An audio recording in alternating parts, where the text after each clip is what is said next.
morning. This is Murph and Marcus. Brian Murphy and Marcus the Waterboy Boucher. Streaming live at twitch.tv/thesportsleader. Whoa, baby. Too much going on. And in the end, Marcus and I just looking for that Juan Soto money. That's what we're looking for here. That's what KNBR. Pay us our money. Give us that Juan Soto deal. And if you give us that Juan Soto deal, we'll talk about the Niners' playoff chances. We'll talk about Willie Adamus, your new San Francisco Giants shortstop. I was going to say, you give me that Juan Soto money, I'll talk about whatever the hell you want me to talk about. Give me that Juan Soto money, we'll go Valkyries expansion draft, baby. By the way, Warriors repping the Valkyries all over the place, man. Steph wearing the, you got to get that gear now. Warriors are wearing it. But man, oh man, what a weekend, Marcus, as we get closer to Christmas.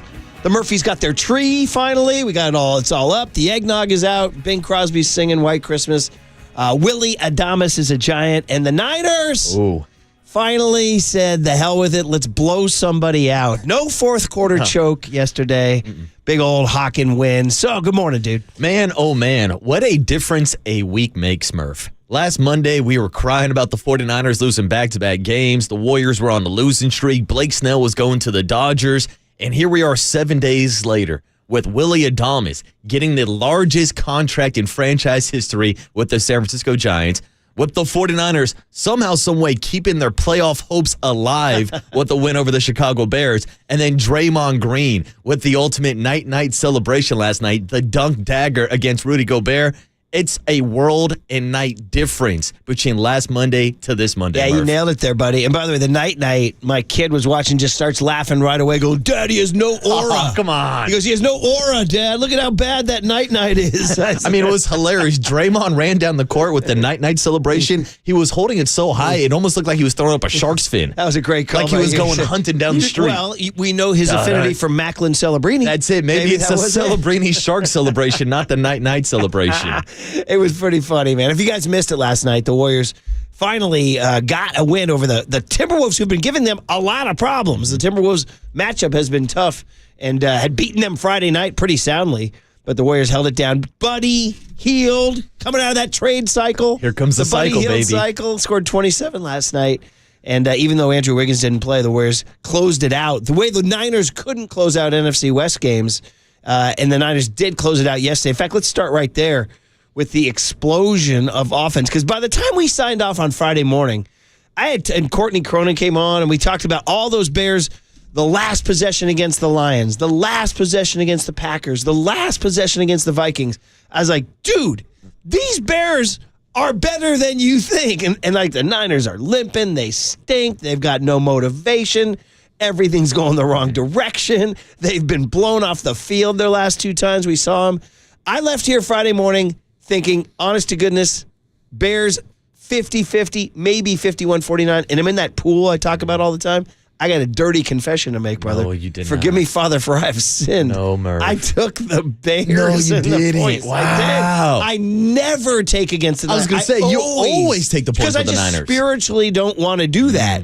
But I'm at the point where I'm like, they're out of it. I'm kind of out of it. Actually, I'm not out of it. I'm kind of in it. I was trying to be creative and smart. I was like, no, the Bears are going to. And then, dude, they come out and they do that to that team. How dare you, The first 5 possessions, 3 touchdowns and a field goal, scoring touchdowns in the red zone.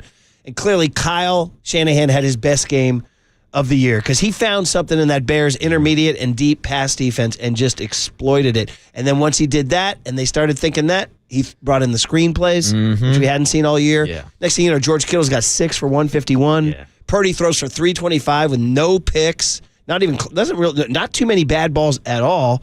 Juwan Jennings catches 2 touchdowns. Even Ike Gendo got in on one of those. That same ball they threw to, who was it? Juszczyk or McCaffrey? That one where they spin the running back out down the sideline. That was McCaffrey, that floater a few weeks ago. Next thing you know, the defense is sacking Caleb Williams without Bosa 7 times. The Bears wound up looking like the bad Bears. They look more like the team that's now lost 7 straight games. And I saw a lot of people on social media saying, this game means absolutely for the 49ers because the Bears have lost 7 straight. And I guess maybe Matt Eberflus was not the bigger issue. But you're right, Murph. We talked about it last week. Despite the fact that the Bears started the season 4-2 and now have lost 7 straight games, they are a better team than their record, even though they did not look like it yesterday. But it was a defense that was top 10 in the NFL points allowed per game, only allowing 20 points per game. And the 49ers went out there and scored their highest point total of the season, 38 points, without Christian McCaffrey, without Trent Williams, without Brandon Ayuk, down to their fourth-string running back. And hopefully Isaac Gendo is good to go with that foot sprain because it's a quick turnaround for Thursday Night Football. But this was the bounce-back performance that the 49ers were looking for. And 319 yards in the first half, the most in the first half by any team in the NFL this year. So where the hell that came from? I mean, Kyle finally started cooking, really. That was the Kyle we remember. Like, the Kyle I've gotten used to in these last several years have been like, well, when in doubt, Kyle's going to dial up. Somebody's going to be open over the middle, 20 to 25 yards downfield. He's going to see something with a linebacker and a safety, and they're going to make a motion that's going to draw a linebacker, and George Kittle or whoever, Emmanuel Sanders, is going to be wide open over the middle of the field, and that's what yesterday was. Kyle finally looked like Kyle in terms of pressing the right buttons. Oh, with play from calls. the opening drive, Murph, they drove it down the field and put 7 up to start the game. And it felt like over the last couple of years, you just kind of got used to that. A Kyle Shanahan opening drive. It seemed like it was one of the most guaranteed scoring drives in football because of the way that Kyle would script the first 5 to 10 plays of the game. Yesterday was only the second time all season that they've scored a touchdown on the opening drive. Is that the stat? That was the second time all damn season, Murph. 13 games? Yes. Damn, dude. Which was shocking, but then, like, there it is. There's Isaac Gendo out of the backfield. There's George Kittle on the screen. There's a play-action pass in the red zone. I'm like, this is the offense that we've seen for years with Kyle Shanahan, and it seems like we haven't seen it up until this point of the season, to be honest. Maybe all it took was a Mike Florio trade rumor to get Kyle going because he addressed that after the game, too. But we got to call it in, though. We got our guy Nick Sorensen, much maligned Nick Sorensen, whose defense finally dialed it up yesterday. Yetur Gross-Matos, Lenny Floyd, and the boys. And Sorensen called Roger Goodell. Goodell goes, "Who's this?" He goes, "This is Nick Sorensen." He said, "Yeah, who's that?" Yeah, new fun. Who it is? He said, "Don't worry about it. Just put it in the books, you mannequin." Roger Goodell. Put this one in the books. San Francisco 49ers 38, Chicago Bears 13.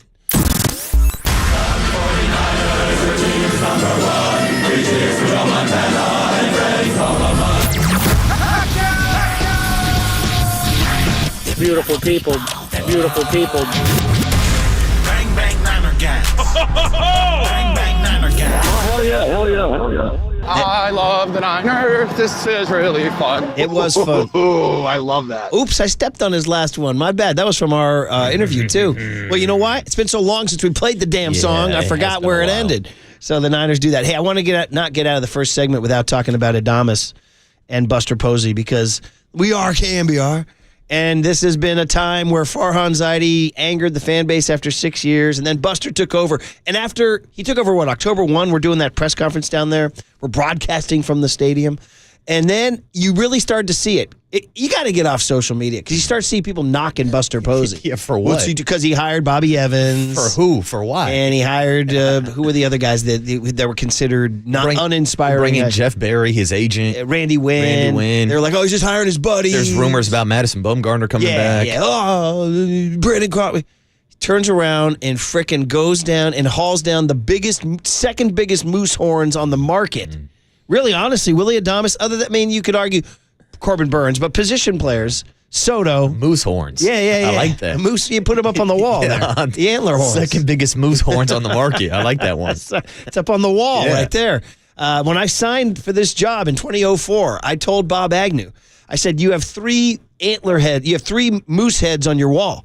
I said, because he had 3 morning shows since 97. I said, I'm signing up to be your 4th moose head right here is what I said. He goes, and here we are. Yeah. But anyway, he goes and puts the moose horns, the moose head up on the wall. Frickin' you got me thinking that way because you said on our text thread, Buster's big game hunting. That's it. And you got to give this guy all the credit in the world for not just landing one of the most exciting and flavorful players out there that's going to bring juice and everyday excitement and personality to the club, but doing it before Juan Soto signed so that when Soto signed last night to the Mets for, what was it, $765 million? And we'll have to 15 years. We'll have to talk to you about how you feel about this, Mr. Yankee fan here. And that you knew that as soon as Soto signed, all the teams that lost out, the Dodgers, the Yankees, the Red Sox, whoever else was in, were going to try to go get Adames.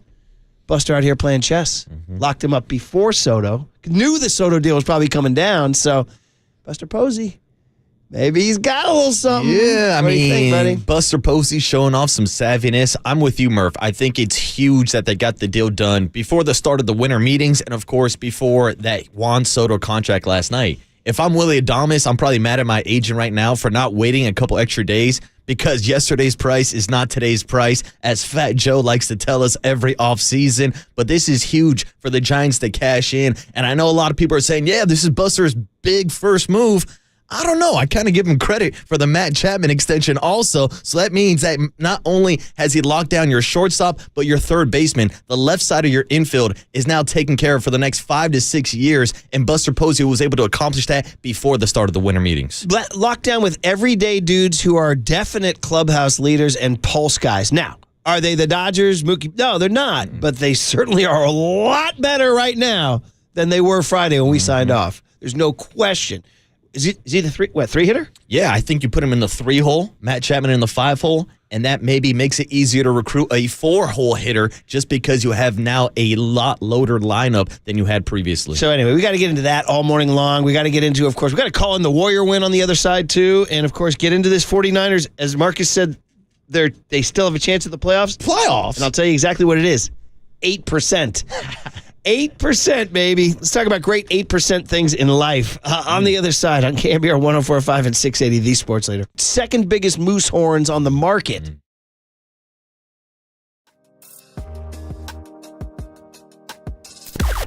Now, from the O'Donnell Financial Group Sports Desk. Learn more at odfigroup.com. O'Donnell Financial Group, because planning is a process, not a product. We got moose horns, and we have a new contest. We are giving away 2 tickets to see stand-up comedian Gabriel Iglesias.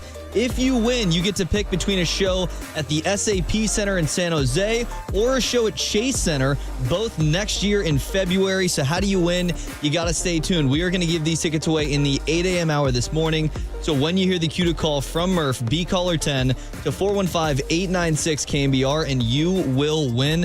This is all brought to you by Icon, and you can find official rules on KNBR.com.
And now, time for the Protect Your Assets with David Hollander Business and Technology Report.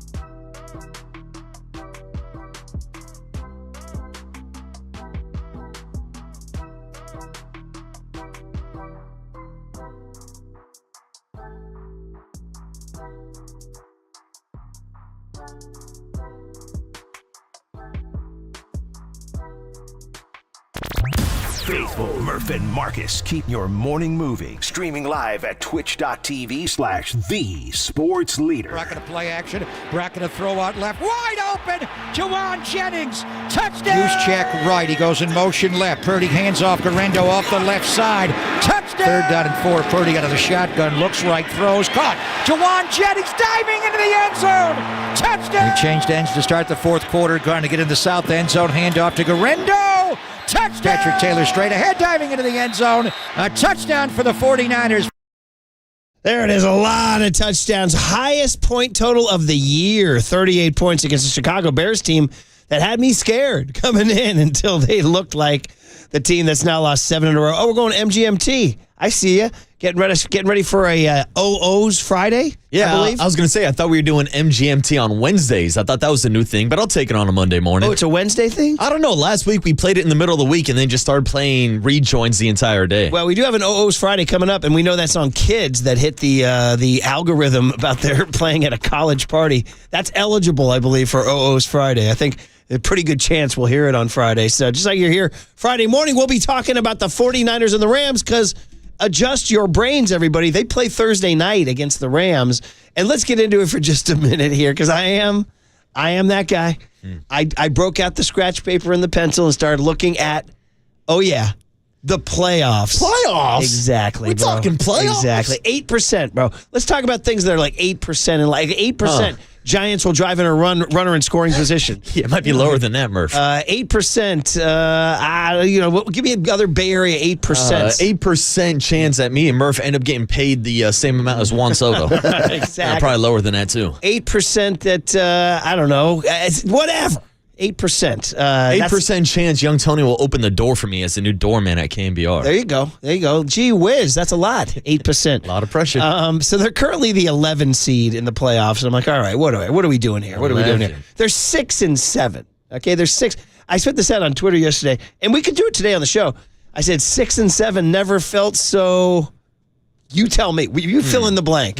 What do you say right now? 6-7 never felt so uninspired. Uninspired? Yeah. Incomplete? Mm-hmm. Yeah. Baffling? Mm-hmm. All that. I mean, 6-7 is 6-7. Yeah. Bro, any team in the league that's 6-7 is a boring team. Dormant? Right? Is that a right word to use? Dormant is, it's a good word. It means like prone to sleepiness and tiredness and not effective. That's a big word for me, Tony. That's I'm proud of myself. Huge word Dormant. for you, I'm buddy. surprised you even had it in my vocab. You're on a roll lately, buddy. What was the one you had Friday, too? You hit a big one on Friday. I know. I'm using big words. Are you going home and studying? I got one of those like calendars that's like the word of the day, and I try to sneak in a new fancy word every day. Did you get that SAT golden at bat? Is that what you got? Yeah, exactly. Young Tony was like, say dormant real quick, Marcus.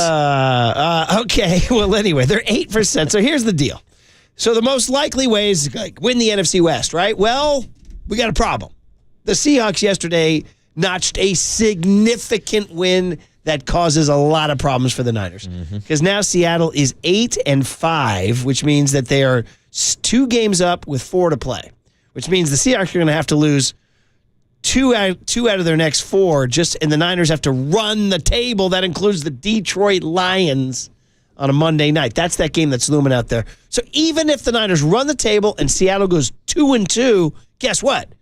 Seattle has the tiebreaker because the head-to-head is a wash. You go to division, and I think Seattle yesterday clinched a better division record than the Niners. Unless there's a 4-way tie, Murph. Oh. If you really want to get into the weeds. Tell me this 8% solution. Because I know you broke out the scratch paper yesterday, like the student that you are. But me, being the cheating student that I am, I'm always trying to steal someone's homework. I was always a kid at recess or lunch, like trying to copy someone's homework before the class started. Did you bully somebody for him, too? No, I would never bully. I would just charm him? I would politely ask and say, hey, buddy, I'll take care of you on the playground if you give me your math homework. I'll pick you first in our football game. Yeah, exactly. Well, yesterday, my first-round draft pick was Greg Silver, who was doing his own little research That's a kid yesterday you want to cheat off. on Twitter. Oh, yeah. I would steal answers from Greg Silver any day of the week.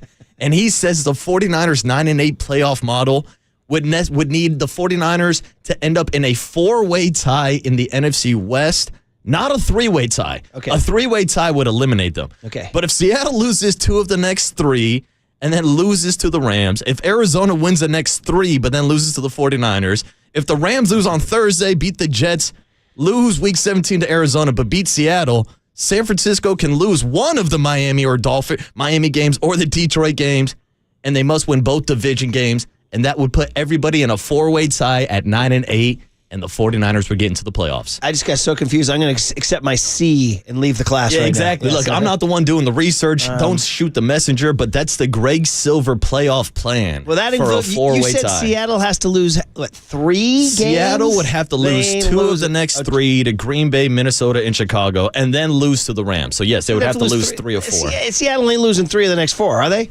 Although they do play the Packers and the Vikings. Yeah, I would say there's an 8% chance they lose 3 of the next 4. There was a movie out in the 70s, a Sherlock Holmes movie called The 3% Solution, I think it was. And I believe, if you want a little trivia, you guys see Dazed and Confused? Oh, of course. Right. In that movie, there's a scene where they're like doing something in the parking lot of a drive-thru, and that's the movie that's showing on the marquee. Or the 7% Solution. I think that's what it was called. Really? Yeah. And I remember seeing that movie when I was a kid because it was like, and I didn't understand it. It was like just, you had to go to, when you were a kid, you just went to the movies. And it played at our local movie theater, Sequoia Twin Cinemas. That was the 7% Solution, which I got a kick out of by Richard Linklater having that on the marquee.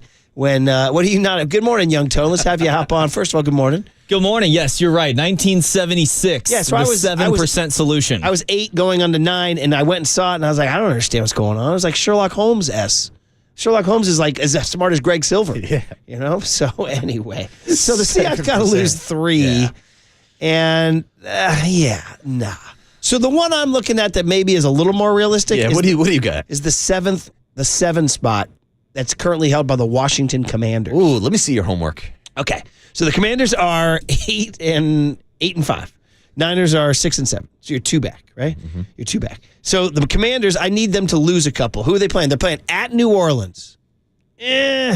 Saints did not help you out yesterday, right? Giants? Yeah, they got the win, but did not cover. Only won by 3, and Derek Carr broke his left hand, so it sounds like he's going to be out for the remainder So of the will the season. Commanders win in New Orleans? I'd say that's a win for well, Washington. then we got problems. Uh-oh. I'm going to need them to lose that game. Then they play Philly. And other than Philly griping yesterday about their, that was one of the few ones I got right yesterday. I took Carolina on the points. They got 12.5, which I thought was too much. Carolina's playing better. Stuff, yeah. They're playing better. So they could lose to Philly, right? Then their next game's against Atlanta at home. Dude, Atlanta is Kirk Cousins. Yeah, they're a mess. Bro, what are we going to do? And then they finish at Dallas. What's Dallas going to be playing for in Week 18? Is Dallas still going to be alive in Week 18? Right, exactly, like Kyle Shanahan.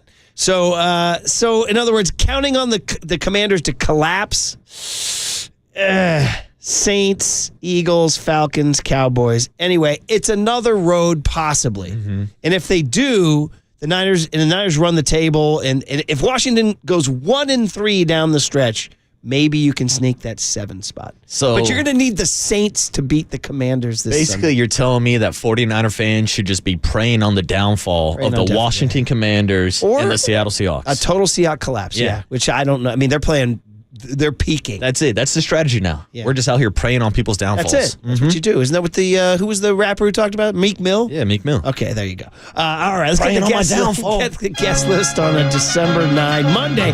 Christmas season coming. Like I said, we've got our tree, feeling good. The eggnog is out. We decorated.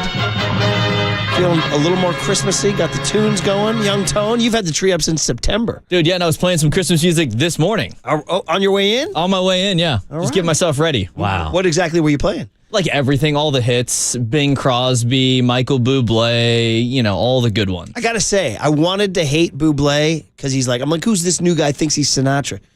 That Christmas album's pretty solid. I got to say. You got to give him credit. He's got a good voice, but that's a pretty interesting move. I don't think I've ever put on Christmas music just for myself driving into work, especially this early in the morning. Christmas music is more like a festive event, like you're a group of people.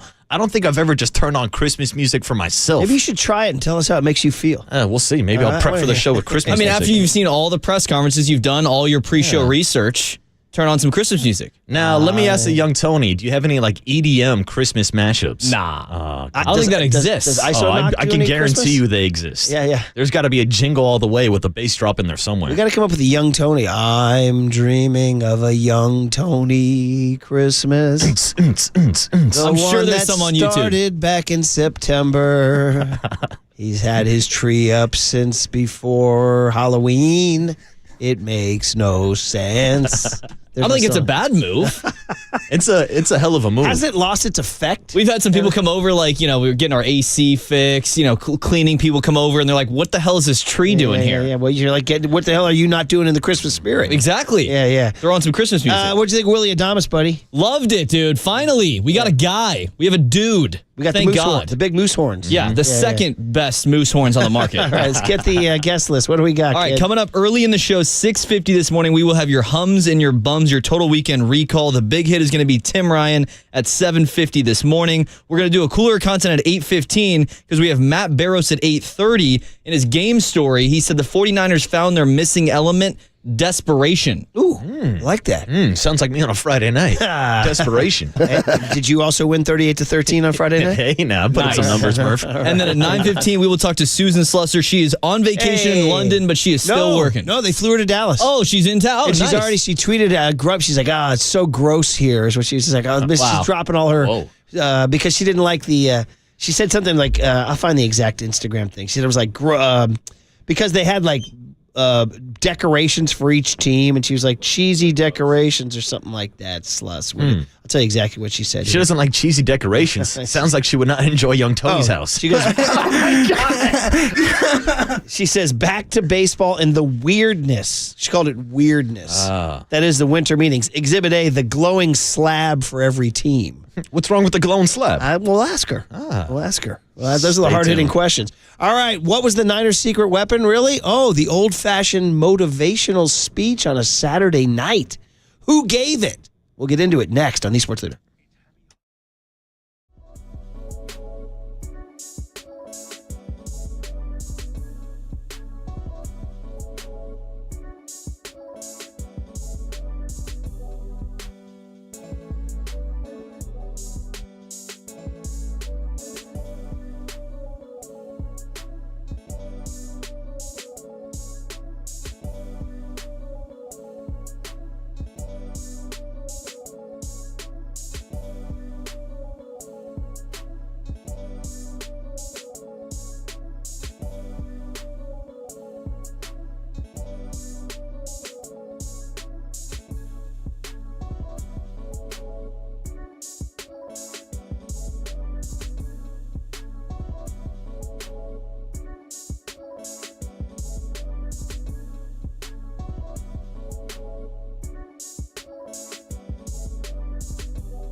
faithful Murph and Marcus keep your morning moving. Streaming live at twitch.tv/thesportsleader. Bracket of play action. Bracket of throw out left. Wide open.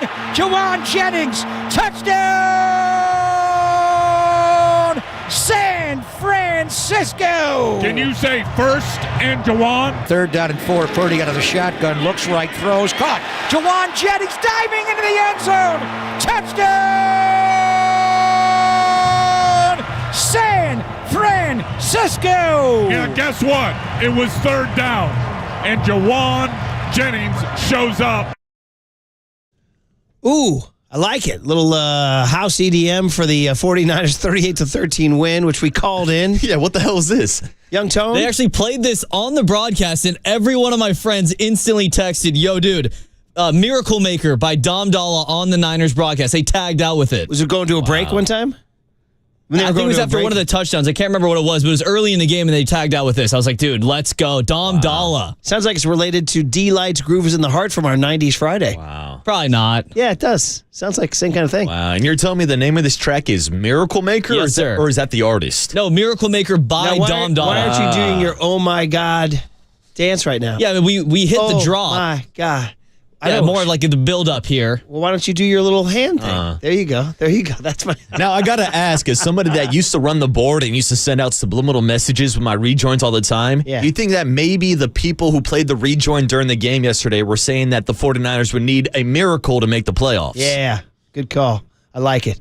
Yeah, 8% miracle. Yeah. We just went through it. It wasn't happening. I'm even more confused than I was last segment trying to copy Greg Silver's homework. I got to go back to my the season is toast take that I had in Hawaii. I mean, I'm having some serious flashbacks right now, like when I got caught cheating in high school, and they're like, explain your answers. And then I can't explain the answers because I copied off another kid. That's how I kind of feel going through Greg Silver's playoff model. Yeah, I stole his homework, but I can't explain how I did the work at all. But here you are. Here you are, and here the Niners are. Here we are. Chances C's get degrees. to get in at 6 and 7. C's give you a 6-7 record, Murph. And by the way, 6 and 7, 6 and 7 never felt so C-like, and also steering towards that dreaded 16th pick in the NFL draft. That's right? the worst. Two things: one, Matt Mayoka joins Dirty Work with Copes and Depop at 4:50, and the other thing is after our bang up Kendrick Lamar tickets giveaway yesterday, we're following up with more tickets to see stand-up comedian Gabriel Iglesias. Hey, you like Gabriel Iglesias? Nice, fluffy Gabriel Iglesias. It's at SAP Center in San Jose on February 21st, or Chase on February 22nd. Your choice. Ooh. How about that? Dealer's choice on that, very much. Just like the dealer's choice last night for Kyle Shanahan was on Saturday night at the team hotel to have Demo Lenore and Brock Purdy give the speech. Interesting, by the way, that Lenore, that shows you how they feel about him. Well, we know that. They gave him the contract, right? But that he's going to be one of the leaders going forward on this team. Well, think about it. It's two pillars of the franchise moving forward. You mentioned it. Debo just got paid this season. He's 25 years old. Brock Purdy, 25 years old. So it's cool to me to see the young guys stepping up in a situation where they've heard the message from George Kittle. They've heard the message from Nick Bosa. Well, Nick wasn't playing this weekend. They've heard it from Trent Williams. Trent wasn't playing this weekend. So to see the young guys, the nucleus that we all think is going to be a part of this franchise for the next 5, 6, 7 years, it's cool to see them step up in this situation and kind of just say, no, we're done taking it.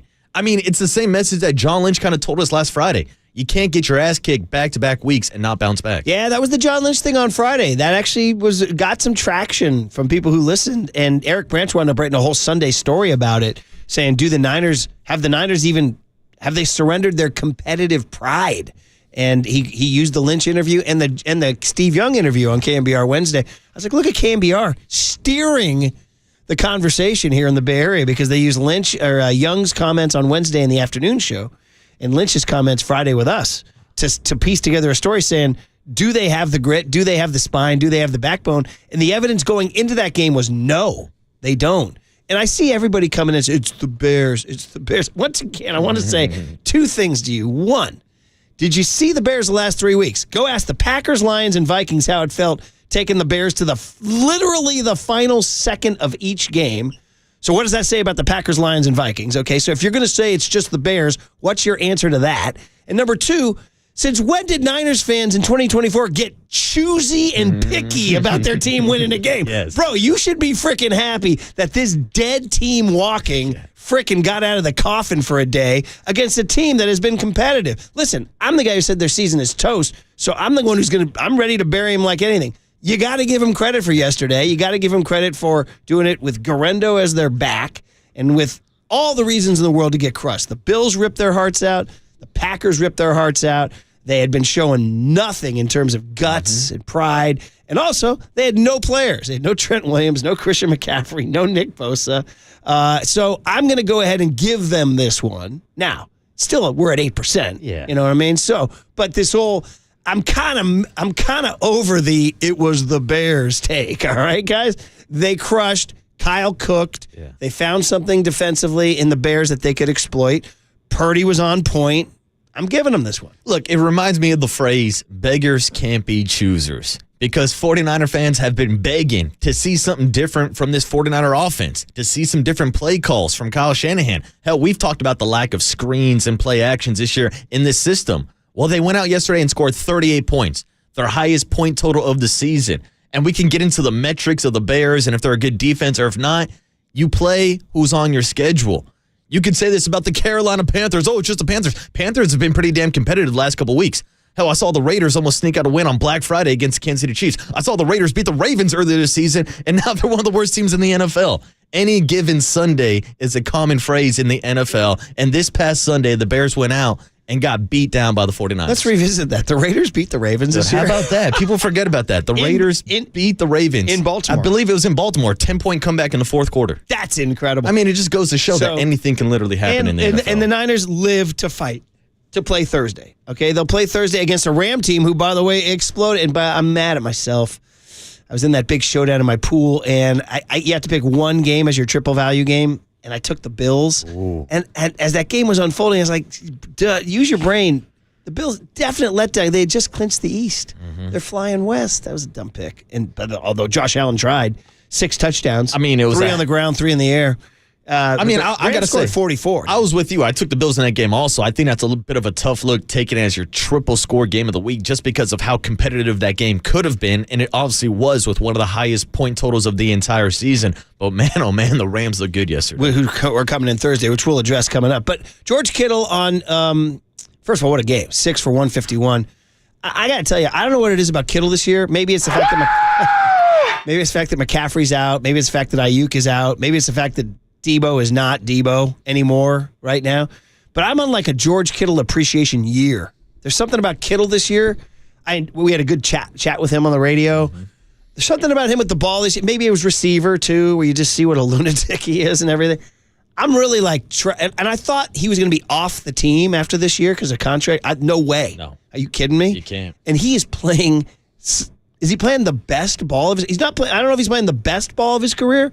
He's playing among the best ball of his career. I mean, these really last couple seasons, to me, there really has been a click. And I'm not going to sit here and like take shots at Jimmy Garoppolo this morning, but there's been a night and day difference between George Kittle as a receiver with Brock Purdy as his quarterback than what we saw with Jimmy G. Now, George Kittle, in my opinion, has always been in the conversation for best tight ends in the league because of what he does in the run game, his blocking ability. Then you throw in what he can do in the yak yardage. I mean, Murph, we've been talking about a 49ers team where the yak yards have disappeared this season. They've gone from perennially being the best team in the NFL when it comes to yards after the catch. George Kittle yesterday brought that back with the screen passes. 103 of his yards yesterday of the 151 came after the catch. So it goes to show how dangerous he is with the ball in his hands. And I got to say, at this point of his career, Travis Kelce looks like he's declining a little bit. Shout out to my guy Brock Bowers out of Napa with the Raiders, putting up stats left and right. But I think the argument is there to make that George Kittle is the best tight end in the league and is arguably playing the best football of his career. He might be first team All-Pro this year. He was first team All-Pro last year. He might be first team All-Pro again, which is this guy's. I'm not even joking. He's on his way to Canton, and that's not being a homer. No, his numbers are among the best in the history of tight ends. Yeah, yesterday, Murph, he became the third tight end in NFL history to have 500 catches, 7,000 receiving yards in his first 8 seasons, joining only Antonio Gates and Travis Kelce. Damn. How about Antonio Gates just wasting away in San Diego all those years? Dude. Antonio Gates, LaDainian Thompson, Phillip Rivers, the talent they had on those squads. Oh, man. So anyway, George Kittle, about the Saturday night speeches from Brock Purdy and Demo Lenore saying, what the blank's going on? Let's try to show up tomorrow. You know what? Kyle doesn't always have players speak or spoke, however you want to say it. But he used to, when he was like first starting off as a head coach, he would have vets like talk about things that were important to them and why they play the game. And he hasn't done it for a while, but he had Demo got up and talk, and Demo's not really. While he looks loud while he's on the football field, he's much like lead by example, lead without the way that he plays. But when you give guys like that an opportunity to speak in front of the team, it means a lot to everybody watching, to everybody listening, to everybody in that room. And we all respect and love Demo, not just how he plays, but he's a great teammate. He shows up every day. He works his tail off, and he plays the game the right way. And for him to speak, and then also for Brock to get in front of a team, which he doesn't always do, but just for him to talk, and it doesn't really matter what they say. There's no like magical rah-rah speech or anything like that. It's just the fact that it means enough to them that, when Kyle asks them to speak, that they say, yes, I would love to speak in front of the team. And so I think just that in itself definitely motivates the boys. Okay, and that's going to lead to a conversation that we're going to have this week and the week after and the week after the week after, which is, what is Brock Purdy's value? Because we're getting to that time. And didn't Ian Rappaport report yesterday the Niners have started the process with Purdy, or about to start the process with Purdy? Yeah, because we know this is the first year that he's eligible to get a contract extension, and I guess really that's the only discourse, whether or not you believe that Brock Purdy will get paid by the 49ers, which I think we're both in agreement that he will, but it's all about timing, whether or not they want to give him that contract extension this offseason or roll the dice if they do need to see more from Brock and wait another year. It's all about timing. But man, oh man, with the way that these quarterback price tags have been jumping up, I think you have to make that deal this offseason. Rap Sheet said yesterday on the NFL Network show that the Niners are not looking elsewhere. I think because not the obvious one, but the low-key one is Sam Darnold, because he'll be a free agent at the end of this year. Well, I was going to say, it seems like the low-key obvious one would be Kirk Cousins. You like that? You like that? He just threw an interception during that segment. He did. And Kyle still loves him. All right, guys. So there you go. Some Niner talk. They get the 38-13 win. We already called it in. We still have to call it a Warrior win. Maybe it'll happen during Hums and Bums, which is coming up. Your work week does not begin. Your Christmas season work week does not begin until you hear the Hum Babies and the Bum Babies from the winners and the losers from the weekend. Next on the Sports Leader. From the Chilton Auto Body Traffic Desk.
time for KNBR's Opening Bell Report. Sponsored by Protect Your Assets with David Hollander. Concerned inflation will ruin your dream retirement? Learn more. Listen to David's show every Saturday morning or call 1-866-PROTECT.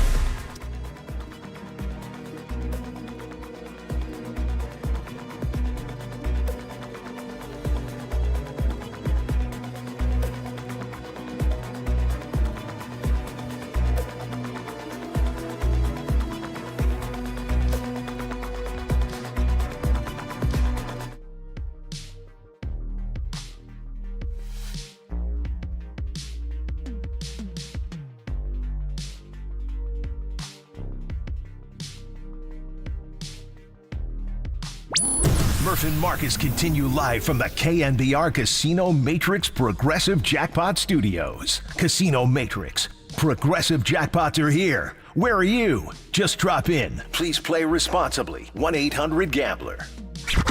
What do you want? Same as you, to remember. Time now for Total Recall.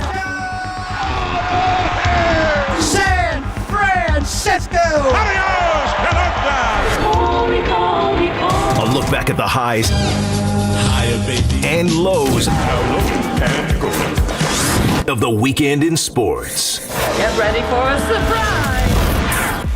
Oh yeah, the Monday tradition that you live for. It's sponsored by Amici's East Coast Pizzeria. When you want the best pizza in town, Amici's delivers. You know that, I know that. Just like we know that the work week does not begin until you get your Christmas season hums and bums.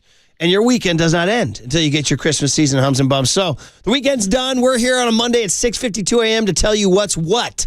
It rotates every week. This week, Marcus is looking at the losers, the bums, the dregs, the trash of society, or just the things that were unfortunate over the weekend. So, Marcus, bum babies, what you got, buddy? Murph, I'm starting off today's bum babies with the Chicago Bears, a.k.a. the Bears, or in this instinct, the Bums. And you got to start with Caleb Williams and that offensive line for the Chicago Bears. Because if you would have told me yesterday that this would have been a matchup between a first overall drafted quarterback versus Mr. Irrelevant, I couldn't tell you who's who and who has the title, because Brock Purdy obviously outplayed Caleb Williams and the Chicago Bears. Now, of course, it's not offenses versus offenses, so let's talk about the 49er defense, and let's talk about the not 1, not 2, not 3, not 4, not 5, not 6, but 7 sacks on the day against Caleb Williams. It's a topic that we dove into last week with Courtney Cronin, talking about the Chicago Bears offensive line that has allowed the most sacks in the NFL this season. 56 total sacks on the year. Now, a lot of that blame also goes to Caleb Williams for holding onto the ball a little too long. So I'll make the offensive line and Caleb Williams bum baby number 1 for the showcase they put on against that 49ers front seven. Here's Caleb up in the pocket. He's going down for a 50th time this year. Caleb Williams is sacked. Gross Matos got there. Leonard Floyd, the former Bear, got there. Here comes Floyd around the side, and he will sack Caleb Williams again. The former Chicago Bear. Leonard Floyd has a sack and a half already. Williams looks right, left, now going to duck around and get pulled down from behind. Then a sack. It'll be close to it for Okuwanu. Now Gross Matos. Caleb Williams, wearing number 18 of this white Chicago Road uniform, drops back in the pocket. He's going down again. Gross Matos on back-to-back plays.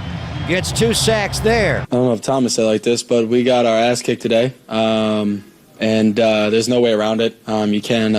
They had 2 going and a half. They had 240-something, I believe, and we had 4 total yards. So that's regardless of how we feel, regardless of all of that. We got it handed to us. That was the voice of Caleb Williams talking about the 4 total yards of offense they had in the first half, and talking about how they got beat down and he got put on his ass 7 times. No Nick Bosa, no problem. You heard the highlights. Your Torrey Gross Matos got to the quarterback 3 times. Malik Collins got into the backfield, and Leonard Floyd with 2 sacks, which now puts him in the team lead ahead of Nick Bosa for the most sacks on the season. And I think he's a half sack away from a 9-sack season, which would put him on that list of 9 sacks for the last 4 years in a row. Only 3 guys have done it. But back to the Bears, and the play that confused me, and you can add to your bum baby list, was the Caleb Williams fumble. Because there was confusion. In the back, were you getting Tuck Rule flashbacks? I definitely got some Tuck Rule vibes. Now, break it down for me. Where were you confused? It was, my initial instinct was that the ball came out of his hand before, like when I watched it kind of live, I thought it was an incomplete pass. So I thought the ball came out of his hand as he came through. I didn't really realize as you get into the super slow mo, he had the ball all the way down. So it was essentially a backwards lateral. Yes. And so when Kyle challenged it, my first instinct was, dude, first of all, Kyle's a bad challenger. So my instinct is to question a Kyle challenge. And so I was like, dude, what are you doing? That was pretty clearly an incomplete pass, but I hadn't studied the replay. And I got crushed by the angry mob on social media. I had to delete the post. Oh, no. That said, I've never done that. You deleted the tweet? Because so many people were coming at me. I was like, bro, I'm sorry. I read the replay. I looked at the replay wrong. And I actually wrote, I deleted the post. Forgive me. But the point is that add it to Caleb Williams' woes. That was a rookie mistake there. Yeah, threw the ball backwards. And that was actually, at that point in time, I'm not saying the Bears were in the game, but they had scored a touchdown, and they had the ball, and it was 24-6. And if they had scored another touchdown, I was going to start to get grumpy.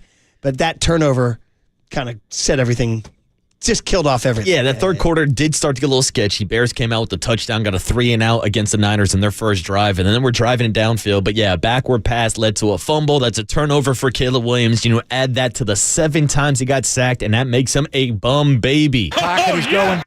Bum baby number 2, Murph. As great as the performance it was yesterday for the San Francisco 49ers, it wasn't all good news. And I feel like we always have to put this disclaimer out there. Anytime there's an injury, it qualifies for the bum baby list. Well, it's a bummer. And it's a bummer that Isaac Gendo, after making his first NFL career start, had to leave the game yesterday with what the 49ers are calling a foot sprain. Now, Kyle Shanahan had a quick update after the game, but it sounds like they will do some more testing this week, and his status is up in the air for this Thursday. Here are a couple of highlights of the good from Isaac Gendo. His 2 touchdowns on his day, his more than 100 total yards out of the backfield, but also some of the bad and the breakdown of what this injury could mean for this Thursday night's matchup against the LA Rams. Saubert and Kittle go heavy left, use check right. He goes in motion left. Purdy hands off Gendo off the left side. Touchdown! San Francisco! They've changed ends to start the fourth quarter, trying to get in the south end zone. Handoff to Gendo. Touchdown! San Francisco! We like Ike. To 13. Taylor still in for Gendo walking back into the locker room as he was trying to get loose over on the 49ers sideline. Something is wrong with Gendo. That's why Taylor's in more. We're not sure. Possible foot sprain. X-rays didn't for sure show anything, so we'll have to look into more tomorrow. Quick update from Kyle Shanahan talking about the status of Isaac Gendo, but we should mention that he did speak to reporters and say that everything is fine. They were just being cautious. We got a quick turnaround this week, so just making sure we are good to go. So stay tuned to the Sports Leader for all the updates on Isaac Gendo and the San Francisco 49ers. But Murph, this just felt like a bum baby situation since Isaac Gendo finally got the chance after starting the season off as the 4th-string running back, and to see him leave in the fourth quarter was a bit of a bummer. There's no question there's a bummer. When he was walking off the field, because again, we talked about this, 8% chance of making the playoffs, right?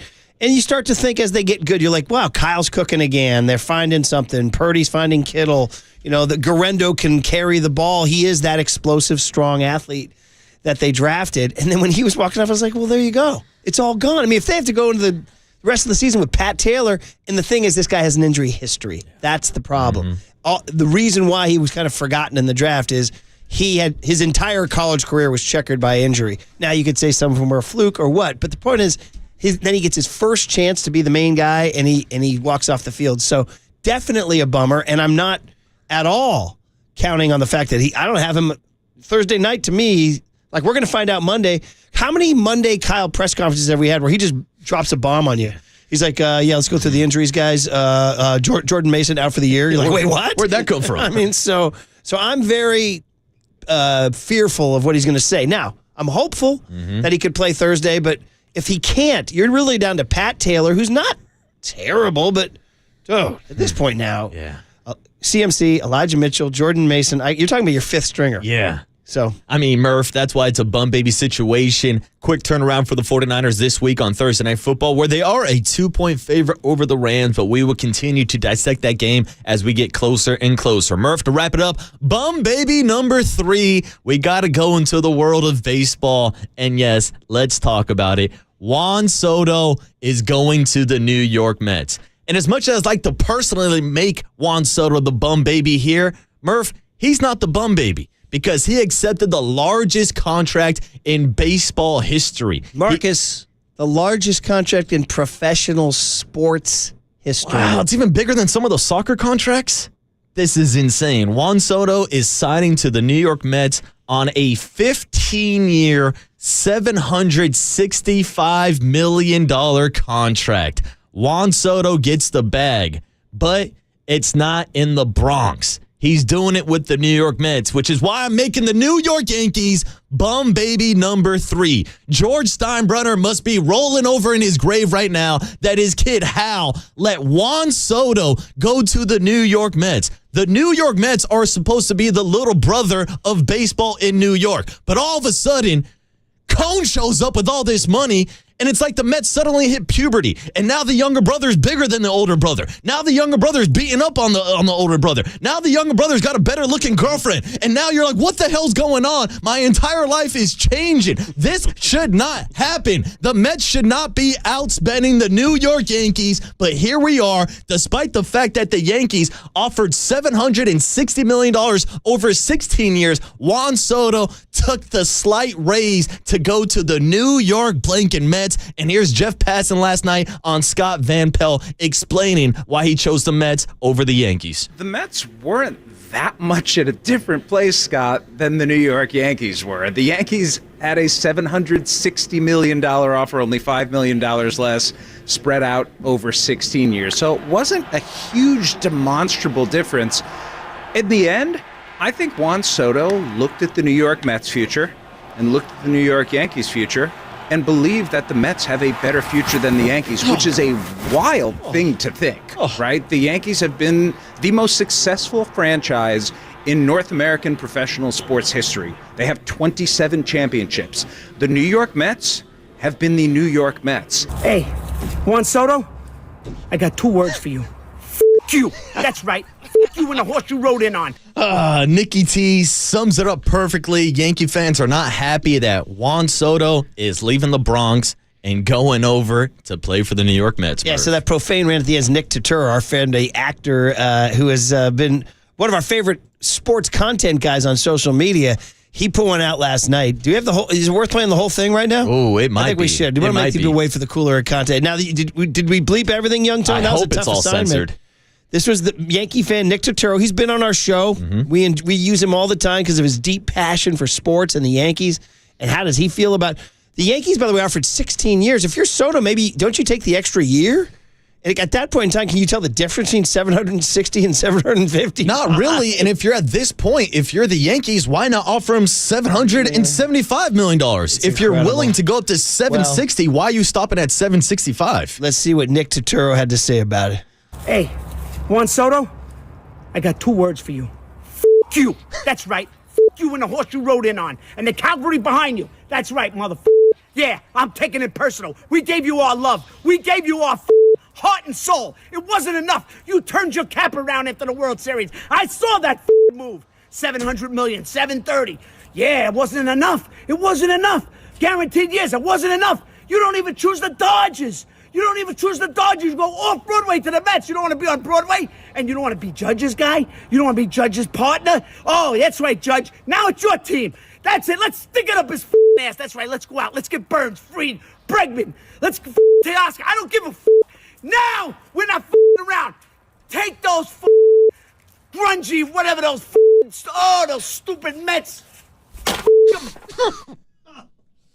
All-time Nikki T. And if you could not tell at the end of the video, he throws a baseball bat at his house. Yeah. That's the crack of the bat that he's usually talking about. Absolutely fabulous. You're listening to KNBR AM and KNBR FM San Francisco, the sports leader, Cumulus media stations. So you guys are getting Corbin Burns, Max Fried, and Alex Bregman, huh? Oh, What he says? I don't know. I don't know what the Yankees are doing, Murph. Giants want Corbin Burns. So how about Yes, that? they do. All right. Well, there's your bums. There's your angry. And now we go to the good stuff. The hum babies, the winners from the weekend.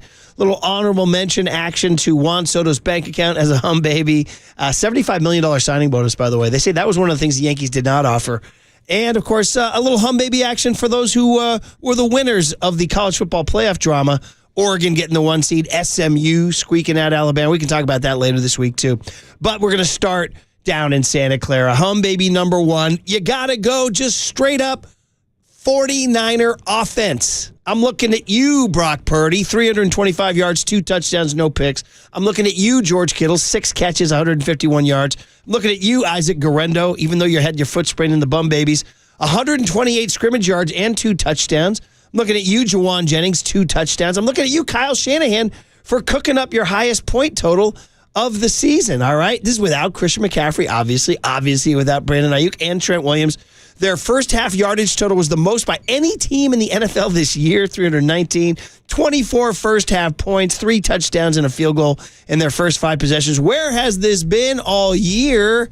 And will it sustain? Well, it's sustained long enough to make hum baby number 1. Bracket of play action. Bracket of throw out left. Wide open. Juwan Jennings. Touchdown. Goose check right. He goes in motion left. Purdy hands off Gendo off the left side. Touchdown. 3rd down and 4. Purdy out of the shotgun. Looks right. Throws. Caught. Juwan Jennings diving into the end zone. Touchdown. He changed ends to start the 4th quarter. Going to get in the south end zone. Handoff to Gendo. Touchdown. Patrick Taylor straight ahead, diving into the end zone. A touchdown for the 49ers. I was sitting there right next to Shannon at the end of the game, and I was just saying, I thought Kyle called a hell of a game. Yep. I thought he really played to our strengths with all of the run plays, ton of play actions off of there. But then, I'm thinking about it too, just how you said it was. I think we just executed really well today. Besides, me and McKivitz having a false start, which we got to be, don't do that anymore. Gosh darn it. But besides that, I thought we executed really, really well as an offense. Guys ran really crisp routes. Juwan Jennings, Debo took advantage of plays that he had opportunities on. I just thought the boys are out there cooking. I thought our offensive line played really well today, and I thought guys were blocking. So you could definitely feel the energy on the sideline. That was really fun to feel. Just how it went. There's not like an answer on this compared to the rest of the season. Guys played well, stayed on the field on 3rd down. Thought we got the run game and the pass game going. I thought the defense kept getting us the ball back every second in the first half, so it was easy to stick with it, and momentum's contagious, not just on the offense, but all 3 phases. Yeah, Kyle was cooking, man. That was good stuff from George Kittle in the postgame on KNBR with Greg Papa and Tim Ryan. Nice clear connection, too. And talking about just how everything was clicking, and guys were running crisp routes, etc. So that definitely makes hum baby number 1, the Niner offense scoring the most points it scored all year. Hum baby number 2, you knew this was coming because it happened, and everybody loves this hum baby. It's Buster Posey signing Willie Adamus. Are you kidding me? The second biggest moose horns on the market behind Juan Soto go up in the Niner clubhouse, or the Giants clubhouse, pardon me. Niners are hum baby number 1. So Buster Posey, he moves in silence like the night. Shout out English 10A. MLB, everybody's focused on Juan Soto. And everybody's thinking the Giants are linked to Hassan Kim. And then while none of us is looking, boom! On Saturday, we get the word that Buster Posey made his first big move of his era as president of baseball ops, signing a big, legit MLB bat. Willie Adamus, just turned 29, so was 28 for most of the season, to a 7-year, $182 million contract. That's $26 million average annual value, which is actually far not the most expensive shortstop on the market, but it is the largest contract in Giants franchise history. Adamus can hit. That's undisputable. He's got power. That's indisputable. He's a clubhouse presence. He's very popular as a teammate. He's got a lot of flavor. He's got a lot of style.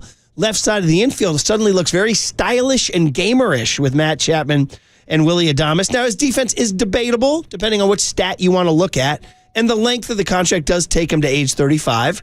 But the Giants are trying to win with this signing, and they signed a bat, which they always need. And most important, the savvy move struck before Juan Soto signed so that all the Juan Soto bridesmaids, the Yankees, the Dodgers, the Reds, couldn't go get him. Oh, Buster, playing chess. Hum baby number 2. Bowers at second. The 3-2, a swing and a drive. Hit to deep left. Ramos back. He'll turn and watch it go. Talking to people all offseason, Willie Adamus was a guy that a lot of people believe was the second best free agent in this year's cycle behind Juan Soto. You're talking about a guy that had a monster year for the Milwaukee Brewers, a guy that's considered one of the best leaders in all of Major League Baseball. You talk to Pat Murphy, and he raves about who Willie Adamus is as both a player and a person. I know talking to Jackson Churio during spring training, he said the guy that's really helped him, acclimate to big league life was Willie Adamus. His locker was right next to him. And so everything we saw from Jackson Churio as the year progressed and in the postseason, he credited Willie Adamus for that. And you have a guy that is big time power from the shortstop position, historically a really solid defender. I know the metrics say he took a step back last year, but I believe that that's going to take a step forward with Matt Chapman there on his side. That's a really good side of the infield row flow with Matt Chapman and now Willie Adamus. But I think you talked about it coming in. Buster Posey saying, hey, I am putting my stamp on this franchise, a franchise that he led to 3 World Series titles, and they might not be done. I've been hearing the last week or so that Corbin Burns is a guy that they've been really interested in. There it is. That's Russ Dorsey from MLB Network. I liked his breakdown. It was pretty good. And also that was a home run from Joe Rizzo that you heard, but Willie Adames hit against the Giants on August 27th of this year. There was a strain of Twitter and social media. It's like, okay, what next? What next? I'm like, can we just enjoy this for a quick moment before we move on? But yes. Yeah, enjoy Willie Adames and enjoy the 32 bombs that he hit last season. I mean, we're talking about it's been 20 years since the last Giants player has hit 30 home runs. Shout out to Barry Bonds. And I see the text already from the 530 from the Golden State Lumber and Building Material text line. His 32 bombs will be good for what? 21 here in San Francisco? Not so fast. StatCast laid it out. And 31 of his 32 home runs from last season would have been home runs at Oracle Park. There it is. And his numbers at Oracle are really good, too. Plus, the guy's just got flavor. Brad Mangin, who has a picture for everything, was at Matt Duffy's wedding. Duffy was on the Rays when Adames broke in with the Tampa Bay Rays. He was there before Milwaukee. And Duffy kind of brought Adames up. Adames loves Duffy. And Brad has pictures from the wedding. Adames is the life of the party. He's doing a groove dance with Duffy on the dance floor. They look like they're doing like a little dance off with each other. And he's got huge grin. He's got a little bow tie on and shades. Everybody loves him. There's shots of him with the cheese head in Milwaukee. I was looking on social media. All these Brewers fans are like, just thank you, Willie, man. Thank you for the love. They know the Brewers don't have that kind of cash. So they know they're always going to lose a player like that. So just look at Buster Posey. Look at Buster Posey. Listen. Real G's moving silence like lasagna, Murph. I like it. There you go. And then finally, Hum Baby number 3 came late last night. Sometimes a Hum Baby comes right before you go to bed. And Chase Center was rocking by the end of the night last night. God, it felt like a playoff game if you were watching it. The Warriors and the T-Wolves playing a little back-to-back action. Friday night, T-Wolves whomped them. Anthony Edwards having too much fun. This guy is a superstar. God, if he was a Warrior, we would love him so much. My son's watching Starting Five. I'm not. He says he's the star of Starting Five by a mile, that he's just so entertaining. And so he beat the Warriors on Friday. Steph said, we'll see you Sunday. And it got down to the wire on Sunday. Warriors were down at half. And then put on a great blitz in the third quarter, then coughed up the lead, then clamped down on defense down the stretch. Buddy Hield hit a big 3. But the Hum Baby is Draymond Green saying night-night. That's Hum Baby number 3 because the Warriors, they stormed back last night in a really charged-up Chase Center. They get the win 114-106, but it was clinched when Draymond Green had the ball alone at the top of the key with Rudy Gobert, the nemesis, the chokehold, Marcus. The chokehold. Oh, I got one What'd for you, you call Murph. it again? The Bulgarian something, reversal or whatever? Oh, no, that's a rear naked choke, Murph. A rear naked. Yeah, and in case you need some clarification, here's Rampage Jackson. Rudy Gobert, that need to go home. He need to go bear somewhere else. So these are the 2 guys who had the rear naked choke.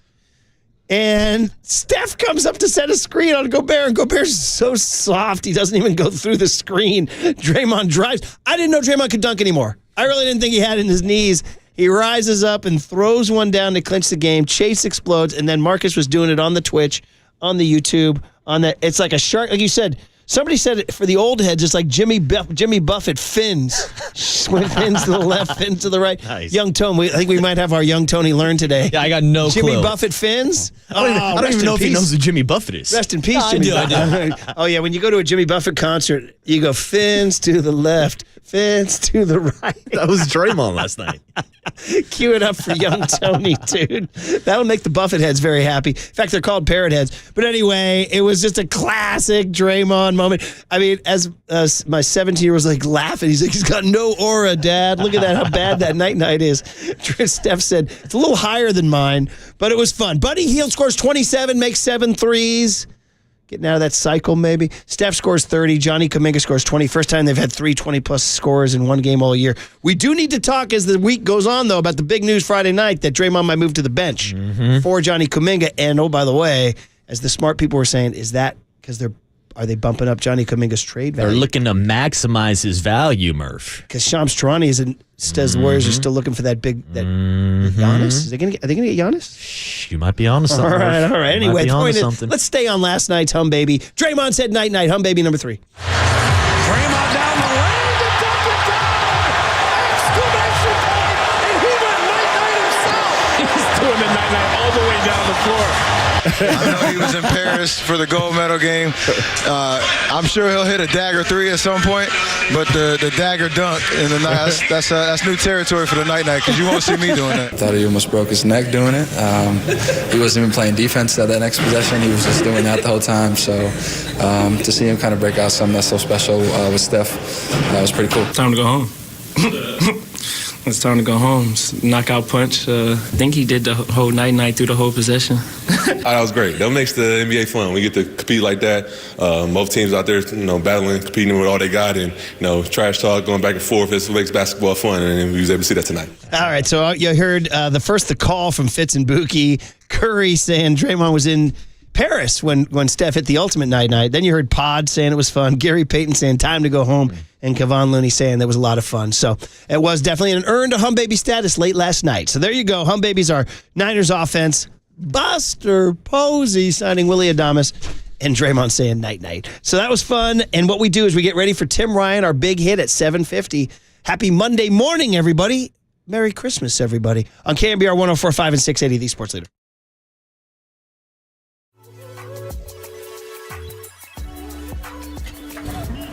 From the Chilton Auto Body Traffic Desk.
Hey, what's up, everybody? Marcus Boucher here on a Monday morning to talk to you about Prize Picks, America's #1 daily fantasy sports app with over 5 million active members. Prize Picks is the easiest and most exciting way to play daily fantasy sports.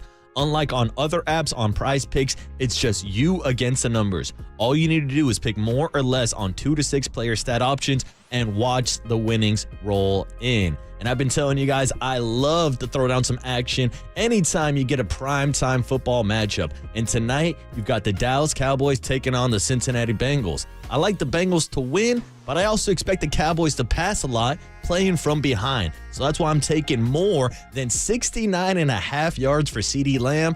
Nice. And so you can join me too on Prize Picks, or you can take less if you don't have confidence in CeeDee and the Cowboys tonight. Maybe you'll sprinkle down a couple on Jamar Chase to have more than 81.5 yards. The choice is yours, and the choice is always on Prize Picks. So join me and download the Prize Pick app using the code word leader, and you will get a $50 bonus instantly when you play your first $5 lineup. That's code leader on Prize Picks to get $50 instantly when you play your first $5 lineup. You don't even need to have a winning lineup to receive the $50 bonus.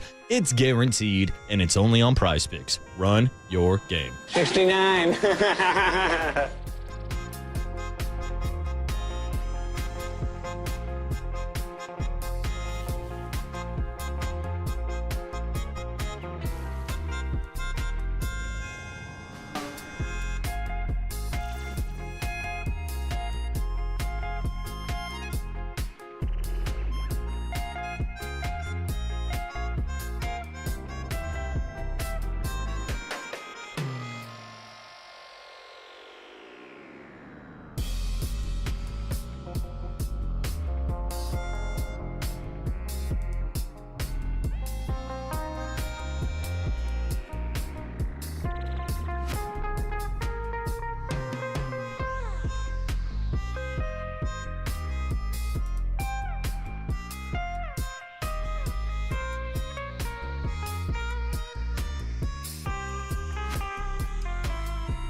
And now, time for the Protect Your Assets with David Hollander Business and Technology Report.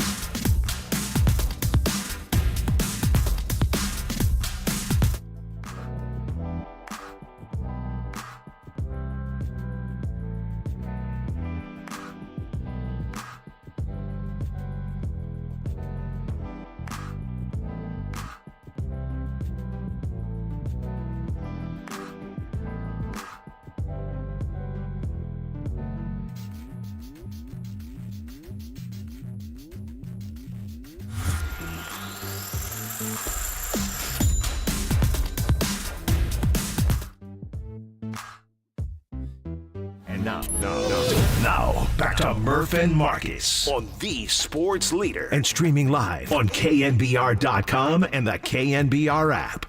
Bowers at second. The 3-2, a swing and a drive. Hit to deep left. Ramos back. He'll turn and watch it go. Oh, is this the Cher Christmas song? Basically, every Cher song sounds the same.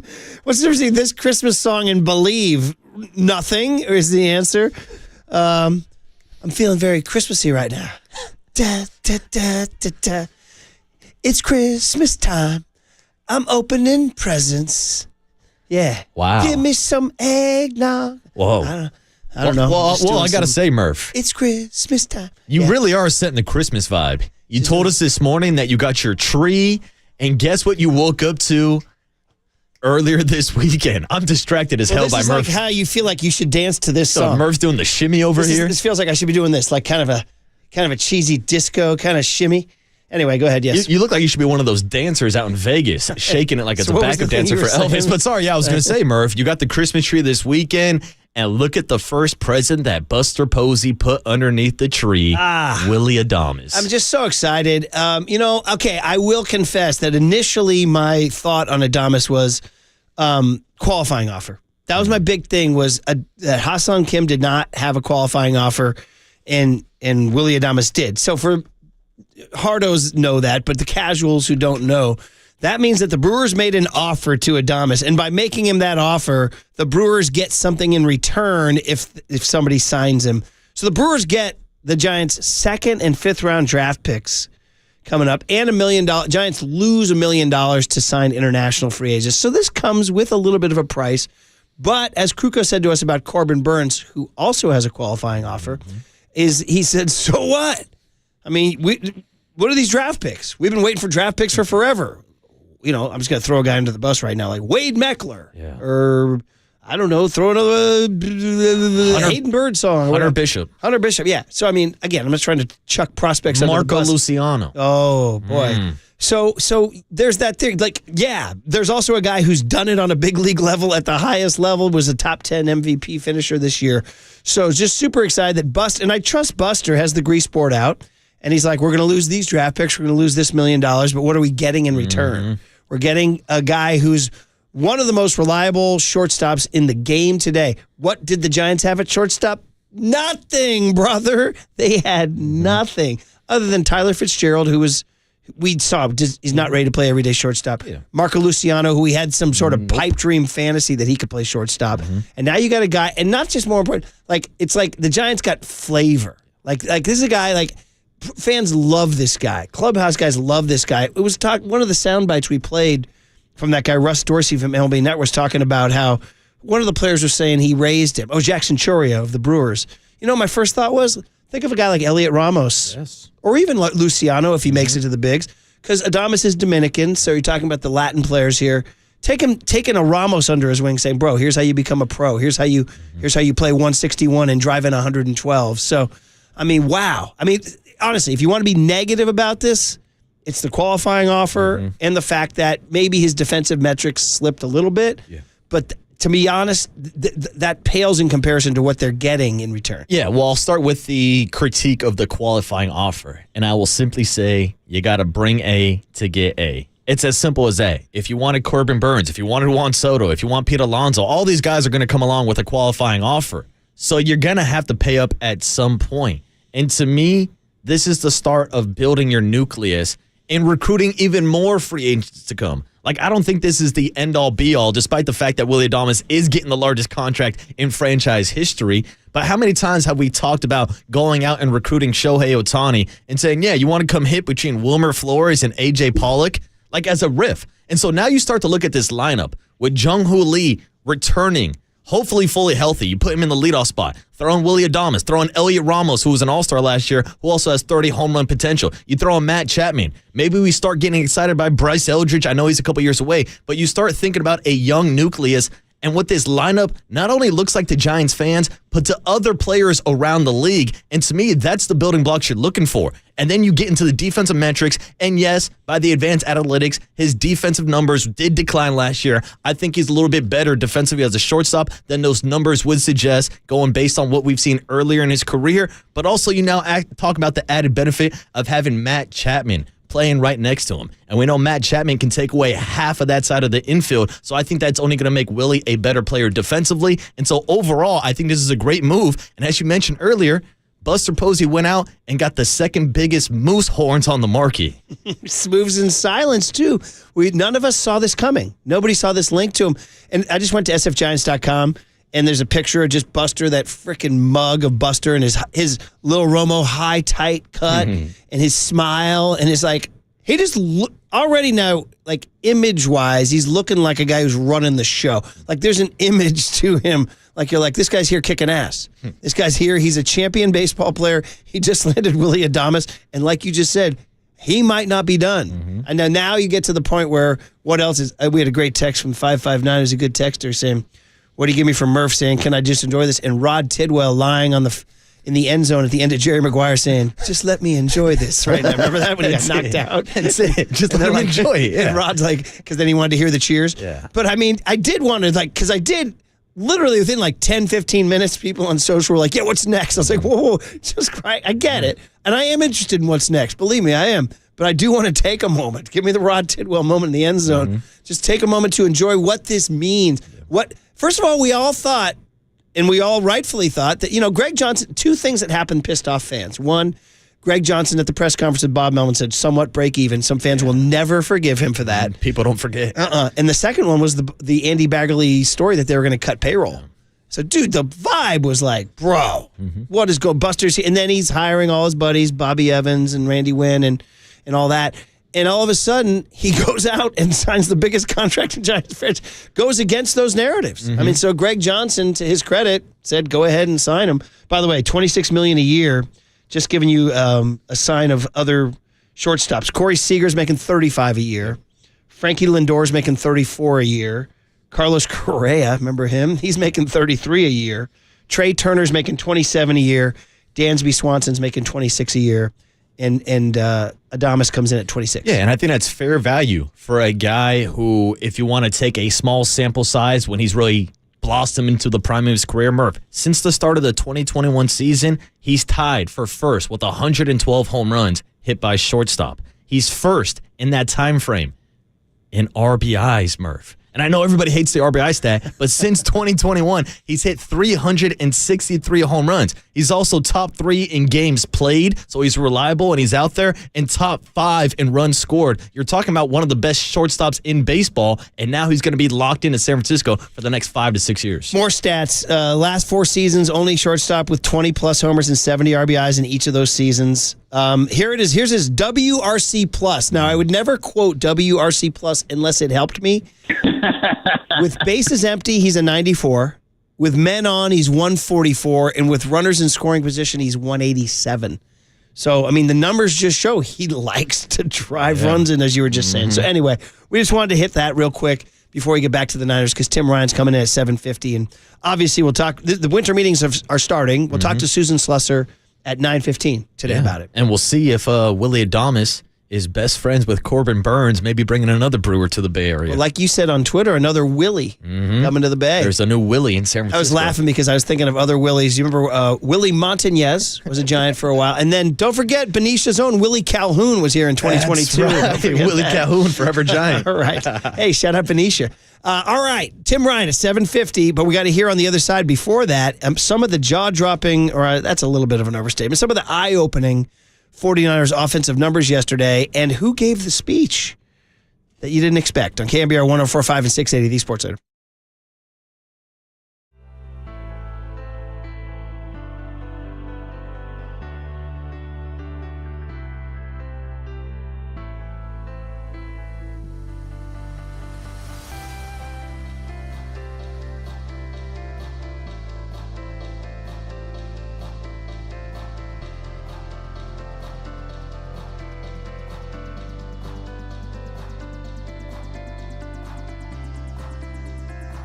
All right, River Islands. Let's talk about it. The good people at River Islands. You know, I went out there and had a great tour and finished up at the boathouse where we had a great, you can get sandwiches, burgers, beers, watch a game, chill out on the boathouse. River Islands has so much more going on, too. We're finishing up the year. Here we are in December. So many things to celebrate. It's the best-selling master plan community in all of Northern California. It's got 5 neighborhoods offering new models. Del Webb's out there building its own active adult community for people 55 and over. With 9 model homes of its own. And there's a new builder to the group celebrating a grand opening in December. So much opportunity to find your dream home with gorgeous neighborhoods built on lakes or walking distance to parks and trails. And one built right along the San Joaquin River. The home sizes range from 3 to 7 bedrooms. Prices start in the low 600,000s, ranged to over $1 million. So much to see and do at River Islands. You have some time off between now and the end of the year. It's a great time to take a model home tour and envision making the good life your life. Go to riverislands.com, see it all for yourself. Isn't it time for you to discover the islands? And hey, I'll meet you at the boathouse.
is KNBR, and this is Murph and Marcus on KNBR 104.5 and 680, the sports leader. It's the most wonderful half of the year. 319 yards, 24 points. Look at Tony getting in the Christmas spirit here. Little Andy Williams, bro, huh? Little Andrew Williams. He's on, I wouldn't say he's on Mount Christmasmore, but he's probably on like Mount Christmasmore JV. He's like on the backup squad.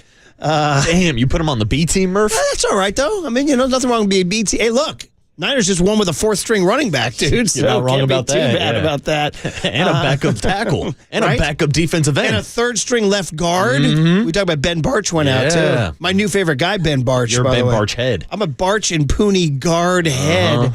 By the way, cooler of content at 8:15, but big hit Tim Ryan at 7:50 will join us here. And then, of course, Matty Barrows at 8:30. Also, the Amazon cameras are coming in here again. They're barging in on us here. Ooh, are we going to be on Amazon Prime again? This is when we have to give that signal. We're like, what where you have to give them that line that they're going to use, which is like, the 49ers are still alive, but have to beat their rival, and they'll use like 2 seconds. Yeah, there's an 8% chance the Niners make the playoffs, but there's a 92% chance they kick the Rams' ass. Oh, man. Matt Mayoka joins Dirty Work with Copes and Depop at 4:50, and we're giving away 2 tickets to see stand-up comedian Gabriel Iglesias. Hey. You can either go to the SAP San Jose show on February 21 or the Chase Center show in San Francisco on February 22. All right, a couple things happened after the game. They revealed that Saturday night, with their backs against the wall, Kyle Shanahan said, enough of me yakking. I'm bringing up 2 players. What 2 players do you think should address the team? You think George Kittle would be one? No, he went with Brock Purdy and Diamador Lenore. Wow. Who's now turning into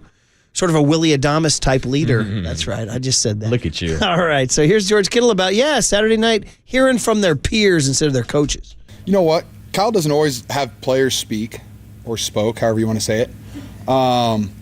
But he used to, when he was like first starting off as a head coach, he would have vets like talk about things that were important to them and why they play the game. And he hasn't done it for a while, but he had Demo got up and talk, and Demo's not really while he looks loud while he's on the football field, he's much like lead by example, lead without the way that he plays. But when you give guys like that an opportunity to speak in front of the team, it means a lot. To everybody watching, to everybody listening, to everybody in that room. And we all respect and love Demo, not just how he plays, but he's a great teammate. He shows up every day. He works his tail off, and he plays the game the right way. And for him to speak, and then also for, Brock to get in front of a team, which he doesn't always do, but this for him to talk, and it doesn't really matter what they say. There's no like magical rah-rah speech or anything like that. It's just the fact that it means enough to them that, when Kyle asks them to speak, that they say, yes, I would love to speak in front of the team. And so I think just that in itself definitely motivates the boys. Yeah, he's right. It's not what they said. It's not win one for the Gipper here, but it's that they becoming leaders, young guys becoming leaders. Purdy, 20 of 25, 325, 2 touchdowns, no picks. Yeah, and to me, Murph, the bigger message is they care about this team. They still care about this season. And it's a narrative that I know popped up a lot last week. We even asked Tim Ryan about it last Monday, about whether or not the 49ers should just wave the white flag, sell the season away, start tanking for draft picks. And Tim told me, Niners players don't do this. Football players, athletes just don't do this in general. Like, they're built differently. Their DNA is to wake up and to try to win every single Sunday. And that's why I always think it's funny when fans start talking about this team needs to tank. Only way you tank is if your franchise is so inept, like John Fisher and the Oakland A's. That's how you tank a franchise. Yeah. But the players on the field, they still want to go out there and win every single week. And even though there is only an 8% chance of making the playoffs, you know that those guys are going to go out there and give their all. Well, also, it's the age-old line about putting on – this is job auditions. They're putting film out there. A lot of these guys are looking for jobs. Like, not everybody's guaranteed a contract next year. You got to feed your family, bro. You got to go out and put your film. And also, like, what kind of competitive – it was what John Lynch said at the end of our conversation Friday. You get your ass kicked 2 weeks in a row. What kind of competitive pride do you have coming back? And so that was a question. They could have gone out there and looked flat because it wasn't that Levi's wasn't really electric. Little Rory was at the game yesterday with his buddy Caden for their birthday. Nice. And so he said to me, it's kind of funny. He said at dinner, he goes, Dad, the game was lightly attended. He used the phrase, that's a good phrase, kid, lightly attended. I don't know. None of us was there. No. I had other things going on. But I did watch the game, and I mean, it didn't it looked good, but it wasn't like an electric crowd, like pulsating for the game. No, I don't think anybody was clearing the schedule to go to the game this week. They could have come out flat. They could have. It was that first drive that looked like, we talked about it, that looked like the Shanahan classic opening drive. It looked like vintage Kyle Shanahan for an offense that it seems like over the last couple of years, we've just kind of expected them to start the game with 7 points. That's how dynamic this offense has been. Murph, yesterday was only the second time all season that they started the game with an opening touchdown drive. Crazy. And that's why it was exciting to see Isaac Gendo out of the backfield with his pass as a receiver. It was great to see George Kittle catching balls in screen passes, just like putting them in different positions. Kittle talked about it after the game. He's like, yeah, we just installed those tight end screens a couple weeks ago.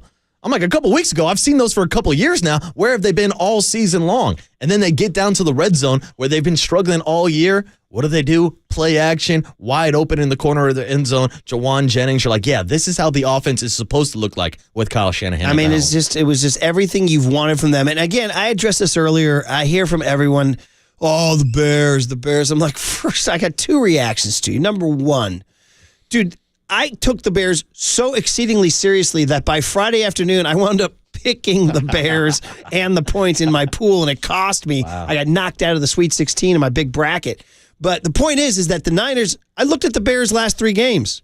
Dude, they should have at least tied the Lions and gotten to overtime if they didn't botch that final play, if not won the game.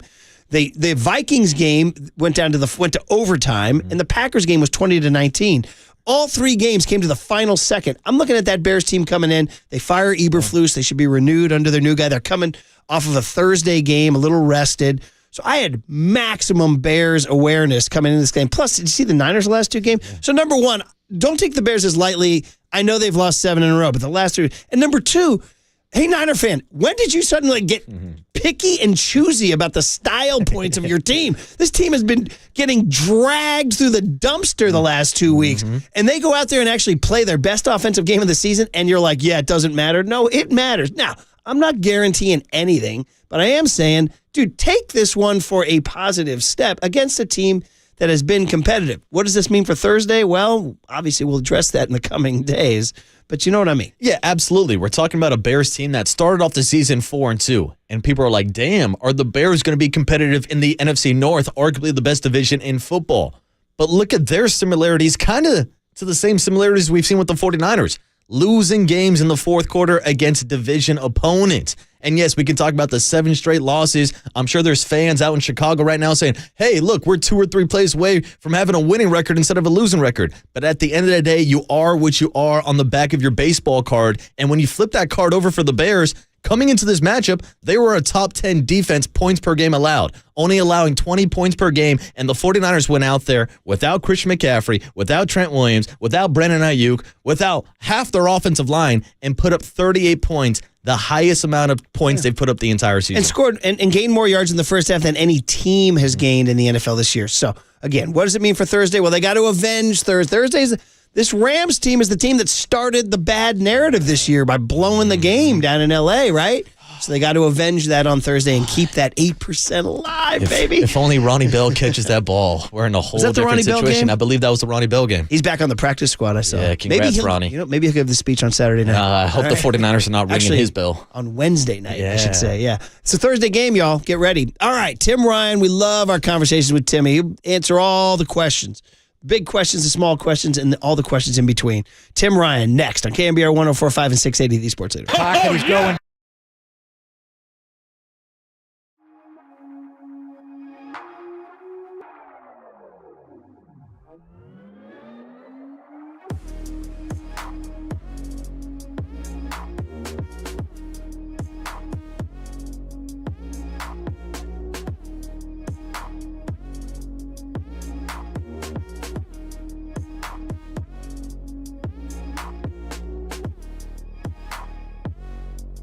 Hey, what's up, everybody? Marcus the Waterboy Boucher here on a Monday morning to talk to you about the Abundant Life weight loss industry.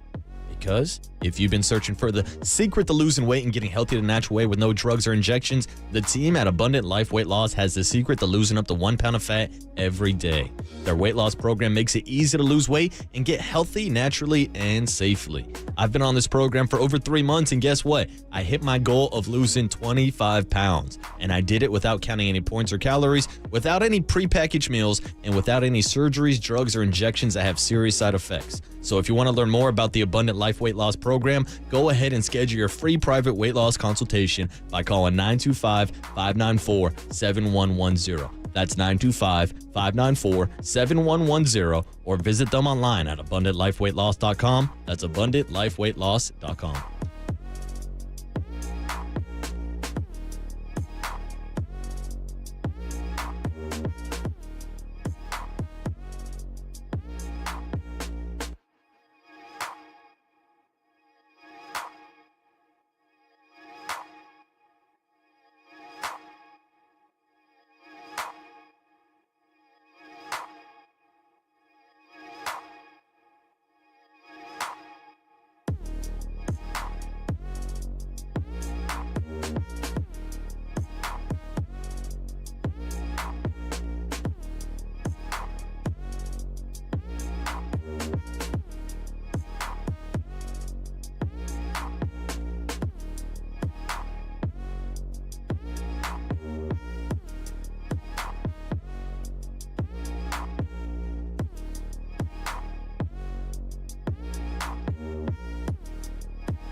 This is The Big Hit. Sponsored by Benjamin Moore Paints. Experience the Benjamin Moore retail difference at their independently owned, authorized retailers today or at benjaminmoore.com. On KNBR 104.5 FM and 680 AM. The sports leader. Faithful. You need some syrup for that pancake.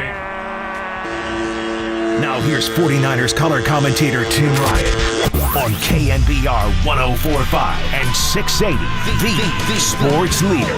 Big ol' honking offensive explosion for the 49ers, not to mention 7 sacks on defense. 38-13 win. Let's talk about it with Tim Ryan. We do it every Monday at this time, and it's sponsored by Dignity Health, the official healthcare partner of the San Francisco 49ers and Levi Stadiums. It's also sponsored by the Contra Costa County Office of the Sheriff. Apply for your new career in law enforcement at cocosheriff.org today. Tim, we're going to that game not knowing, after 2 bad games and the Bears playing the Vikings, Lions, and Packers so close. We're like, oh, what's going to happen? Kaboom! 38 points happened. Good morning. How are you, man? Hey, morning, Tim. Top of the morning, gents. I'm doing well. The euphoria victory is pretty sweet, isn't it? Yeah. My God, was it good to be home and good to see these guys on their home field execute and play the kind of football that the faithful knows that they're capable of playing. Complimentary football on both sides of the ball, achieved what they needed to achieve. Just played really well, man, at the line of scrimmage on both sides, and of course we can get into all the plays and the explosive pass plays and the defense getting after the quarterback, and the tsunami warning came in last week, and the tsunami finally showed up on Sunday with those pass rushers, and it was awesome to see. And then, to me, I thought the best thing to see was again, complimenting one another on both sides of the ball, and it was so good to see Brock, that shining star shine again, and he found a rhythm, and his feet and his arm were all linked up, and the reads were good, and the play calling was outstanding, and the execution was even better. So it was much needed and much deserved for how hard those guys have been working out there at practice. Yeah, and let's talk about the running back, Isaac Gendo. Two things. Obviously, we'll end by asking if we know anything about his availability Thursday, but I mean, at this point, Tim, it was getting ridiculous. And here's a guy who, I think they said it was his second start ever at running back. We didn't know what to expect. Since fourth grade, Papa, since fourth grade, he probably had, knowing him, he probably had how many days, 4,331 days and 22 hours since his last start. He was a part of that explosion. Obviously, Purdy we can talk about too, but I just wanted to focus on the fact that you're down to your fourth string running back. And, the guy's only making his second start since fourth grade, and the guy got it done. Got in the end zone twice, caught that ball on that. So what'd you think? What'd you see? Well, I call it the We Like Ike show. I liked it. Fun to watch. Obviously, he's talented. That's why he was selected where he was. When you have a guy that only started one game in college, you're like, what? With that? I mean, what do you mean? And I know he transferred. I think it was Wisconsin, and then ended up at Louisville, and they took a shot on him, and first got here, had the hamstring, and a significant hamstring in training camp. But you could see, before the hamstring that, man, this guy's got juice at 220-plus pounds and running 4.3. I think he was the fastest running back at the Combine, and probably a big reason why he was selected where he was selected. But as the season started and there wasn't a lot of opportunity, the hamstring healed, he got some opportunity, and it was rookie-ish, if you will, in terms of, just the style of running and what they asked the running backs to do here in terms of, it might only be 2 yards of green grass in front of you. You got to chew it up and then, let the chips fall where they may. And you got to hit it, and you got to hit it hard, and you got to read it, and you got to put your foot in the ground, you got to go. And there wasn't a lot of that and it wasn't a lot of runs, obviously. I think he had 12 runs before that Seattle game Thursday night, and then he exploded. And then the next week exploded and figured out, wow, you get through the hole like that with that mindset, and next thing you know, you're on that deep middle safety and you're running away from people. So I thought I haven't watched tape back yet. I'm up here now getting ready to flip it on. I thought he was outstanding. There was some yards I think he left out there in terms of just reading it a little quicker. That's a challenge. That takes time. That takes reps. The more reps he gets, the faster he's going to see it and get a better feel for it and those landmarks and where he's supposed to really start getting downhill. Thought the catch was terrific with the sun right in his face. Obviously, I love that they were able to pay him off and get him the touchdown. I love the angle route when Brock got all the way down to that, probably the third or the fourth read in the progression on the first drive, which was the first explosive play of the game, crossing underneath the linebackers, and they turned him free. And then I love the red zone production. We've all watched this team. They were the number one red zone in pro football last year, and obviously that paid dividends and got them all the way to the big game. This year, not so good, as we all know. And a big part of that is you got to be able to run it better down there. And he ran it well yesterday. And the first touchdown was just power and will. The second touchdown was great vision by him. And as we said in the pregame, when you're running the 49er run game and the way it's schematically designed, the wide receivers, the tight ends, Kittle, the fullback, Kyle Juszczyk, a lot of them got seal blocks, kick blocks, and dig blocks. And watch that second touchdown. And I think Juice had the great kick-out block on the linebacker. Juwan Jennings got a dig block in there on one of the other linebackers of the safety, as did Deebo Samuel. And then there was a big trench for Isaac Gendo to throw to. So enjoyed the We Like Ike show. Hopefully we see it on Thursday night. Don't know yet with what's going on with his foot. Yeah, the Ike show was great from the opening drive yesterday, Tim, but also got to mention George Kittle on that opening drive. In the entire first half, Tim, he had 5 catches for 138 yards in the first half alone. ended up actually totaling 103 of his 151 receiving yards after the catch throughout the entire game, and a lot of those passes came in the screen game. Now, George Kittle did say after the game that they just implemented those screen passes to George a couple weeks ago. So I guess my big question, Tim, is the screen game something that's been missing in Kyle Shanahan's system so far this season? Well, I mean, obviously they looked great yesterday, and there's been times where they have, and this team's run screens, not a lot of tight end middle screens, and if you think back, 49ers have been hit with a few of those. I said that yesterday watching games. I'm like, man, this league there's screens everywhere, and the creativity in the screen game now is ridiculous. Swing screens that are built into plays, and where you get blockers out there leading the way. It's not just your old classic, running back screen or wide screen out to the perimeter on some of those bubble screens. The creativity is fun to watch, and they caught him with them perfect yesterday. Screen is so much about timing, so much about the offensive lineman really selling it and then letting the guy go at the right time, and then getting out there and letting the big boys try to block smaller men in space, and then the running backs picking their way. And George, some of those cuts, the cut off of Purdy, off the back end of Purdy in the middle of the field, the way that was timed up. George has always been an outstanding run after the catch guy, just because of his skill set, his vision. He's just a really, really good football player, and that's why the numbers bear it out, and it shows up, and that's, along with his blocking, why he's the best tight end in this franchise's history, and a guy that I think still has got a lot of gas left in the tank in terms of tread on the tire, and you could see that yesterday. So fired up for him. Said that going into the game, Marcus, feed the beast. A lot of zone being played by that Bears defense, and they've been pretty good at it. They're top 15 pass defense, I think 11th going into the game. But when there's a lot of zone, a lot of three-deep zone, a lot of shell coverage, George Kittle's going to be a weapon, and I'm glad they got that weapon sharpened up and got it delivered to him early in the football game. Huge game for him. 6 targets, 6 catches, 152 yards. Yeah, we're talking to Tim Ryan. We do it on the UMA guest line every Monday, and you're listening to KNBR AM and KNBR FM, San Francisco, the sports leader, Cumulus Media Station. We'll get into the Ram game Thursday because it means so much.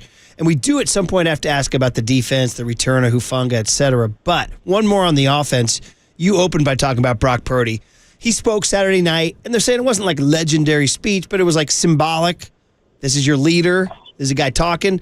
Ian Rappaport reports Sunday morning that they're already talking about the extension, or, things are happening in this young man's life.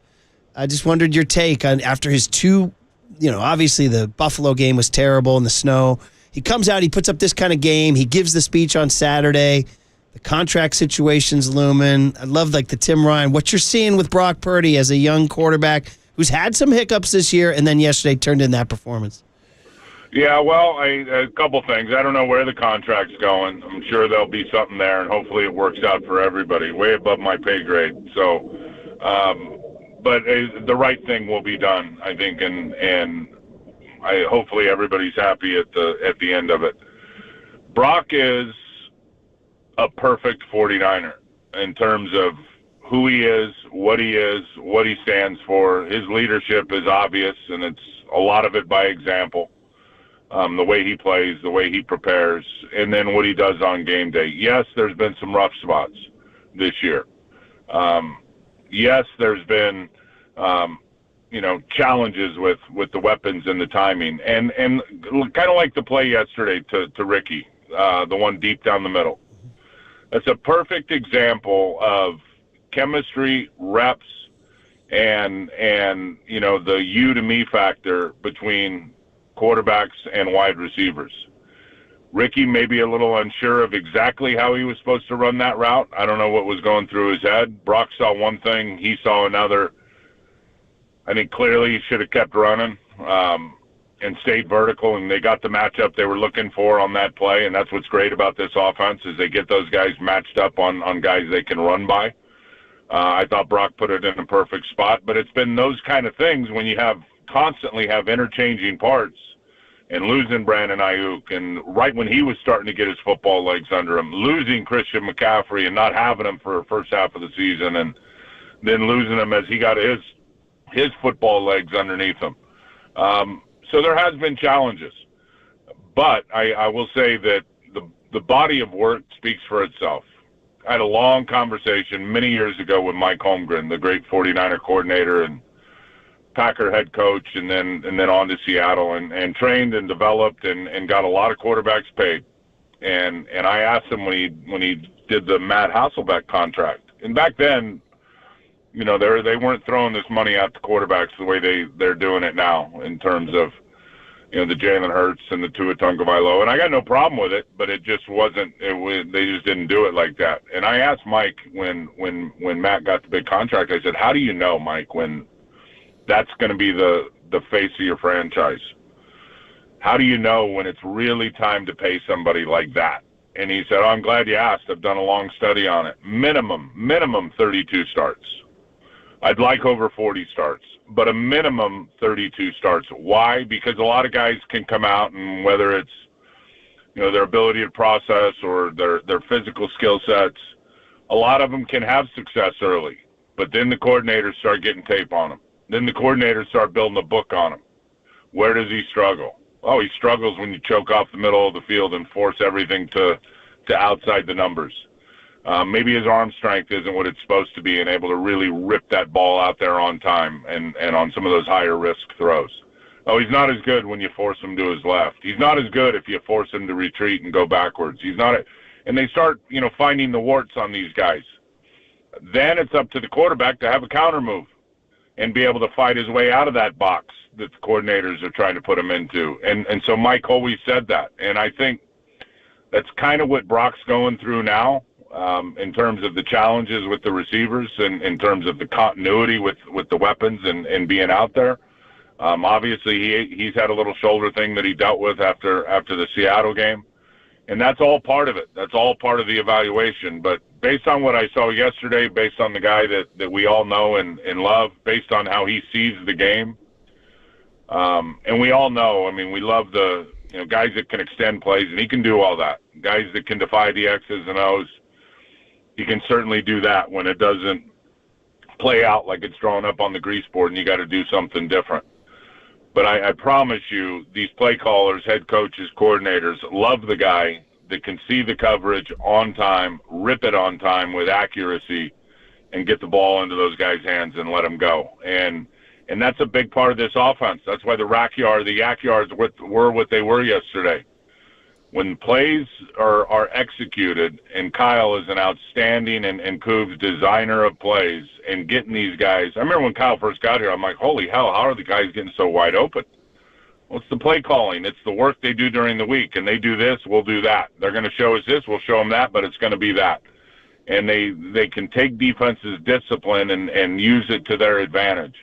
And get guys wide open. And if the quarterback's seeing it, like the play caller's seeing it, it's going to look a lot like it looked yesterday. So based on that, I mean, at the end of the day, I think Brock Purdy will be a 49er, hopefully, for a long time. Yeah, and with all that being said, it led to Brock Purdy and the 49ers putting up their highest point total of the season against a Bears defense that was only allowing 20 points per game, but flipping over from the Bears defense to the 49ers defense, Tim, you mentioned it, their D-line had 7 sacks yesterday on Caleb Williams. Now, we do have to point out that the Bears have allowed more sacks than any other team in the NFL, and Caleb Williams has been criticized for holding onto the ball too long. So do you think the 7 sacks were a result of the matchup, or did you see something different from the defensive line this weekend? Well, I saw something different from Yetur Gross-Matos, I'll tell you that. Guy's gotten another guy that's been dealing with injuries all year that is a big, thick human being with foot speed and good balance and good swipes and hands and all the things it takes to be a good pass rusher, and clearly has power as well, as you saw a few of those bull rushes, and he was able to get home. So there's no doubt he was an improved player yesterday, and that's the guy they went out and targeted and got in free agency. And again, as he's starting to fall into this thing now with, getting healthier, you're seeing it show up. Leonard Floyd has been in a slot for a while, you guys. I mean, the Buffalo game was hard to evaluate that with the way the footing was. That dude is a dog. I'm telling you, his motor, his desire, his vision in terms of his eyes always on the target and how he can retrace and get around guys, his length. And for a guy that is, 6'6" and I don't know what he weighs, 250, 260. I mean, he is lean. He looks like a power forward on the hardwood. He will use those long arms and freight train you. He is strong and explosive and powerful. And then you match that with his, his work ethic and his desire to play to the whistle every time, and that's what you're going to get. And the 49ers have gotten that in a lot of games this year.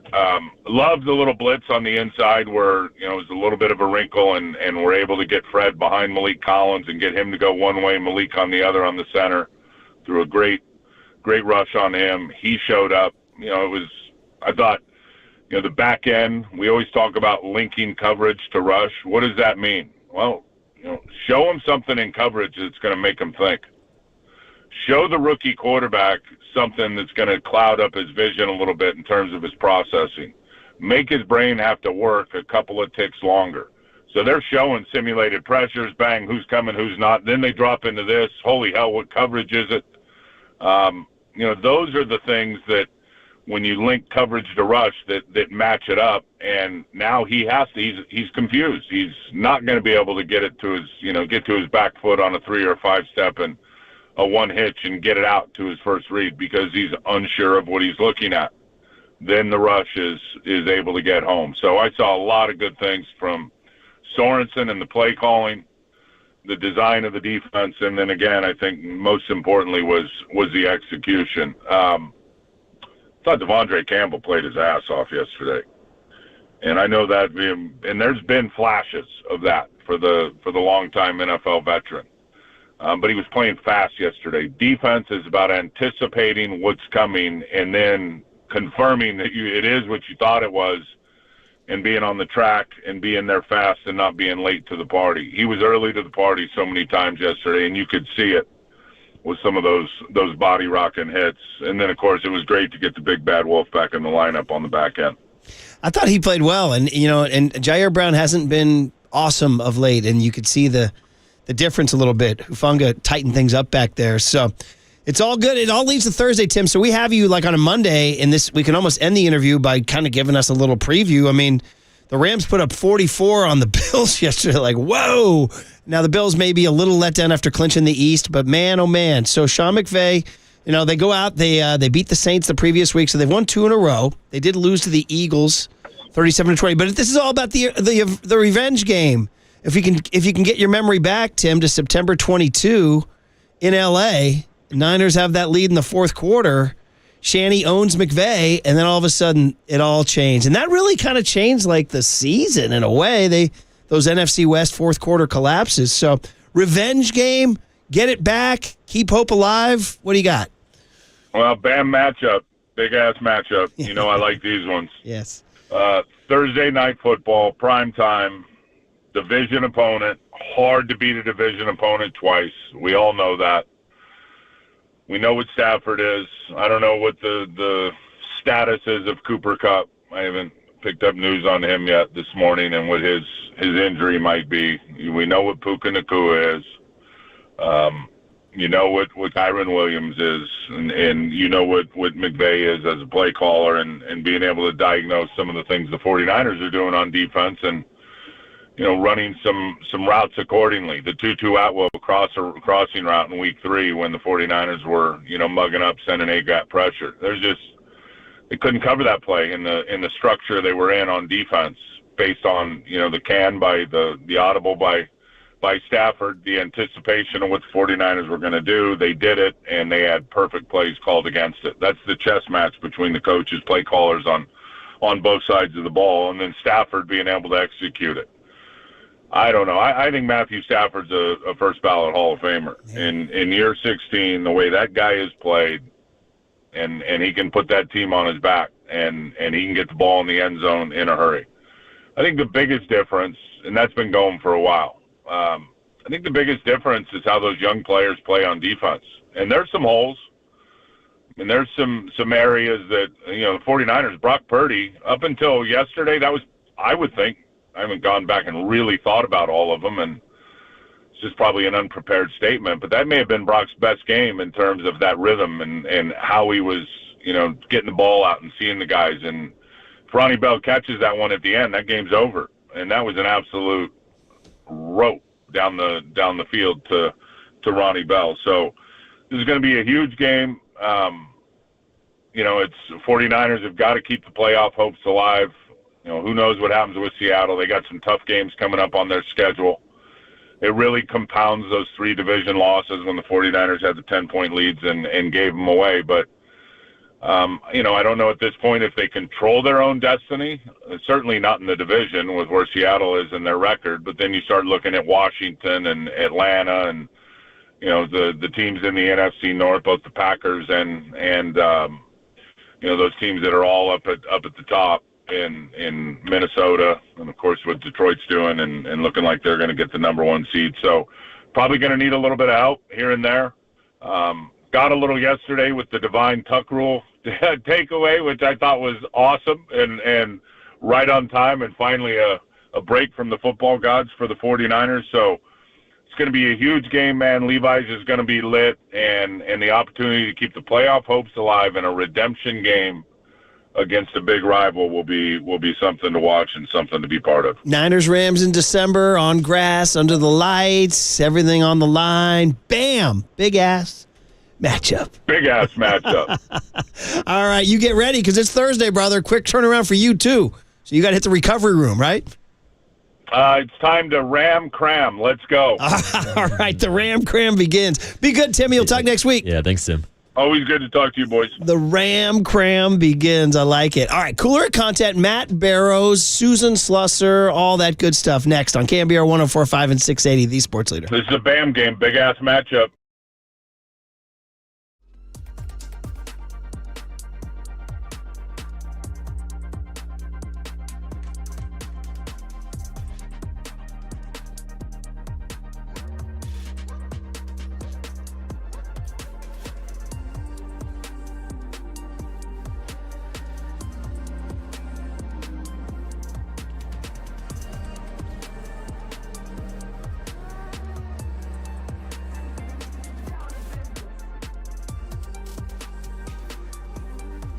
All right, Monday, December 9, we got our good friend Steve Moskowitz on the line. Steve, you want to talk to us about what to do if you did not get your ERC check? Good morning.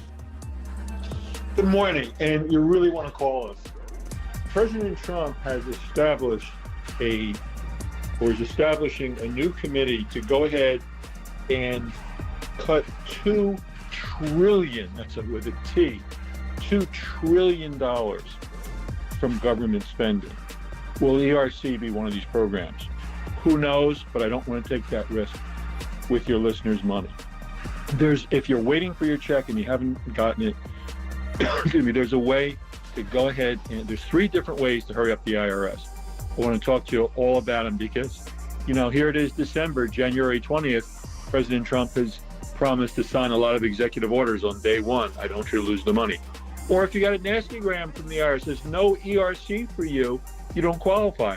There's a big lawsuit going on right now here locally in the 9th Circuit that says IRS is using AI and they're disallowing people en masse. They don't even know if you qualify or not. We want to go ahead and appeal those denials. Or if you're being audited, they want the money back. There's so many crazy programs. There's a program right now where if you admit you had absolutely no claim whatsoever to ERC, they'll give you 20% of it anyway, just to settle. There's so much going on in ERC, but I really think you have to hurry because of President Trump's announcements. Bottom line is we have a free consultation. Just call up and say, hey, Steve, get me my money. There he is. That's tax attorney Steve Moskowitz. He's my tax attorney. He should be your tax attorney. Give him a call at 888-TAX-DEAL, 888-TAX-DEAL, or go online to moskowitzllp.com.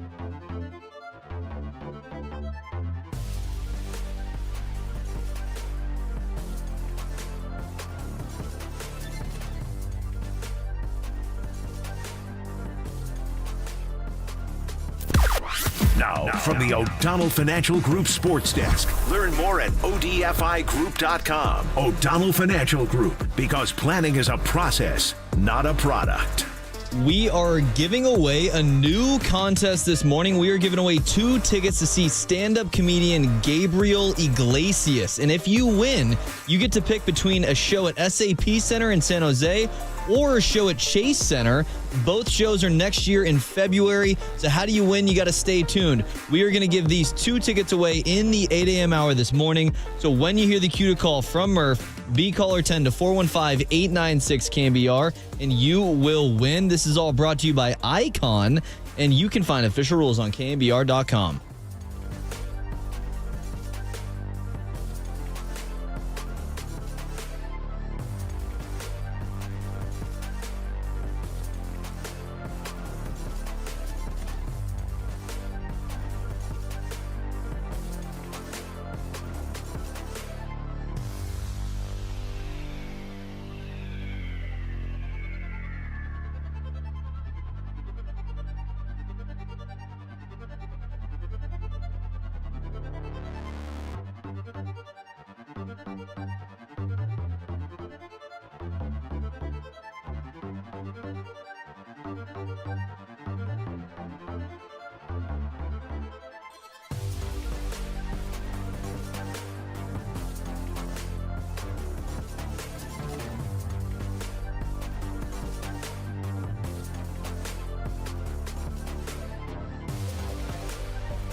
And now, time for the Protect Your Assets with David Hollander Business and Technology Report.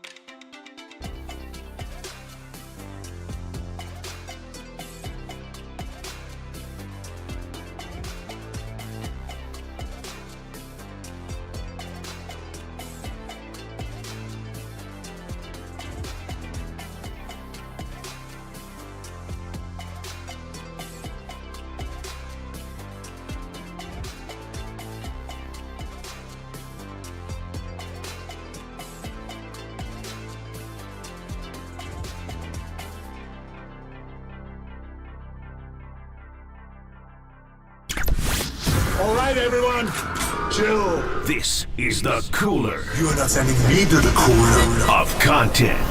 Sponsored by Mancini Sleep World. Sleep better, live better. Visit sleepworld.com. And by Marin Health. Marin Health Medical Center and Marin Health Medical Network world-class care. Closer than you think. On the sports leader. All right. Good morning, everybody. Happy Christmas season. Happy Niner win. We called it in to that mannequin, Roger. We haven't called in the Warrior win yet to Skinny Boy.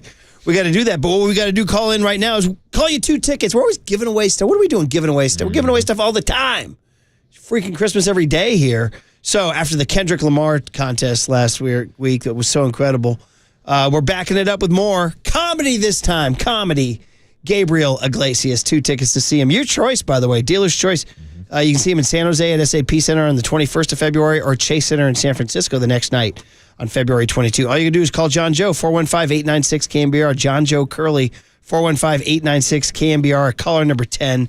Tickets are on sale now at Ticketmaster.com for Gabe Iglesias. There you go, buddy. And Murph, don't forget, he's not fat. He's just fluffy. You know you're Iglesias. Oh, yeah, that's part of his bit. All I actually think he has a special called that. Okay, well, you know who else has material? Nicky T. Nick Turturro, the great actor. Of course, we've loved him for years. We've had him on the show. That is when he shows up. We have him on the show. But that doesn't cut it, bro. You knew this was happening, bro. You knew this was happening. The news that Juan Soto accepts just a smidge more money from the Mets and turns down the Yankees. A smidge. Tells Yankee fan Nick Turturro to go ham last night on his Twitter feed. Hey, Juan Soto, I got 2 words for you. F*** you. That's right. F*** you and the horse you rode in on. And the cavalry behind you. That's right, motherfucker. Yeah, I'm taking it personal. We gave you our love. We gave you our heart and soul. It wasn't enough. You turned your cap around after the World Series. I saw that move. $700 million, $730. Yeah, it wasn't enough. It wasn't enough. Guaranteed years, it wasn't enough. You don't even choose the Dodgers. You don't even choose the Dodgers. You go off Broadway to the Mets. You don't want to be on Broadway, and you don't want to be Judge's guy. You don't want to be Judge's partner. Oh, that's right, Judge. Now it's your team. That's it. Let's stick it up his. That's right. Let's go out. Let's get Burns, Fried, Bregman. Let's Teoscar. I don't give a. Now we're not around. Take those grungy, whatever those. Those stupid Mets. So there it is. Nothing but the best rant he's ever given right there. So many first of all, the profanity right out of the gate. The mother, father right out of the gate. Then, dude, what was this cap? I saw you turn your cap around. Like, I saw you. I saw what you did.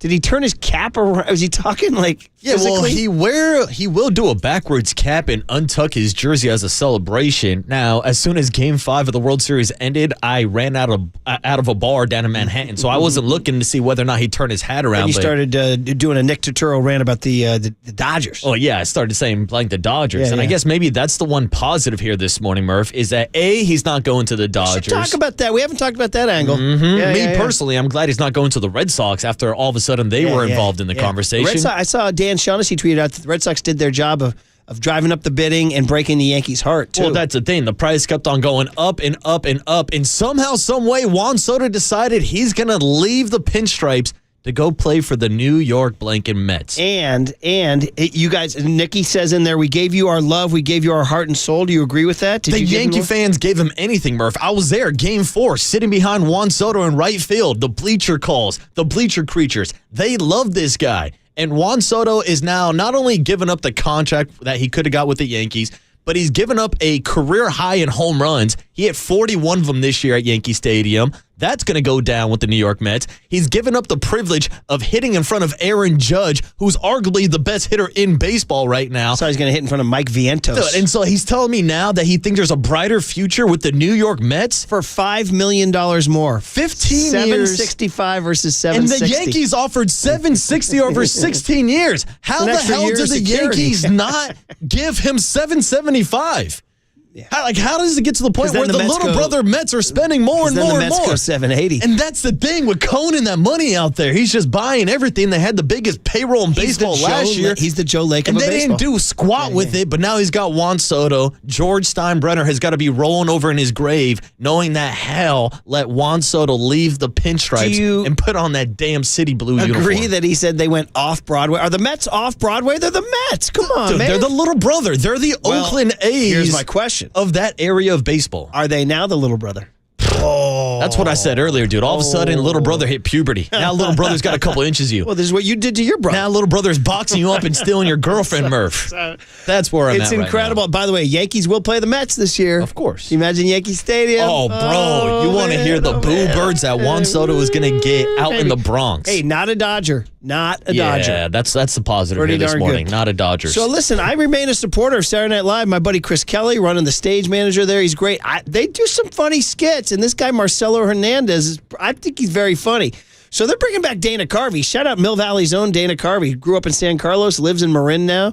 And he's still funny. And do you guys remember the church lady back in the day? There's no way Young Tone remembers the church lady, huh? Church lady? Isn't that special? Do you remember the church lady? I don't think so, Murph. Oh, he did Doesn't ring a bell. He portrayed an old, super pious Christian lady who would wag her finger at everybody and accuse them of being linked to Satan. And it was very, very funny. It's a very popular bit in the 90s, the church lady. So they brought it back last night and had various guests on, some political ones. Then she brought on Juan Soto at the end and, of course, was wagging her finger at him for not taking too much money and not believing in Jesus. So this is Dana Carvey as the church lady and Marcelo Hernandez as Juan Soto here. So I hear they're going to pay you $700 million to smack some balls around with your big stick. We like to hit a baseball, don't we, and make more money than Jesus. You know, money is the root of all evil. Well, if that's true, then I'm going to become the most evil baseball player in the world. Oh, so funny. So then you might as well tell us, what team do you think you're going to pick? I don't know. Right now, I hope the Yankees make me the best offer. Mm-hmm. Well, as a Christian, I have to ask you, why not spend your time helping and money helping the needy and the less fortunate? You're right. Maybe I sign with the Mets. That was Saturday night. Dude. Funny line, right? And then he signs with the Mets. This is what I'm talking about, dude.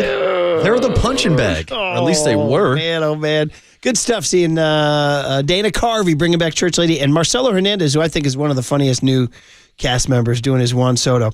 By the way, one more. How about E40 doing the Valkyries? So, dude, the Golden State Valkyries Warriors are like giving this new team is getting love. And they had the expansion draft. And so you're seeing the Warriors wearing all their gear. And then they brought out E40 for the expansion draft. Here it is, E40. Golden State Valkyries select center Timmy Fogbenlay. From the Las Vegas Aces, the Golden State Valkyries select guard Kate Martin.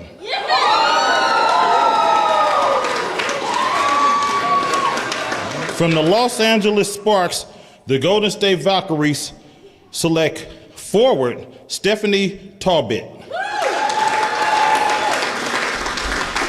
And from the Minnesota Lynx, the Golden State Valkyries select forward Cecilia Zandalicini. All right, you heard it from E40. There it is, man. So we got to start talking some Val's ball, buddy. Dude, that's it. Me and you sitting courtside next to front row 40. Let's get our Kate Money Martin posters ready to go, Murph. Iowa connection. We got Purdy, we got Kittle, now we got Kate Martin. The crowd went crazy for Kate Martin. And then finally, Brandon Ayuk, he went to Arizona State. Brock Purdy went to Iowa State. They played in the Big 12 Championship. Our buddy Jack Loader out in the bullpen. Be quite happy. Cam Scattaboo in the crowd, dominating. And Brandon Ayuk's calling out Purdy on his IG Live here. Hey, Brock, my brother. Yeah, let me get that, brother. Let me get that. All blue, please. Make sure it's all there, too. Thank you. Wait a minute. What does that mean, all blue? All blue. What does that mean? Does that mean cash? Or I don't know. Blue face hundies, Murph. Is that what that is? That's $100 bills. Okay. I think I just deciphered it live on air. Very good, All buddy. blues, baby. I did not know that. Nothing but blue faces in my wallet. I got to traffic in more blues, I think. Yeah. So Juan Soto's got a lot of blues. Yeah, a lot of blues in that bag. That's pretty good. Ayuk, give me that blue. I need it, brother. Here all it is. blues. Let me get that. All blue, please. So what they bet, I wonder? It's got to be money. Several $100s? Wow. All right, there you go. I mean, Brandon Ayuk does have the bigger contract. All right, well, right that now. was some fun stuff. We got more stuff for tomorrow, but we got to get out because we got Matt Barrows, and then we got Susan Slusser talking adamus. It's all fun. It's a Monday morning on KNBR 104.5 and 680, the Sports Leader.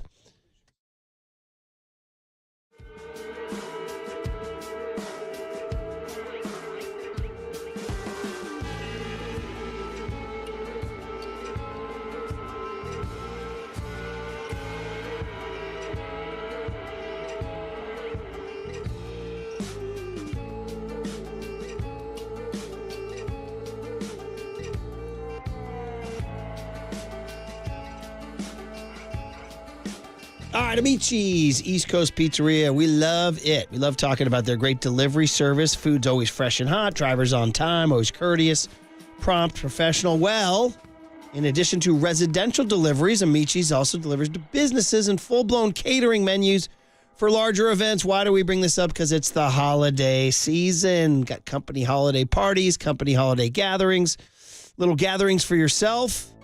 Amici's has the full range of customizable options in ideal portion sizes for your group.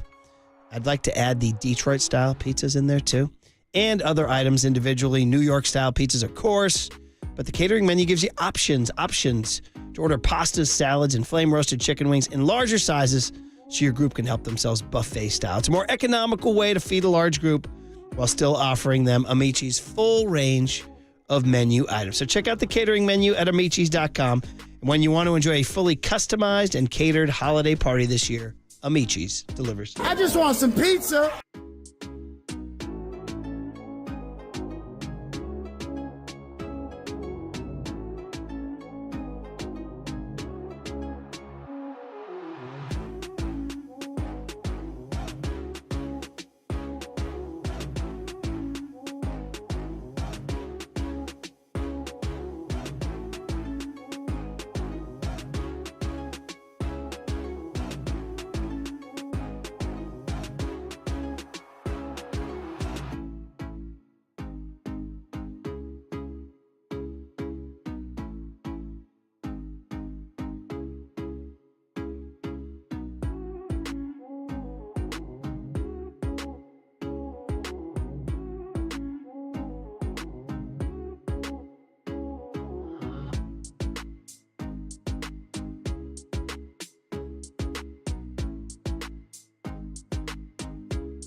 Faithful Murph and Marcus keep your morning moving. Streaming live at twitch.tv/thesportsleader.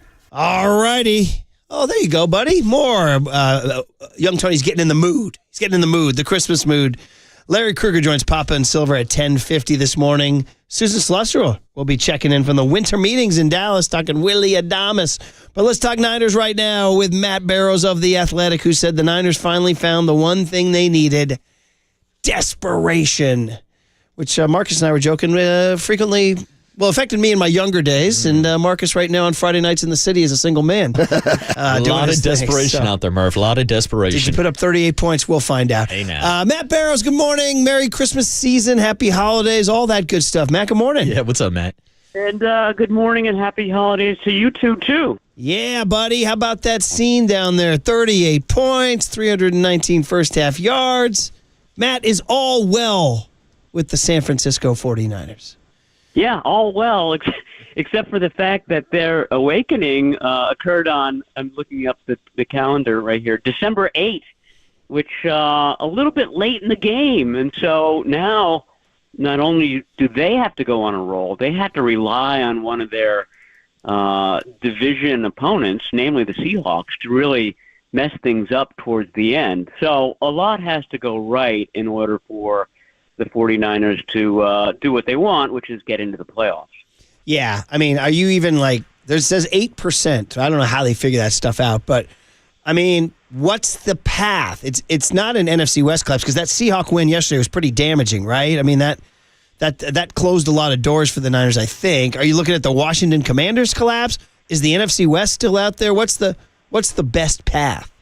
I mean, I still think the best path is the division, and that would require help from the Seahawks. They've got, I'm looking at their upcoming opponents, they've got home versus Green Bay next week, and then the week after that, home versus the Vikings. And then on the road against the Bears, we could probably pencil that one in as a win, given what we saw from the Bears yesterday. And then they finish out the season on the road at the Rams. The 49ers probably would need them to lose that game because it is a division game, and the 49ers already have 3 division losses, and the Seahawks have just 2. But again, Green Bay and Minnesota, not gimmies. Both of those teams are jockeying for playoff position as well. So I mean, it's there. The path is there. It's hazy. You have to squint to find it. You have to search to find it. But I mean, it's not out of the realm, and I don't think it's 8%. guys, I would say it's at least 9 or 10%. Yeah. 8.4, yes. Yeah. And Matt, here's the thing. You didn't have to squint too hard yesterday to see that it looked like a more motivated 49er team out there. Now, maybe it's because they were playing the Chicago Bears, or maybe they were motivated by the speeches of Brock Purdy and Deommodore Lenoir. Tell us your insights on that story and the timing of the speeches before Sunday's game. Yeah, I mean, to me, the 49ers needed a shakeup. They have some really great team leaders. Fred Warner talks to the team all the time. You always see him exhorting the team. He's tireless in that, and he deserves a lot of credit. But obviously they needed something different because it hadn't been working in recent weeks. And so Shanahan asked a couple of guys, prominent guys, but guys who don't speak in front of the team, to talk to the team on Saturday night at the team hotel and during the team meeting. And those two guys were Brock Purdy and Deommodore Lenoir, and sort of twins of each other, if you will, on offense and defense. Both guys in their early 20s, both about to be inked to deals that make them kind of long-term 49ers. This was sort of their next step, if you will, in their leadership. And both talked about seizing the opportunity, and Purdy talked about getting some energy onto the field.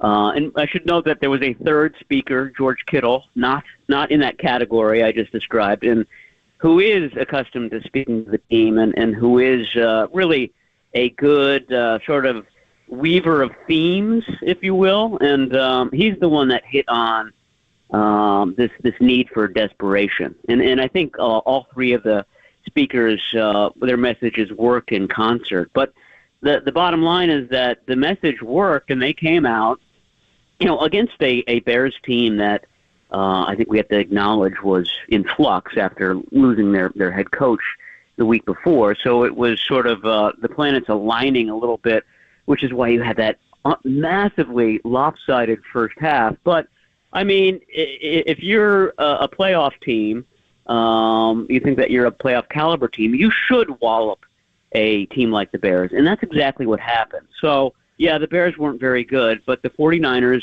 looked as good as they had all season. They looked like their 2023 selves, and they did so without a lot of their 2023 stars, which I thought was also notable for Sunday's game. Yeah, for sure, Matt. It looked like old school Kyle with the gash plays over the middle, exploiting a zone. Was it because a listener asked, the Bears played a lot of zone defense and that plays to Kyle's strengths? Yeah, they did. I mean, there's definitely some man-to-man as well, though. I mean, there was one where that's right. Debo's going man-to-man against the Bears' best cornerback, and Brock just put it up there. It was one of those where he throws it well before the guy makes his break, and Samuel came down with the ball. So there was, some very quick decisions and some trust decisions for Brock Purdy in this game, and George Kittle gave him credit for that afterward. Put the ball up to us, and we'll come down and get it. And that was sort of the theme from jump on Sunday. Yeah, and Matt, I got to say, I was actually a little surprised hearing George Kittle post-game comments about how they just kind of installed those tight end screens just a few weeks ago, because it seems like part of the Kyle Shanahan system for years now has been their bread and butter in the screen game, but this season we haven't seen too much of it. Yeah, I forget what he said. That was the second time that they run it to him, and the first time was, 2021 or something like that, which seems like ancient history. But, yeah, it is surprising, Marcus, I agree with you, just considering how good George Kittle is with the ball in his hand. And he had a lot of yak yards yesterday. And, that's been something that has been apparent this year. It's the screens to Debo have not been going as well as they have in the past, but they switched it up and threw at least one to George Kittle yesterday that did do well. And Kittle, like I said, was really good with the ball in his hands. The bulk of his yardage came after the catch. Matt Barrows of The Athletic was there for the 49ers 38-13 win over the Bears. What it left them in, the situation it left them in is still a mystery, but Thursday night the Rams come to town. It means everything. Rams are 7-6, Niners are 6-7. It's the revenge game from the collapse in September. But if anything's going to happen for the Niners, they're going to have to stop Matt Stafford, who appears to be playing great. His numbers yesterday were fantastic against the Bills. Puka Nacua going off. I heard a SportsCenter anchor call him, ready for this, Marcus, Puka Doncic. You guys good with that or no? No, I don't know about that one. Anyway, the point is the kid had an unbelievable performance. And so that quick release of Stafford, and it all leads up to my question. The Niner defense looked really good yesterday. Hufanga was back. Gross Matos and Len Floyd performed. But is that enough to slow down that Rams offense, given that you're still missing your Bosas and guys like that? Or does the Dre Greenlaw return change things? So I guess that's a long-winded way of asking, how's this Niner defense going to play against the Rams?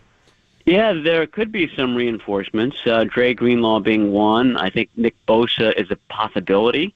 I sort of thought that, the Bosa situation was an either-or situation. Either he plays in the Bears game this week or he plays in the Rams game this week. That, if he played against the Bears, there was no way he could get ready again to play the Rams. I talked to him after the game. He said, no, that wasn't the situation. I just wasn't ready yet for the Bears game. And he said the Rams game is still up in the air. But like I said, it's getting closer to being a possibility for him.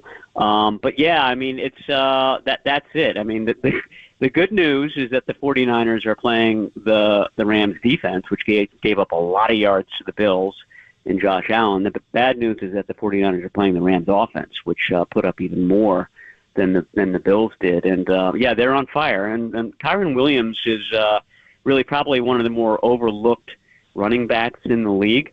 But he's there, Christian McCaffrey. I mean, he does a lot, scores a lot of touchdowns for them, and really that offense starts there with the running game. They're pretty complete, and when they're on fire, they're really good. The good thing for the 49ers is that they're not always on fire. They're a little bit streaky, like the 49ers have been. They certainly played the more competitive game. The 49ers starters were watching the end of the Bears game from the sideline. The Rams were taken down to the wire by Josh Allen. I don't know whether that kind of rest, effort, differential will play a role, but it's probably more magnified in a short week game like Thursday's is. Well, that'll be, the next survive or die game for the Niners. That's it, right? I mean, it's survive or die. Well, they're in the playoffs right now, basically. Right. Well, I guess that's one way to look at it. They're a playoff team. That's right. They were a playoff team, but not playing a playoff opponent yesterday in the Bears. Last one for you on the way out is Ian Rappaport's report that the Niners are going to engage with Brock Purdy. I mean, not a shock, but I don't want to say he's auditioning for his number. Is he auditioning for his number? We just played the church lady skit that was pretty funny with the Juan Soto, Marcelo Hernandez, and that, if you're going to be really a believer in giving back to the needy, you take a lesser number, right? Brock Purdy? Wow. I mean, I think maybe Jed and Prague Marate should bring you in as the third negotiator there. He'll trip the guy into a lower number. Yeah, I don't know. I mean, I feel like I think there's people out there, certainly Brock Purdy's agent, that will argue that, his numbers might be down this year, but what he did this year with a lesser wide receiver core without Christian McCaffrey was still pretty impressive and still puts him, in the top 10 quarterbacks in the league. I mean, to me, I hate covering negotiations, but to me, it's very straightforward. It's the number is the number. It's whatever it is at that point that they're doing the negotiation.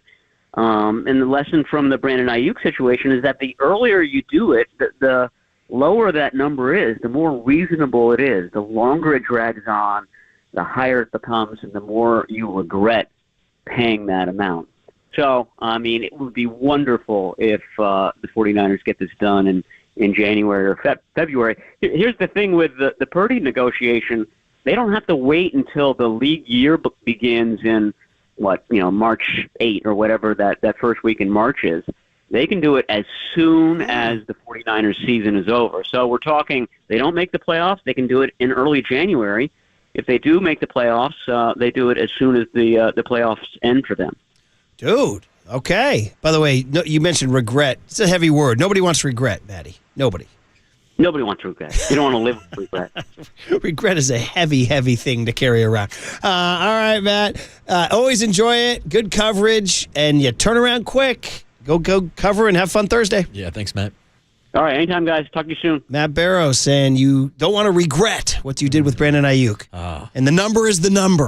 Regrets, I have a few, Murph. Well, there you go, buddy. Yeah. Just like I was thinking about Sinatra in my pool I'm in, because last week I had this just insane week, 36-16.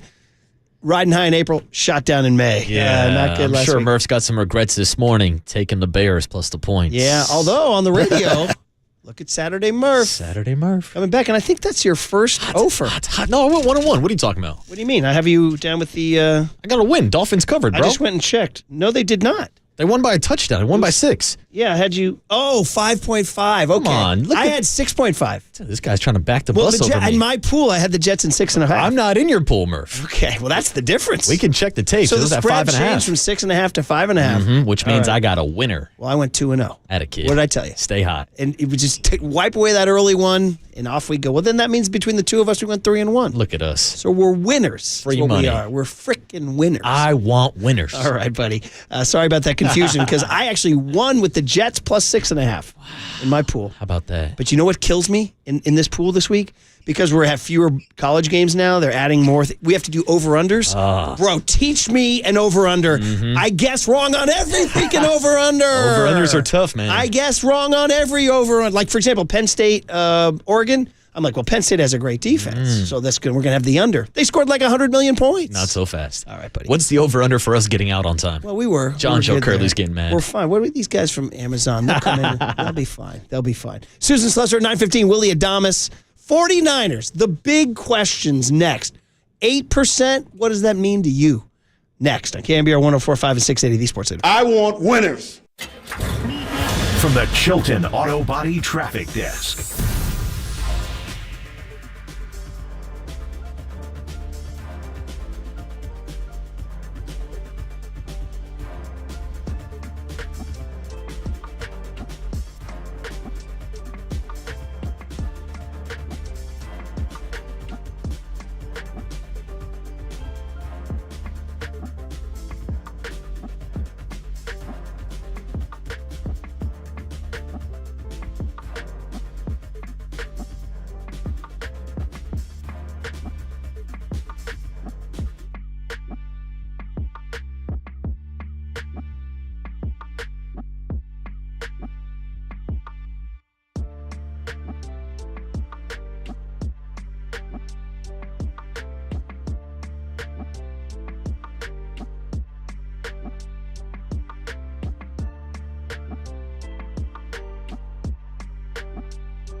Murph and Marcus continue live from the KNBR Casino Matrix Progressive Jackpot Studios. Casino Matrix.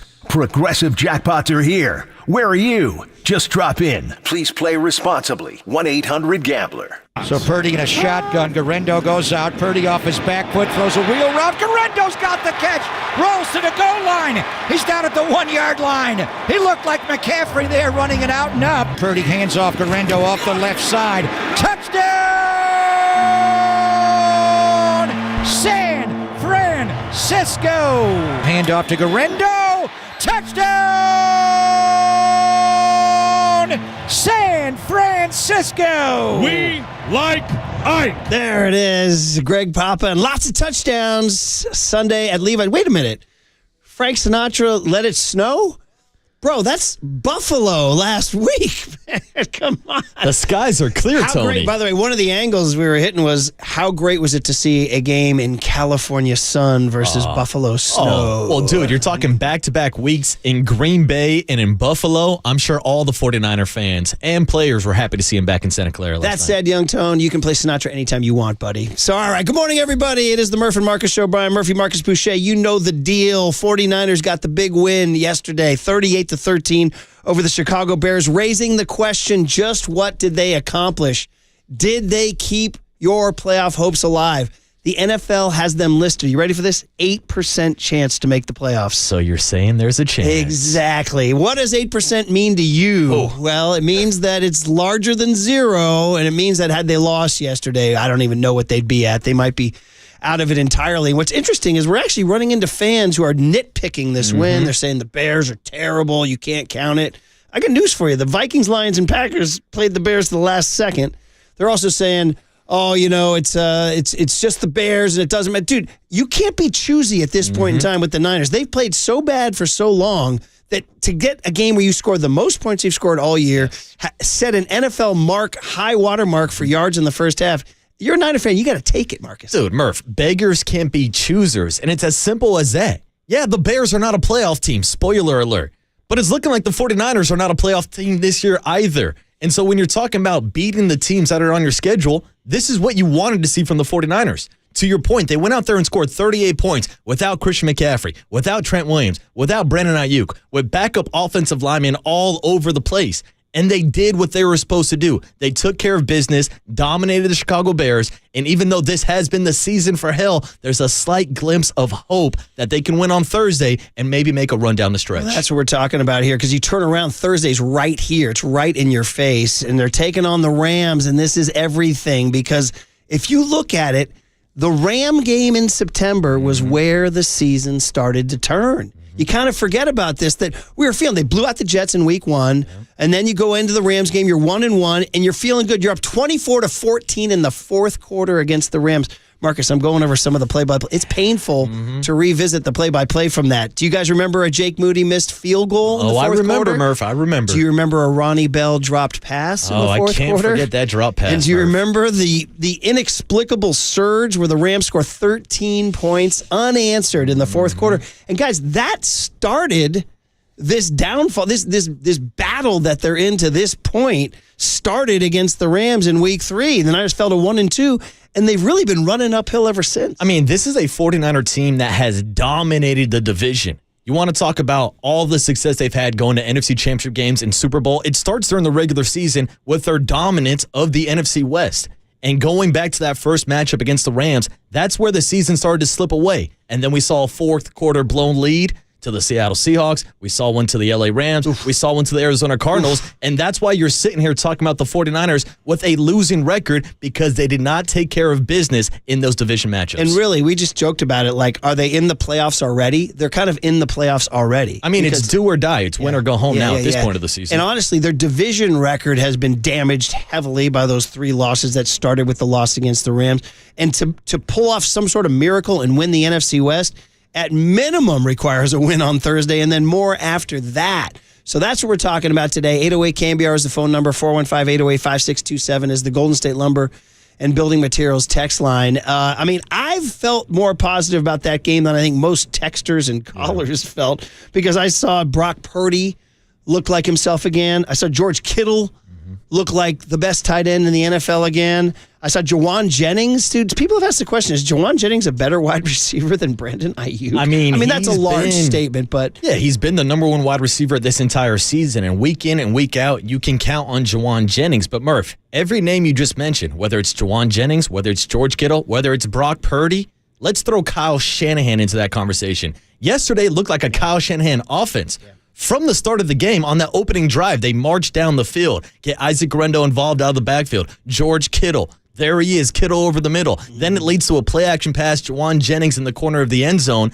And it was only the second time all season that the 49ers have started the game with an opening drive touchdown. Murph, over the last 2, 3, 4 years, it seemed like every single starting drive was a touchdown for the 49ers. Definitely Kyle Shanahan cooked like he hadn't cooked all year. Like we said, highest point total of the year.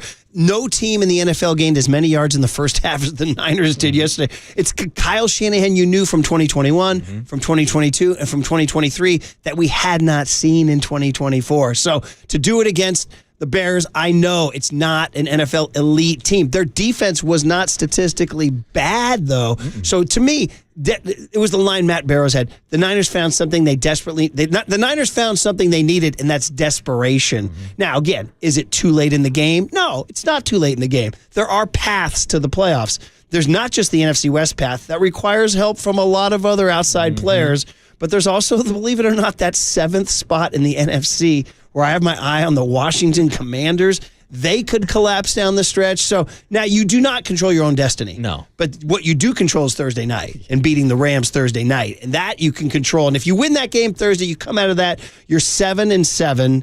You've now beaten the Rams. You have you've split the division advantage against those guys 1-1. The division tiebreaker gets very dicey.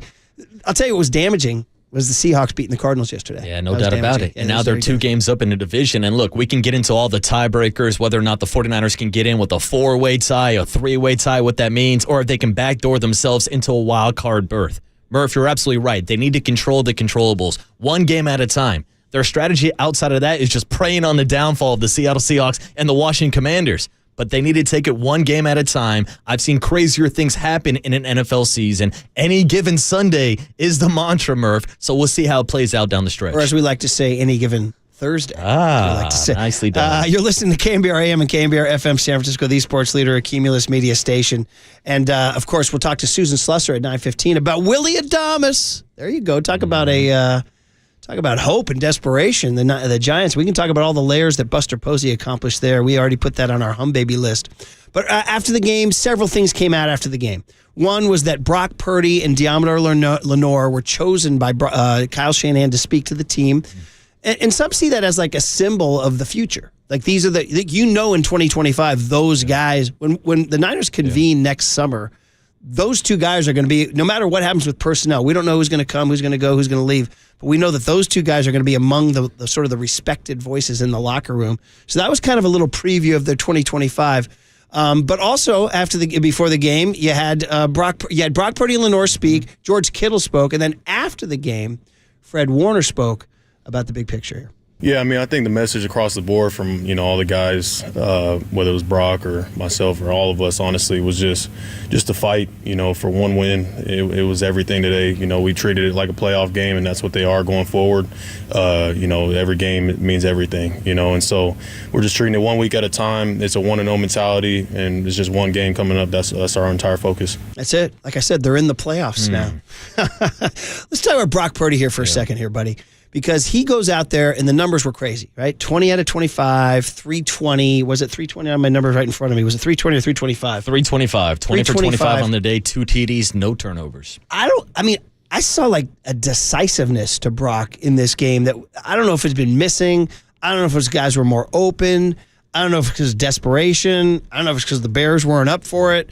But there was like a decisiveness and an accuracy. Sometimes there's always a throw or two that he has that you cringe at. I don't think there were any cringe throws yesterday. No, I think the only one maybe you bring up is just him and Ricky Pearsall not being on the same page. Took that shot deep downfield. Looked like Ricky kind of branched off, turned it into a post route instead of just running the straight downfield. But outside of that, it looked like point guard Purdy. Purdy for 30. How many times have we talked about him executing Kyle Shanahan's offense? And whether that's getting George Kittle more involved with the screen plays, we could talk about the yak yardage. how this year the 49ers have fallen off a map when it comes to yards after the catch. George Kittle yesterday, 103 yards after the catch. Get Kittle over the middle. And just overall, it looked like the Kyle Shanahan system that we've seen over the past couple of seasons. 925 with a good text said, Bill Walsh used to make a point of getting his playmakers the ball early, and Kyle did that yesterday. I'll tell you what, though. There was a check down to Gendo, and I got so excited.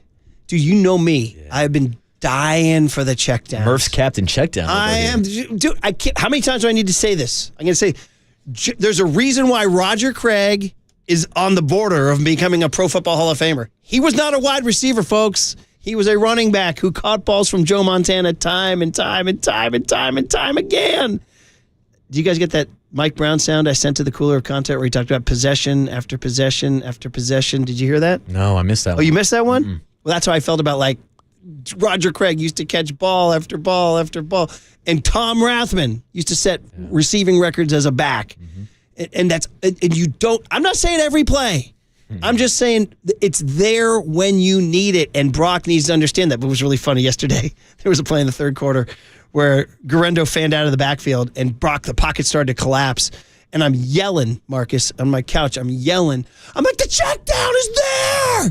And dude, that's when he ripped like a 30-yarder to Kittle downfield. And I was like, well, okay, I'll take the 30-yarder too. But think about it. That's how Kyle's offense is kind of built. Run the ball, take some shots over the middle, get the ball into your playmakers, and then you can take the shots downfield.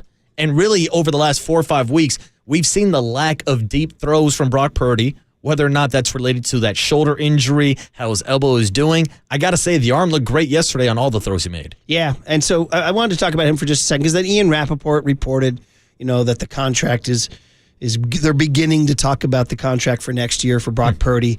Meanwhile, Sam Darnold throws 5 touchdowns in Minnesota. He'll be an unrestricted free agent after this year. I mean, what are the Vikings going to do with J.J. McCarthy and him? Does Sam Darnold want to... Does he enter the fray as a competitor to Brock Purdy? I mean, I know the Niners want the continuity, and they got their leader, and they got their guy. But I don't want to say he's auditioning down the stretch, but is he playing for his number down the stretch? Well, it's funny when you throw Sam Darnold into the conversation, and to me, he's kind of morphing into the new Kirk Cousins. You like that? You like that? And now there's rumors about maybe Kirk Cousins being available next offseason, and we know how much Kyle Shanahan loves himself some Kirk Cousin. But to me, personally, I've already seen enough from Brock Purdy over the short span to say that he has earned a contract. And I know we've gotten to this debate a few times this year, whether or not he is having a down season.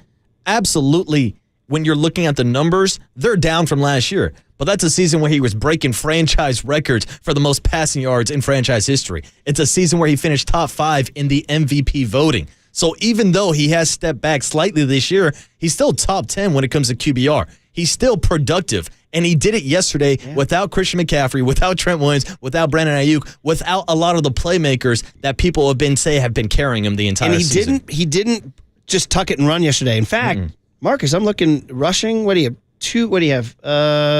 5 carries for 11 yards. Yeah. He didn't try to do too much with his legs. I mean, it's funny because when he used his legs early in the year, we're like, yeah, what a weapon. And then it was like, bro, you're using them too much, So I'm just curious to see how he plays. It's a big one on Thursday now. Matt Stafford's playing good. Matt Stafford's numbers were outstanding, and I know Shanahan has owned McVay through the regular season, but the Rams yesterday put up 44 points on the Buffalo Bills, bro. I'm a little, and that quick release of Matt Stafford that used to be the Bosa beater. Yes. I don't know if Bosa's playing Thursday. Yeah, that's the biggest question mark, and it's great to see that the 49ers are coming off a performance where they had 7 sacks, their highest sack total of the season. But of course, you have to throw the asterisk on there that the Chicago Bears have allowed more sacks than anybody else this entire season, and Caleb Williams is the opposite of Matthew Stafford. He's going to hold on to that rock. He's going to try to make a play. Meanwhile, here's Matthew Stafford. You got 2 seconds to get to the quarterback, or else he's going to dump it off to Cooper Kupp or Puka Nacua. Yeah, and who can the Niners stop Puka Nacua and Cooper Kupp? That's the question. I mean, by the way, Dre Greenlaw might be coming back on Thursday. That's huge because we've seen teams attack the middle of this defense. And as great as Fred Warner was to start the season, he hasn't been the same since that Patriots game. He's told us that he's out here playing on a fractured/broken ankle, so he's not 100%. So he needs his partner in crime, and it looks like there's a chance that Dre Greenlaw could be back on the field on Thursday night. Who knows what version of Dre Greenlaw you get? But yeah, man, listen, we hate the Rams. You know what I mean? McVay with his haircut, doing his whole stupid thing there. You know what I mean? But this is the chance to, again, we said it at the start of this segment, and we'll probably say it for the next couple days. The season started to go wrong in the Rams game in week 3 in September. The inexplicable collapse. At that time, we wrote it off as, it's a one-off, you're okay. Then they did it again against Arizona. Then they did it again against Seattle.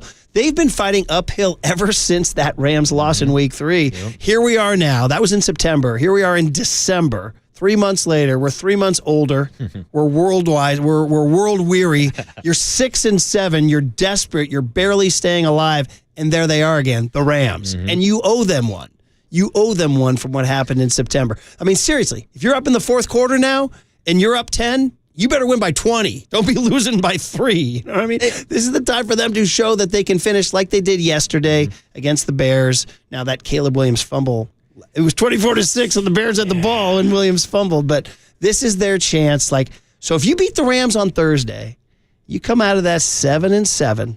And all of a sudden, we're going to be here on Friday morning talking about We'll be talking about this is from a guy who said the season is toast, too, yes, by the way. That is true, but we might be buttering up that toast Friday morning. But, Murph, here's the thing for me.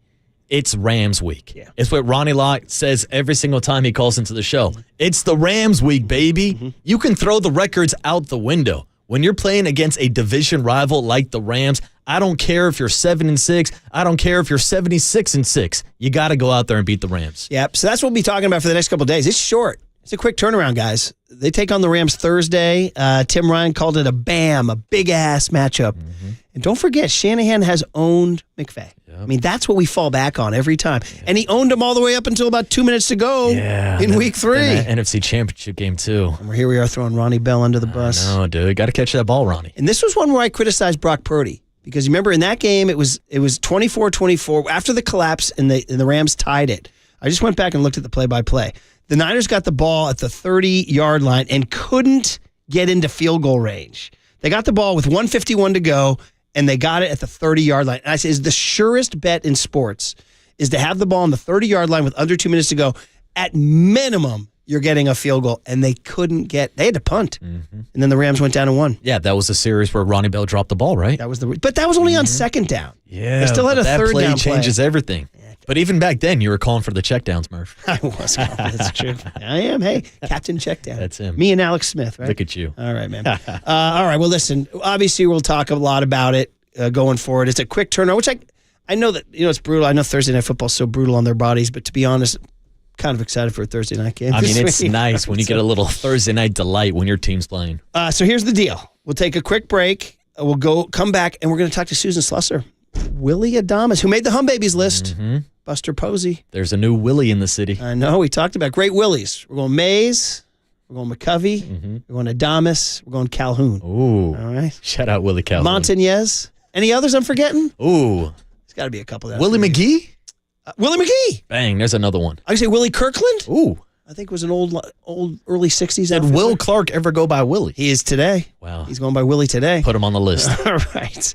Susan Slusser from Dallas. Winter meetings. The Giants have a shortstop.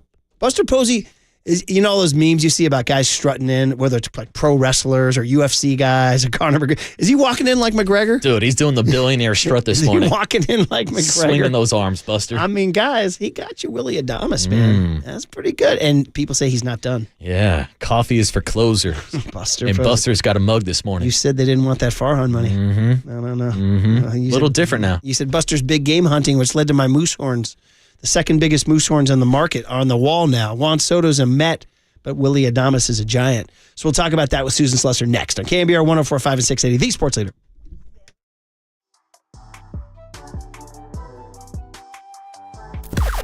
Now, from the O'Donnell Financial Group Sports Desk, learn more at odfigroup.com. O'Donnell Financial Group, because planning is a process, not a product.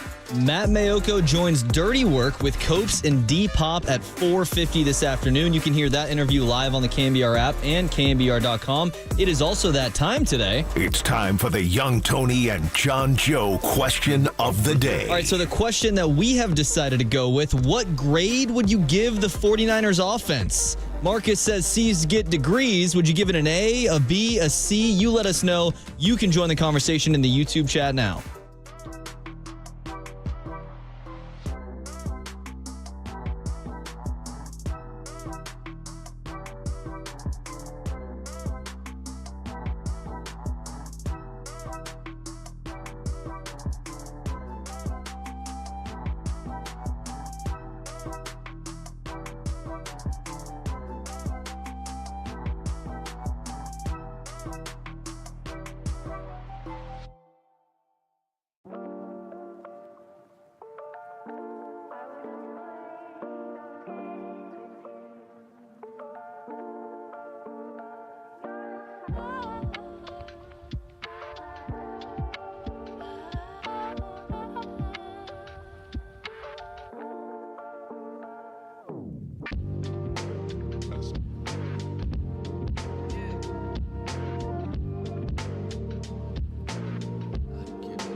And now, time for the Protect Your Assets with David Hollander Business and Technology Report.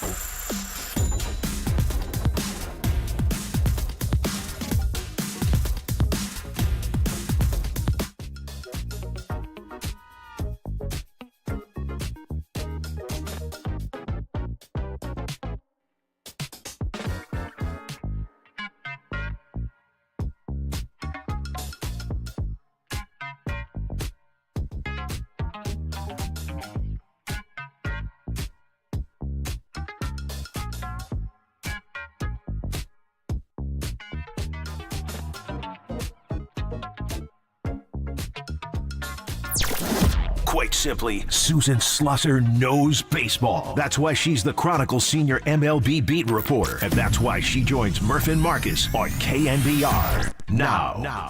I believe she's back stateside after her annual sojourn, the Anglophile. That is Susan Slusser. You know what? I remember years ago, Susan, when my old partner Tim Liotta was going to go to Italy. Dwayne Kuiper goes, Italy? There's no box scores in Italy. Susan, there's no box scores in England. Good morning. How are you? Hey, morning, Susan. Hey, guys. You know what? I've got a VPN. I can watch, baseball anywhere in the world. So just throwing that out there. You used to not be able to, but yeah. 20 years ago was different. So, but welcome back stateside. Welcome home. How's Dallas? How's the winter meetings looking? Dallas is fun. I worked here for 2 years covering the Rangers, so I've got a big soft spot for Dallas. And it's a nice winter meetings because basically the site is not too unwieldy for walking around. And so that's all I'm looking for. I know you're just speaking like a true journalist. How are my Marriott points and how far do I have to walk? Everybody's like, what about the baseball? You're like, who cares? What are my Marriott points and how easy are the logistics? Okay. Wow. Yeah. Buster Posey. Okay. Yeah. I mean, I'm not even really ask a question. I'm going to say your breakdown. I guess I will ask a question. How surprising? How not surprising? How impactful? How not impactful? Well, I'm not surprised Buster is doing smart things and being aggressive. I think he is going to be, as a top baseball executive, the way he was as a player. Smart and aggressive. No nonsense. Probably not necessarily a ton of patience and isn't going to suffer fools, but he did something very smart here and didn't jump into the fray for the top name. And instead went right after the biggest need. And while everybody was looking at Soto, picked off the best shortstop available. That's absolutely great. And look, this is not a slate on the Farhan Zaidi years. I think we all understood exactly why he was going after the big names and needed to. I think he would have taken even more flack if he'd just gone there's no way we can land these guys. But I think this, given kind of that track record, but more important, the team's needs, I think this was absolutely brilliant. And I cannot tell you guys, just walking around here yesterday, everyone who knows Willie Adamus, has played with him, has had anything to do with him, was just running up to me and saying, he is one of the best guys I've ever met in my life. He's amazing. He's a great leader. Craig Albernaz, former Giants coach, now with Cleveland, managed him at AAA in the Rays organization and said, he's not just one of those guys who makes everyone around him better. He makes the guys around him their absolute best. Yeah. And that is a guy Buster Posey will love.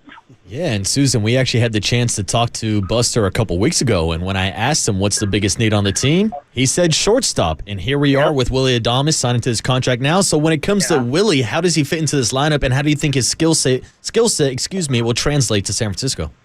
Well, he's flexible enough as a player, and he's a great two-way player. They can probably use him anywhere, and probably, Bob Melvin likes to move guys around the lineup a lot, so it's probably way too early to say exactly where he's going to hit. And some of it's going to depend on other potential moves that they're making, and I suspect that they will. But that's the beauty of somebody like Willie Adamus. He is utterly selfless. He just wants to win.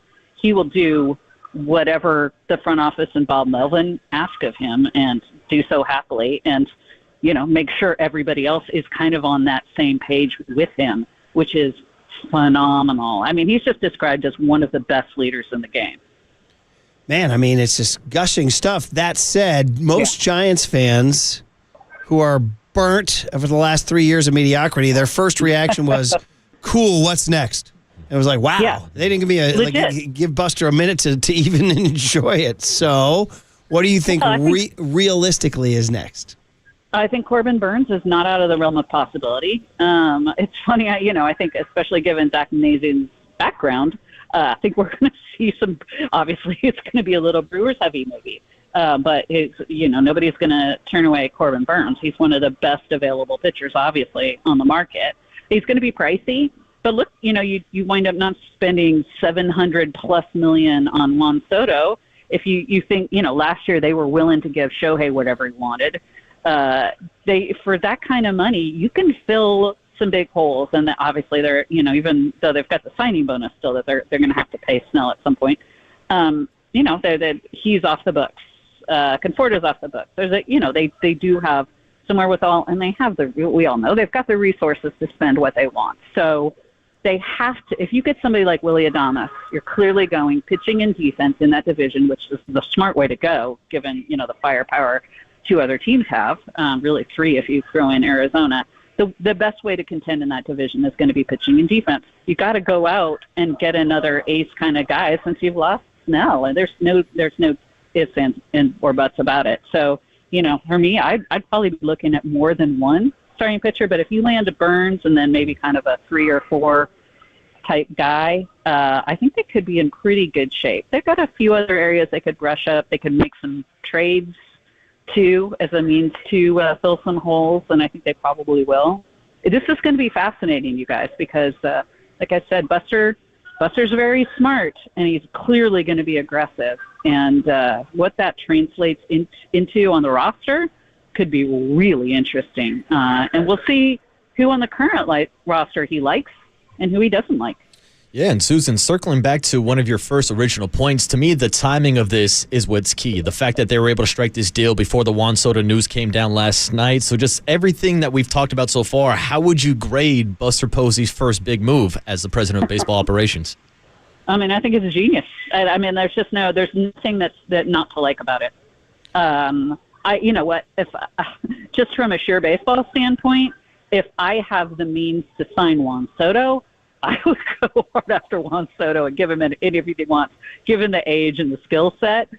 But absolutely, that is not an indictment of Buster not going after him, because you really can fill an awful lot more holes with, even half the money. So I applaud it. I think he's going to be smart. I think he's going to be judicious. And I think we're going to see some really interesting things. Hey, look, he's, the knock sometimes on former players who were really great is that they expect everyone to be their level, and they can get frustrated when there's underperformance on a roster. That's the one thing you kind of have to wonder, how frustrated is he going to get when some guys he acquires or some returning players maybe aren't living up to their expectations? Will he have a shorter leash maybe than some other executives? But I don't think so. I think he's realistic enough, and he's been around long enough and he's already talked a lot about letting Bob Melvin manage the games he wants to, the way he wants to. Let him, be in charge of the lineup. Of course, we hear execs say that regularly, and that winds up not really being the case. But I think in this case, he really does value everyone, all the coaches' experience, everyone else in the front office experience. He's new at this. He's brand new at this. I think he is smart enough to defer to people who have experience and know what they're doing. I know you got to scoot for a meeting, but if you want to just look for a negative qualifying offer, they gave up draft picks and international bonus money. That's costly for a team that wants to build through the draft, right? It is, but you can always get good young players with trades. I think it's things that are sure things in this sport are better than unknowns, and there's nothing more unknown than drafts. For sure. So we've always talked about all these positions, but nobody's mentioned first base on the way out. What's a possibility at first base?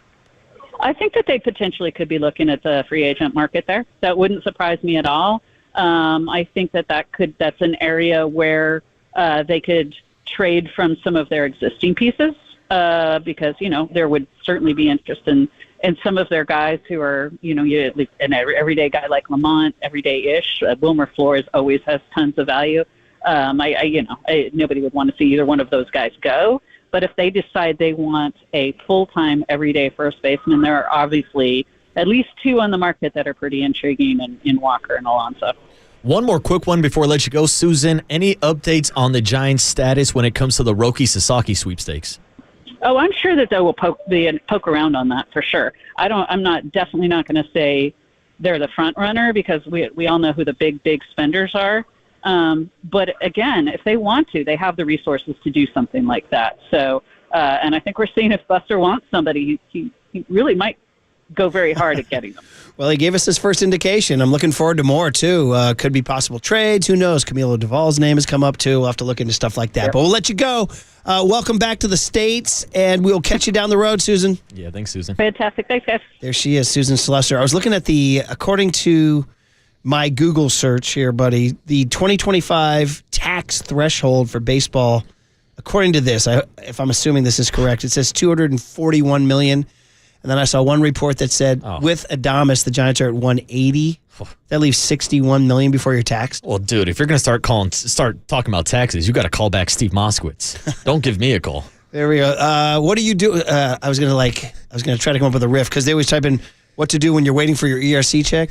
What to do when you're waiting for a first baseman? What to do when you're waiting for a Roki Sasaki? What to do when you're waiting for Corbin Burns? But I mean, call Buster. You heard the rage in Nicky T's voice. Go get Corbin Burns. Go get him all. Like the Yankees might rage sign some of these guys now. Like you're up against that. Oh, absolutely, Murph. And as Fat Joe likes to tell us every offseason, yesterday's price is not today's price. As soon as Juan Soto got the bag last night, the price point just went up on all the remaining free agents. So Matt, I don't know. Hopefully. I mean, everybody's got their wagon attached to Corbin Burns, including mine. I don't know, Jack Flaherty, Walker Buehler. There's some other ones out there. Absolutely. Max Fried, who knows? And don't forget, remember what Larry Krueger told the afternoon boys? Yeah, you never know when you want to just watch a little Hayden Bird song or Christmas time. A little Keaton Wynn. Yeah, all right, so. And don't forget Matt Chapman citing Landon Roop. Yeah, right? Roop, there it is. All right, we'll finish the show talking 49ers because they got a game Thursday, bro. So we got to tidy up this Bears game and start looking ahead to what's possible from 8%. Also, a stat from yesterday about Brock Purdy you need to hear. Next on The Sports Leader. Aloha.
faithful Murph and Marcus keep your morning moving. Streaming live at twitch.tv/thesportsleader. Chicago's walking off from their sideline. This will end. 49ers will win it 38-13. So with the Niner win, they are 6-7. But the Rams, with a win of the weekend, one of them beat Buffalo or ahead on Buffalo.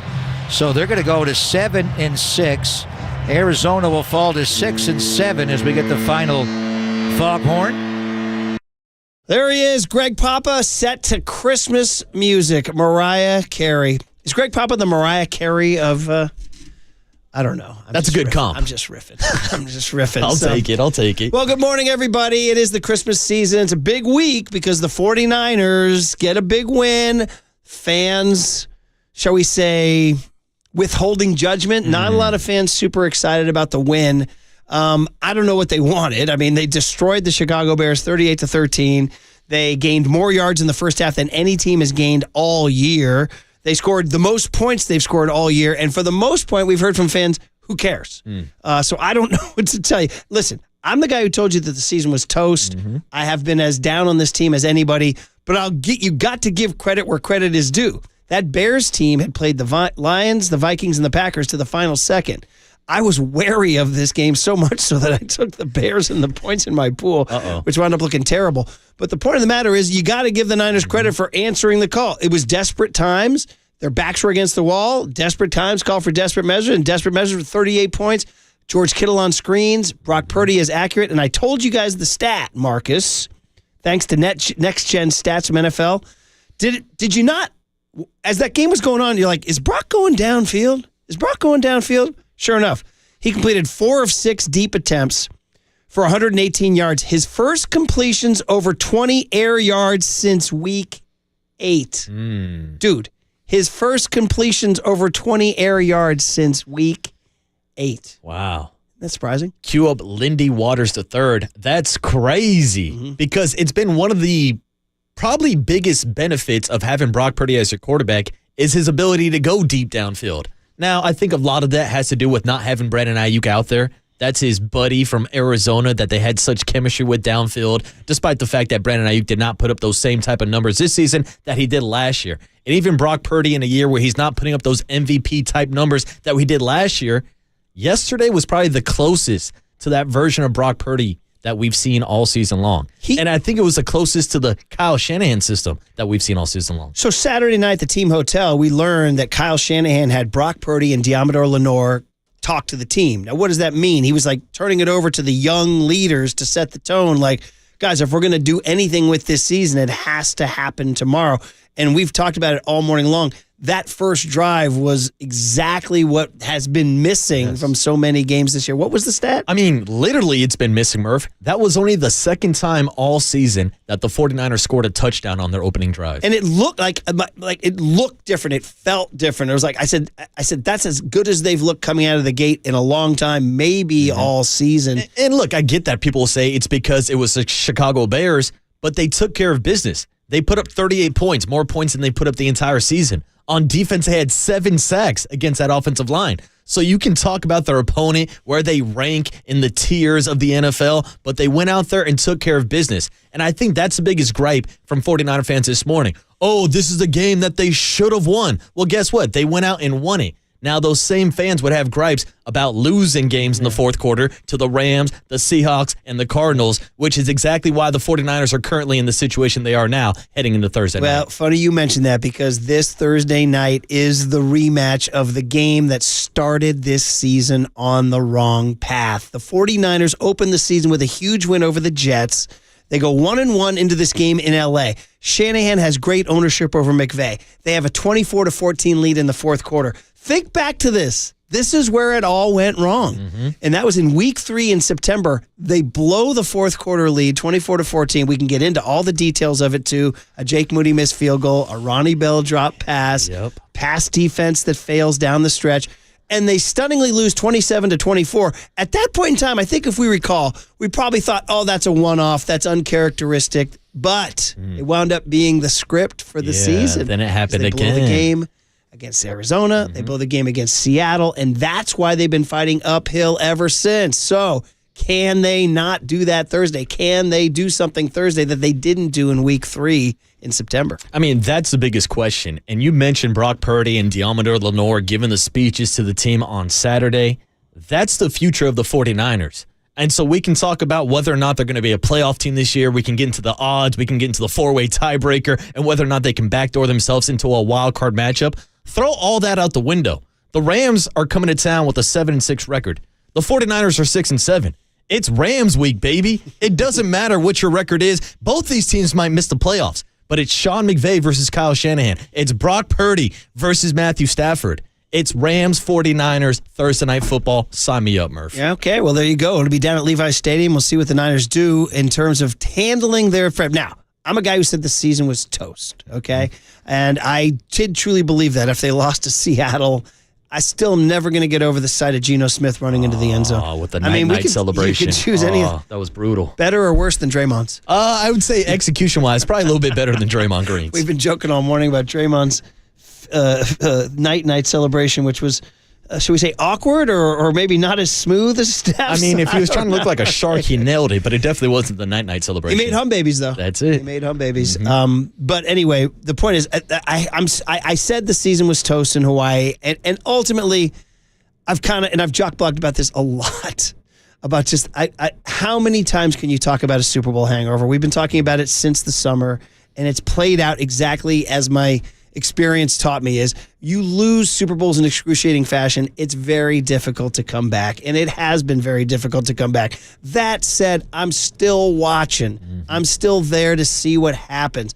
Prove me wrong. You know what I mean? I'm happy to be wrong on this one for sure. Now, the odds are that I'm right, because the odds say they have an 8% chance to make the playoffs, which, in case you're checking, somebody said the only good thing about an 8% chance is that's Steve Young's number. Ooh, that's the only good thing I about do like an 8% 8% IPA, I will say that. And that's a double IPA, 8%. You know what? That's right in my range, Murph. Give me an 8% IPA and a Steve Young jersey and a chance to make the playoffs. Yeah, right? but on the opposite side of that argument is, they have an 8% chance to make the playoffs. That means they have a 92% chance to miss the playoffs. Right, exactly. So the point is, I'm getting back to my point about making the season toast, and how do I process yesterday's win in light of that? Well, I want to see them play. John Lynch said on our radio station Friday something that got a lot of traction. He said, when you get your ass kicked 2 weeks in a row, you better find a way to respond. And it was almost like a dare or a challenge from the front office to the team of what kind of competitive pride do you have?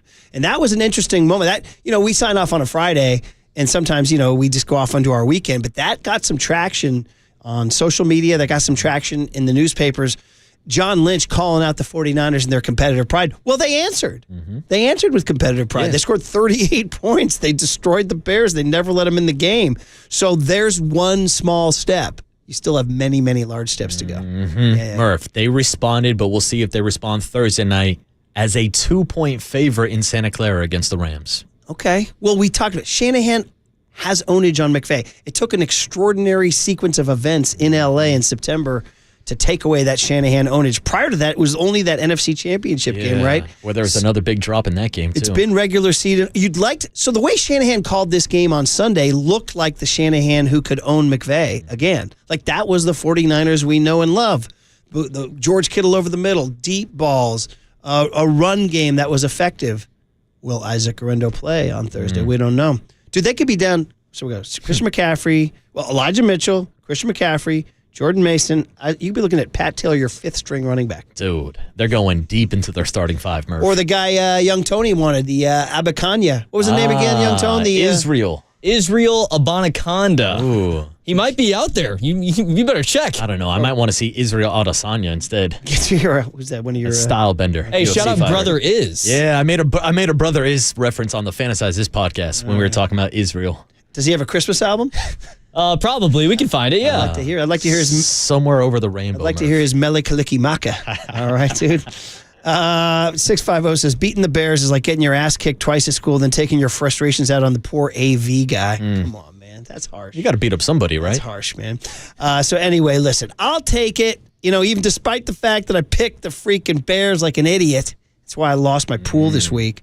But we signed off on Friday morning, dude. I had talked myself into the Bears damn near. And I said it as late as we had a CYO practice on Sunday morning, 11 to noon. I told everybody, go home and watch the Niners. And then I said, although I think they might lose today. I literally was saying that as late as noon on Sunday. I was like, I think they might lose today. I'm like, watch the Bears mess around and go get this win. Yeah. And sure enough, from the jump, and I sent it out on tweet. I live tweet these games, why not? Just kind of keeps me interested. And I was like, that's the best they've looked coming out of the gate all year. And then Tracy Sandler, she goes, or at all at any point this season. She responded to it. So, I mean, can you turn that into something Thursday night against the Rams? That's the deal. Listen, there'll be no Rams fans there, will there? Come on, man. No, I don't think so. I don't think Rams fans exist. I went to a Niners-Bears game years ago, and Bears fans invaded. I don't know. Did you hear them yesterday? I didn't hear them. Invaded? Yeah, I saw a shot behind the goalpost. It was Ryan Covey and Raph. Dude, is that who it is? Those are the only Bears fans I know. It's funny. Rory went to the game with his birthday buddy. Caden invited him for his birthday, and Rory, the kid's a Bears fan. Wow. Why? Rory got him a Bears snapback hat. I feel sorry for that kid. I mean, it's a cool hat. Yeah. It was the roaring bear. You know that bear, the face of the bear going, you know that one? Yeah. Yeah, it's a good bear. I got you, Murph. Yeah. Well, the 49ers went bear hunting yesterday, just like my guy Buster Posey was big game hunting over the weekend. There it is, big game hunting. So, all right, well, it was fun. Listen, they got the big win. We called it in. Hey, we haven't called in the Warriors score. I feel like we have to, though. Should we do it on the other side? Let's do it. And what did young Tony learn today? All right, guys. Andy Baggerly joins Papa and Silver at 11:30 this morning, so a little winter meetings. Before we go to break, what's Buster's next move, buddy? Oh, I say it's Corbin Burns. I mean, that's a lot to ask. Let's see if Willie Adamus has his number on speed dial. Just gonna go steal those great brewers. We got to go back and check out his MySpace page. See if Corbin Burns is in his top 8. MySpace? Yeah, that's the original social media, Murph. What I know about MySpace? Oh, yeah. I'm just talking about. Did you have a top 8? I don't back know in why the day? you just referenced it right now. Well, a top 8 was like your little section of your profile where you had to pick out your top 8 friends. I'm hoping that Corbin Burns is one of Willie Adamus' top 8 friends. Will it shock you to know that I was not a MySpace guy? You didn't have a top 8, Murph? Were you a MySpace guy, Young Tone? That was like around when I was like a really young kid, and then I was coming up. I heard about it. I know all about it. I just never had one. Shout out to my guy Tom from MySpace. 415 says Thursday tickets are cheap right now at Levi's. 707 says JJK, pick up the phone if you can. I have a quick question. Yeah, Curly, answer that phone. Hop to it. All right. We'll figure this out on the other side. On KNBR 104.5 and 680, the Sports Leader. Shout out to Brother Is in the backfield, but I don't think you're going to be somewhere over the rainbow looking for a pot of gold. But Brother Is in that backfield. From the Chilton Auto Body Traffic Desk.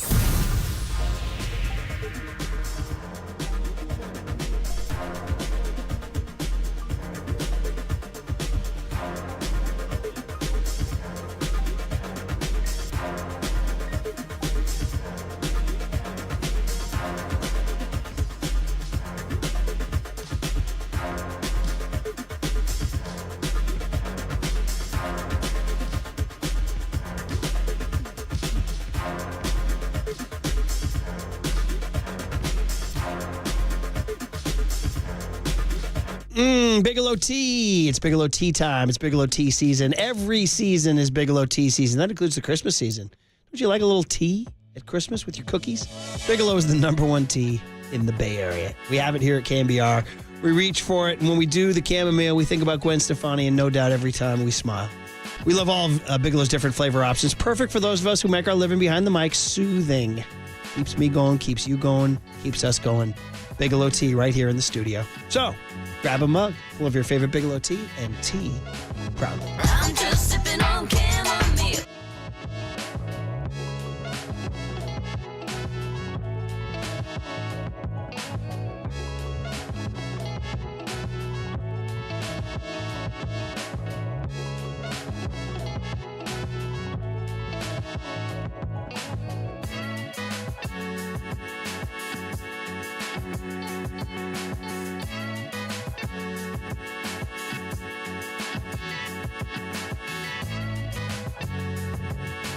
You don't need the mic on.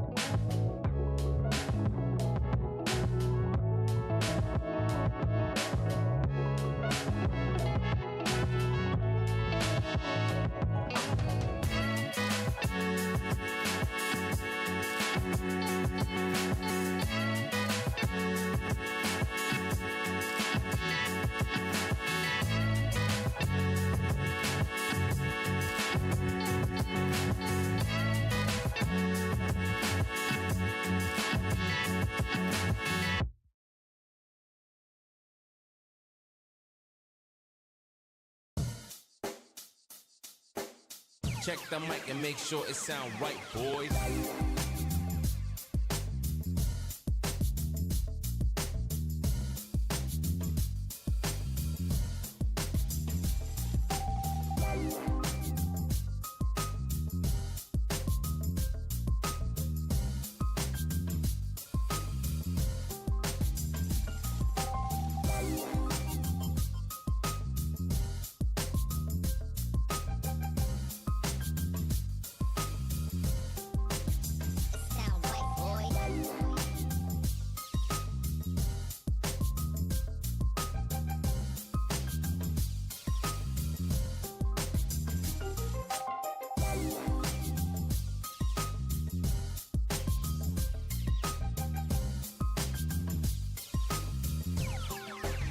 It sound right, boys.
Sound right, boys.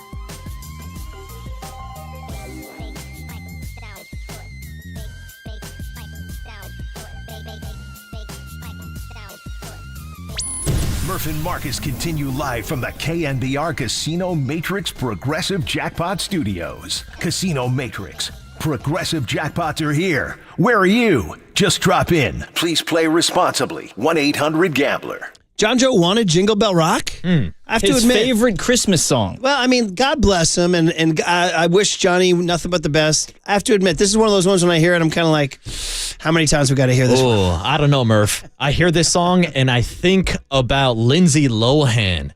If you want to go back, why is the movie escaping me right now? Mean Girls. They performed this song at the talent show. It's a great scene. Did you see the Vikings? It's White Chicks, I think. They did the movie? White Chick dance. Like, probably the best. That might be celebration of the season. Maybe of all time. Dude. If you missed it, I retweeted it. I said, Vikings doing work. It's, oh my God. Got to give credit to those DBs. I don't have their names in front of me right now. Who do you think on the 49ers roster could pull off those dance moves Thursday night against the Rams? Great call. Well, Demo's got flavor for sure. Hufanga with the flow, the hair, perhaps. Ooh, I'd throw George Kittle into the mix. Oh, Kittle for sure. I was looking at DB. I was thinking DBs. Oh, yeah, because it came after a pick six, right? All right. Hey, let's go to Richard in Petaluma real quick. Get us in our Niner frame of mind here. Richard, good morning. You've been very patient. Richard, what's up? Yeah, what's up, Richard? Going After once, all that. Going twice. After all that. Richard was waiting all show to get on the show. Man. Well, what Richard was going to say was this. The 49ers came into this game at Levi Stadium yesterday, and they were pretty much dead. I mean, everybody coming off the blowout loss in Buffalo in the snow, everything looked terrible. You find out that all these injuries are affecting the team. Bosa's going to be out again. Trent Williams is going to be out again. You go in, Isaac Gendo is your number one back. And what do? They answer with their best offensive game of the season, 38 points. So I know I said the season was toast. I'm interested. I'm intrigued. You go to Thursday night. They're playing the Rams. The Rams are 7-6. The Niners are 6-7. Both teams desperate to stay alive. Rivalry game. Going back to September when they blew it in week 3 in LA, you got to go back and avenge that to keep your season alive. So for a team that was teetering, they've given us something to pay attention to, at least through Thursday night. The season from hell started at SoFi Stadium, but now this Thursday they got a chance to maybe keep their season going with a win over the Rams. That's what it's about. I mean, we'll be doing that this Thursday. So we'll be talking about it all week, getting to you. But you're right. The season from hell started there for sure. I told you guys we were going to call on the Warriors, right? I mean, I don't know what happened to you guys. I got into that game on Sunday night. I don't know what happened. No, to be honest, I'd had a couple glasses of wine. Maybe I was a little buzzed. I don't know. But I was like, and I told you, I've been invested in this Warrior team. I kind of like endorsed the Dunleavy plan. I was like, come on, dude. Now, that said, that Dunleavy plan might be kicking into gear pretty soon for another move. But we'll talk about that later this week. We're looking to maximize some talent, Murph. Right. We'll see. The big move Friday night. See, Friday night is where Sports Talk Radio goes to die, and they announced that they're going to move Draymond to the bench for Kuminga on a Friday night at like midnight. It's like, whoa. And Draymond's good with it? And then there's a theory out there that they're doing that to boost Kuminga's stock for a possible trade. I believe they call that a pump and dump in the market, Murph. Hey, we got FCC violations. Is that like a stock market thing? Okay, all right. Maybe. But anyway, I will say that Sunday I was getting ticked when the Timberwolves took the lead in the fourth quarter. But, dude, it's funny. Somebody knocked Gary Payton to me recently. They're like, dude, he's not the same. I'm like, really? He D'd his cojones off down the stretch last night. I don't know if you saw it. He played some of the best defense he's played all year down the stretch. They held Minnesota scoreless down the stretch, and a lot of it was Gary Payton. And I thought it was an interesting change from Friday to Sunday. You mentioned Draymond Green coming off the bench on Friday. Steve Kerr made an adjustment, started with the small ball lineup, had Draymond at the 5, Kuminga at the 4. Then you had Buddy, GP2, and Steph Curry as your starters yesterday. Interesting combination there. Well, Wiggins was hurt, too, with the sprained ankle. So let's officially call this one in. Our guy, my main man, Bruce Frazier, calls it in. And Adam Silver says, man, haven't you guys been struggling finding your way? He said, don't worry about it, skinny boy. Put it in the books. Golden State Warriors 114, Minnesota Timberwolves 106. Woo!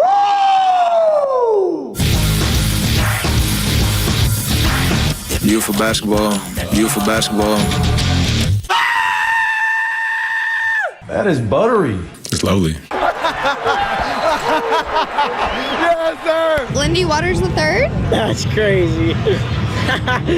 Yeah, well, there it is. That's crazy. By the way, Lindy Waters was out there, I think, Friday night getting torched on D. That's crazy, Murph. All right, Young Tone. Well, speaking of the Warriors, it involved Draymond's dunk. Do you have that play call from Fitz on the cut sheet? I'd love to hear it. Murph and Marcus want to know, what did young Tony learn today? Well, so the joke is he's very, very young and innocent. Hey, I know that now. Okay. All right, so this led, the what did young Tony learn came because Draymond Green was isolated with Rudy Gobert top of the key. It was almost like an Old West showdown. You guys like it when I do my Clint Eastwood? Wah, wah, wah. I know. I did It's that for great. you guys. I did that for you guys. Yeah, For your enjoyment. If you can just isolate the I know, beginning, it I sounds know. like something different, Murph. Oh, it like sounds the Kringle? Yeah, you know. Like the Kringle? No, that's... and he dribbled slowly. And then Steph set a screen on Rudy Gobert, and Gobert didn't fight through it. And Draymond threw down the dunk. Here it is. Draymond down the lane to dunk it down! Exclamation point! And he went night-night himself! He's doing the night-night all the way down the floor. Okay, so he's doing the night-night, but we were laughing because it didn't quite have the same style as Steph. And Marcus has been doing it all morning, and then we decided, you said it looked like a shark? Yeah, it looks like he's trying to play Jaws. Like there's a shark in the water, like you're playing one of those pool games as a kid. It looks like he's throwing up a fin and swimming through the water. Which I said to, early in the morning, we were riffing. I said, you know what I mean? We're going Jimmy Buffett, fins to the left. And Tony's like, wait, what? Who? And here it is. So we just lost Jimmy Buffett, sadly. Now this guy would be Tony. There it is, buddy. Parrot heads doing their fins to the left, fins to the right. You didn't know about it, huh, kid?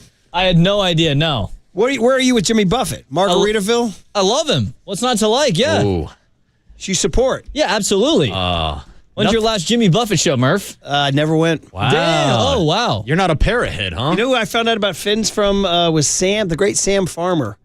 When we were working together at the LA Times in the late 80s, he's like, hey, buddy. He has that squeaky voice. Hey, buddy. He goes, you going to Buffett tonight? I was like, no, dude, I'm not going to Buffett. He's like, no, you don't want to go fins to the left, fins to the right. That's where I first learned about fins. No. Was from Sam Farmer doing fins. I mean, talk about a rated G show, you know what I mean? Although he does sing the song, Why Don't We Get Drunk and Screw? Oh, yeah. Wow. Can I say that? Also sings about Margaritaville, and Murph, there's nothing better than a cheeseburger in paradise. Ah, well done, buddy. Hey, that Young Tony was sponsored by Bigelow Tea. Grab a mug and tea proudly. All right, what do we solve today? That the Niners are alive, that we can do segments specifically for Amazon's Thursday opening and desperately try to give them the line that they need. Yeah, keep an eye out for us on Thursday night. Right. We were trying to deliver. We might get 3.5 seconds. Speaking of, well, hey now. I almost made a joke. There you go, buddy. There you go. is. There you go. All right, Young Tony. Wait, you got something to add to at the end here? No, just talking to Papa. You're good. Okay, all right, you're good. All right, well, we'll figure it out. We got a game Thursday. It's exciting. We got a game Thursday. It'll be good. And plus the winter meeting's underway. Buster Posey walking in like, give me a good wrestler strut in. Oh, well, Vince McMahon is the original. Okay. The Mr. McMahon billionaire walk. So that's it. That's Posey walking in. That's it, strutting it. So it's time for a change. Greg Papa called a win yesterday. Greg Silver's here working out his math tiebreakers. Sponsored by Speedy Oil Change and Auto Service. Full service, total trust. You are listening to KNBR AM and KNBR FM San Francisco, the sports leader, a Cumulus media station. The Golden State Valkyries select guard Kate Martin. Rock, my brother. Let me get that. All blue, please. Why not spend your time and money helping the needy and the less fortunate? You're right. Maybe I sign with the Mets. That's the end of the game. Greg Papa. San Francisco. Greg Silver. I'm not going to call it must win. I don't like using the term, but is it a gotta win? As in, season might as well be over. This is Papa and Silver on KNBR 104.5 FM and 680 AM. The sports leader. We still got a lot of really good football players, prideful, but you can't get your ass kicked a couple weeks in a row and not respond. And that's what I fully expect, is that we come out with a response that's up to our standard. And Same formation. Debo goes in motion left. A slot right. Jennings inside of Pearson. Now Debo in return motion goes right. Bracket of play action. Bracket of throw out left. Wide open. Juwan Jennings. Touchdown. San Francisco. Can you say first and Juwan? There's a play action to Gendo. Purdy crumps, now throws out right. Caught. George Kittle inside the Bear 40, breaks a tackle 35, push forward, and he reaches the Bears 32-yard line. He looks like Ditka. 32 yards to Kittle after a 33-yarder on the screen on the first series. Saubert and Kittle go heavy left, Juszczyk right. He goes in motion left. Purdy hands off Gendo off the left side. Touchdown! San Francisco! Third down and 2. Homer stays in. Williams back, stays in the pocket. Tripped up and sacked for a 4th time already. And here's Patrick Taylor straight ahead, diving into the end zone.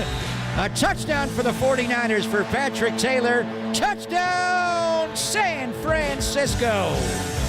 Look, I do not care if it's the Chicago Bears who have lost 7 in a row.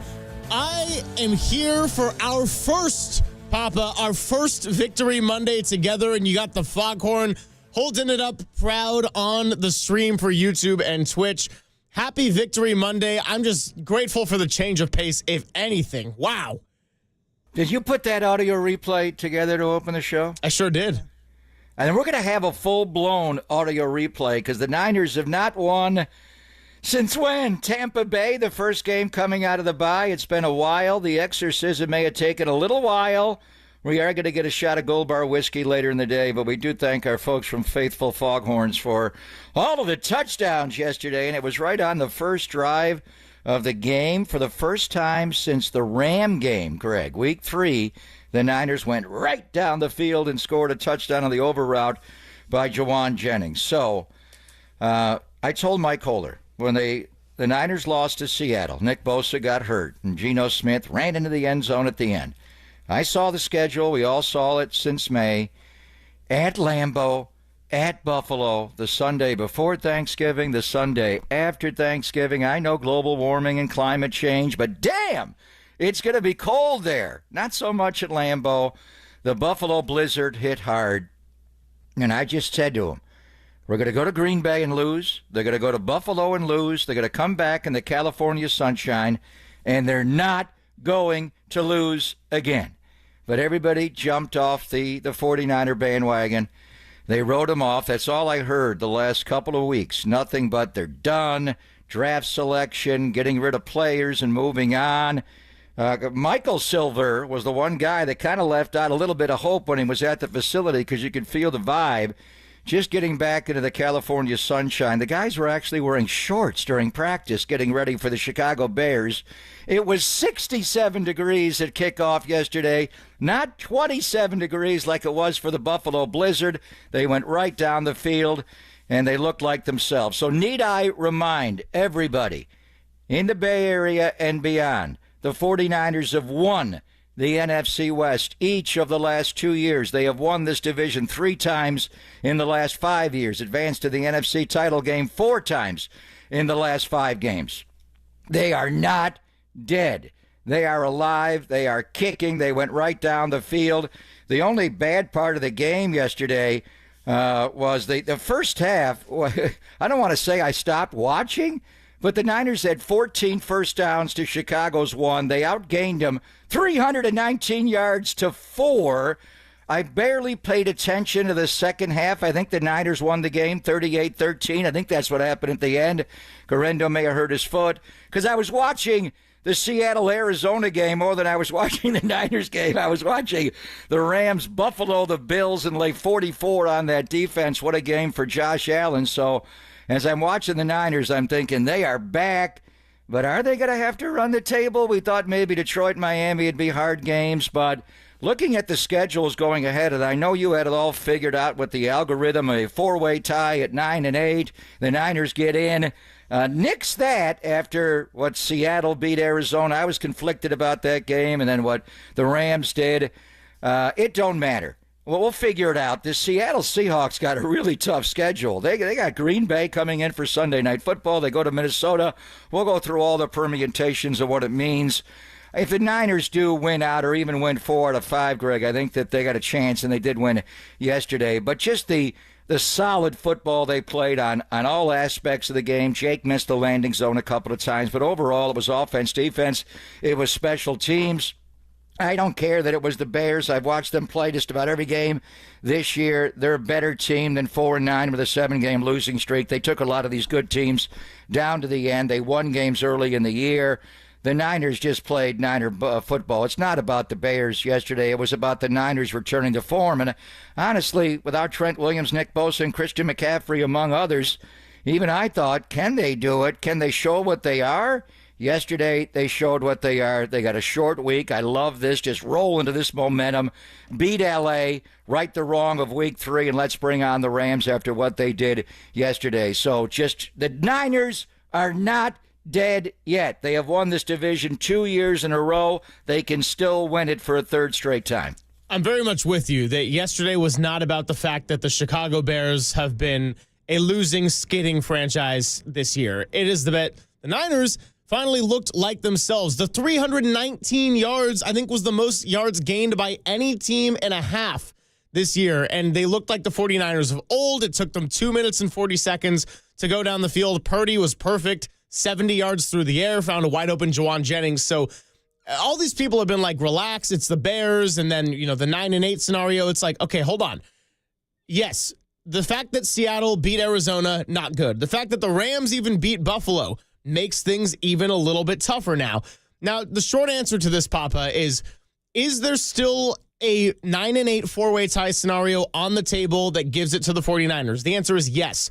However, it needs a lot of specific things to happen, and we can go over this later in the show. It is very unlikely.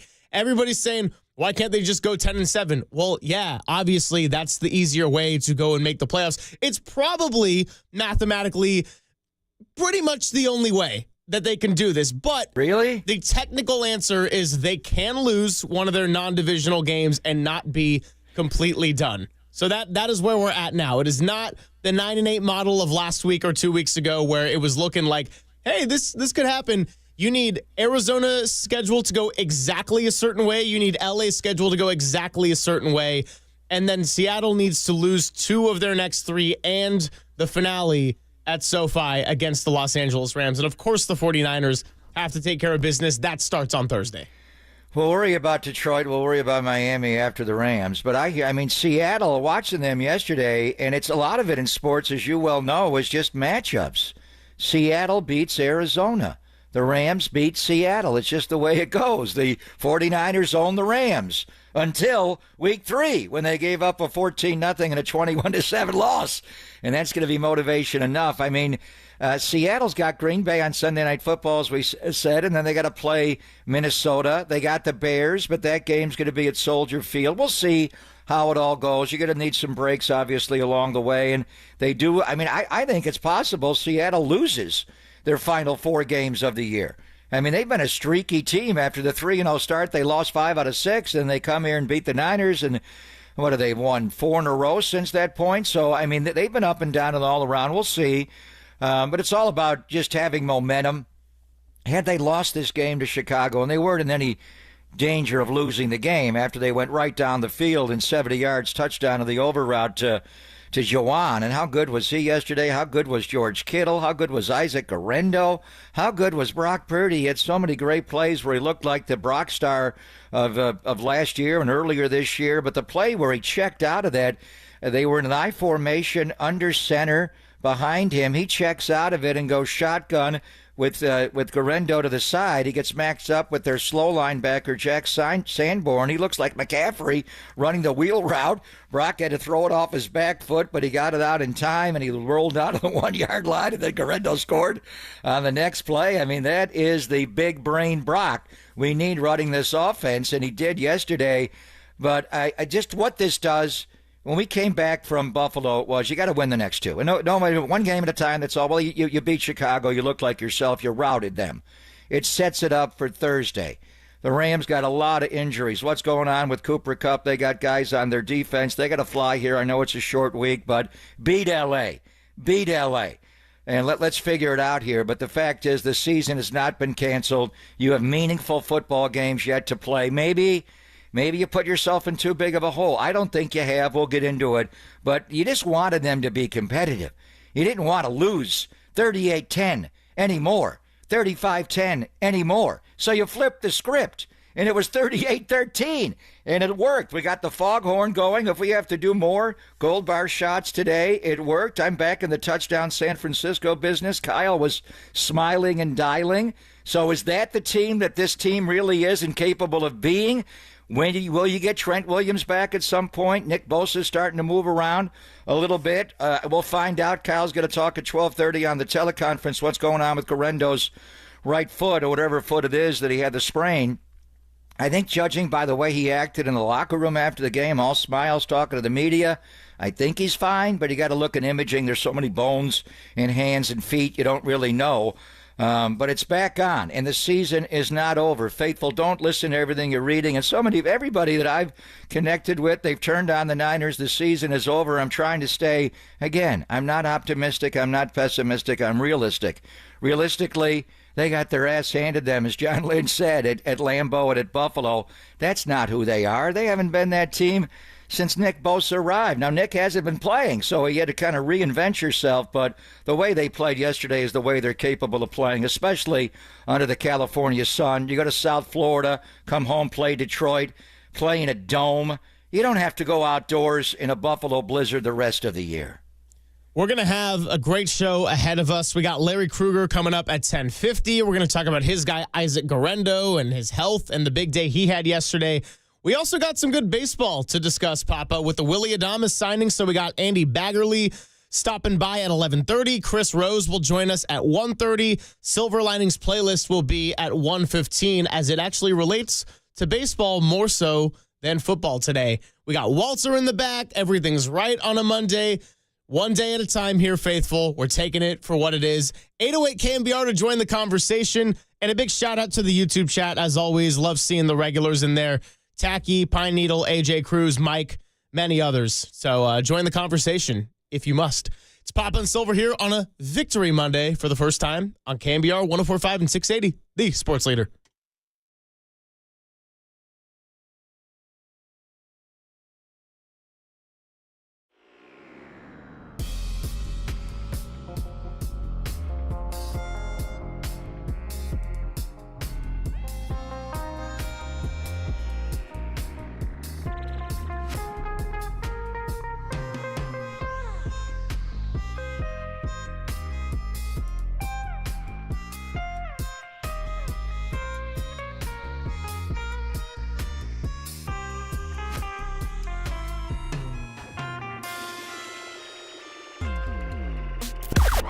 Now, from the O'Donnell Financial Group Sports Desk. Learn more at odfigroup.com. O'Donnell Financial Group, because planning is a process, not a product.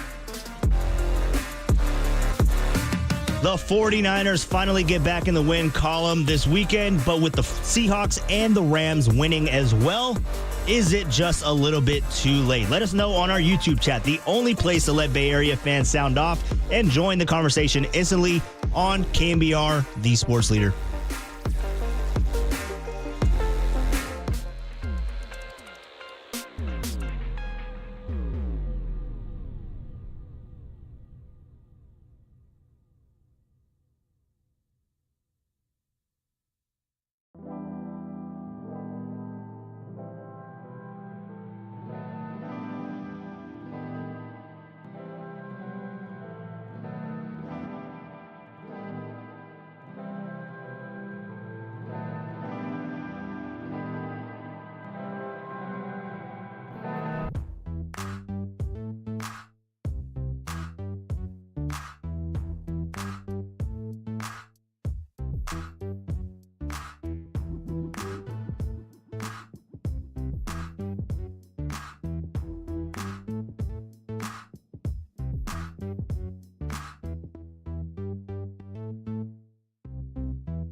This is Papa and Silver on KNBR, the sports leader.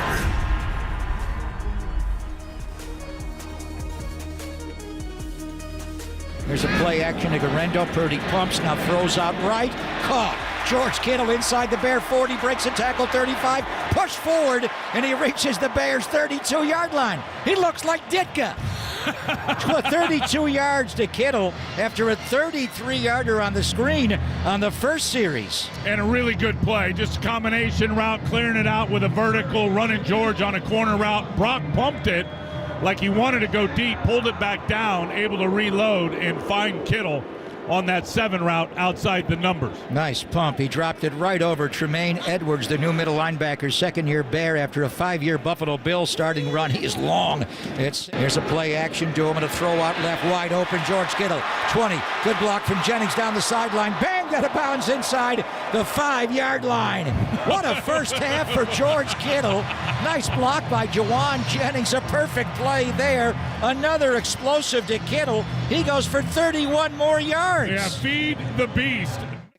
If we were going to get any delayed effects of the exorcism, it had to be Kittle over the middle wrecking the Bears defense. Papa's been high on Kittle when we've spent time with Tim Ryan. He has talked about Kittle killing opposing defenses with the zone. And for someone who's been one of, if not the team MVP this year, he had himself a half, finished the day with 6 catches, 151 yards. And Papa, it looked vintage in terms of Brock Purdy had time to throw, Kittle was finding the open spots, and they were just getting whatever they wanted. He is unbelievable in every regard. I mean, I think George is having his best year in the NFL, statistically in a lot of categories. He's had good ones before, but it's just his energy. He's only missed a couple of games. He missed the Ram game early in the year when they lost, and Juwan went off. I mean, it's hard to pick who was the MVP from yesterday between Juwan Jennings, Isaac Gendo, Brock Purdy, George Kittle, Yetur Gross-Matos, Leonard Floyd on defense. But George is, we'll see how they vote, but to me, not only the most valuable player on the team, the most inspirational. When you're going through a hard year like this, you learn a lot about a guy. And his energy, we've had him on, obviously, many times. We had him on after the game. And I remember talking to him in training camp, I think a couple of years ago. And I said, do you ever have a bad day? Are you ever down? He shows up every single day with the same bounce in his step, and it's different than McCaffrey and Bosa. They kind of lacked their just dogged mental preparation, those guys, and physical. George is different. He's kind of a goofball, but he's always prepared. His energy's always smiling. When I asked him the question, he said, well, one time my aunt died a couple of years ago, and it was that's when, death had to bring him down a little bit. But he said I had to go and act the same way around my teammates. So when you're going through it this year, they're not pointing fingers. I don't know what they're doing privately, but George Kittle outwardly, whether he's catching one ball in the snow on the first play of the game and then nothing more in Buffalo, he's just that guy. His personality, that's why he's in so many damn commercials. And I'm wearing his Chubby's outfit, by the way, right now. This is from the George Kittle collection, from the commercial. He's got so many. The Little Caesars one, when he has all the different characters. He's like Mike Myers, and Austin Powers. It's like, which one is he? Or Eddie Murphy. But the one when he did the Chubby's ad, and he was slicing the pineapple, and he was completely naked. And we asked him about that when he came in with us during training camp, and his whole family was there when he was filming it. And he was completely naked during the photo shoot, and the way they cropped that was like Mike Myers and Austin. It was genius. Who could pull that off but Kittle? Maybe Travis Kelce, I don't know. But anyway, his personality is so real. When sometimes you wonder, is he really like that? Does he just do that for the cameras and the ads, and if he's going to be a movie star after he's done or going to TV? That's who he is. That's who his family is. And when you're going through a hard year like this year, you need that energy of George Kittle every single day, even when he's hurt, and he's always hurt, he plays through it. And then yesterday, obviously the Gendo, on that route coming out of the backfield, the Texas route got it going. All they did was explode play after play. Gendo had the 22-yarder on that play. But the middle screen to George is a play they don't run a lot, and they had blockers out in front. They had a couple of tight end middle screens yesterday, Greg. The 7 route, when Brock pumped it, pulled it back, wanted to make sure George got behind Edmonds and dropped it right over him. I mean, I mentioned Ditka in one of the calls because, Ditka, go back and look at Ditka's 61 rookie year. And they didn't throw the ball. It's a different time in football. His 61 rookie year was one of the greatest ever. The guy caught 316 passes as a Bear. He moved on. You look at the numbers now for George Kittle, and the one thing about Ditka is the one reason I bring it up is, Kellen Winslow, Todd Christensen, there have been a lot of tight ends that caught a lot of passes and put up numbers. Travis Kelce. But how many guys really in the history of football block the way George Kittle blocks as a tight end, whether it's inline Y or detached, and then put up the numbers that he puts up? Ditka was a hell of a good blocker and obviously put up huge numbers. The 61 year is incredible. Dave Casper, a hell of a good blocker throughout. He was a tackle at Notre Dame before the Raiders converted him. And then, you can go through everybody. Rob Gronkowski could really block. But George Kittle and the performance that he has had and some of the numbers, and we shared it with him on the postgame show when he came out to talk to Tim and I. I mean, in the history of this franchise now, he is third all-time in receptions. Not among tight ends, all time, behind JR and T.O. He's got over 500 receptions in his career. When you factor in, and Fox had the lower third graphic, he's the third tight end in history with 500 catches and 7,000 yards in his first 8 years. And the others are Gates and Kelce. Antonio Gates, what a player, and Kelce, obviously, maybe the best tight end statistically of them all. So as I was thinking about, who was really the MVP of the season, it's undeniably Kittle. Of the game yesterday, a lot of guys, but it's George's energy. When you go to Lambeau and get lambasted like that, go to the Buffalo Blizzard and get blitzed like that, a lot of guys can start, this is not our year. I'll start believing what I'm reading and hearing. Even my own family thinks we can't win. But he didn't hear any of it and got up and spoke in the team meeting on Saturday, Brock and Demo and Debo. And, George is just a constant, though. So anyway, he's been that guy for years and years around here, Greg. But I think this year in particular, when you're going sideways, and they've gotten off to 3-4 and 3-5 starts and gotten hot and won 10 in a row and 12 in a row, including the playoffs. But this year is a little bit different because it's later in the year. You suffered 2 terrible losses back to back, but the energy of George Kittle, whether he's catching 1 ball or 6 balls for 151, he's the same guy every single day. Most valuable player of this team by far this year.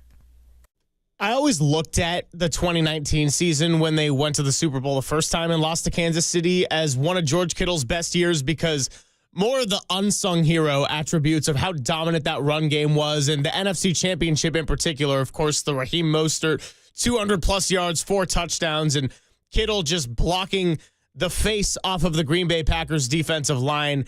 In addition to being a great pass catcher, this year's very different, Papa, for everything you just said, where Kittle has been a little bit more of a stat guy. He's kind of been the reliable receiver that they need when they haven't always had it. Christian McCaffrey, injured. Brandon Ayuk, slow start and then injured. Deebo Samuel has not been able to get the rhythm and catching it in space to get slippery that we've seen for pretty much his whole time in San Francisco. And so Kittle's kind of been the old reliable, even in the games where it hasn't looked good.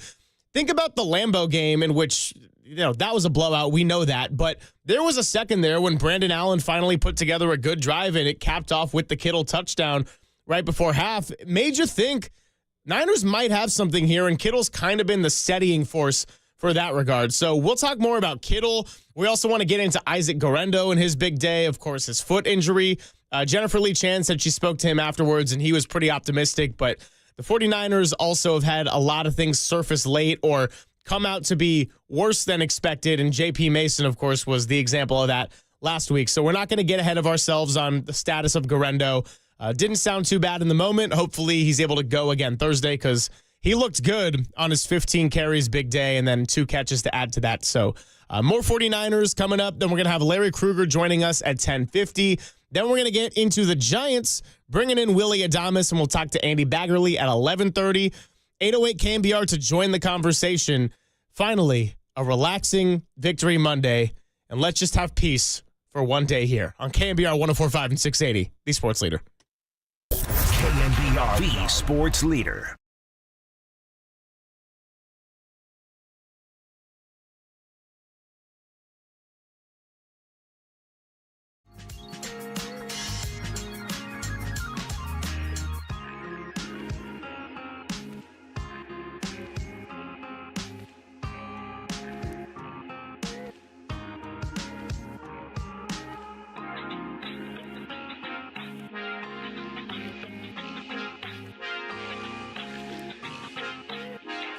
And I'm Greg Papa on KNBR. Joe Montana's latest Gold Bar whiskey collection has finally arrived, and it's a must-have for every die-hard 49ers fan. This exclusive collector's set includes 2 award-winning whiskeys and 2 stunning engraved whiskey glasses, perfect for sipping on the rocks or in your favorite cocktail. Each set also comes with a limited edition collector's patch that you can iron onto your favorite jersey, hat, or jacket. Plus, tap the patch with your smartphone for a chance to win exclusive meet and greet with Joe Montana at the Gold Bar Whiskey Distillery on Treasure Island. Speaking of which, have you been there? I've been there many times, and get over there and taste the Joe Montana collection at the distillery. Head to the Gold Bar Whiskey Distillery and tasting room where you can enjoy tasting flights, extensive cocktail menu, a curated selection of snacks and bites. And don't forget, the distillery has the best views of San Francisco and breathtaking sunsets. So I encourage you to visit your local retailer to pick up your Joe Montana season kickoff collection, or go to goldbarwhiskey.com to learn more and to find out when you can enjoy live jazz, sunset, DJ nights, and other special events like watching 49er games on Treasure Island. Gold Bar Whiskey, the official whiskey of the San Francisco 49ers.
and Greg, Papa and Silver. This is KNBR, the sports leader.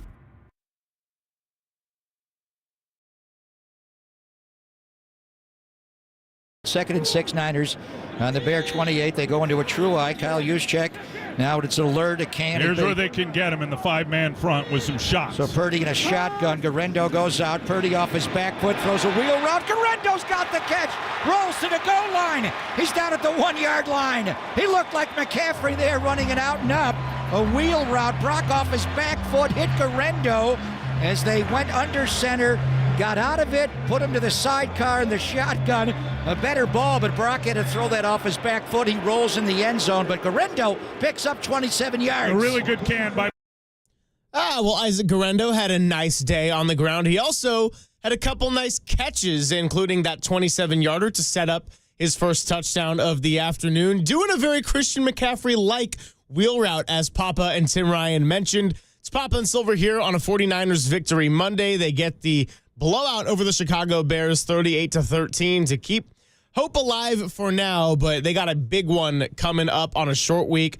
Playing the Rams at Levi's on Thursday. We'll be out there Thursday, and we'll probably be taking shots of Gold Bar whiskey in the Tasman studio, as I imagine. But before we get back to Garendo, Papa, just want to tell everyone that this week, every day, Monday through Friday, we do have a contest giveaway. Now, what is that? It's 2 tickets to go and see comedian Brian Reagan. It's a 9 p.m. show, March 1st of 2025 at the Palace of Fine Arts. So you tune in now between 10 and 1. And when we give the cue to call, be the 10th caller into the studio at 415-896-KNBR. That's a different phone line than the generic 808 KNBR. And it's and you'll win the pair of tickets. So furnished by Live Nation. Find the official rules at KNBR.com. And Walter, do we have that cue to call? And now, please welcome the campaign manager, Brian Regan. They don't explain that I'm his campaign manager. They don't say he's running for president. There's no context whatsoever.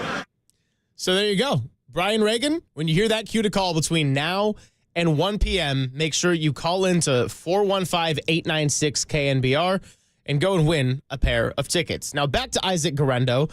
15 carries, 78 yards, and 2 touchdowns. Did leave the game a little bit late for what we're hoping is precautionary foot sprain management. But Papa also doing it through the air, and as good as Jordan Mason has been with McCaffrey out, he was not much of a pass-catching back. Garendo did it a couple times yesterday, and it gained big yardage. Yeah, I mean, and we knew his background. He was basically a wide receiver growing up his senior year, Mr. Indiana. He put up huge numbers, 23 yards a catch. He went to Wisconsin because they run the ball, so they transferred him to running back there, but a guy named Jonathan Taylor was also there, and he got stuck behind him. But at Louisville, he showed the ability to catch some balls out of the backfield. But yesterday, right away, the first explosive play of the game, when he ran a Christian McCaffrey-like option route, Texas route, the out, and he crossed the face, and after he caught it, he sped down the sideline and picked up 22 yards.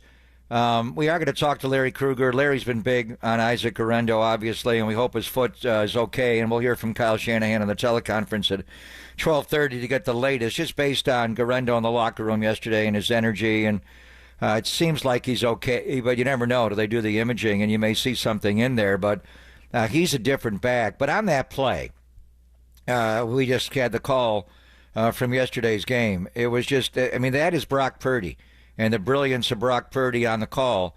And, you know, we had a lot of discussion a few weeks ago about Kyle Shanahan allowing Brock Purdy to audible at the line of scrimmage and, you know, how does it all do? And there were a lot of questions that were awkward that were asked to Kyle about the audible system. And, you know, what Brock always says is they give me answers at the line of scrimmage, whether they give him 2 or sometimes they give him 3 plays to call. And when he gets up to the line and he taps his helmet, he could can a play. They don't have a kill system.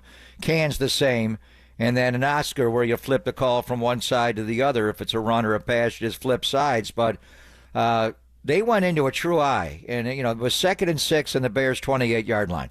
It was outside of the red zone, where the Bears are, and they weren't yesterday. The Niners trampled him inside the red zone, 5 out of 6. But coming into the game, they were the #1 red zone defense in football allowing less than 41% touchdowns in there. So before you got to the red zone, Brock had an audible system or a can, an Oscar, it was probably a can, where they went into a true eye. So you had Juszczyk on the field with Gendo, so you got two backs on. And a lot of times teams will match up with a heavier package. The Bears have two really good linebackers. Tremaine Edwards, the former Buffalo Bill, T.J. Edwards, the former Eagle. But occasionally they bring number 57 out. He's not a bad player. He may have played with Gendo at Wisconsin.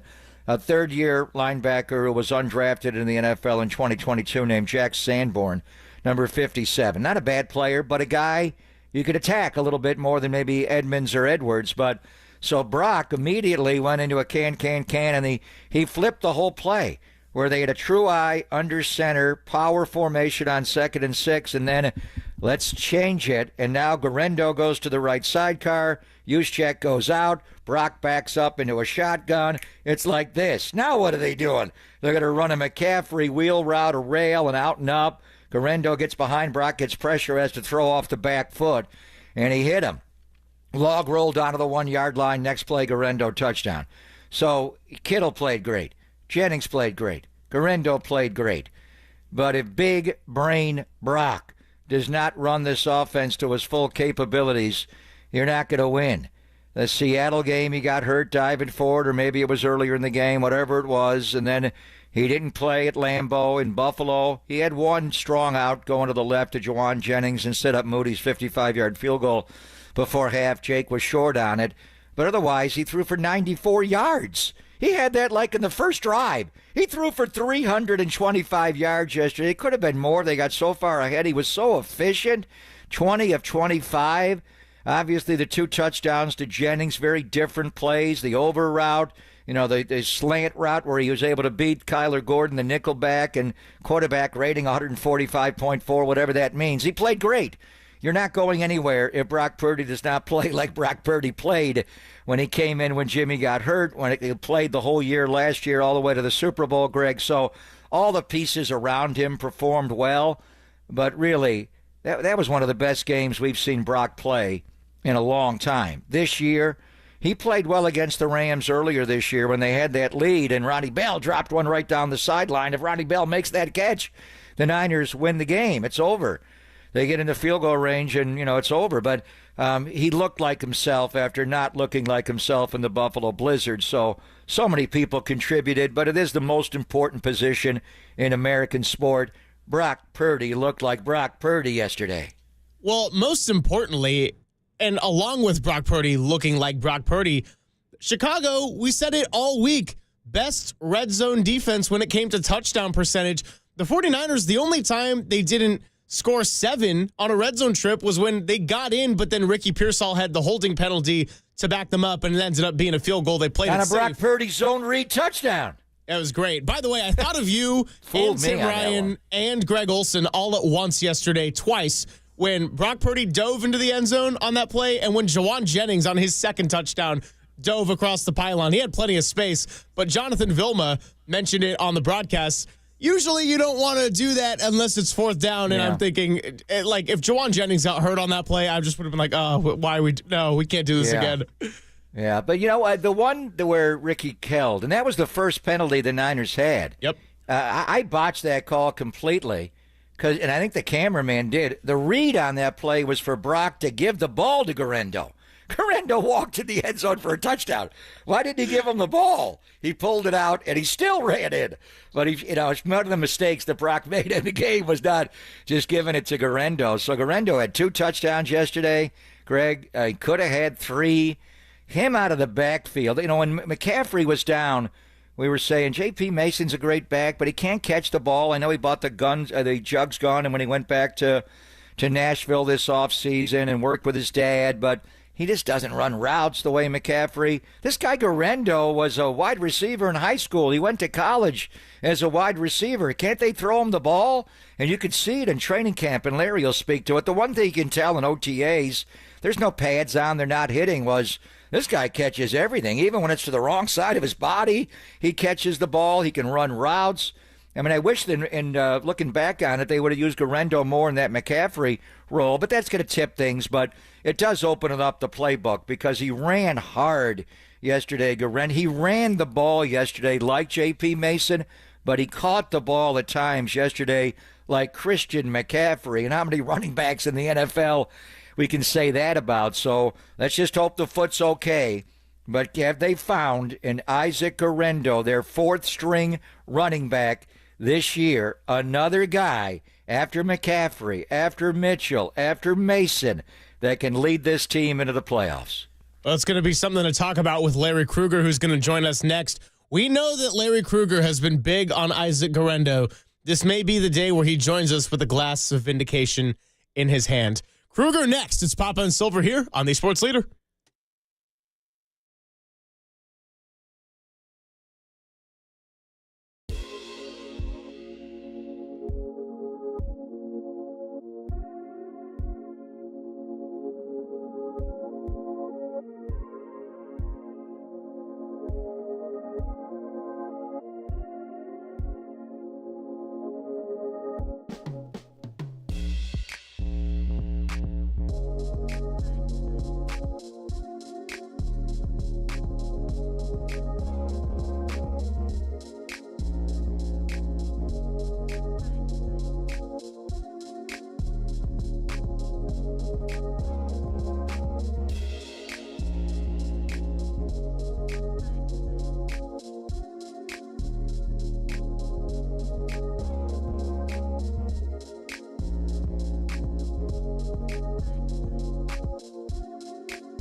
Now, back to Greg Papa and Greg Silver on KNBR, the sports leader.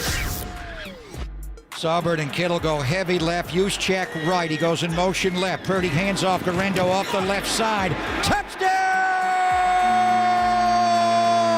San Francisco!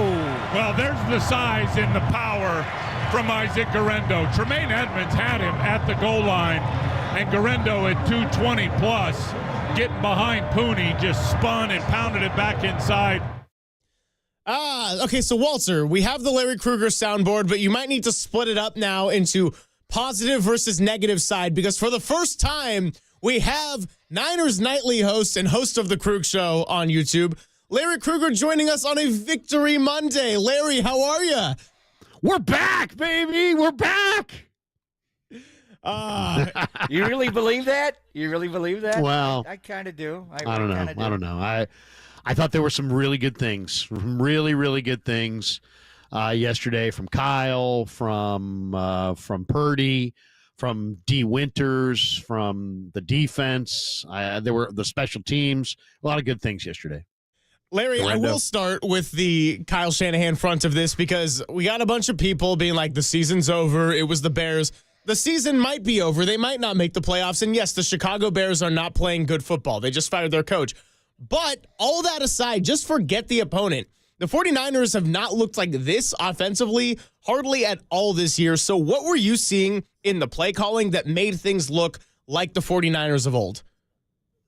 Well, I really thought there was a lot of creativity from Kyle in not giving the Bears a solid feel for exactly where they were going to use Gendo and how. I thought they were very multiple in the way they utilized him. I thought we saw a few more screens. I really thought there was indications, if you looked at some of the numbers going into the matchup, that the Bears struggled to defend the screen pass. And then, utilizing Kittle as much as they did. I mean, Kittle, I mentioned it to him in the postgame. He's had 18 targets in the month. He's caught 16 of them. I mean, he's having a phenomenal year. And I think he's been a little underutilized, to be completely honest. And then I thought defensively, I mean, this Bears team ran for 5 yards a carry last week against Detroit on Thanksgiving. They could run the ball, and then Niners shut down the run, shut down Swift. I know he had the quad, but he seemed to be running pretty hard anyway. And they did a really nice job shutting down their run and making Caleb do it from the pocket, and he's just not ready for that right now. And then they teed off on him. Yatir Gross-Matos, I mean, what a revelation he was. He's never had more than 4.5 sacks in a year. He had 3 yesterday. And back-to-back plays at the end to kind of end the game. But it started with the running game. And when Kyle has the running game going, and obviously he's not had the running game going at all. It wasn't good in Buffalo Snow, but 34 carries, 131 yards, and it was Gendo with the 15. And we wondered, how many times could he carry the ball? It was his second start, going back to the 4th grade, the other one being the Holiday Bowl last year against USC. But let's just break him down and start with his ability to catch the ball. Because I think that opening drive, the middle screen to Kittle for 33 got it all going. But that option route to Gendo looked a lot like Christian McCaffrey on the 22-yarder on the first drive. And then the wheel route when Brock checked out of the play and hit him for the 27-yarder down the right sideline, again, looked like McCaffrey. The guy was a wide receiver in high school. He's the state of Indiana's Mr. Football, and it was because he was the top wide receiver in the state his senior year. He went to Wisconsin to play wide receiver. They like to run the ball, so they moved him to running back. The speed is obviously there, the long speed, but the short area quickness, a 1.54 10-yard split, Larry, on top of the 4.33 40. He catches everything. I know you saw it in the OTAs. Just, can he be, because Christian unlocked the passing game with his ability to catch the ball out of the backfield. Can Gendo, I don't want to say be CMC-like, but can he be CMC-light? Can he be a little of Christian as a pass-catching option out of the backfield? He's better in open spaces. If you can get him in open spaces as a runner, he's going to be better than if you try to make him pick and slide and find holes inside. He's going to be better in open spaces as a receiver. He's just a dynamic player. But what was really incredible to watch is that what you just hit off the start there, Greg, is that he's so natural as a receiver. I mean, he looks very natural. He watches the ball into his hands. His concentration on the receptions. I mean, I watch him at practice every day. He doesn't drop a lot. I mean, he doesn't drop a lot of passes in practice, and they run a lot of drills, and they do quite a few reps. So, yeah, I mean, this is a guy that I wanted to see him get touches. The bottom line in the NFL, you got to get your speed on the field. They got to find a way to get Cowing on the field from scrimmage. They got to find a way to get Gendo on the field and utilize his running ability. These are your game breakers. These are the guys that the defensive coordinator is going to stay up all night, worried about, because they can burn you. And they got Gendo involved. They still have yet to get Cowing involved. I'd almost love to see a trade. If they could trade, Deebo Samuel from scrimmage for Deebo Samuel, the return man, and then use Cowing less on returns because he looks very uncertain, and more down the field as a receiver. I think that could work. But I think they also found something yesterday. They found not just a win against a struggling team. I think they found a formula that they can replicate down the stretch here to win some of these games. Talking to Larry Krueger, and of course you can hear him tonight at 6 o'clock for Niners Nightly, which he does every day, Monday through Friday, and he also does the 49ers forecast on the weekends, although will not be the case this weekend with a short week. 49ers play the Rams on Thursday at Levi's, so let's keep the conversation on the receivers, Larry. I think Ricky Pearsall's clearly part of the future plans, and he kind of gets a pass on his rookie year because he did not exactly have a normal preseason, but Juwan Jennings, this is not a fluke now, watching him tear up defenses, be the reliable man coverage beater for Brock Purdy. I mean, if you mention Deebo Samuel, and we don't know what his future is going to be, but if he's off the team, is Juwan Jennings your legitimate number 2 option next year alongside Ayuk? I mean, Jennings, Greg, is just so solid. I mean, he's just he's a money player. I mean, he's about money. You put money on the table, this guy shows up. He kind of reminds me of the Niners version of Draymond Green. He's his own guy. He goes to the beat of his own drummer. He makes his own rules. He doesn't want to talk after he's had a good game and the team's lost, because he knows that it's going to be, critique the team. He doesn't want to do that. Or it's going to be, hey, Juwan, you're great. And he doesn't want to do that either. So I really do respect this guy. This guy shows up not for the money, not for the fame, not for the glory. He shows up for the W. He's a great competitor. And if you could clone him, you would. If you had 53 guys that were all, wired like Juwan, you'd win every Super Bowl. I mean, he's just a big money guy. And the bigger the moment, not only that, how about some of those third down conversions? I mean, almost every one of his catches is important. They go for touchdowns. They go for first downs. He makes so many plays. I got to think that the trust that Brock Purdy has in Jennings is just off the charts. And he's made an impressive transformation with a season-ending injury to Ayuk. He's become the X-wide receiver, which is the tough receiver. You're out there alone, away from the slot formation side, up on the line. They can press you, and he mainly played F, as a slot guy early in his career. So, with Ayuk coming back, I think you can make Ayuk more that move guy at Z and let Juwan play X so they go back and forth. But you talked about him being Draymond Green. The guy that really is the Draymond Green of this team is Dre Greenlaw. And, just the way he plays and right up against the edge. And so we'll find out when Kyle talks today on the teleconference.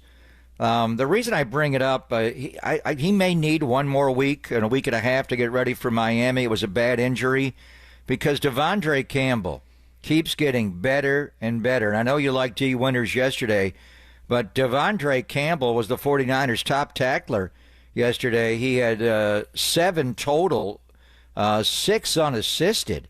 He was blowing up plays all over the field in the pass game, the run game. He's getting better, really starting, right before the bye. He had a couple of good back-to-back games, Larry. And you mentioned Winters. When Big Play Dre does come back, who loses playing time? Do you keep Campbell on the field in the base? Do you slow Dre back into it? D. Winters has got to be on the field with his speed, but Devondre Campbell was getting picked on the beginning of the year. Now I thought he was one of the best players on defense yesterday. Yeah, I mean, he makes a lot of tackles because they're a lot of times they're attacking his part of the field. But he also I think it's fair to say he has improved as this year has gone on. I think the last couple of weeks he's had some better games, but I do think it will be him that would lose some playing time. I mean, the one thing about D. Winters is just playing at a speed right now that's just fantastic. I mean, if you can get that level of speed on the second level, I mean, that's really what you want. And he's an underpowered guy. He falls off some tackles. He's not a perfect player. But, man, the way Winters was flying around, I mean, man, you got to have that. You got to have that. That was really fun to watch. But, it'll be interesting to see. I'm interested to see what Dre looks like coming back. And you're right. I mean, Greenlaw is, in a lot of ways, their Draymond because he's the tone setter and he's the intimidator. I'm excited as heck about this, Greg. I know he's been out a while, but think about it this way. We haven't seen Dre Greenlaw at full tilt in December ever. We've never seen him this fresh, this late in the year. And obviously it's a major injury and who knows how he comes back. But if he comes back and he's similar to the player that we saw when he left, he is going to give this defense a gigantic shot in the arm. Continue talking to Larry Krueger after I tell you that you're listening to KNBR and KNBR FM San Francisco, the sports leader, a Cumulus media station, as we roll on to the 11 o'clock hour. Larry, defensively, things were great yesterday. That has not been the case for much of the year. The Hufanga-Mustafa combination was superb. But we also, at the same time, watching the 49ers look all smooth. The LA Rams dropped 44 points on the Buffalo Bills and handed them their third loss. They're coming into town quickly. How in the world can San Francisco slow down a healthy LA Rams offense with Stafford, Kyren Williams, Puka Nacua, and possibly Cooper Kupp? Well, I watched that game in the second half while I was at the stadium, because I had a big money line parlay, and Buffalo was the last of it, and they, of course, didn't win. So I watched a little bit too much of this than I care to admit. But I'll say this: Buffalo put no pressure on Stafford, none. And if you allow Matthew Stafford to stand back there in a clean pocket with all the weapons that he has now, with a healthy Puka and a healthy Cooper Kupp, you're going to lose. And if the Niners can't pressure Stafford, they're going to lose. Stafford is older, and he is two different guys. If you pressure him, older guys don't like to be pressured, and they don't like to be hit. And if you pressure him and hit him, he'll make mistakes. He'll throw you picks. If you don't, he will carve you up like a Thanksgiving turkey. Puka, Nacua, and Cooper Kupp weren't there in the first game. The Niners couldn't handle Tutu Atwell in the verticals. They're not running it well, but they're running it. They're committing to the run.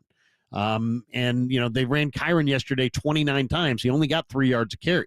So they will commit to the run. But if they don't put some pressure on Stafford and give him some different looks, and he's able to just play pitch and catch all day with Puka and Cooper Kupp, it's going to be a long day. It's going to be a long night, Thursday night. Yeah, I mean, he's the same as Kyle. He wants to run it. They ran it 42 times. Kyren 29 times. The rookie Blake Corum had 8. They gave Puka 5 jet sweeps. They had 137 yards rushing, which is not a lot on 42 carries, but they played keep away with Buffalo, and, Josh Allen went nuts. But Stafford threw for 320. The other side of it is, that the strength of their team is their pass rush and the young front, with Verse and Young on the outside, and obviously Kobe Turner and Fisk and Bobby Brown inside. The one thing is the Niners are getting a little light on the left side of the line. Jalen Moore's done a good job with Trent out the last few games. And Ben Bartch played really well in Buffalo, that he went out to a high ankle sprain. High ankles are slow to heal. So they did bring in Spencer Burford, who started the first half of last year at right guard, then now playing over at left guard. How do you look at the left side of the line? Jalen Moore's playing well, but could that left guard spot, assuming Bartch can't go with the high ankle, Larry, could that be a point of attack with Burford there? Well, no question. And then, they're also, this week they got Buffalo's offensive line. That's the best line going right now. I mean, Allen's taken fewer sacks than anybody. So now they go from that line to the Niner line, and it's not even the Niner line. It's the Niner line with some backups. The Rams were held sackless in this game against Josh Allen yesterday. No sacks, only one hit on the quarterback. Verse is the guy. I mean, I don't even know how. I don't know that I've ever seen anybody this size. I mean, you go back to like Charles Haley, the last time I can remember somebody this size who had this kind of strength. I mean, he is just unbelievably strong.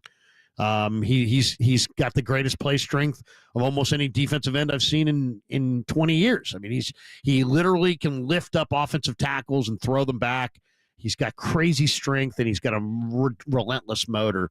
So he's an all-day deal on blocking him. And Byron Young's a speed rusher who's got great get-off. So they hugely challenge you there. Kobe Turner is a really powerful interior rusher. And then the Florida State guy, Fisk, is a try-hard guy with a relentless motor. So, I mean, I'll say this, man. Les Snead and McVay did an amazing job in a very short amount of time. Last year, upgrading their O-line. This year, upgrading their D-line without Aaron Donald. It's going to be a huge challenge. I would suggest running the ball, getting the ball out quick, and not allowing the Niner tackles to be on an island with these guys. And then the other factor in this game that I think is going to be huge is special teams. I mean, the Niners had a very clean special teams game, but the Rams have a good special teams. They got a block punt yesterday. That's a big area to be concerned about Thursday night. A few more minutes here with Larry Krueger, and before we let you go, we're going to shift over to a different sport because the last time we had you on, we talked a little bit about Hassan Kim and that possibility to the Giants. What are you thinking about Willie Adamus, the Buster Posey era, taking a big swing here? Well, I mean, I know he's not the greatest defensive shortstop, but, I mean, the Giants needed some hitters that can hit 3, 4, 5 in a lineup, and I think Adamus can do that. And then I really like the fact that, that they went aggressively at a shortstop and didn't just try to kind of like, well, we'll see how it goes, because the two spots on the field that are impossible to fill if you don't have real players is catcher and shortstop. And they have a legitimate catcher in Bailey, the Gold Glove winner. But they really, Luciano kind of proved that he wasn't the guy. And Tyler Fitzgerald, I think, is not the guy. So they had to have a shortstop. And there aren't any out there. You'd pay an arm and a leg if you had to trade for one. I'm encouraged that they got Adamus to sign here. He's 29. He's in his prime. It's very difficult for the Giants to attract hitters because they're always thinking about that next contract, but then you don't want to get guys in their mid-30s. So to sign a 28, 29-year-old guy to a reasonable contract length, I think it's very difficult to do. It's a lot harder to do than people think because everybody's worried about, well, if I play in San Francisco, what about my next contract? My numbers will go down. They were able to get this guy, and he's still in his prime, and he's going to help the middle of their lineup. So they still have other holes. I mean, I'm looking at a starting lineup that has, Yaz and Grant McCray and Lamont Wade. I don't think those guys should start. So we'll see. There's more building to be done. I'd love to see them get Corbin Burns, St. Mary's kid, and he's a real anchor for the rotation. But I like it. It's you have to have a shortstop, and they didn't have one on the verge, so you got to go pay. And they paid a high price, but they got the money. Corbin was represented by CAA for a long time, and Willie Adamus is represented by CAA. Gio Rodriguez is their head of their Latin division, and of course Jeff Berry, Buster's agent coming in from CAA in the front office, think they have a connection. So we'll get into it more. I've been watching Willie Adamus all morning on the film room, and easy power the other way. The guy is an RBI machine. He's not going to hit for a high average, but he's going to drive in runs the way Buster said he likes the RBI. So we'll get into that more. Just lastly, because you came in, kind of what I was saying in the first segment, they're back. And I kind of thought, just coming off this this trip to the polar vortexes and Killian has dubbed it to Green Bay and Buffalo and getting a Buffalo blizzard. It was going to be hard, but just the California sunshine, they looked like themselves. They got a lot of injuries, obviously. We'll see about Nick and Trent playing, but McCaffrey's not coming back. Do they have enough, Larry, to get this done after a 5-7 start, 3 straight losses looking just terrible, to come back and win? I know it's the Bears, but they're a solid team. They're just not winning games. But they got the Rams. They got to go to Miami. You got the Lions. You got Arizona at the end. Can they make that game a winner take all, or at least try to get in? Do they have enough? Do you think? Can they come close to running the table, or in fact run the table to get in? I would say yes. Now maybe it's wishful thinking, but I'll say this: there's a couple things that takeaways from yesterday being in the locker room in the post game. This is a room full of guys who want to fight. Okay, I mean it's fight or flight, right? I mean it's there's no more retreat. There's no more retreat. There's no more room to retreat. So you either got to fight it out, or you got to duck out. And it's not a room full of guys who want to duck out. It's a room full of guys with a lot of professional pride. This is where John Lynch and Kyle Shanahan investing in character is going to pay off. And I mentioned it to Dennis in the post game. December football is when you find out about your character and your football team. If you don't have any, you drift away. If you got tremendous character, you rise to the occasion. There's tremendous character in that room. The other thing that stood out in the post game is when George Kittle said to us, not that they weren't going hard, but that, they just need to have that desperation, that fear, that desperation, that edge. They came out in this game and they flew around. They were physical and they played with that edge, maybe out of fear that their season was going down the tubes. But if they can maintain that edge and get some rush and disturb Stafford and make him feel their defensive line, I think they can win this game. I think they can win in Miami. I know they can beat Arizona. It's all about Detroit. I don't know if they can run the table and beat Detroit. I would probably say they can't. But it starts with do they got a room full of fighters? And they do. So that starts there. And I thought yesterday was very encouraging. I thought it was very encouraging too, because I think Kyle has been in a little bit of a funk, and I thought some of his play calls and maybe needing to kind of scheme Gendo open maybe is going to put him on top of his game. I thought Kyle was really sharp yesterday. Larry, thanks so much for stopping by. We appreciate the time. Go enjoy this Victory Monday, and tell people where they can find you tonight at 6 o'clock. We're back, baby. Now, we're tonight at 6 o'clock. Check me out on Niners Nightly on the KNBR on 104.5 and of course 680 in the AM dial. And as we do the day after the game, we do a lot of guests, and we'll do some guests and look ahead to the Rams later in the week. It's a big Thursday. It's going to come on us quick, but tonight we devote to your phone calls. So I'll spend the rest of the afternoon listening to Kyle and breaking it down. I'll have a bunch of new thoughts for tonight, and then I want to hear all yours. So we'll take calls from 6 to 7 tonight. I got to tell you, Niners Nightly is a good time, and it always sounds better coming from Larry Krueger than it does when I promote it. So, Larry, thanks so much. Maybe we'll make this 2 in a row next week, and actually we'd have a whole weekend to digest it if they can get this done on Thursday. So we'll see. We're back. Thanks, guys. Have a great morning. He said that 3 times or 4 times. Does he really believe it?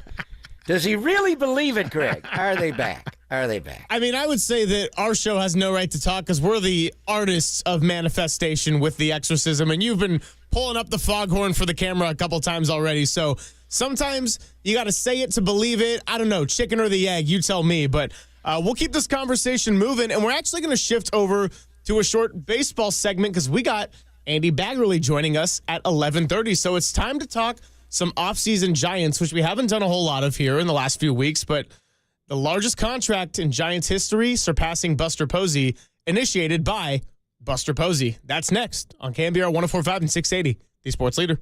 We're back, baby. We're back.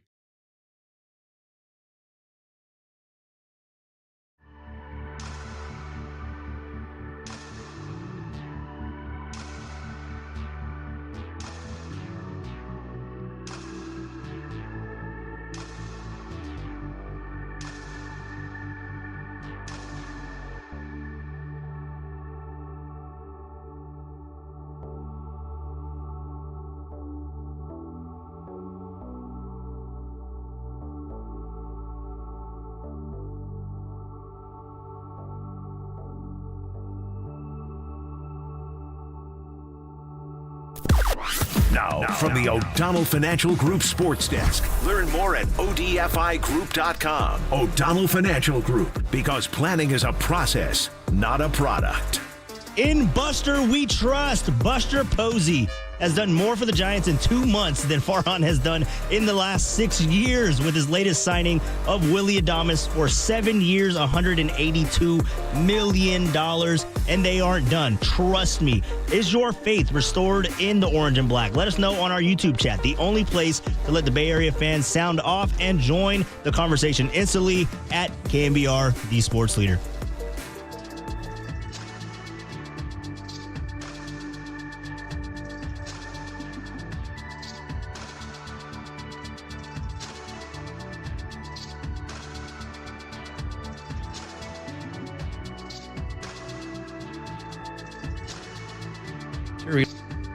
Hey, it's Greg Papa here, also known as G-Pop. Over the years, you've heard what Golden State Lumber and Building Materials offers to professional builders, contractors, and their customers. Today, you're going to hear why you should consider Golden State. First, they prioritize your needs, ensuring seamless support throughout your project. With 70 years in the industry, Golden State's dedicated team guarantees quality, and satisfaction. Golden State's large delivery fleet and 2 distribution centers can get you what you need when you need it. It may be hard to believe, but Golden State can manufacture time. How do they do that? By streamlining processes and ensuring efficient delivery and service. They minimize delays and maximize productivity. That leads to projects being completed sooner at lower cost. As a family-owned business, they value long-term relationships. Additionally, Golden State has been recognized as a best place to work each year since 2014. Happy and engaged employees provide exceptional service and higher customer satisfaction. Why Golden State? Because they truly believe when you succeed, we succeed.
seam hits, filter out the noise, and kick it with KNBR on the gram for everything Giants. Follow the sports leader on Instagram at KNBR.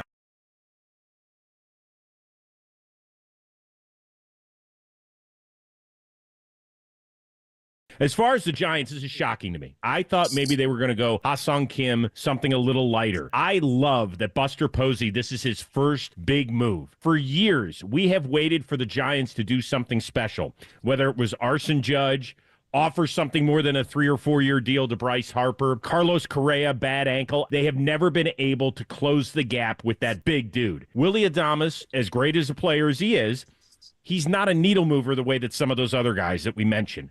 But he is the start of something. They lost Blake Snell. They need to do something to show the fan base that we mean business. We were always told that the Giants meant business, that when it was time to go do something, and then Farhan Zaidi, for whatever reason, over those 6 years, never was able to do something. It was always nickel and diming, and we thought he made a bunch of nice moves by bringing in Snell and bringing in Chapman in the middle of camp, and we were like, oh, those are cute little moves.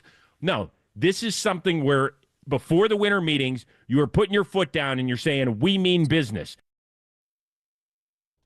That, of course, is Chris Rose, who's going to join us later in the show around 1:30. We'll be able to talk to Chris about the NFL, as he is with NFL Network, but also the topic of that soundbite, Willie Adames to the Giants agreeing on a 7-year, $182 million deal pending physical. And yeah, I know those two words are big out here in San Francisco. But if this all goes to plan, Papa, it is the largest contract signed by Giants in history. And it was Buster Posey surpassing his own deal back in 2013, coming off the heels of his 2012 AL MVP.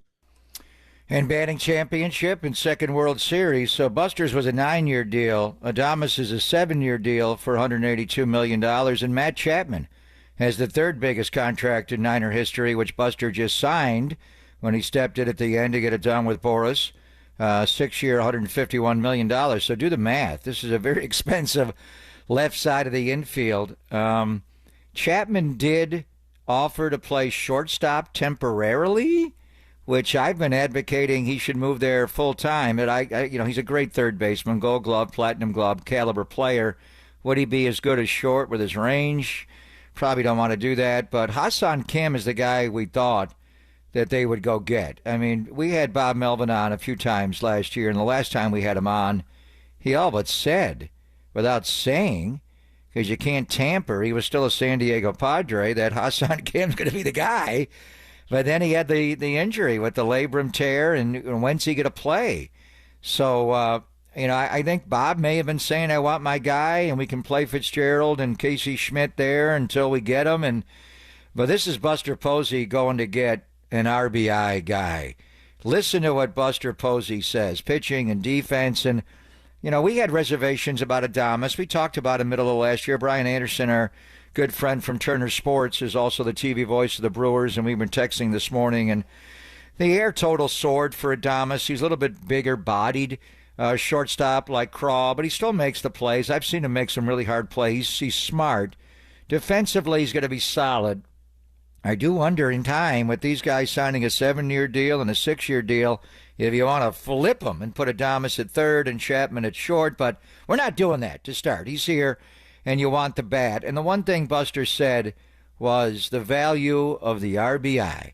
Everybody else in baseball may want to devalue it, but it's all about scoring runs. Who can score them? Who can drive them in? And Jorge Soler, which was Farhan guy last year, a big power hitter at 48 homers, we thought for sure he's going to be the first Giant to hit 30 or more in a year since Barry himself in 04. And Barry came close a few times. So did Belt and Pence and Pablo, but nobody got there. But Jorge Soler, what did he get, 11 or 12 as a Giant? But he was so miserable in an RBI situation. Willie Adames drives in runs. He had 112 RBIs last year, and he only had 251. So the on-base plus slug, the ops is not going to be great. He doesn't walk a whole lot. He does steal bases, even though he's not fast. He knows how to run and steal a bag. He positions himself fine defensively. He's not going to be Craw, but he's going to be better than Tyler Fitzgerald defensively. He's going to be a middle-of-the-order hitter. and he's going to drive in runs. Watching him this morning, and you can go to either the MLB film room and watch him, and we've watched his whole career, but just at bat after at bat, he's got a little bit of a leg lift, but he gets it down on time. He's not unbalanced when he swings. He drives the ball out to right field. He's got a lot of power. Go to Baseball Savant. Just go to his spray chart, hit all those little dots, and you can watch every one of his home runs, every one of his hits. He's got easy power, and he hits the ball where the ball is pitched. If you pitch him away, he will hit it hard the other way. If you pitch him in, he will pull the ball. Again, he does strike out a little bit, but he still does reach the high fastball. We're going to have to watch him more. I mean, Yastrzemski and Chapman have a hard time with the top rail fastball. He struck out 173 times last year, Adamus, so he's going to strike out, but he will strike back. And the reason he does strike out a lot, he plays every day. He's like Chapman. He posts every single day. I don't want to jinx it and say you don't have to worry about a physical. Well, what's wrong with this guy? He played 161 games last year. He played the first 156. They finally pulled him out of the lineup late in the year, 149, 139. He does not miss games. So he's got holes a little bit. We'll see about his range. He's not going to be Crawford, but he's like a Corey Seager kind of player where when he went to Texas, they started winning. And what did he do in L.A. with the Dodgers? World Series MVP. He's not a left-handed hitter like Seager. You like the right-handed power in this ballpark for sure, and you got Chapman there around him. So we'll talk to Bags about it, obviously. To me, this was purely Buster. I thought, because, Bomel kind of said, Hassan Kim, I love the guy. It's Jung-Hoo Lee's best friend. He'll come in, but he just was it the shoulder injury. He's a nice hitter. He's better defensively than Adamus is, but he does not drive the ball. And the guy's got a torn labrum in his shoulder, his throwing shoulder. That's a bit of a concern both offensively and defensively. So this was Buster Posey, just going out to get a power-hitting right-handed hitter, but more importantly, a guy that knows how to drive in a run. They missed it. So he's a CAA guy as well. Buster knows him well. He got Adamus. Corbin Burns used to be a CAA guy. Is he next on the hit list? We'll find out from Bags. But I do like this. I was kind of, he's thick. Does he have enough range? You watch him defensively. He's smart. He knows how to position himself pre-pitch and get there. But really, what he is more than anybody is a middle-of-the-order hitter that knows how to drive. How many times did the Giants last year, runner at third, less than 2 outs, could not make a proper out? This guy knows how to make an out. He also knows how to come up with a big base hit. 32 homers last year, Greg. 13 were with 2 runners on. He hit 13 3-run Jimmy Jacks. That's how you get to 112 RBIs when you hit only 251. In the year before, he hit 217. So he's not going to walk. He's not going to hit for a high average, but he's going to come up with big hits at the right time. You mentioned Corey Seager in the comparison. If we're talking about most home runs by a shortstop since 2021, it's those two guys right at the top with 112 each. I like this signing for a lot of the reasons you just mentioned. First of all, runners in scoring position last year, miserable. Giants 26th out of 30 teams. I also think that Adamus doesn't have to be quite as incredible defensively if you're playing next to Matt Chapman. And I think he's going to be solid, but playing next to Chapman is going to take something off your plate. I like the base stealing ability. The RBIs, of course, is a big one. And playing 161 last year, not having to go through the Hassan Kim injury scare. I mean, maybe they end up, I just think like Hassan Kim, you want someone to get spring training. I didn't want it to be the kind of thing where it's like, they're going to get him in May and then that comes into June and maybe it's July and like the risking any of these setbacks. So we can talk all about this with Andy Baggerly, but personally for those reasons you just mentioned, particularly the offensive ones and needing a reliable bat, even if he's someone who strikes out, you said it well. He'll strike out. He's also going to strike back. And we'll talk about that with Andy Baggerly next. It's Papa and Silver here. Little fall Giants talk on KNBR 104.5 and 680, the sports leader. KNBR, the sports leader.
Is your home ready for kickoff? Everybody knows that hosting family and friends is the best way to enjoy a football Sunday or Monday Night Football. Get ready for an elevated game night. Game night by staining your deck or painting your fan cave with Benjamin Moore. Football and painting season are well underway now, and now is the perfect time to tackle your indoor and outdoor paint projects. Have your family room decked out in team colors to impress guests and intimidate rivals.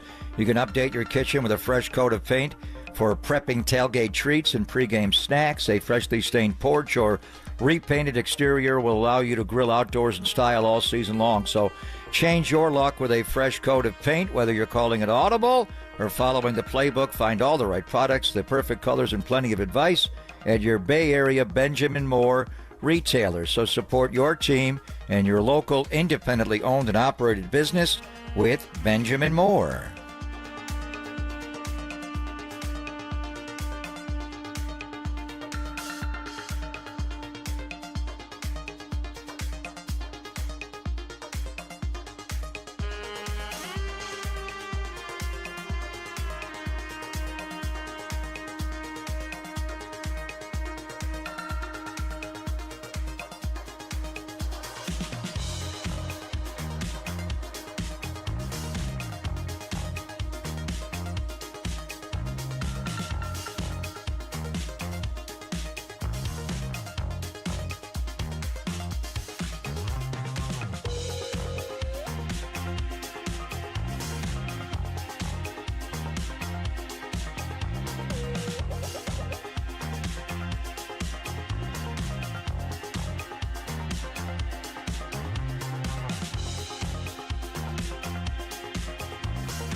This is Papa and Silver on KNBR, the sports leader.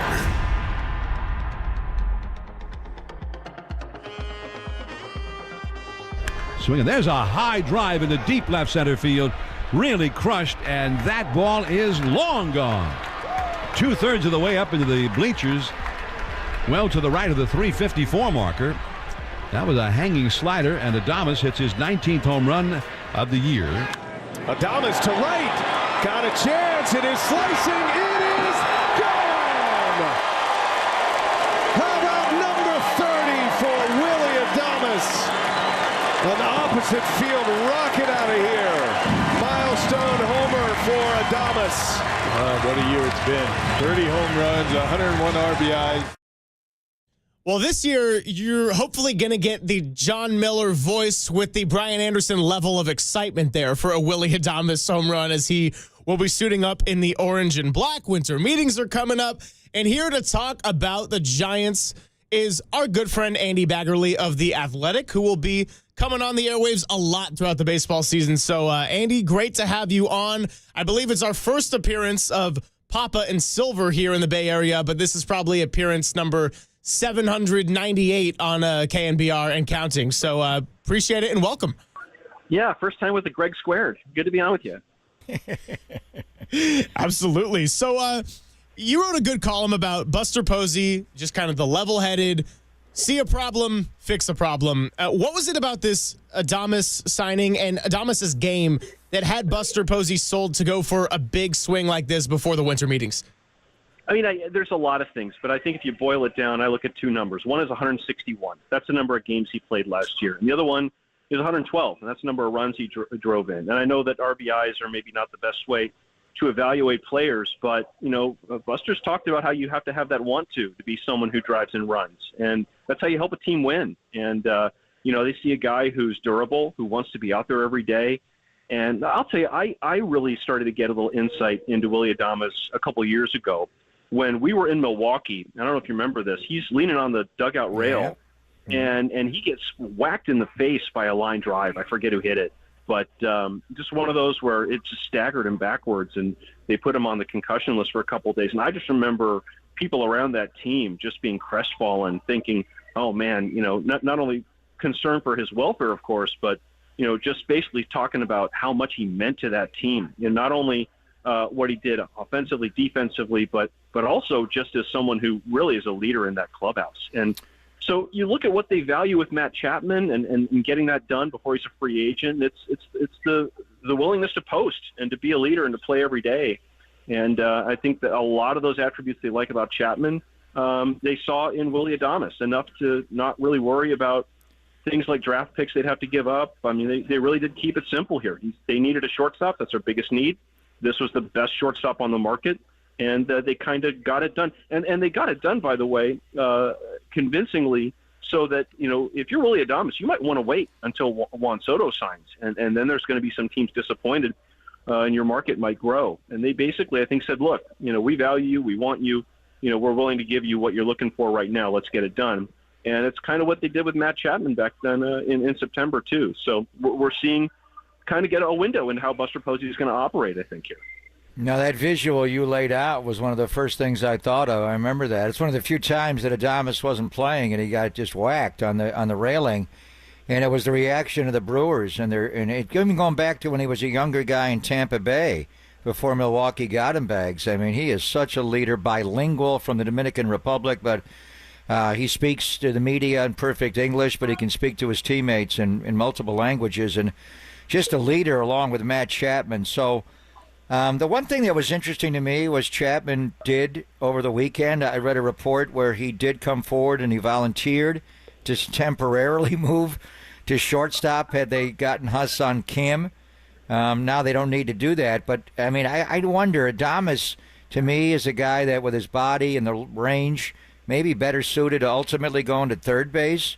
And then Chapman, he's so great at third, you probably wouldn't want to move him, but he easily, with his range, could play shortstop. So your thoughts on that? But the Hassan Kim, because I think we all thought, and we talked to Bob Melvin, that they'd go get Kim in the offseason. Was it the shoulder injury that had him back away with the labrum when he could play, or does it more speak to Buster Posey leading the charge to sign him? Or maybe Bob Melvin wanted this former player in San Diego, but Buster wanted Willie Adamus bags?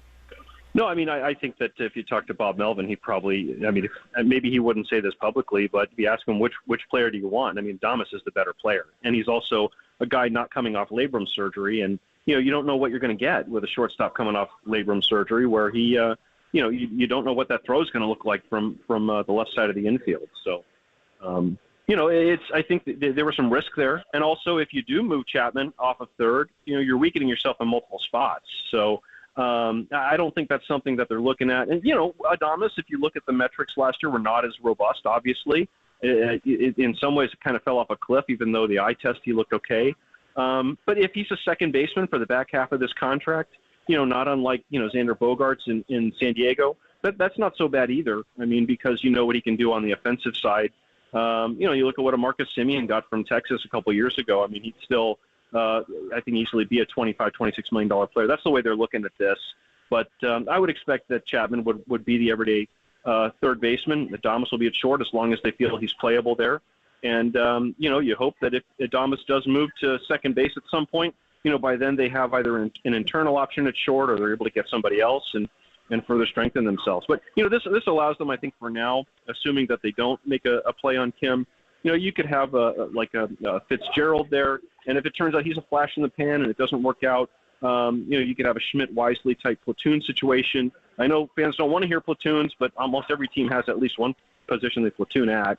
So, there's a lot of ways the Giants could go from here. I think you're going to see them in this offseason not spread it around and sign 7 free agents like they have the past couple off seasons. I think they're going to take 1 or 2 big swings and then have enough internally to figure out the rest. And that's probably the way they're going to go. And they could still sign one more big player like a Corbin Burns and potentially still be under their payroll number from this past season if they do some other things. So it's going to be interesting to see how aggressive they are on the rest of those fronts, because this is a roster that I think does have a lot of good internal solutions, but they needed a big time player who could really anchor the middle of that lineup, and I think they found one. Talking to Andy Baggerly here on the UMA guest line, and the whole what are they going to do next, I think, is a great conversation because Corbin Burns is being widely talked about. I want to bring something up that was a little bit of a fan frustration throughout the summer when I was producing Extra Innings with Bill Lasky, and that was the flip-flopping between committing to the young players and then going and signing vets. Right now, the Giants' opening lineup could feature 5 players under the age of 30. We're talking about Patrick Bailey, Tyler Fitzgerald, Willie Adamus, Elliott Ramos, and Jung-Hoo Lee. Do you expect there to be a little bit more intention about committing to these younger prospects this year, Andy?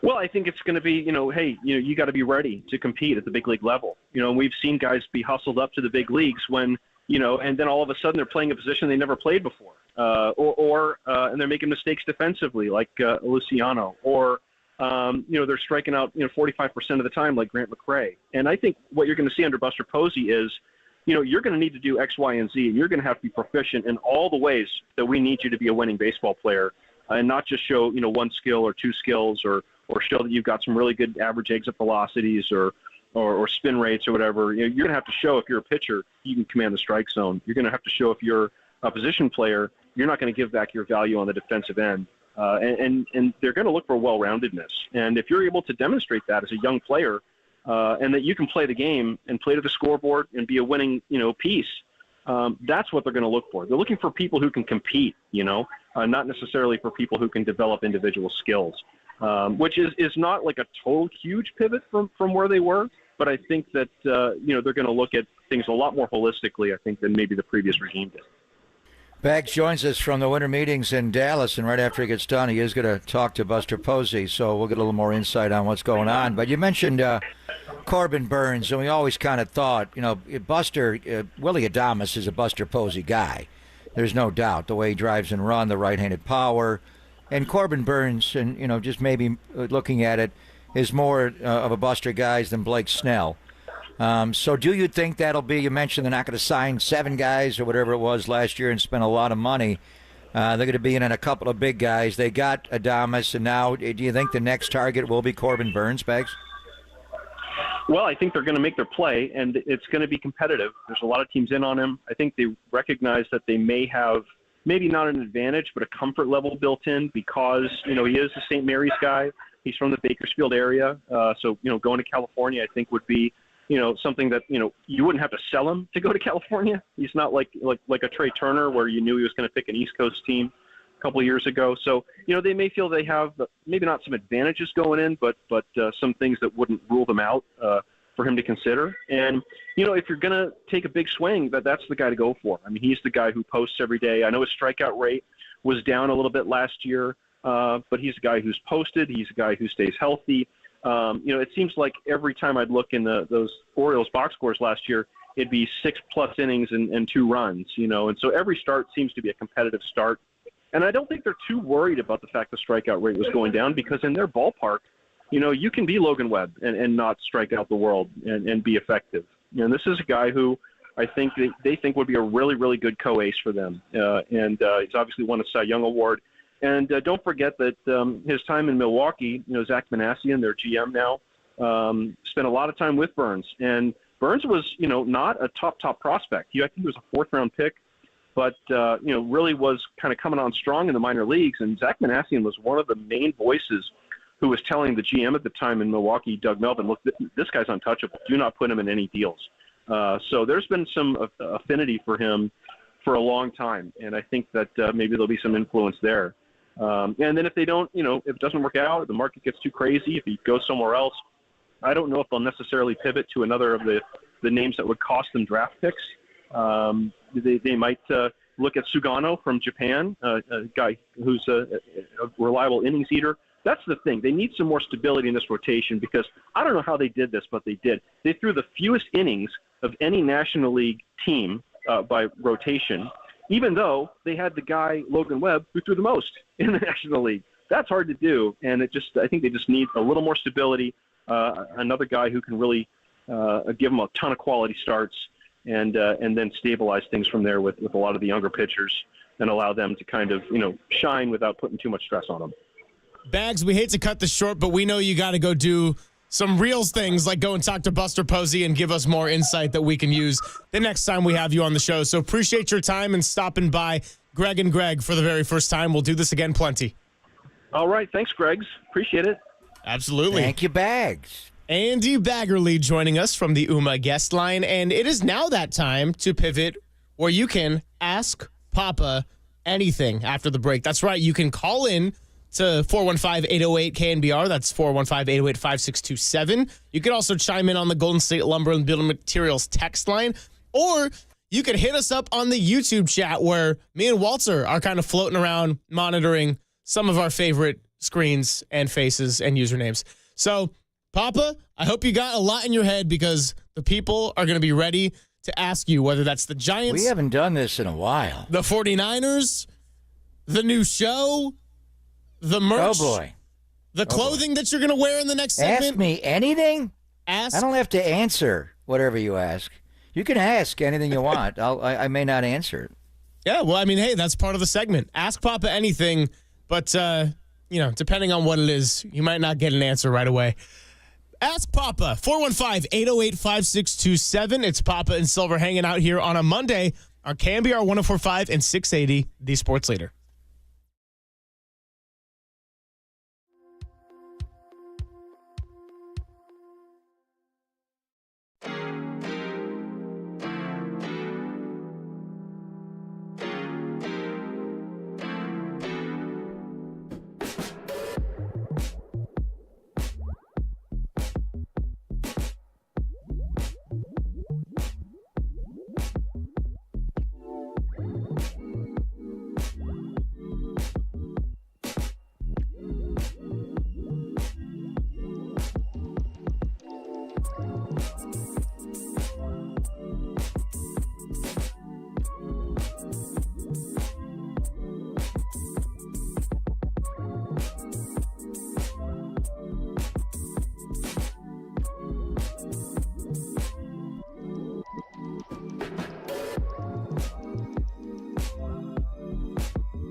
and Greg, Papa and Silver. This is KNBR, the sports leader.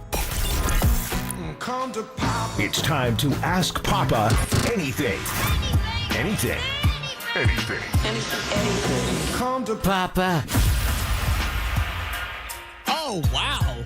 I can't believe this is our first time doing this segment because as soon as I said the word Ask Papa, bam, YouTube chat, bam, Golden State Lumber and Building Materials text line, bam, phone lines, bam, Walter is turning into an octopus trying to keep track of all of it. I, of course, didn't help him that much because I said, hey, I'm a host until 2 o'clock. Joking about that part. First question, a silly one, 541 on the text line. Hey, Papa, this is Jeremy from Medford, Oregon.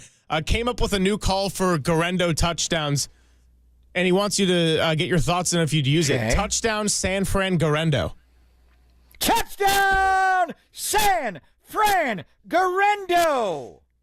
I think it works. I don't know. What do you think? We don't have too many. We have CMC, touchdown CMC. Who else do I have where I personalize the touchdown? Just him?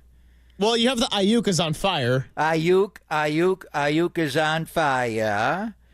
Do you realize Isaac Gendo is one of just 14 people in the United States with the last name Gendo? Wow. Really? How many of those are his brother and sisters and mom and dad? He's one of just 14? There are only 14 Gendos?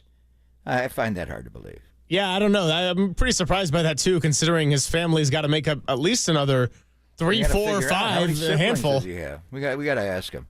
I don't know. San Fran Gendo. Let's take another one from the text line as well. 530. Shout out to my Dirty 530. Would you pass on Burns for a lower-cost pitcher and throw your chips in on Alonso or Vlad Jr. to trade Eldridge, move one of the three to DH? No, I'm not trading Bryce Eldridge. First of all, the Juan Soto deal. Who the hell leaves the New York Yankees to go play for the New York Mets? Curtis Granderson is the only guy I can think of. Who else is going to do that? And it's not like the Yankees didn't offer him a lot of money, and he's got the short porch. He is a line-to-line hitter.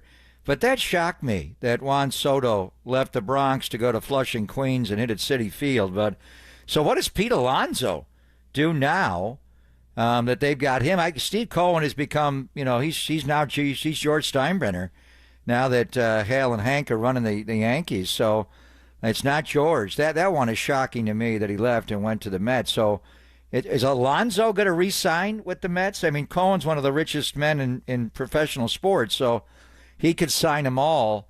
I would not go that route. I would keep Bryce Eldridge. But what other starting pitching is out there? I've been aligned to Corbin Burns from the start because of the St. Mary's angle, the fact that he is represented by CAA. CAA does represent Willie Adamus. Jeff Berry did work for CAA till he retired. And Corbin, I want to know why more Corbin Burns left CAA to go with Boris. That was interesting, but I think they're all in on Boris, on Burns, and we'll see. But you got to deal with Boris. But Buster has no problem doing that because obviously he got the Chapman deal done. But I think Burns is the next guy. I would have thought those would have been the top two on his hit list was Adamus and Burns. I just didn't know if Adamus would come here or not. But it is powerful when Buster gets you in a room and tries to woo you. So if they get Burns behind Adamus, Zach Manassian, the new GM there, that's a lot of weight. Those are both Milwaukee Brewers mainstays. And they're the ones that traded for Adamus to get him from Tampa. And then obviously you heard what Baggs had to say. So I mean, we're giving Buster all the credit for all this, and ultimately he's got to make the call. He's the president of the baseball operations, but I think he's getting a lot of intel from a lot of people, and Zach Manassian, the new GM, certainly has a lot to say about Adamus, and will he be strongly advocating and being the one to put it over the top to get Burns? But I am a little concerned about Burns and how long of a contract you want to go. The velo's down through his cutter more this year. The strikeout numbers are down. Still a good pitcher. He does go out and gives you 200 innings a year, which Blake Snell does not do. But, can you expect him to be a power pitcher like he's been for 3, 4, 5 more years, or do you expect it to be more like 2 and 3? And how long of a term do you go on the contract with him if you do sign him? We got a lot of patient people waiting on the phone lines. We'll get to you in just a second. Also want to give some love to our YouTube chat. And my next question for you for Ask Papa is coming from our buddy Mike. And he says, beyond a starting pitcher, do you believe a right-handed hitting backup catcher, first baseman, or right fielder is the most important position to acquire somebody new at in terms of the short term? Well, what's going on with Tom Murphy? They signed Tom Murphy to a 2-year deal at $8.5 million, and he only played until that rain game in Philadelphia around Cinco de Mayo and Mays' birthday, and then he was gone. So are we going to trade him? I mean, Buster would know about who to pair with Patrick Bailey.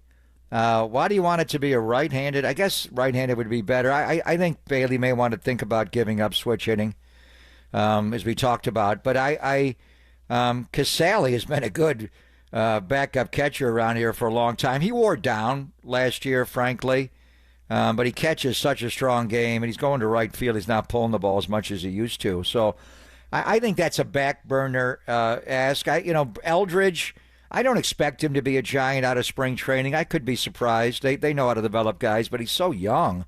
You may want to have him start the year at AAA, then bring him up, around Memorial Day or later, or let him have the full year at AAA. But I think the main thing would be, do you want to keep Tom Murphy around as the backup catcher with Bailey, or do you want to move him off the roster? I mean, what's the nature of his knee injury? You have to think he'd get over that, but we never saw him again.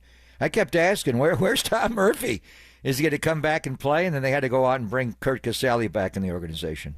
A lot of Giants questions. Giants rule these airwaves. Giants do rule these airwaves. We do got more Giants questions, but I will throw it to a Niners one on the phone line after I tell you that you're listening to KNBR and KNBR FM San Francisco, the sports leader, a Cumulus media station, halfway point of our 10 to 2 show. And we got great people waiting on the phones. We're probably going to keep this party rolling as long as our listeners are with it. So wait patiently. We're going to ask Papa a lot of questions. First, though, we are going to go out to Dennis in Stockton. Dennis in Stockton wants to know, do you think the 49ers defense can hold up versus the Rams? Dennis, you're on the Sports Leader. How are you? Good. Yeah, after I saw the Rams throw up 44 points yesterday, the defense against the Bears looked tremendous yesterday for the 49ers, but how about when they go up against the Rams that just come off of 44 points? Yeah, I mean, Buffalo's defense, it surprised me that they gave up that kind of number. And for Josh Allen to run for 3 and pass for 3 and they still lose the game, when the hell has that ever happened? I don't think it's ever happened. I mean, who's even done that?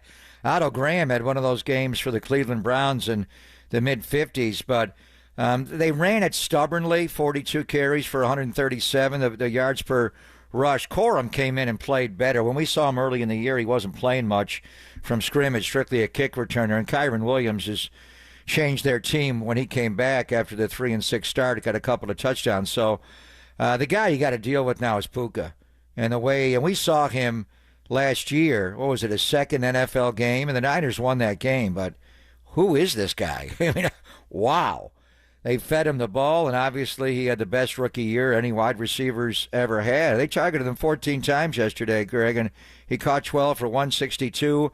They gave him jet sweeps, and they screened the ball. He's the featured guy. And I go back, and I can't wait to get Michael Silver on, because right around the deadline, there was a lot of talk about them trading Cooper Kupp, and you're like, why would you do that?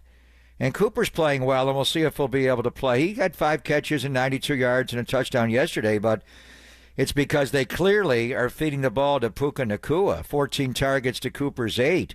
He just didn't think they could find anybody as good as Cooper, but he's just different. So how do you want to deal with him?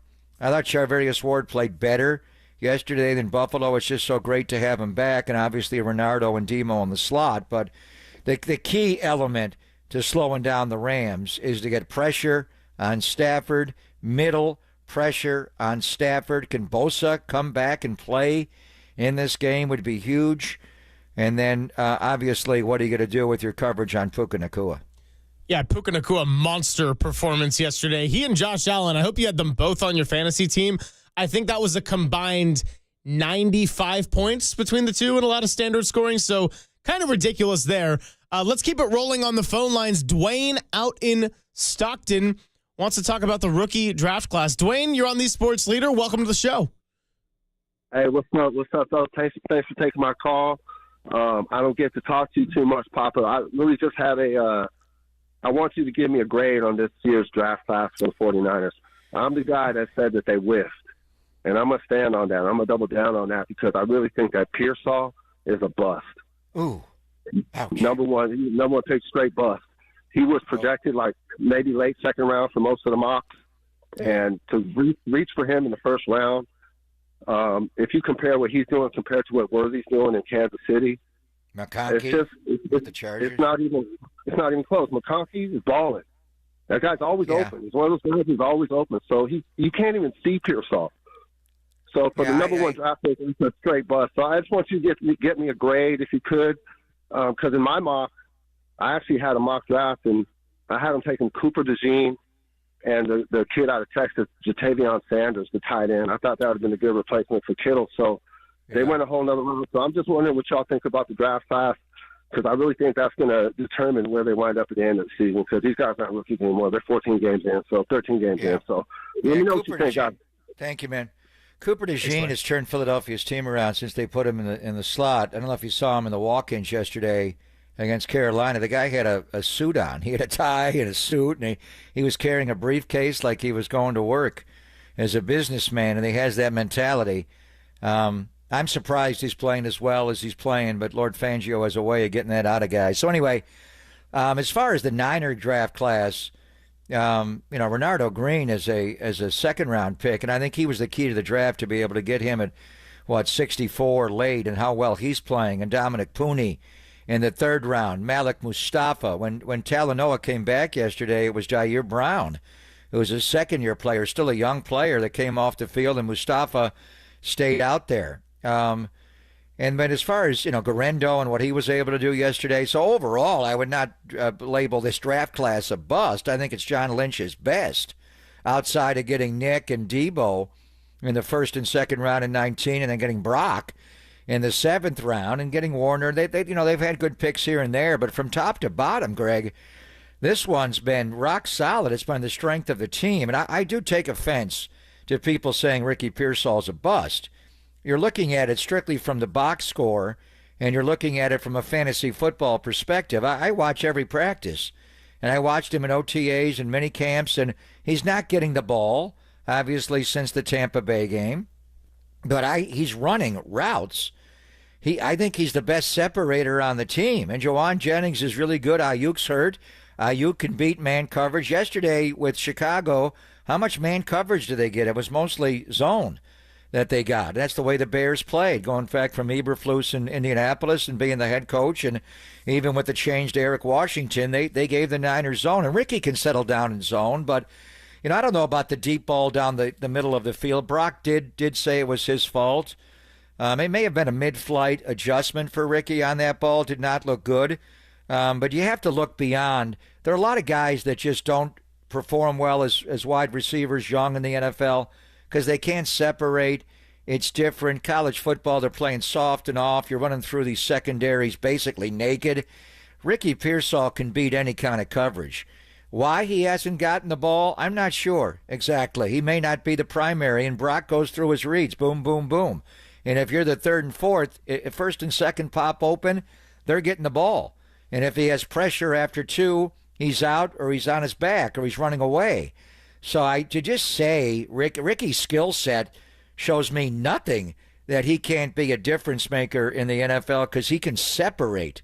He can do all kinds of things. The guy's went through hell and back. I'm not even including that, because he's back now after what happened Labor Day Saturday. Yeah, but that's a big deal. And by the way, I'm completely with you, Papa. Like, Ricky's skill set, I would say it's too early to evaluate him regardless.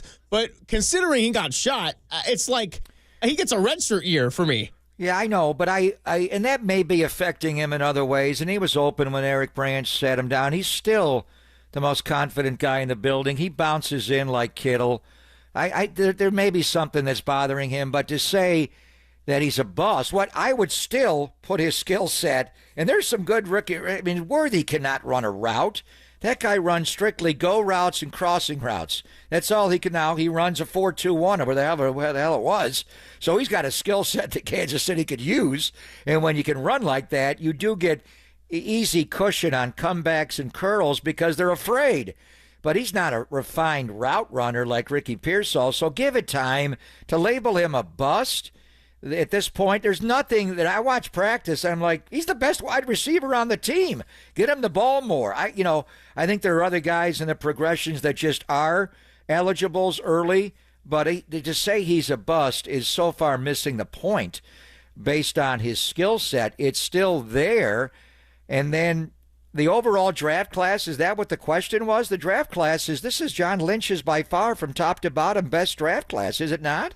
Absolutely. Yeah, when you consider top to bottom, and Ricky Pearsall, sure, he was the first pick and he had a little bit of a setback, but I wouldn't even say this, Papa. I wouldn't say Ricky Pearsall is super low on my list of concerns because he's not even on the list of concerns, period, for me. Yeah, I mean, you'd like him to get the ball thrown his way. He hasn't caught one in a while. Sure.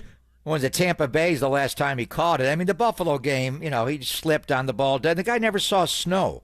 He said he's seen snow on the ground. He's never seen snow fall from the sky. It's like, whoa, you saw a lot of snow from the Buffalo sky that night. But when you watch him, and just in practice, arguably he's the most skilled wide receiver on the team.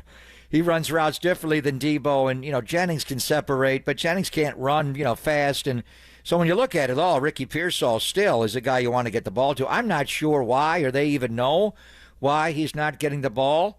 But Ricky Pearsall's skill set, no one's labeling him a bust. This is early. I think he's got a long time to prove who he is, not only in his career, but I think the remainder of the year. He's going to have a chance to be impactful on this team. I fully agree with you. Ricky Pearsall is going to be just fine, and to even have the conversation of if that was a bust of a first-round pick, we are a long way away from even going there to me. So we're going to take a break, but I see a lot of good questions. I still see Donovan on the phone line. Text line is wide open. YouTube chat has a couple that I'm bookmarking. So we're going to keep asking Papa because you all are feeding the questions, and that's what this is all about. We'll hear from Kyle Shanahan around 12:30. Right now, we'll take a break. Don't go anywhere. Keep asking Papa anything. It's Papa and Silver here on KNBR 104.5 and 680, the sports leader.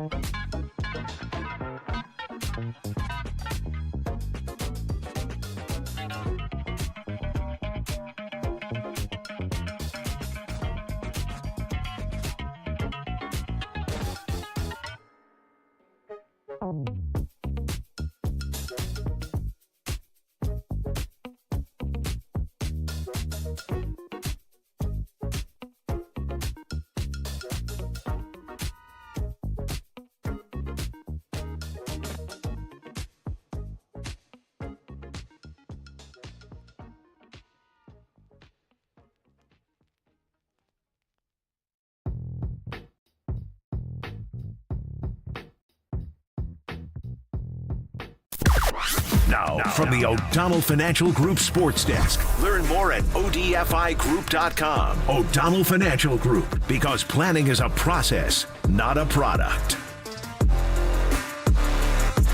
Tim Ryan joined Murph and Marcus to discuss the 49ers' dominance of the Chicago Bears and how much of this momentum will carry into their next big matchup on Thursday Night Football against the Los Angeles Rams. Check out that podcast and more on the KNBR app, YouTube, and KNBR socials.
Hey, it's our good friend Steve Moskowitz on the line, the founder and tax attorney at Moskowitz LLP. He's always helping out the people, and today it is one of the primary topics that we talk about, Steve, the ERC.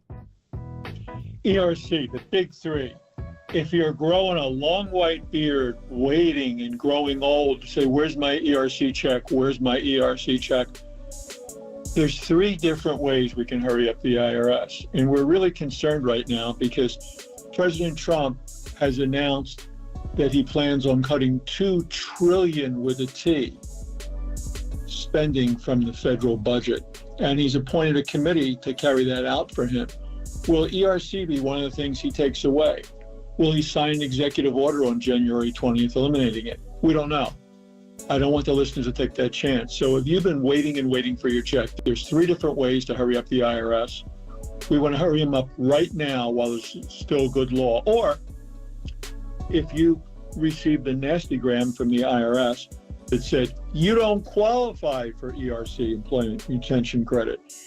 There's a lawsuit going on right now in our home circuit, the Ninth Circuit, where the IRS is being accused of using AI to do mass disallowances. They don't even know if you're qualified or not. We want to appeal that.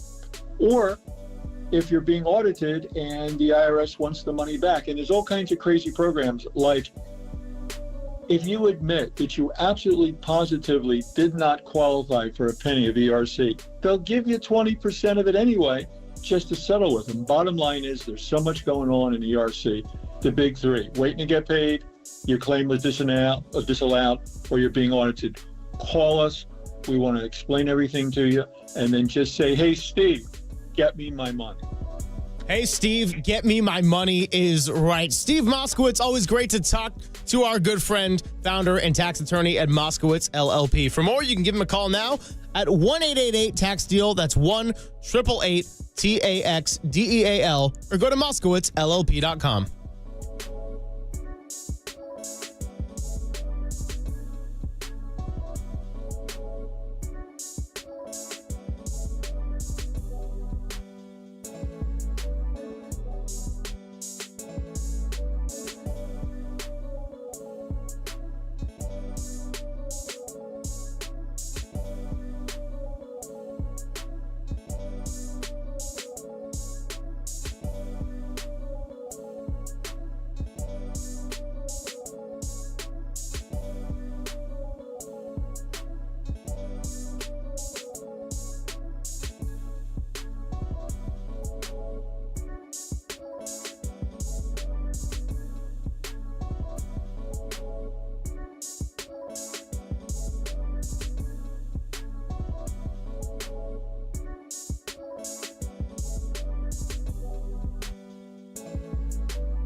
And now, time for the Protect Your Assets with David Hollander Business and Technology Report.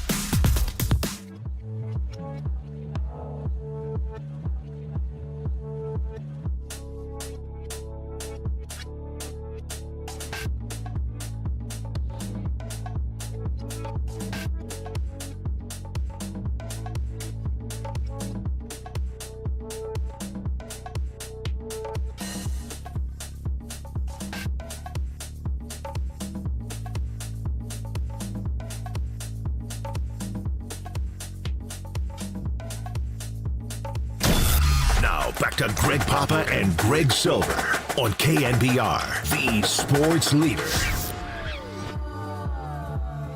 we asked you to ask Papa anything, and you delivered. Greg Silver, Greg Papa here up until 2 o'clock. And we're going to hear from Kyle Shanahan coming up in about 10, 15 minutes, depending on the timing of his conference call. But right now, it's time to continue throwing questions to the OG Greg. And Aaron on the YouTube chat says, Papa, was our offensive success yesterday simply because the Bears play zone defense? That's always been where Kyle and Purdy have had success, and the struggles have come against man coverage. Yeah, that's a great point. I think it helped, but I mean, they're good at what they do, and Eric Washington is their defensive coordinator and their play caller with losing Eberflus, and I think they have the ability to play man with Jalen Johnson certainly at one corner and Kyler Gordon in the nickel. Tyreek Stevenson's a guy who can pick on the outside a little bit, but I think that was part of it. The crossing route with Juwan Jennings, just clever play design. Getting Gendo isolated against Sanborn, the linebacker. I believe that was man. But then, motioning to a bunch formation on the first touchdown and having Juwan run an over route. You don't see Juwan Jennings run an over route where he starts on one side of the field and runs across the other side as much because he is able to beat man, but he got out the other side and he still was able to get in. And then he beat Gordon on the slant route to get in the end zone right late in the second quarter to make it 21-0. So, I'm just telling you, Chicago's a good team. They have a bad record. They've lost 7 in a row, and they're 4-9. But at one point they were 4-2, and I've watched almost every snap they played coming out of the bye week and the Washington fiasco when they gave it up at the end. They're a great red zone team defensively. They're a good third down team. They got a lot of good it takes the ball away. Niners did not turn the ball over yesterday, so you can say whatever you want about them and their record. They're not a bad team. They have elements where they're young. They get sacked a lot, obviously, with Caleb, and they're beatable at the end. They don't close the deal, but the Niners didn't just beat them. They bludgeoned them. The halftime numbers were amazing, and that's the way the Niners can play. So I think yesterday was more about the Niners getting back to who they are, getting back in the California sunshine, reinventing themselves. You're not going to have McCaffrey here and Mason featuring Gendo, featuring Kittle on the screens. I mean, they threw more screens, tight end, middle screens than we've seen in a while. So you can dismiss it as though Chicago's not a good team. I'm not doing that. I just wanted to see the Niners with my own eyes play like the Niners. We haven't seen it. Outside of the third quarter against Dallas, Greg, we've seen it for, just spurts here and there. Like when they got up on the Rams, 14-0. In the middle of the second quarter, they were all over that team. If they just would have gone punt safe in that game and not invited them to fake the 4th and 6th punt, that flipped that whole game around. So yesterday was more about who the Niners can be and were. And now I love the fact we're playing on Thursday. Let's just roll 96 hours later and try to beat L.A. and get to 7-7. I also want to know if they win this game sooner than later, because if they lose, I can stop my ridiculous math models. And if they win, I can keep indulging in my sicko part of the brain, as JD and I like to say for the sickos. 808 KNBR, the number to call in. We're going to hear from Kyle Shanahan soon, but I wanted to sneak in Donovan, who's been a very patient waiter, out on the phone lines. Donovan in Paradise, back to the Giants with a question. Welcome to the Sports Leader, Donovan. Yeah, welcome. Yeah. What's on your mind today? What's up, Donovan? We're welcoming you. We're here for hours. Yeah. Welcome, Big Don. How are you, Papa? Yeah. I just wanted to ask Papa, you remember the dog man in the bleachers? We would hang out there all the time. The eye blackers. Yeah, my name's Dono, man. I'm his right-hand man, and we'd always see you. And you would come up to us and say, hey, we would eye black out there in the bleachers. I know. The dog man. That's my buddy, man. Yeah. Yeah. Is Willie Adamus going to hit some balls out to you in the bleachers? Yeah. I've caught some home runs out there. Pretty exciting out there. We did a big run from 2010. We were candlestick over in the bleachers our whole lives, man. We're bleacher people. Yeah. And Dogman always. You always came up to Dog and said, "Hey," and he appreciates that. He always remembers that, and it's like, man, that was a good run, man. We were eye black out the bleachers, and we would just go off out there, I know. So what do you think of the Adamus signing? Yeah.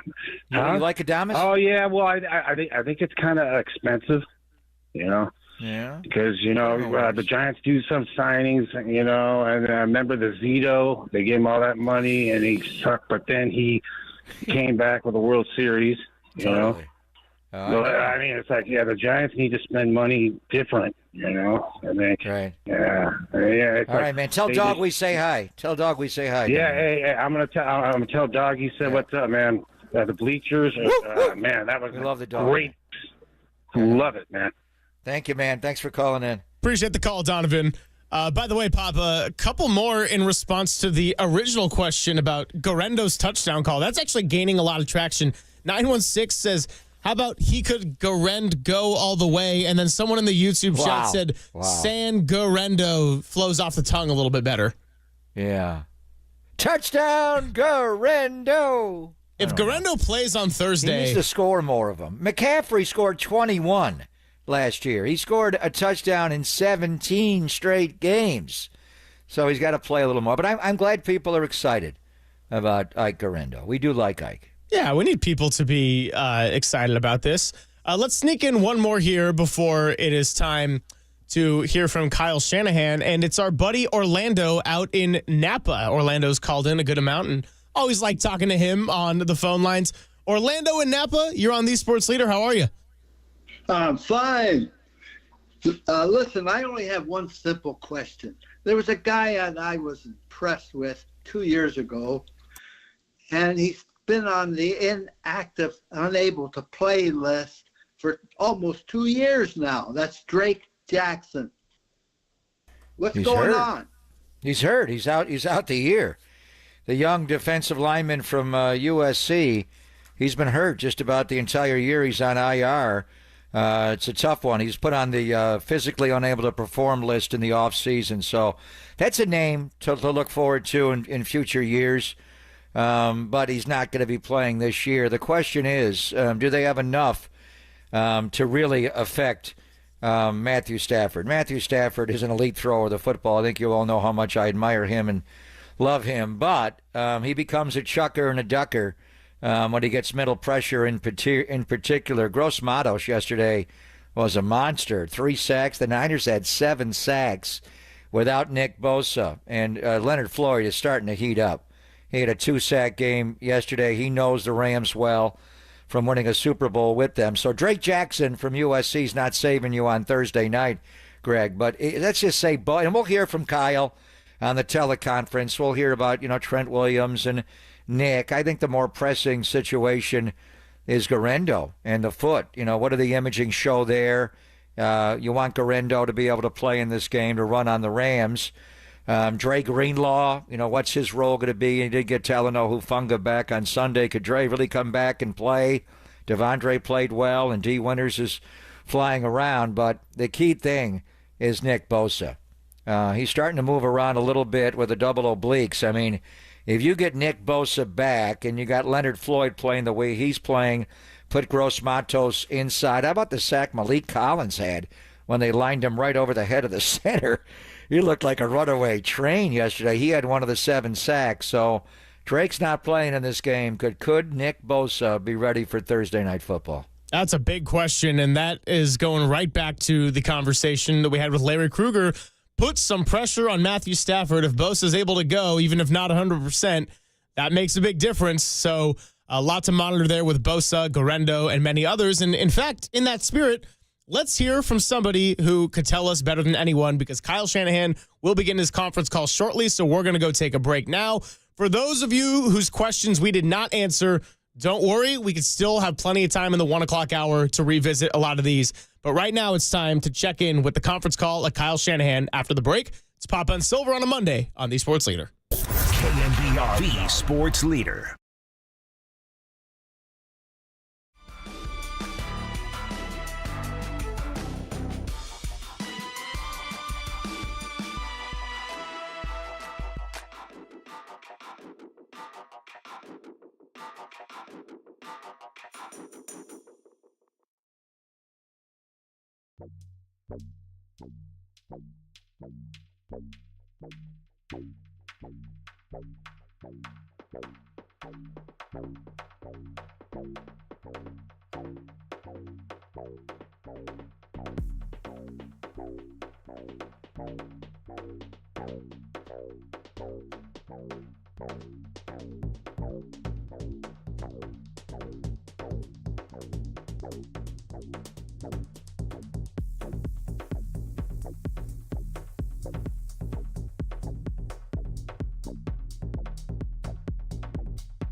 And now, please welcome the campaign manager, Brian Regan. They don't explain that I'm his campaign manager. They don't say he's running for president. There's no context whatsoever.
This is Papa and Silver on KNBR, the sports leader.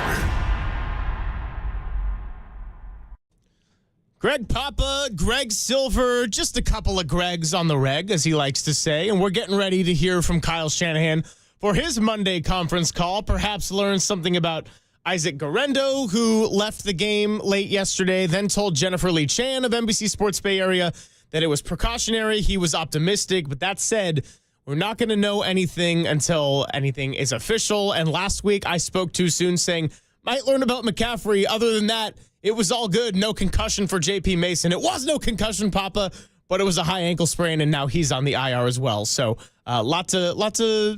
I'm just going to be very cautious and optimistic here. Yes, last week's teleconference was heavy when I was in Buffalo. That's the one we found out about. During the show, we found out that Trent lost his twins, and Kyle got really emotional. And then the McCaffrey injury was bad. and he wound up, not needing surgery. But I saw him yesterday, and Christian was limping pretty significantly. And then we didn't even know about the J.P. Mason ankle injury. So these teleconferences on Monday sometimes give you some information, and it's bad information, so we'd rather not have it. But really, the one thing is, normally it's done at 3:30 in the afternoon. Last week they moved it up a little bit, but today it was scheduled for 12:30. So as soon as Kyle starts talking, we'll get you to his teleconference with the media. But they're putting away yesterday, and they got to go right to work for the new game. And this is one of those weeks where they don't go home. The coaching staff, they sleep right in the facility, and it'll be easier, than obviously going on a short week to play a Thursday night game in Seattle where you have to travel a couple of hours. Niners don't have to travel at all. The Rams will have a short trip. We have seen them before, obviously, early in the year, but they've changed a lot. They didn't have Puka Nacua nor Cooper Kupp in that game. It was Tutu Atwell, and he had a big catch on 4th down yesterday. Is Demarcus Robinson going to play? Right now, his status is kind of iffy for this game, to be sure.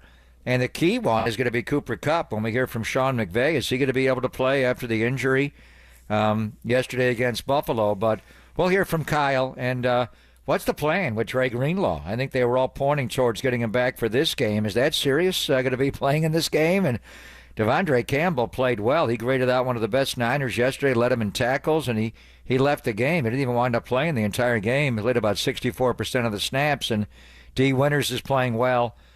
Trent Williams as well, after what's going on with him off the field, Greg. Those would be the big ones. But the guys that played yesterday, I think the key thing is Isaac Orendo. Is there any reason to brace for something more when they found on the imaging with the foot? They did take him off the field. He was running on the sideline and then went back in the locker room before the game was over. But based on his body language, his disposition after the game, you have to think he's okay. But once they start doing imaging, whether it's an MRI or a CT scan, whatever they do, there's a lot of little bones in the foot, the hands. You find something you didn't want to find. So hopefully he's good to go because they're going to need him against the Rams on a short week. Got actually a piece of information for you as well as the listeners. We will be doing Greg Papa's audio recap after we hear from Kyle Shanahan. So that's going to be fun. My first official audio recap on a Victory Monday, courtesy of Greg Papa and Tim Ryan and their great play-by-play color commentary. Also, going back to Dre Greenlaw just for a moment. Look, if he plays, that would be awesome. I don't know what version we're going to get, but when Larry Krueger and you were talking about Dre Greenlaw being like the other Dre, Draymond Green, I'm thinking, so what does that make Big Dom, Rudy Gobert? No, I'm kidding. I would never disrespect Big Dom like that. But you would Rudy Gobert. Oh, yeah. I just, it's a bad injury with Dre. You want him to be at his best. When he plays right, he is so downhill. They're going to judge it, based on what they see on the practice field. And this week, you're not going to practice. It's just glorified walkthroughs. They're not going to have a practice. They're off today. They're back in the building, looking at the game from yesterday and a Victory Monday and putting it to bed. But tomorrow, and we'll be in Santa Clara tomorrow, I think they're going to have a night practice. They usually do on a Tuesday, but that's really your only real practice. Wednesday, none of them are practices. They don't put pads on, obviously, and they're glorified walkthroughs, all of them. Tuesday may be a little more than a walkthrough, but Wednesday's the day before the game. These Thursday games are hard to play, but we've had some good ones. I mean, last week, obviously, Lions and Packers was epic, but both those teams played on Thanksgiving, so they weren't coming back on a short week. That was a full week of prep. These are big games now, Greg. You hate to have them decided, on a short week of prep, but that's what it is in the NFL. And we went up to Seattle early in the year on October the 10th and played them there, and the Niners played really well and were able to win the game. But this is whether or not you stay in the race. I don't want to say it's, you got it, it's a must win, but it almost is. If you lose this game, and based on the Rams winning, and just where Seattle is, and if you lose both games to the Rams, that's not good head-to-head. So let's hear from Kyle Shanahan. I think he's ready to begin his ended up having a high ankle sprain. Most likely will go on IR later this week. Isaac Orendo, foot sprain. We'll evaluate him over the next few days, see if he's got a shot. D. Winters, ankle day-to-day. And Malik Mustafa, chest, shoulder, he's day-to-day also. That's it. Kyle, is the plan still to have Dre Greenlaw be able to play on Thursday night? There's a chance to. We'll see. I haven't talked to him yet, so we'll see when he gets in here tomorrow how he's feeling, how practice goes Tuesday and Wednesday, and we'll make our decision then. Kyle, do you have updates on Nick Bosa, Trent Williams, the other guys? Yeah, Nick Bosa still in the same situation. We'll evaluate him as this week goes. Trent, no different. Aaron Banks cleared the protocol, so he should be good to go. And Flanagan Fouts, he's also still day-to-day with his knee.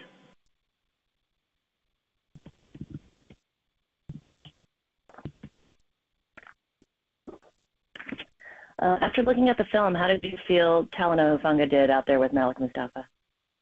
I thought he did a real good job. Loved having Huff back. Even the first play of the game for him to get in on that tackle, his communication, everything, just helping the defense get lined up and stuff is extremely good, and it's a real good first game for him. Kyle, what went into that decision? How difficult was it to go with Malik as a starter over Jair Brown? Just how Malik's been playing. I think he's been playing at a high level. He's been one of the better players on our defense, I think, here over the last month or so. So there's nothing against Tig. We still want Tig to be out there, but when we had to make a decision, we kept Mustafa out there.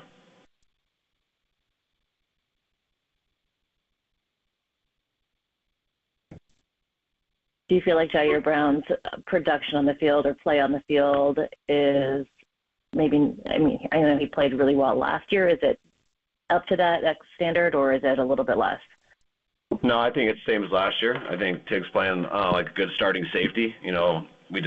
Huff's, been our guy there and has done some big things when he's been healthy, as everyone knows with Huff. And Huff had a great week of practice, and we wanted to get him on the field, and we had to choose one guy to come off. So we felt Mustafa had earned that, over this play the last month to stay out there, and we're good with our decision.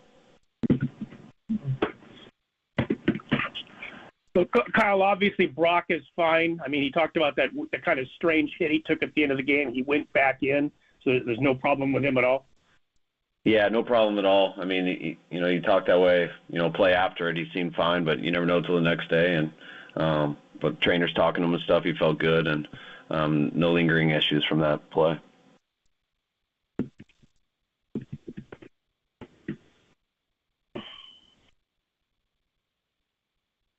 The defensive line talked to Caleb Williams quite a bit. What did you see from the defensive line in their production? It seemed like they were swarming pretty well.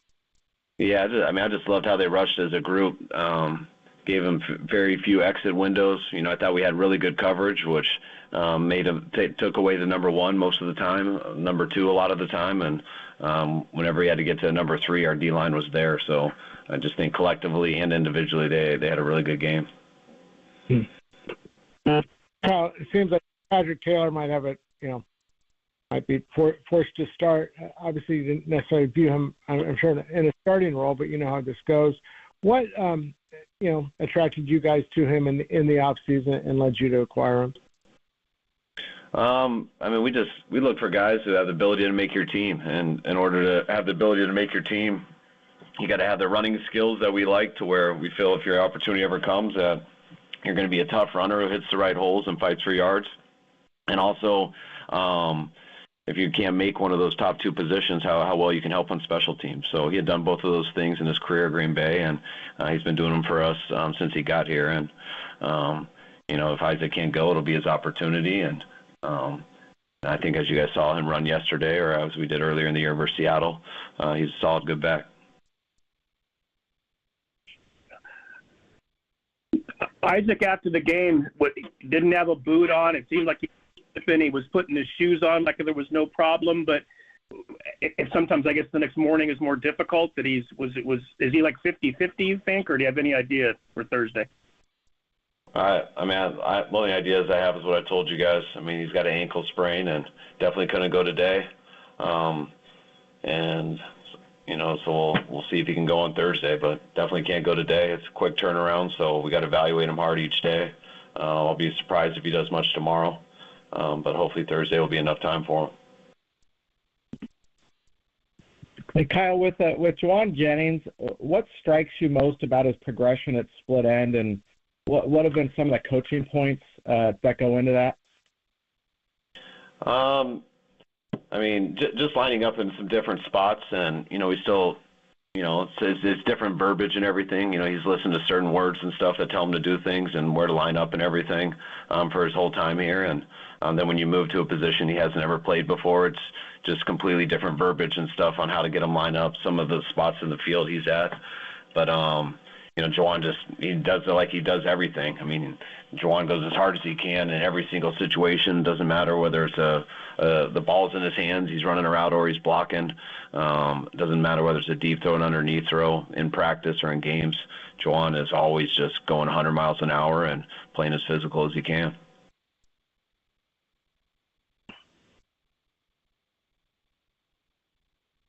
In this compacted time frame, have you already put the Bears game to bed with the players? Have they seen everything and you've gone over it with them?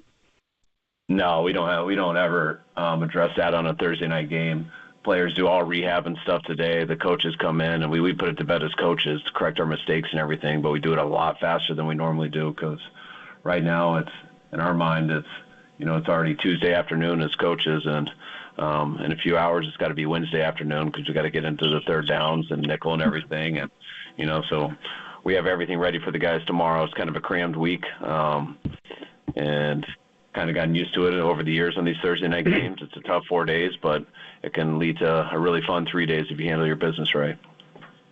What was Kyle, your sense George mentioned last night that it had been some time since you had players speak at the team meeting on Saturday night, but that you had asked Demo and Brock to speak. Kind of what went into that decision, and why did you think it was important? I mean, just trying to change it up. Sometimes I'll have somebody speak differently and just to switch up the routine a little bit, but I mean, when you ask guys to speak, you want to make sure it's guys that people truly respect, and they respect how they play and how they carry themselves and how important the job is to them. And those are two guys we got a number of guys like that on our team, but those two guys, I just know how much our team respects them on and off the field. What was your sense last week watching the new guy, Abanikanda, practice, just as far as how quickly he would be able to get into the mix if you needed a third running back? I mean, he's meeting with Bobby and everybody extra. He's getting his reps on the field. So, we script it all, so it comes along out there. But that's more in the meeting room and everything, just being able to line up and do everything we ask. And, his opportunity's getting closer, especially Isaac getting banged up. So you always got to have three guys in the building in case situations like this happen. And hopefully it doesn't have to come to that. But if it does, we expect him to be ready. Kyle, how do you feel about Thursday Night Football? It's arguably the biggest game to date when we're talking about the 49ers playing the Rams for NFC playoff purposes. And you're having to do it on a 72-hour turnaround. When I ask you, I don't think I feel sorry for you or Sean McVay, but I do feel for like Gendo, Troy Greenlaw on the other side, Puka Nacua, Cooper Kupp. What are your thoughts on TNF? I mean, I think there's good things and negative things to it. I think that's why the players all kind of like it. It's also when you're hurting from the Sunday game. Sometimes it's why guys can't go on the Thursday game where they could go on Sunday. It just kind of depends on how the day went before and how they're going. But I think when you are feeling good and you're able to pull it off, I do think the guys really appreciate the 3-day bye week. You don't get many breaks in this league. With all you only getting one bye week, and one bye week in 17 weeks isn't enough. So I think sometimes it's crucial to have these Thursday night games because it is great for the mental and for the health physically for guys to get away for these 3 days. But it is always such a huge challenge when guys are banged up that they're just not ready to go on 4 days rest where they could be on 7. So it's got its pluses and minuses to it. We'll take one more, guys. Kyle, you said, I think I'm representing this correctly, but you said last night, this team is filled with gritty guys, and a lot of those guys are your best leaders, but you felt like sometimes that grit or whatever hasn't been there at the end of games. You've been doing this a long time. Can you I mean, all teams are different, dynamics are different, but can you put your finger on, what has been missing or why that has been? There isn't one thing to say. It comes down to making the plays and getting it done when you are in those situations. And, I could say, you're not in those situations every single week. We were versus Tampa Bay, and we got it done. So I can say that was a real gritty win, and we played with some grit there at the end. But, that's just trying to put a word on the situation. It's how hard these games are to come by at the end, and teams that can pull those off consistently usually are the teams that are in the playoffs. And when we have been in those situations, we haven't pulled many of them off this year. I always keep going back to those 3 games we lost. And Tampa was the opposite. We were able to get that one done. But usually most teams are going to be in a lot of those games, and you got to win more than you lose. And it hadn't been that case for us, and we wanted to make sure that coming into this game, we knew our backs were against the wall, and we thought it was going to be an opportunity to come out and show that we can do that and finish it no matter what happens. And I think we came out so well at the beginning, and we continued that we were able to was able to be a little bit more comfortable there at the end, which is always more fun. But we were prepared for any type of game, and we planned on winning that any way it would go. All right, guys. We'll see you tomorrow. All right, guys. Thanks. That is the head coach of the San Francisco 49ers, Kyle Shanahan, for his Monday press conference call. And we're going to take a break off of that, come back, do a little bit of the audio replay, maybe get into some sounds. And, of course, if you're wondering about Silver Linings playlist, it will be in the 1 o'clock hour. That's all next. It's Papa and Silver on the Sports Leader.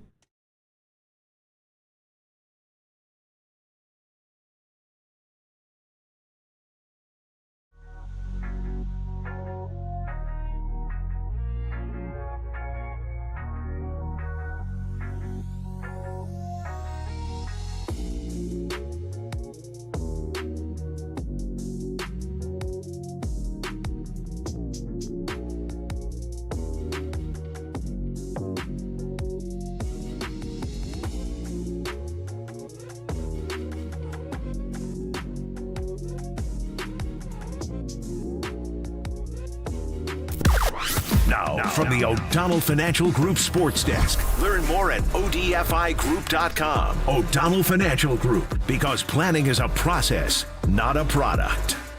The 49ers finally get back in the win column this weekend, but with the Seahawks and the Rams winning as well, is it just a little bit too late? Let us know on our YouTube chat, the only place to let Bay Area fans sound off, and join the conversation instantly on KNBR, the Sports Leader.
Greg and Greg, Papa and Silver. This is KNBR, the sports leader.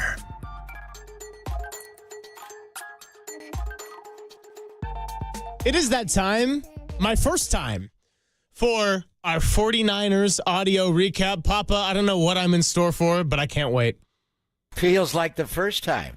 Could be Silver Linings playlist. Oh, a little foreigner. We have not for done ya. one of these since Veterans Day. November the 11th, when we got back from Tampa Bay. That's the last time the 49ers won a game. Because they lost to Seattle. Bosa got hurt. Geno ran in. Eesh. Lost to Green Bay. Lambasted at Lambeau. And then the Buffalo Blizzard. So it's been a while. So sit back and relax. Danny Down used to always do this part of our show just about every Monday because the Niners would win a lot. We miss Danny, to be sure, but Walter, I think, put this together, and I'm anxious to hear what song he chose for our 49ers audio replay. And I think it's time to hear it now. Right now. Yeah, we got to fight. You know, we got to go out there. That's number one. It's our job. It's our charge. We're paid to do this, and you can't get your ass kicked a couple weeks in a row and not respond. And that's what I fully expect is that we come out with a response that's up to our standard. Same formation. Debo goes in motion left. A slot right. Jennings inside of Pearson. Now Debo in return motion goes right. Bracket of play action. Bracket of throw out left. Wide open. Juwan Jennings. Touchdown.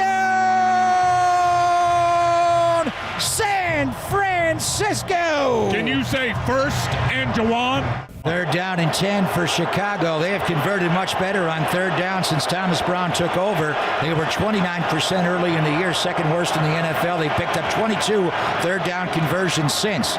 Here's Caleb up in the pocket. He's going down for a 50th time this year. Caleb Williams is sacked. Gross Matos got there. Leonard Floyd, the former Bear, got there. 7-yard sack. Yeah, I mean, I think we just all executed, did our job, and kept it simple. I don't think guys were overthinking anything. We just, whatever was called, we trusted in Kyle, and we just executed. And I think it was just more of our mindset. You know, we were aggressive. I think everybody across the board. Once we scored, defense got a stop. We go back up, put some points up on the board. They got a turnover. We scored. Like, it was just, that's team football, man. And I think it just all starts with our mindset. So something that we've all been talking about a lot more around here, but today we just went out there, we executed, and we played aggressive more than anything. There's a play action to Gendo. Purdy pumps, now throws out right. Caught. George Kittle inside the Bear 40, breaks a tackle 35, push forward, and he reaches the Bears 32-yard line. He looks like Ditka.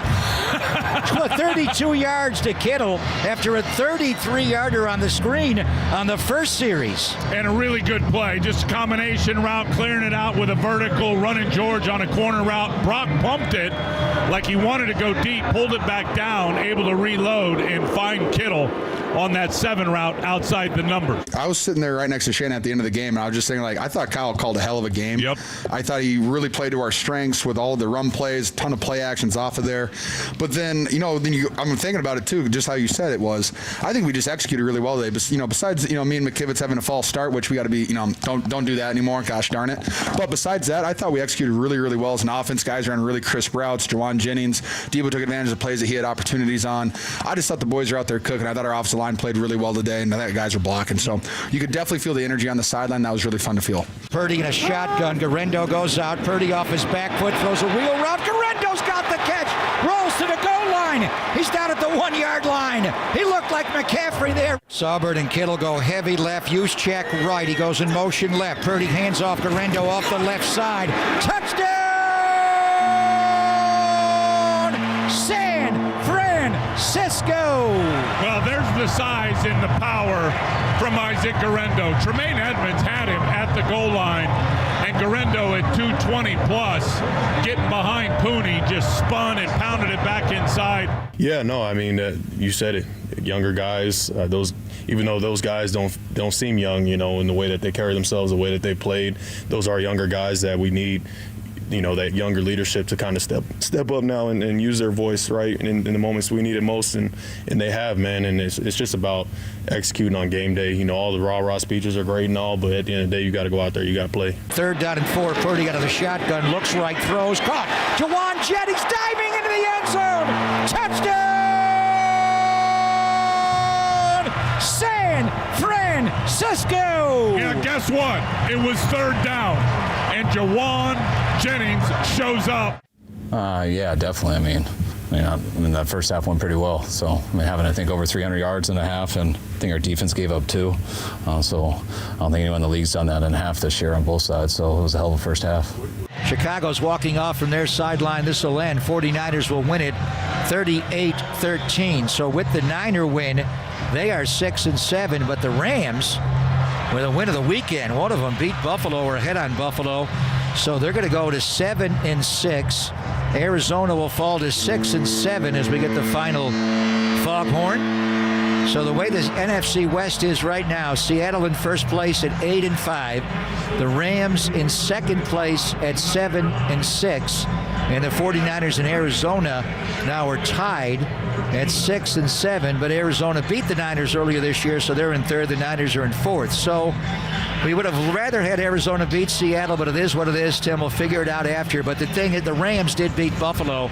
They are 7-6. The Niners 6-7. So if the Niners can beat the Rams on Thursday night, they will at least create a tie between those two teams at 7-7. Yeah, I think the message across the board from all the guys, whether it was Brock or myself or all of us, honestly, was just to fight. For one win, it was everything today. We treated it like a playoff game, and that's what they are going forward. Every game means everything. And so we're just treating it 1 week at a time. It's a 1-0 mentality, and it's just one game coming up. That's our entire focus. Oh, man, the 49ers win big. I'm still standing, and you are listening to KNBR and KNBR FM San Francisco, the sports leader, a Cumulus media station. Final hour on a Monday here. Wow, well done by Walter. Papa, we would do some audio montages for Dubs OT. We'd end every show with either a winning package or a losing package, but nothing the length or the likes of what we just heard. Beautifully done by Walter, and I love I'm Still Standing, the great Bernie Taupin with Elton John. If you saw the movie Goodbye to Yellow Brick Road, the scene where they play that song, him coming out of rehab, is pretty powerful. So they are still standing. But I got to say, I don't want to say it was over at halftime, but 319 yards for the Niners to 4 was the numbers, Kyle, and the Niners were shutting them out. I began to look at the silver algorithm more in the second half than I did the actual playing field. I was very distracted. Watched the Buffalo game simultaneously with the Rams, or the Rams game, however you want to say it, 44-42. And for a while, I thought Arizona was going to come back in the game. But I'm mad at Chad Ryland. I'm mad at Kyler Murray, man. Missing that field goal. What happened? And then Sean McVay going forward on 4th and 5, going to Tutu. The Bishop, Desmond Tutu. So you got to help me out here on what we need to happen. You're saying there is a way that we create a 4-team gridlock at the end of the year for the NFC West, where all 4 teams tie at 9-8, that the Niners could win the tiebreakers to win their 3rd straight NFC West, correct? Yes, I will lay it out for you as such. And to be completely honest, so this algorithm has actually popped off a little bit on X, and I'm very proud of that. I'm getting treated like this is going to happen. No, this is very, very, very slim odds. It's come to such a ridiculous 9-8 model that it is possible and it does work. But here's the deal. It needs to be a 4-way tie for 9-8, Papa. Any of the iterations of a 3-way tie with one team being 8-9 would either go to the Rams or the Seahawks. So it's got to be a 4-way tie for the 49ers to get this. For Seattle, they need to lose 2 of their next 3 to Green Bay, Minnesota, and Chicago. So let's just say, for simplicity and likelihood's sake, lose the next 2 to the Packers and Vikings, beat the Bears, and then they got to lose to the Rams. The Seahawks cannot win Week 18 under any circumstance, because that would give them a 4th division win. Arizona. I don't want to say that's probable, But, I mean, Green Bay on Sunday Night Football at Lumen Field, and they go to Minnesota, they go to Chicago. What if they lose all three of those games? So let's say they lose to Green Bay and Minnesota, beat Chicago. It's a matchup deal. The Rams beat Seattle when they're head-to-head. So I'm feeling that. I'm not going to say it's going to happen, but it certainly could happen. I'm with you there. For Arizona, and they need everything to go exactly to plan. They need to win the next two versus Carolina and New England, which on paper should happen. Then they need to beat the Rams week 16, and of course they have to lose to the 49ers in week 18. Or sorry, week 17 for the Rams. The game at the Rams is at SoFi. Yes. So it's got to be 3 in a row win, lose to the 49ers final week. Okay, this is just to set up a 4-way tie at 9-8. I mean, what if the Seahawks lose every single game they play the rest of the year? Is that not? I mean, look at their schedule. Could Seattle not lose them all? So Seattle, you're creating what if we don't have a 4-way tie? What if we have a 2-way tie or a 3-way tie with the Niners at 9-8? Have we gone that route at all? The 3-way tie scenarios do not work in the Niner favor. I need to double check. None of them? Okay. I need to double check for sure on if Seattle loses out because I had so many scenarios written down, all the notes got jumbled. For the sake of this one, the Rams obviously lose Thursday. Then they need to go and beat the New York Jets, so good news for the NFC West. Then they must lose to Arizona, as we outlined, and then they have to beat Seattle. So they need to perfectly flip-flop this. Okay. And then for the 49ers, in order for them to go 9-8 and still win this division, they have to win both division games, and then they can lose to either Miami or Detroit. It does not matter if they go 1-1 there. Either one is acceptable. I think these are all possible, but what if the Niners just win out and finish the year 10-7, and these other teams get to 9-8, and the Niners win it outright without any tiebreakers? Yeah, well, the 10-7 model's standing. Coming. We're still standing. They're not dead yet. They're not dead yet. 10-7 model may be coming a little bit later today. They have got to beat L.A. on Thursday. If they lose to L.A. on Thursday, are we done? Then they're not standing. Then they're 6 feet under. Can we say that? I think this has become a must-win. No, I mean, they wouldn't be mathematically eliminated. But if they lose to the Rams, they're in trouble, right? Yes. They got to beat the Rams. Yeah, they got to beat the Rams badly, and that's kind of where we're at with everything here. Actually, so if they lose to the Rams, the best they can do is 2-4 in the division. Ooh, that might kick them mathematically, even if they go 9-8. We need to look at that later in the week. We'll look at that later in the week. You got to beat LA. Anyway, this game on Thursday is humongous, ginormous. Got to win the game. In the spirit of music, we just had I'm Still Standing in the 49ers audio recap. We're going to do Silver Linings playlist on the other side. And then we got Chris Rose joining the show at 1:30, talk a little bit of Giants and NFL at large with him. So coming up next, we're going to hear Silver Linings playlist. And like I told you, Papa, earlier, it's not necessarily a Niners theme. Maybe a little bit more of a baseball theme today. Yeah, that's right. It's Papa and Silver here on a Monday. 45 minutes to go on KNBR 104.5 and 680, the sports leader.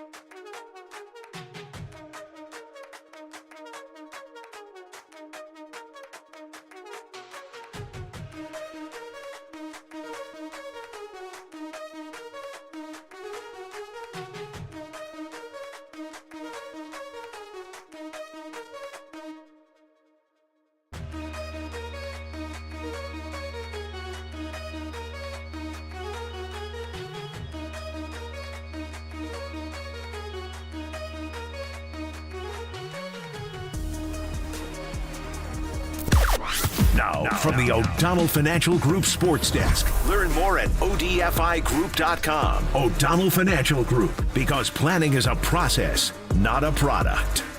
In Buster we trust. Buster Posey, has done more for the Giants in 2 months than Farhan has done in the last 6 years with his latest signing of Willie Adamus for 7 years, $182 million. And they aren't done. Trust me. Is your faith restored in the orange and black? Let us know on our YouTube chat, the only place to let the Bay Area fans sound off and join the conversation instantly at KNBR, the sports leader.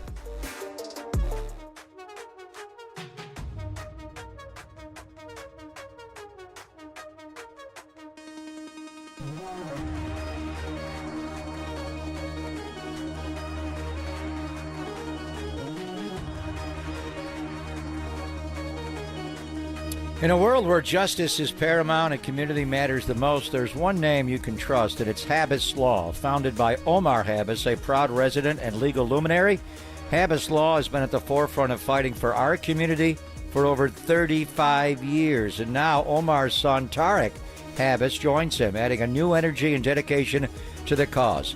Habas Law is not just a firm, it's a beacon of hope for those who have been injured through negligence. From minor mishaps to life-altering tragedies, Habas Law has the experience and resources to handle it all. Habas Law helps clients recover from their injuries to the fullest extent possible to achieve the best possible recovery and outcomes. Some of the Habas Law team come directly from major corporations, so they have insider expertise and resources to handle tough cases and take on the corporate giants. Habas Law has a track record of winning thousands upon thousands of cases. But it's not just about the cases, it's about the people. Habas Law is known for their compassion, integrity, and unwavering support for their clients. So when you're in need, turn to Habas Law. Visit habaslaw.com for a free consultation. That's habaslaw.com. Habas Law. They'll fight to make it right.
And now, time for the Protect Your Assets with David Hollander Business and Technology Report.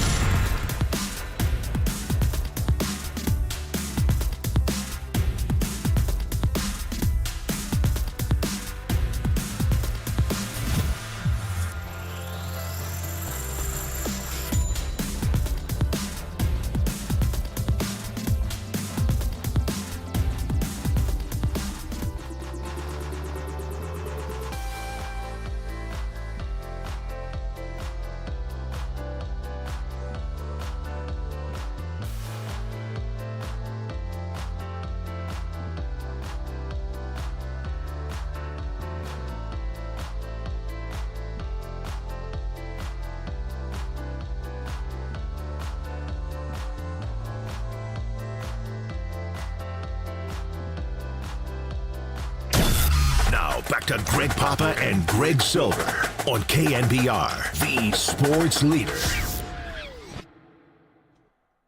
Papa and Silver here, all the way up until 2 o'clock before we hand it off to Dirty Work with Copes and Depop. He'll have a lot to say about this Niners game. Copes just told me, deadpan, 49ers will win the Super Bowl. And, of course, I'm kidding. Most sarcastic person in the building.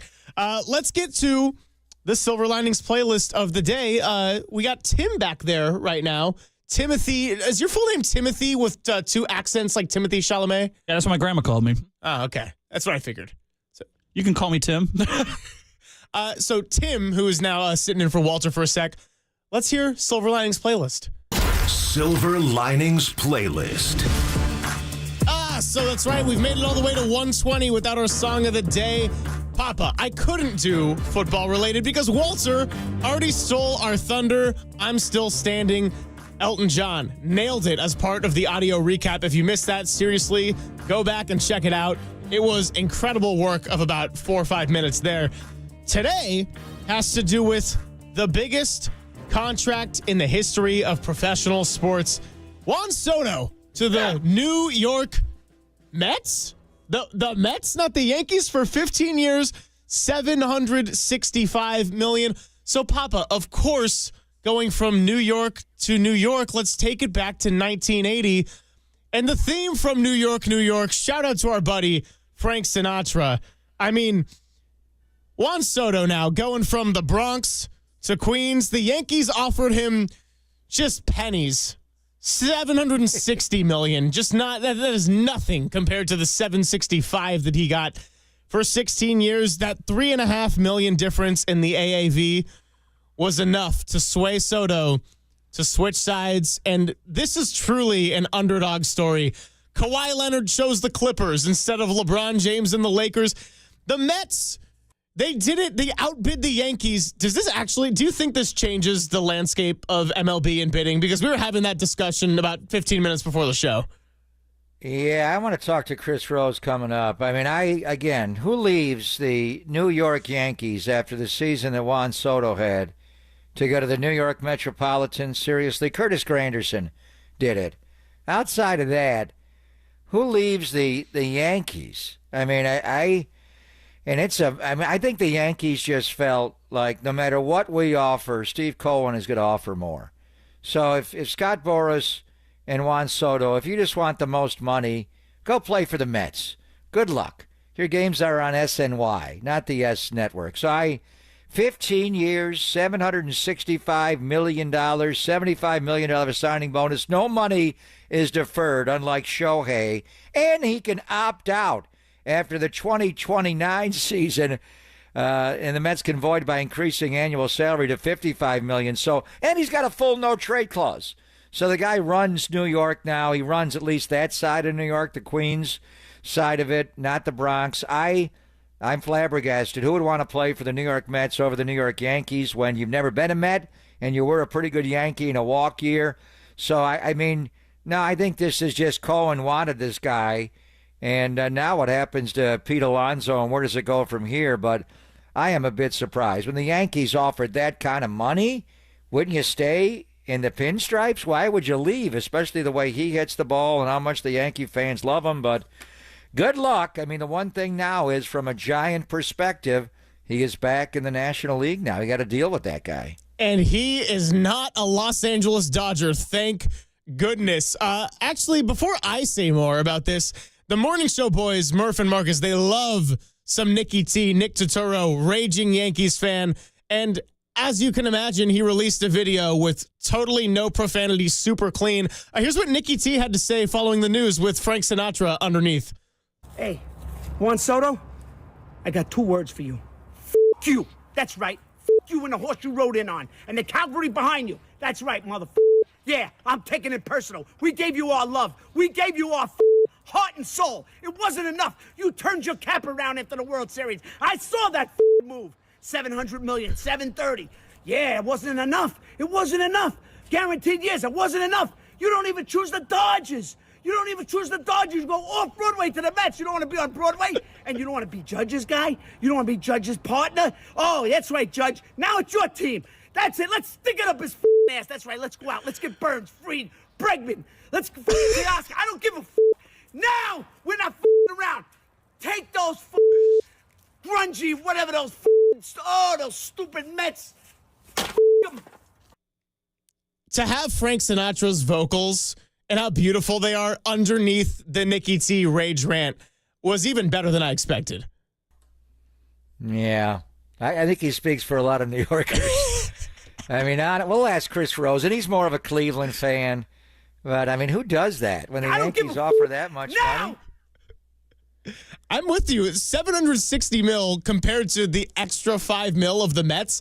At that point, I think he just want to stick with the team that he just went to the World Series with. I'm glad as a lover of, I don't know, sports parody, I guess, that it wasn't just, oh, the Yankees got this guy, or, oh, he went to the Dodgers, whoop-de-doo. Maybe this is hope for, I don't know, some of the underdogs. This is hope for the Brooklyn Nets, the LA Angels, the Los Angeles Clippers, all those secondary teams in big markets. Steve Cohen is just, I mean, look about, he's one of the richest men in all of American sport. You know, the Walmart heirs that own the Broncos got some money. Steve Ballmer, who's the richest owner in American sports right now, and he acts like he is. It was just, whatever the Yankees offer, I'm going to offer more. So was it just the bottom line? The directive to Boris was just take the most money to lead the New York Yankees for $765 million versus $760 million. I mean, it's still $5 million. He is in a good lineup there with Lindor leading off. I assume Soto will bat behind, and then Vientos and Nimmo. But what do they do with Pete Alonso now? And do the Giants get in play with him on a stopgap deal? I don't think so with Eldridge. And why won't the Mets just re-sign him? But who does this? Besides Curtis Granderson, name any name. Robinson Cano left the Yankees and went to Seattle, but I don't think he wanted to be a Yankee long term. I mean, it's the power of the pinstripes. That's why we thought Arson Judge is not going to leave the Yankees. He may want to come home and be a Giant, but how do you really do that? I mean, who makes that call? And all the power to play for the New York Yankees versus the New York Mets financially outside of the contract? That is a bold move by Juan Soto. Richest owners in pro sports as of October 1st of this year. This is from Desiree.com. Steve Ballmer, number 1. Rob Walton and family for the Denver Broncos, number 2. Dan Gilbert of the Cleveland Cavaliers, number 3. And then Miriam Adelson and family for the Dallas Mavericks. So, Mark Cuban. Where's Steve Cohen? He's not in the top 5? He is number 5. Tied number 5. Well, there you go. With there David Tepper. He's better than David Tepper. I'll tell you that much. Carolina Panthers. Yeah. We'll talk about this next with Chris Rose. Big thank you to Tim for producing that beautifully. It wasn't, maybe it wasn't Walter's masterpiece of the Papa's audio replay, but no, that was good. It was well done. Good. I mean, hey, look, anything on Tim, that really is just my execution. Nothing to do with him. Timothy with 2 E's and an accent, Webb. Chris Rose next on KNBR 104.5 and 680, the sports leader.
This is Papa and Silver on KNBR, the sports leader. We are back. About a half hour left on Papa and Silver here on a Monday. We've spent some good chunk of the day talking about the 49ers, blowout over the Chicago Bears. We discussed Willie Adamus coming to the Giants. We did an Ask Papa. We had the audio recap. We heard from Kyle Shanahan.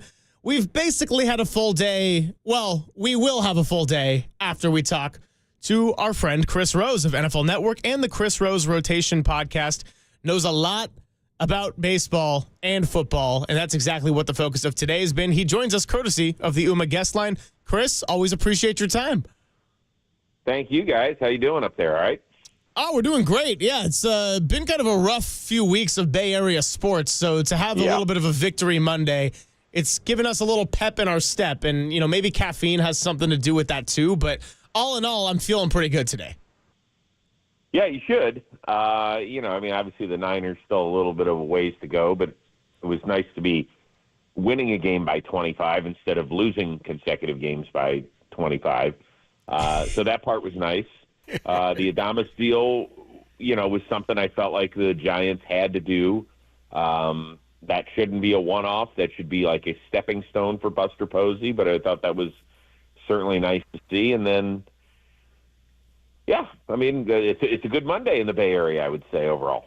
Without a doubt, a lot better than what we were having, and the Adamus deal is huge, the biggest contract signing in the history of the Giant franchise after they got Matt Chapman done. But the big news in all of American sport is what Juan Soto did, and we were just talking about it before you came on, Chris. I mean, to leave the New York Yankees and to sign with the New York Mets, and the Yankees offered a lot of money, $760, but he took the $765 million deal for a 15-year deal, 75 signing bonus, no money deferred, no trade clause, full no trade. Just what are your thoughts as we're beginning day one fully of the baseball winter meetings in Dallas? What a blockbuster deal this is to leave the Yankees and go to the New York Mets. And how does this change the New York teams and the American and National Leagues, do you think, Chris? I still wouldn't make the Mets the favorite even in their division. But I think what it shows is that Steve Cohen, whatever he wants, he's not going to let money get in the way. And he's not going to let the CBT, he's not going to let losing draft picks and international slot money prevent him from going to get bona fide major league talent. And that's got to scare the hell out of everybody else in the sport. I think that he is probably just used to buying his way to the top, and that's okay. I would love it if my owner did the same thing. And, the one thing I would say is this, is by every report, the Yankees were right there, right? It was 1 year and $5 million difference. It sounds like, obviously, some of the other things that can push the deal to $800 million, and obviously that would be a substantial difference at that point if he ends up reaching those escalators. But still, they're pretty similar deals. And it's not like Juan Soto has this long allegiance to the New York Yankees. They didn't sign him when he was 16 years old. They didn't develop him through the minor leagues. He didn't spend 6 years with the Yankees creating all these great – he was a hired gun for 1 year, and that was it. And so he doesn't need – what is loyalty anyway? That's a ridiculous term when you hear that thrown around. Well, he didn't show any what loyalty does he need to show? That's insane. He just played for the Yankees last year. He was a huge part of them getting to the World Series for the first time in 15 years. Does this mean that players don't want to play for the Yankees? No, I don't buy that. I just think that at the end he loved what he heard from Steve Cohen, including here's what we're going to pay you. And there's nothing wrong with that. Talking to Chris Rose here on the UMA guest line. And yeah, we joked that $760 million, just not enough of a price compared to $765. That's really going to put you over the top and change your life. But New York, New York was the song of the day by Frank Sinatra. And so, it's kind of the Juan Soto making headlines today. In the focus of the Giants, you talk about Willie Adamus and mentioning it's a stepping stone. It is one piece in the Buster Posey era that is pushing them in the right direction. So I got to ask you, what do the next necessary steps need to be? Corbin Burns is a name that's getting thrown out there a lot. A lot of us are talking about first base, maybe even right field. What are you seeing as like priorities 1, 2, and 3 for the Giants moving forward in this offseason?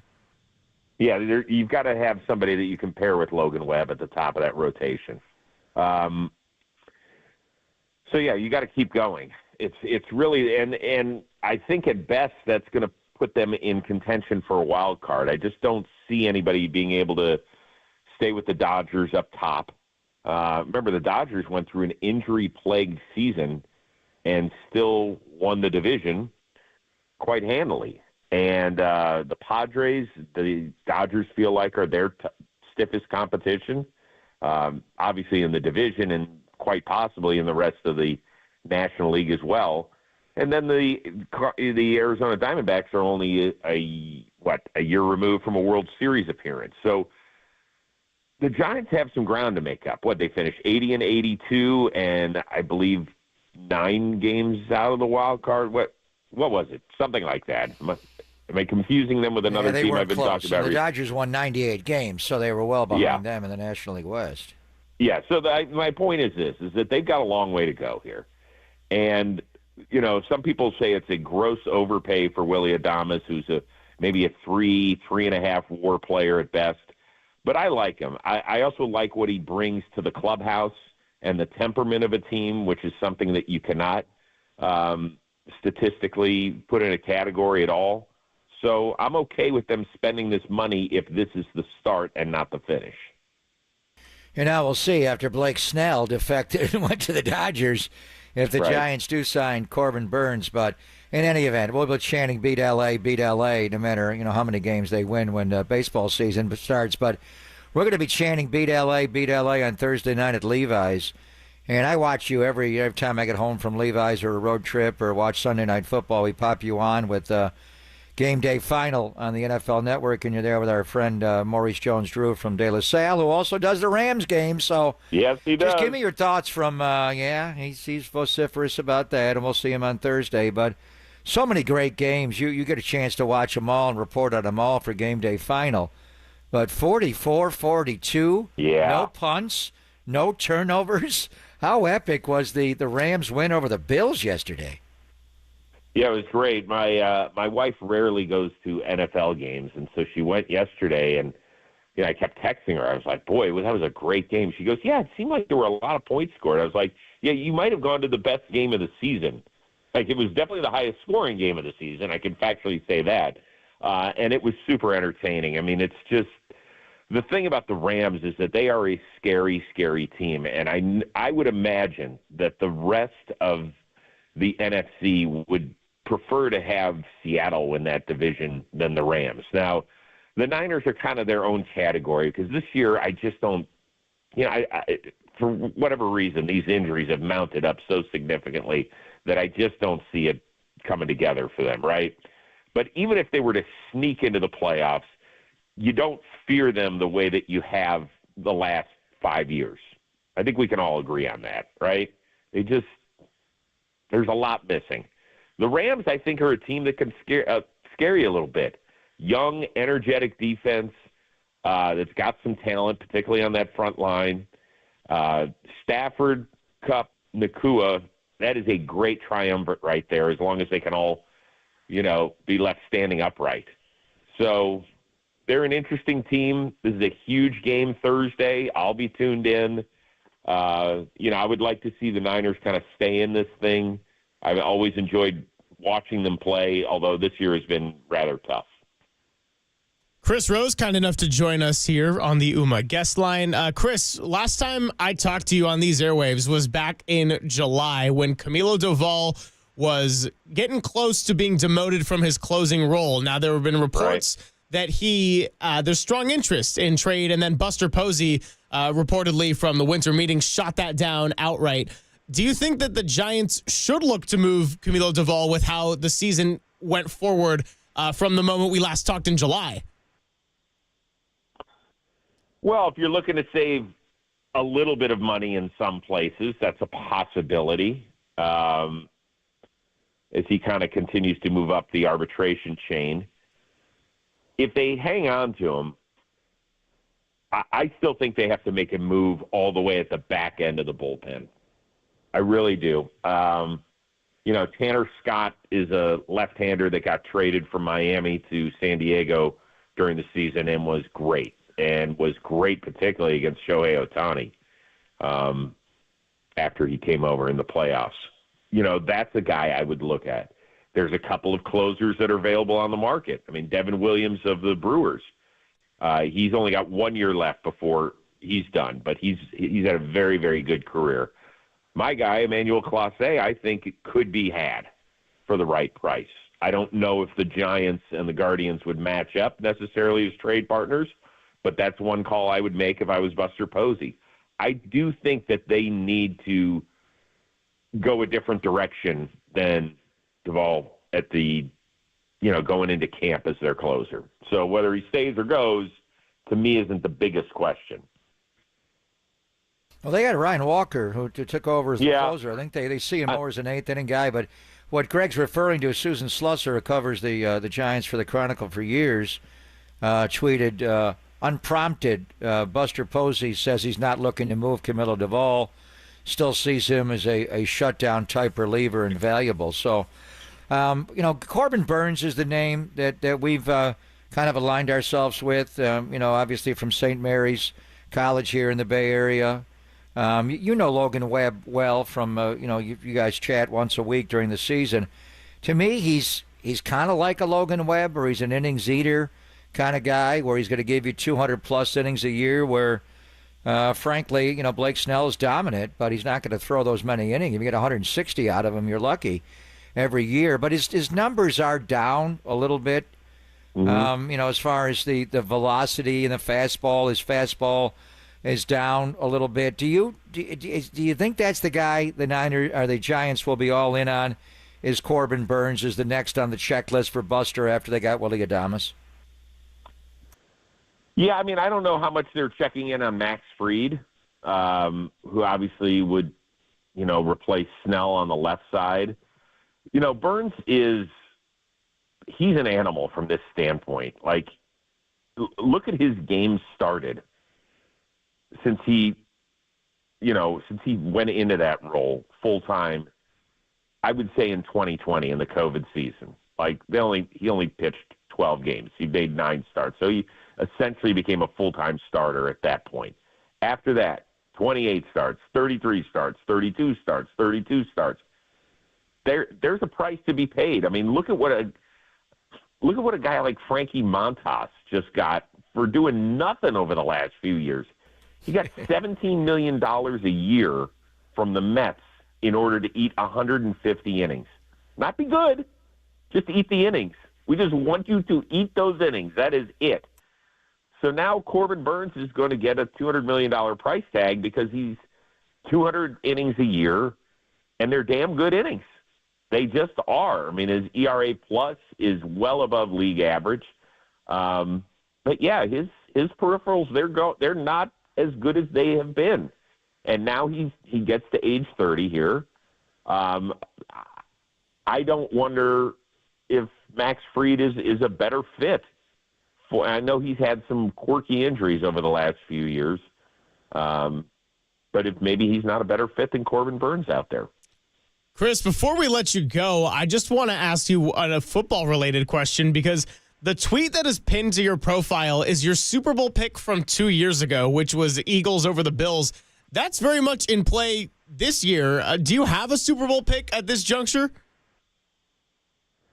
I don't yet. I made that on, I think, the opening Thursday of the season that year, and I got very close. I got really, really close to that. Just didn't quite happen.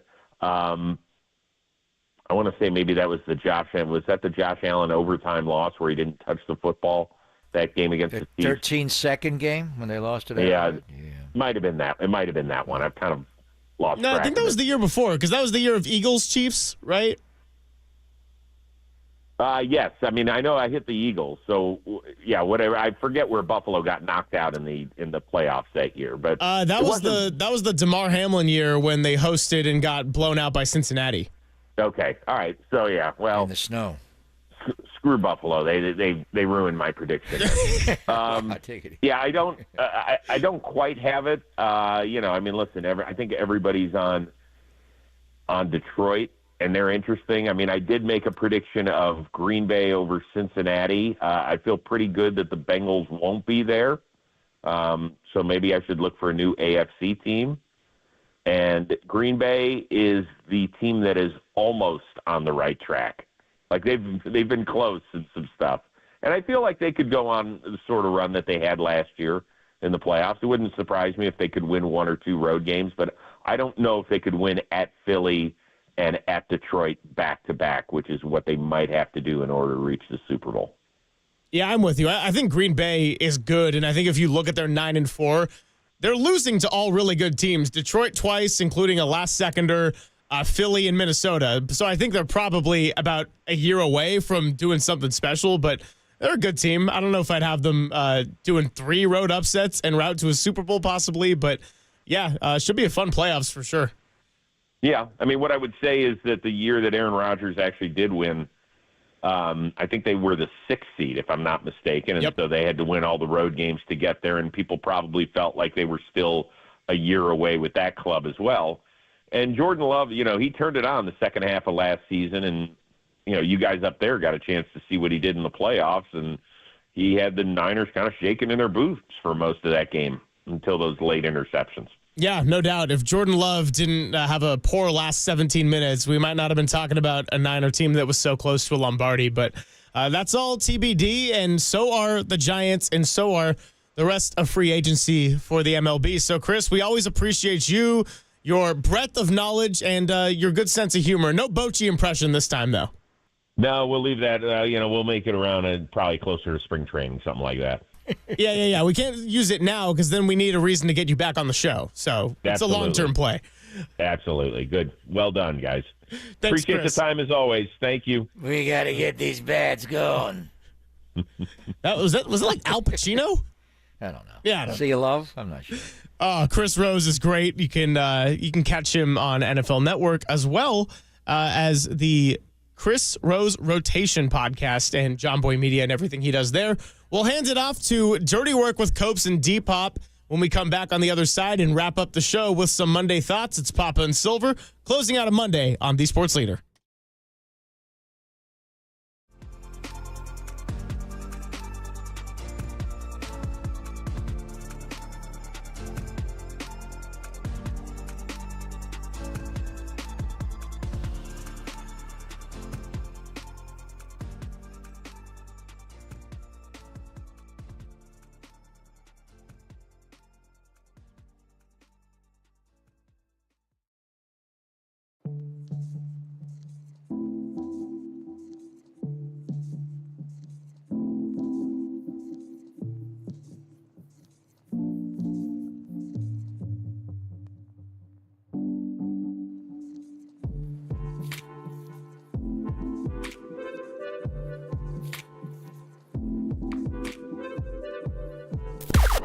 Now, from the O'Donnell Financial Group Sports Desk. Learn more at odfigroup.com. O'Donnell Financial Group, because planning is a process, not a product.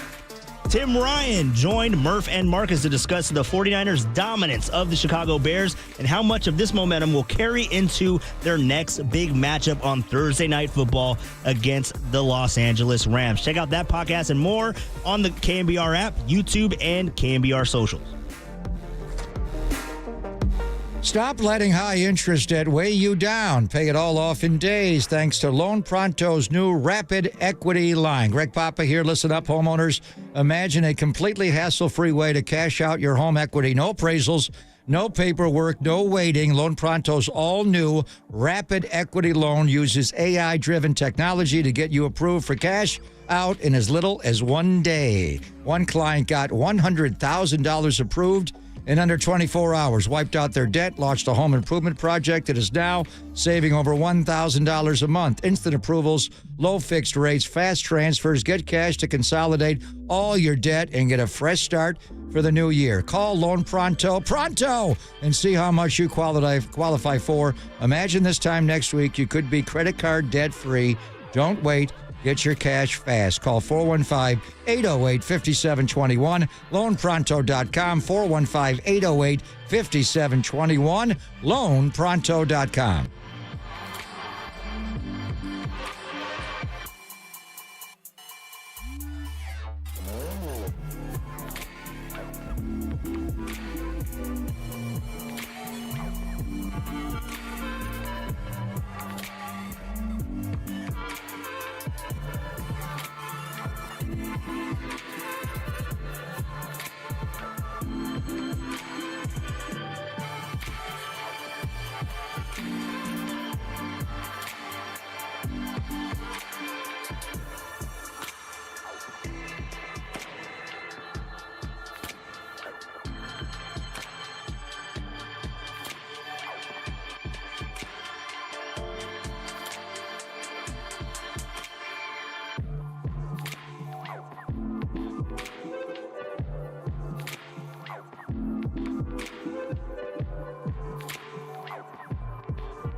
and Greg, Papa and Silver. This is KNBR, the sports leader. Final few minutes here. Greg Papa, Greg Silver getting ready to get on out of here. The sun starting to come out nicely here in the afternoon. If you're watching us on Twitch and YouTube, you can see my mouth and nose are in the light while the rest of my face is shadowed. So it's a good Monday afternoon.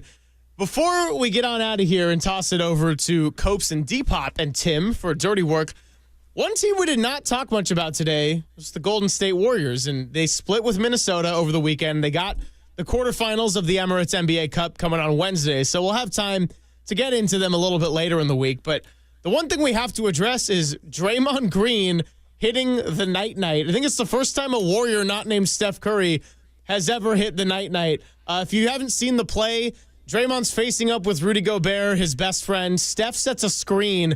Draymond blows by and throws in a slam to give him the 8-point advantage. Final score, 114-106. Tim, if we got that montage, Here's a little collection of the Draymond Green night that shook Chase Center on a Sunday. Draymond down the lane to dunk it down! Exclamation point! And he went night-night himself! He's doing the night-night all the way down the floor. I know he was in Paris for the gold medal game. I'm sure he'll hit a dagger 3 at some point, but the dagger dunk in the night, that's new territory for the night-night, because you won't see me doing that. Yeah, I thought he almost broke his neck doing it. He wasn't even playing defense at that next possession. He was just doing that the whole time. So to see him kind of break out something that's so special with Steph, that was pretty cool. I think he did the whole night through the whole possession. That was great. That makes the NBA fun. We get to compete like that. Both teams out there, battling, competing with all they got, and trash talk going back and forth. It makes basketball fun, and we was able to see that tonight. Okay, so I'm actually surprised it took this long for Draymond Green to hit a night-night. And then the second element of that, Papa, is that Steph's night-night is more like lights out, put the kids to sleep, I just hit a dagger. Draymond, I think I could read his lips. He's saying, I caught them sleeping. Like, he wanted to make it known that Jaden McDaniels and Rudy Gobert got caught on a Steph screen. And Draymond, look, that calf's looking okay if he could throw it down like that. Yeah, and obviously for Gobert, it was a little more of a message there. And Gobert was on Team France along with Nicolas Batum when Steph hit it. But Steph's been doing the night-night for a long time. I'm a little surprised he did it. That's kind of Steph's thing. I could see Draymond doing a throat slash or something more Draymond-like. But we shall see. Nice way to bounce back after what happened on Friday, and now they got the game in Houston coming up. So a lot of changes with the Warriors, and Draymond starting and not starting, going to a small lineup. Buddy Hield, Buddy Buckets resurface, and the defense at GP2. So we'll get into the Warriors more, obviously, tomorrow. Brian Anderson, the voice of the Milwaukee Brewers on TV, will join us at some point this week. I think he may have that NBA Emirates Cup game, or Emirates NBA Cup game on Wednesday from Houston, so we'll get him on to preview Warriors and also go back over Willie Adamus as well. And then at the winter meetings, they just signed Willie Adamus to the richest contract in the history of the franchise, and I heard Chris Rose drop the $200 million figure for Corbin Burns. Is he going to get more than Willie Adamus? And how many years do you have to do that? I'm a little concerned. I'm all in on the St. Mary's Corbin Burns right-hander, but how many years do you want to give him? I'd rather give him 2-3 years than 4, 5, 6. Is he going to get a term long enough to break Adamus' short-lived record for the largest contract in Giants history? Is he going to $200 million for him? I'm not sure I'd do that. I don't know if I would go that high, but I also wouldn't be surprised at the same time because baseball contracts are just so monstrous compared to what you see in many other sports. International soccer is also something that sees the likes of things we've never seen before with like Ronaldo's Al Nassr contract and Messi's Barcelona. I think those were two on the top 5 of all time. And then, of course, Ohtani and Patrick Mahomes also right up there. But these are all talking points that we can pick up on tomorrow as we look forward to the Rams game, which is coming up on Thursday. We look forward to the Emirates NBA Cup, and we see what more comes out of these winter meetings for the Giants. And maybe we'll throw a little Sharks in there, too. Shout out to our teal in the 408. That's going to do it here on a Monday. Big thank you to you, Papa. Big thank you to Walter. Big thank you to Tim for his contributions in the later parts of the show. And we're going to hand it off to Tim Webb, as well as Dirty Work with Copes and Depop. You're listening to KNBR and KNBR FM San Francisco, the sports leader, a Cumulus media station. Okay, the fun's over. They've done the dirty work of the radio business. Anybody messes this thing up for me tonight is through. Engineering, board operating, and producing. Not only are you fired, your life is over. And now they have the microphone. What could go wrong? Nobody messes up. You understand me? Don't mess up. Adam Copeland. You wanted some sort of like hard-hitting Bob Lee journalism. You came to the wrong place. Derek Papa. Oh, boy. Okay. It's getting hot. Is it getting hot there? That's even worse. How are we feeling? It's getting hot. Oh, boy. And Tim Webb. Mankini, yes or no? 59. We go with this, Tim. It's a dirty job, but someone's got to do it. Ridiculous. Completely ridiculous. Welcome to Dirty Work. KNBR 104.5 and 680. the sports leader.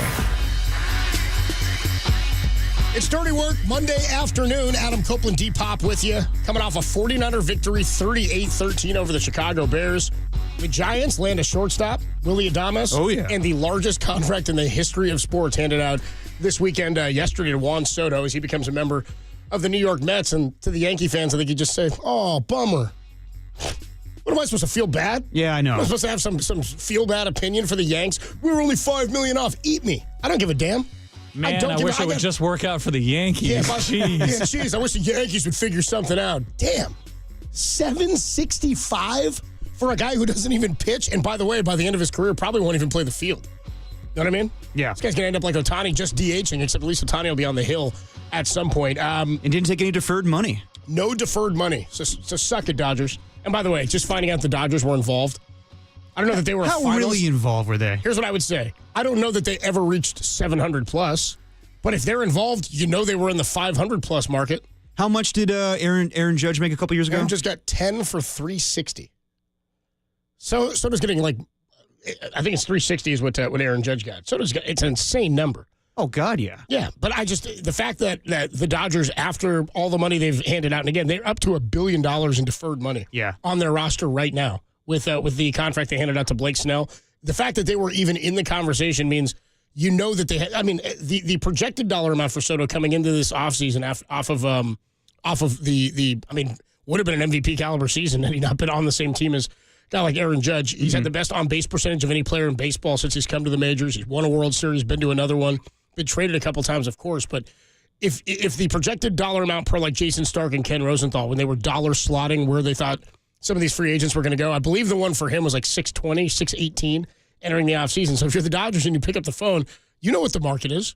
You know who you're competing with. Now, I don't know that they were ever going to get into a competitive bidding war, but if they were involved like they were said to be, the Red Sox, the Blue Jays, the Yankees, the Mets, and the Dodgers, they had to be in the 500 to 600 plus range in their willingness to at least talk about that, which is alarming. Probably also meant a lot of deferred money. And according to John Heyman, the Yankees offer was 16 for $760, right? So it was $5 million off, but it was one more year or something like that. Yeah, exactly. So it'd be 42 or something when that thing wraps up. So they were willing to pay. He's 26 too. That's what's alarming is you don't get free agents hitting the market like this because he came to the majors when he was 19. Sorry, so wait, hold on. You said Aaron Judge signed for $360? I'll get you the number exactly. I believe it was 10 years. Here, I'll tell you, because there's a couple of notes out there on how insane this dollar amount is. Oh, it's incredibly insane. Like, for example, in 2002, the Boston Red Sox were sold to Fenway Sports Group for $700 million. Yeah. Which is hilarious. Juan Soto, you turn around and buy the Boston Red Sox. Quote my buddy Scott, he said, with Juan Soto's newfound wealth, he turns around and buys the New York Mets. Exactly, basically. Exactly. I mean, that should tell you just how much money Steve Cohen has, who, by the way, last week said, I don't care about the money. That's not what this is about. It's about bringing a championship. And I went, man, love to have an owner like that. Here you go. Soto's going to make more than twice the payday fetched by Aaron Judge, who got a 10-year, $360 million deal. God, that's all he got? After the 2022 season. And Soto's going to make, here's another note that Jason Stark just threw in. He's going to earn nearly $4 million more in 2025 than the entire A's opening day payroll in 2022. Well, yeah, of course. I was like, that's wild, man. He's making an average of $51 million a year, and he gets a $75 million signing bonus. Yeah, and his opt-out's ridiculous. Well, yeah, so he has a chance to opt out after 5 years, but the Mets have to increase his pay at the same time, correct? No, they don't have to. No. The way it works is he can opt out after 5, which, by the way, this is like if you go back to when the Yankees acquired Alex Rodriguez. Yeah. So he had been making what? $250 million 7-year contract or something at the time, or 10-year, $250 or something from the Texas Rangers. The Yankees acquired him, and I think they renegotiated with him or something because he had an opt-out. So he opts out after he promised him he wasn't going to. He did, in fact, opt out. Then they had to give him another deal, $275 or something, They upped it for another 10 years.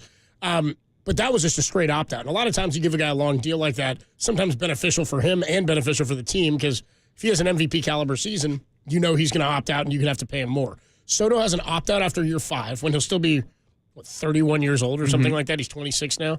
So after year 5, if the Mets want to prevent that opt-out from happening and they decide we're willing to pay what it is, or he's having an MVP season and he's going to be the Hall of Fame career trajectory continues, they can make sure he doesn't opt out if they increase his annual average salary to $55 million. Right. So there you go. And that's over the last 10 years of the deal.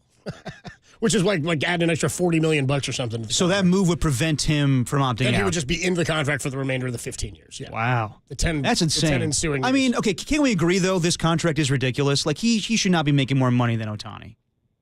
I don't know that it's just the market. Well, this is the Brock Purdy argument, is it Exactly. not? This is exactly the argument you have with Brock Purdy. I thought that was insane, too, and we all asked that. Could he possibly get more than Shohei Ohtani? Like, is he the best player in baseball? No, he's the best hitter. He may be the best hitter in baseball. Ohtani may be, Judge may be. Like, it's all there. Right. But Aaron Judge also older when he got his free agent contract. That's what's so unique about Soto, is you're not just paying for the production, you're paying for the length of the production. Mm-hmm. Like when Bryce Harper signed his, I think it was like a 13-year deal or something like that. Yeah, it sounds like it. With the Phillies, same thing. Bryce Harper got to the majors at 19 years old. And think about what the Nationals did. Getting Bryce Harper and Juan Soto as like back-to-back top prospects to the majors at 19. And now they're just wasting away the Nats are in obscurity. They tried to, of course, rebuild that system, but they did a really good job at some of the superstars they brought in there. I mean, in terms of drafting, a couple of homegrown potential Hall of Famers, but that's the argument we have about Brock Purdy. Whatever he makes is not indicative of whether or not he's the best player at his position or even close to it. It's indicative of that's the price of doing business if you want a player of that caliber. And football, of course, it's apples and oranges because it's about the player at that position at quarterback. It's the most important position in sports. You could have Juan Soto, like the Giants did Barry Bonds.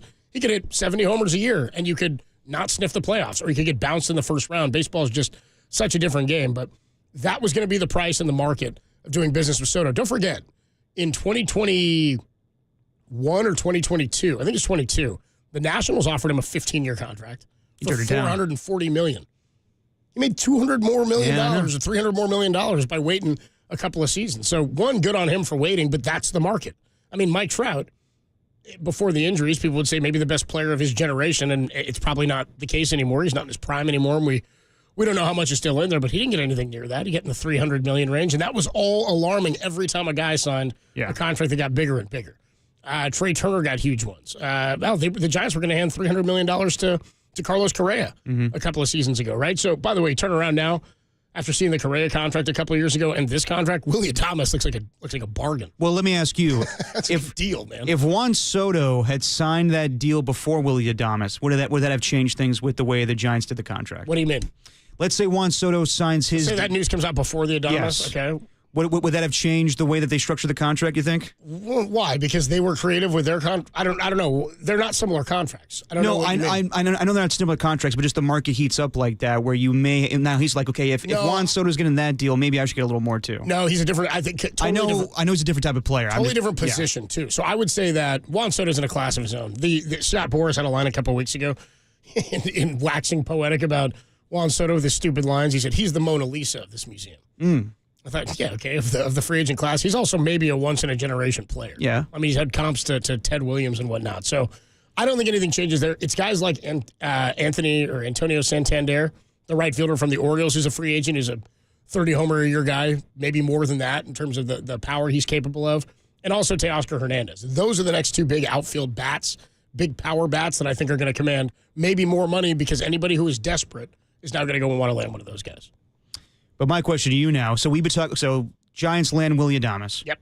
They've been linked to Corbin Burns. Now that the Dodgers weren't able to land Juan Soto, we don't know how much they were in on Juan Soto. Could they now be in the market for a Corbin Burns or anybody else the Giants have their eyes on? I don't know, because I don't know what's happening with Roki Sasaki. And I don't know if they're going to try to land Roki Sasaki from Japan. And again, that would be just another monster arm for them to get. Their rotation, they've only got only 5, but I think if you look at their rotation, it's pretty stacked in who they have. They're anticipating Clayton Kershaw. Yep. They're anticipating, they're Blake Snell. Yamamoto. Glasnow. They still have Glasnow, and then Shohei Ohtani. So that's their 5-man rotation, at least on paper. They actually, right now, the Dodgers, trying to add to their riches, are in the market for Tanner Scott, the lefty from the Padres who'd been a closer, who's nails, and then Devin Williams, the former Brewers right-hander, 2 frontline back end of the the bullpen guys to get the ball. And they also brought Blake Trinan back today, who had a great season for them in their World Series year. So again, they're looking to fill holes, but their starting pitching is what they need. Corbin Burns grew up in Bakersfield and is said to want to come back to California. And St. Mary's kid. Yeah, I don't know if Northern California is exactly where he wants to be, but again, he went to college up this way. Yeah, would be awesome. Again, I said to you yesterday or last week, I think he's worth over $200 million.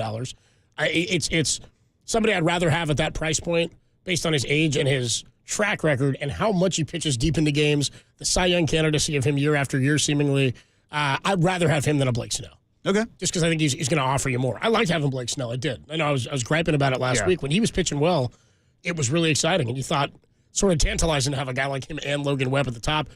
We'll get into some of what Buster Posey said today to Alex Pavlovic at the winter meetings. We'll talk more about that later. But they're anticipating Hayden Birdsong in the rotation. And he said Jordan Hicks is likely going to stay in the rotation. Also that Kyle Harrison's somebody they need to take a step forward. Now, hope, not a strategy. If you can land Corbin Burns and you're willing to pay over the $200 million price tag, I'm all in for it. Now, if they don't land Corbin Burns and the only big move they make this offseason is Willie Adamus, would you say this has been the best offseason the Giants have had in quite some time? Well, I mean, again, I don't know what best offseason is or means because you don't know how good it was until you get into the season. We said last year was, wow, I thought it was a great offseason, great shopping list haul, and it stunk. Just wasn't good because the players didn't execute. So is it a great contract for Soto? If they go out and they win a few World Series, yeah. It doesn't matter what you're paying anybody if your team wins. I didn't ever care that Tim Lincecum made $500,000 while Barry Zito was making $26 million as long as you win. That's what you're paying for is the titles, right? And paying for the success. I don't know how good this offseason is until we see how this plays out. But on paper, in terms of guys I wanted, I think everybody wanted Adames at the top of the list. I just didn't really think they were going to land him. Well, I was settling for Ha-Seong Kim because I thought, there's no way they're going to get Adames. But does it show that things are changing, that this is the guy that was the top of the Giants list and they were able to land him as in years past? Yeah, it's interesting. I don't know that it shows things are changing. It certainly is a great start for Buster Posey and company in that it went out, added a piece that we all wanted. He clearly circled and said, we need a shortstop, and now they're going to play Tyler Fitzgerald at second. I think everybody probably feels better about that. He tracks more as a second baseman, but I don't know that things have changed yet, but this is I'll tell you what, it's a great start. I was joking last week, like, Buster, do something. Where's my shortstop? This is an awesome start for whatever the offseason's going to bring. But if you land this and you landed Corbin Burns, that'd be as good of an offseason on paper, I think, as you could ask for in his first year. Yeah, it feels like, the key word you're saying is start, right? There are still some holes. You got to figure out what you want to do at first base. You got to figure out if you want to add to the outfield. But positive direction for sure. And it also happened early, whereas the last few years it's always been late and it feels like you're, playing catch up. Now you don't feel like you're really playing catch up, which is a good feeling. Why did it take all offseason last year to land Matt Chapman when the expectation or the thought was he wanted to be a Giant? And those were rumors all offseason. This feels like the Buster effect to me. Is they're not sitting around waiting to see what shakes out. It's let's go make a move. Well, and the other Buster effect was he's the one apparently who was a big part of getting that Chapman extension signed, right? So he's part of that. So you lock him up longer term. You've now got Willie Adames, left side of your infield set for the next 5 years, which makes me feel pretty good. And defensively, power wise, that's a pretty good deal. Adam Copeland, D-Pop with you. Derek Work. I mean, we could call it that. We won't. Dirty Work with you on a Monday. Next on Derek Work. On a Monday. We'll get more into what's going on It's also. Derek's world. With the 49ers. Matt Mayoko joins us at 4:50, 49ers Insider from NBC Sports Bay Area. We'll also get to a lot of your calls today. Stuff on the Giants, stuff on the 49ers as well, because, look, I don't want to get tricked into this or have any false hope here or anything. Oh, they're back, Copes. We are so back. They're back. You can't tell me otherwise, Copeland. The potential path to the playoffs, again, you still need a lot of help. It would be intellectually fraudulent to think that they're a different team because of what we saw yesterday against the Bears. The one caveat and the one thing I will say is for the first time all season, maybe save for opening night against the Jets, I think they played a complete game. It's the best game they played as a team all year, and it may be more surprising based on how the last 3 weeks have gone, specifically the last 2. Yeah. They were great in the red zone, which is something we hadn't seen all year, and they beat a team that we thought was inferior to them in a way that a team that's superior should. I don't know that it changes my opinion about them, but this is one thing that we've now seen in week 14 of the season that we hadn't seen all year. Does anything change against the Rams on Thursday? Remains to be seen. Are the Rams that good of a team? They put up 44 yesterday against the Bills. I think they are. I snuffed out that Rams win, by the way. You did. You called that one. I was like, I feel like it's a bad game for the Bills to come out here. And it was a little bit closer than maybe it should have been. Anyway, we'll talk more about that. 808 KNBR 415-808-5627. Has any of your opinion changed on the 49ers? We'll talk about that game next, only here on the Sports Leader.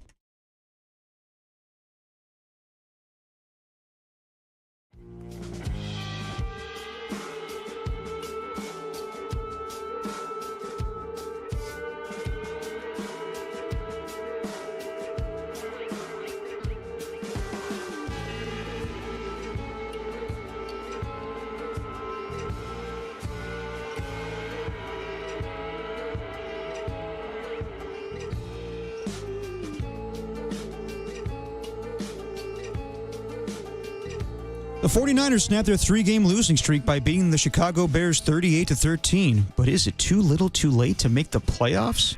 Call in at 415-808-KNBR to let us know your confidence in this team going forward.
And now, time for the Protect Your Assets with David Hollander Business and Technology Report.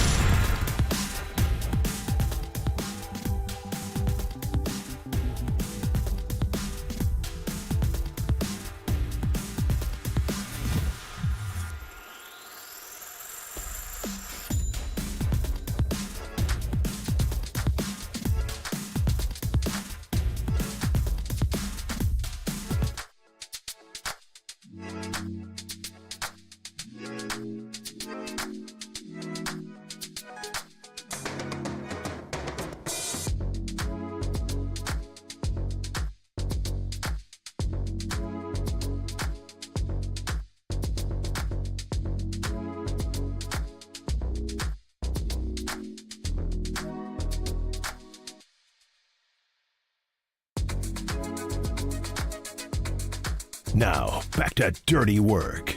Adam Copeland and Derek Papa on KNBR 104.5 and 680 AM. The Sports Leader. Bracket of play action. Bracket of throw out left. Wide open. Juwan Jennings. Touchdown. San Francisco. Can you say first and Juwan? 3rd down and 4. Purdy out of the shotgun. Looks right. Throws. Caught. Juwan Jennings diving into the end zone. Touchdown. San Francisco. Yeah, guess what? It was 3rd down, and Juwan Jennings shows up. Caleb Williams wearing number 18 of this white Chicago Road uniform, glove in his left hand, drops back in the pocket. He's going down again. Gross Matos on back-to-back plays. Gets 2 sacks there.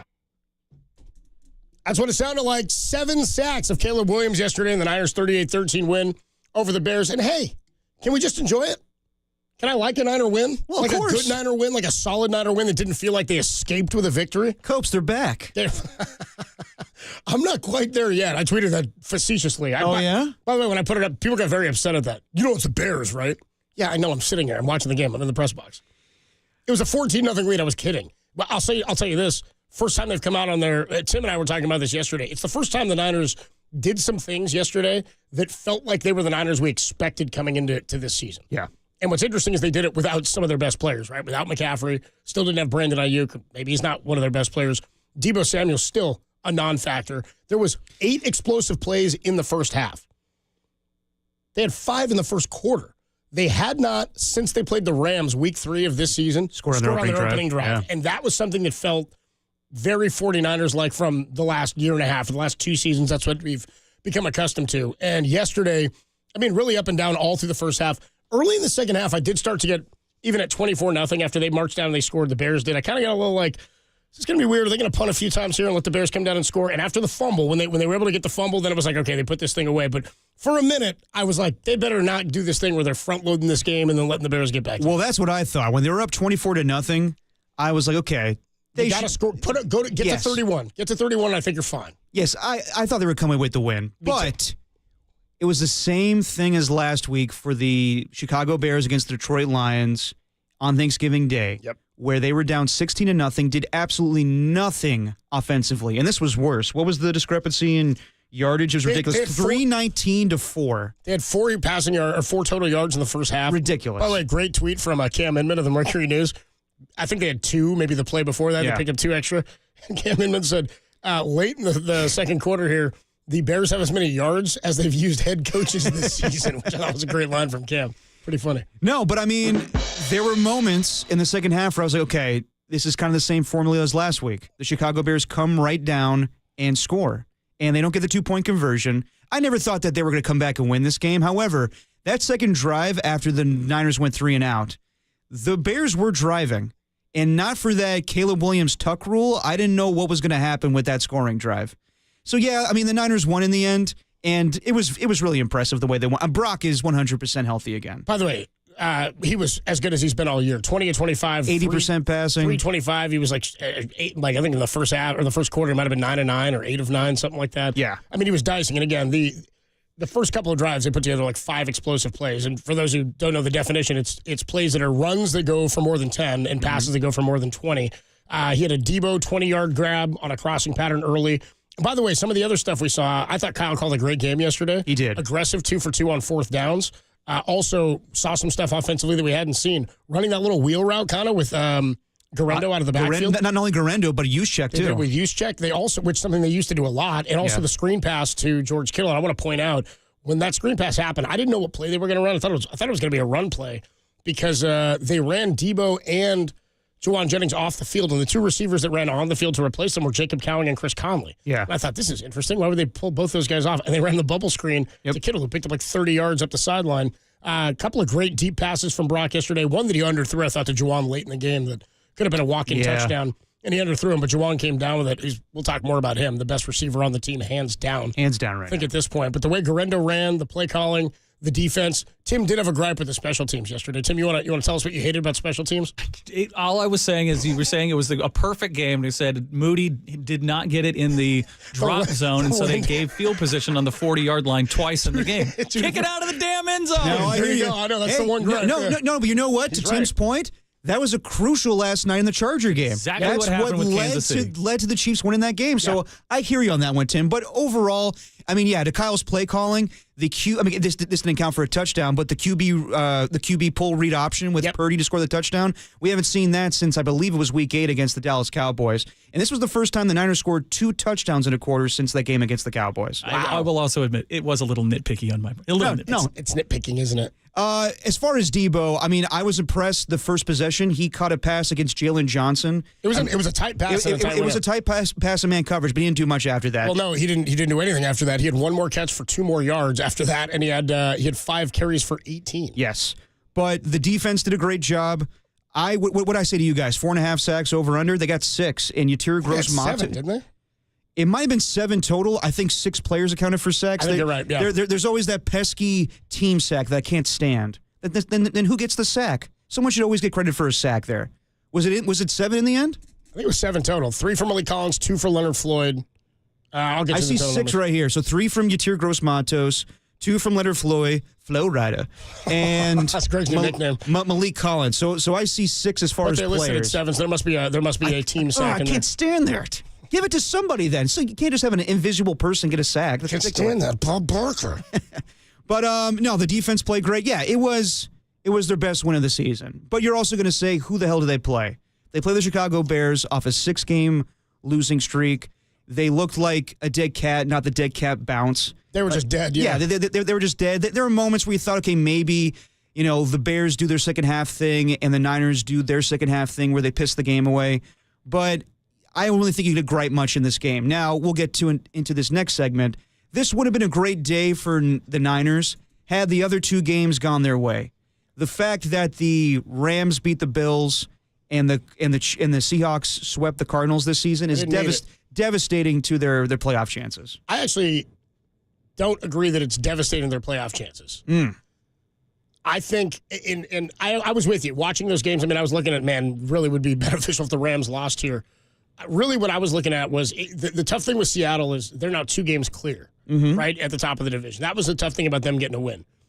The difference, though, is that we were looking at Arizona and Seattle. Remember when everything was tied, and I think we were all going, I think Arizona maybe has the best chance, and they've played much worse. Kyler has been terrible under pressure in the last 3 weeks. Awful. His completion percentage to the first however many games, 8 games or 9 games, was like 68% or something. Seattle has when his he's pressured, and now it's like 31%. By the way, first time Geno Smith has won in Arizona, and they hammered him yesterday as starting quarterback. Who was it last year?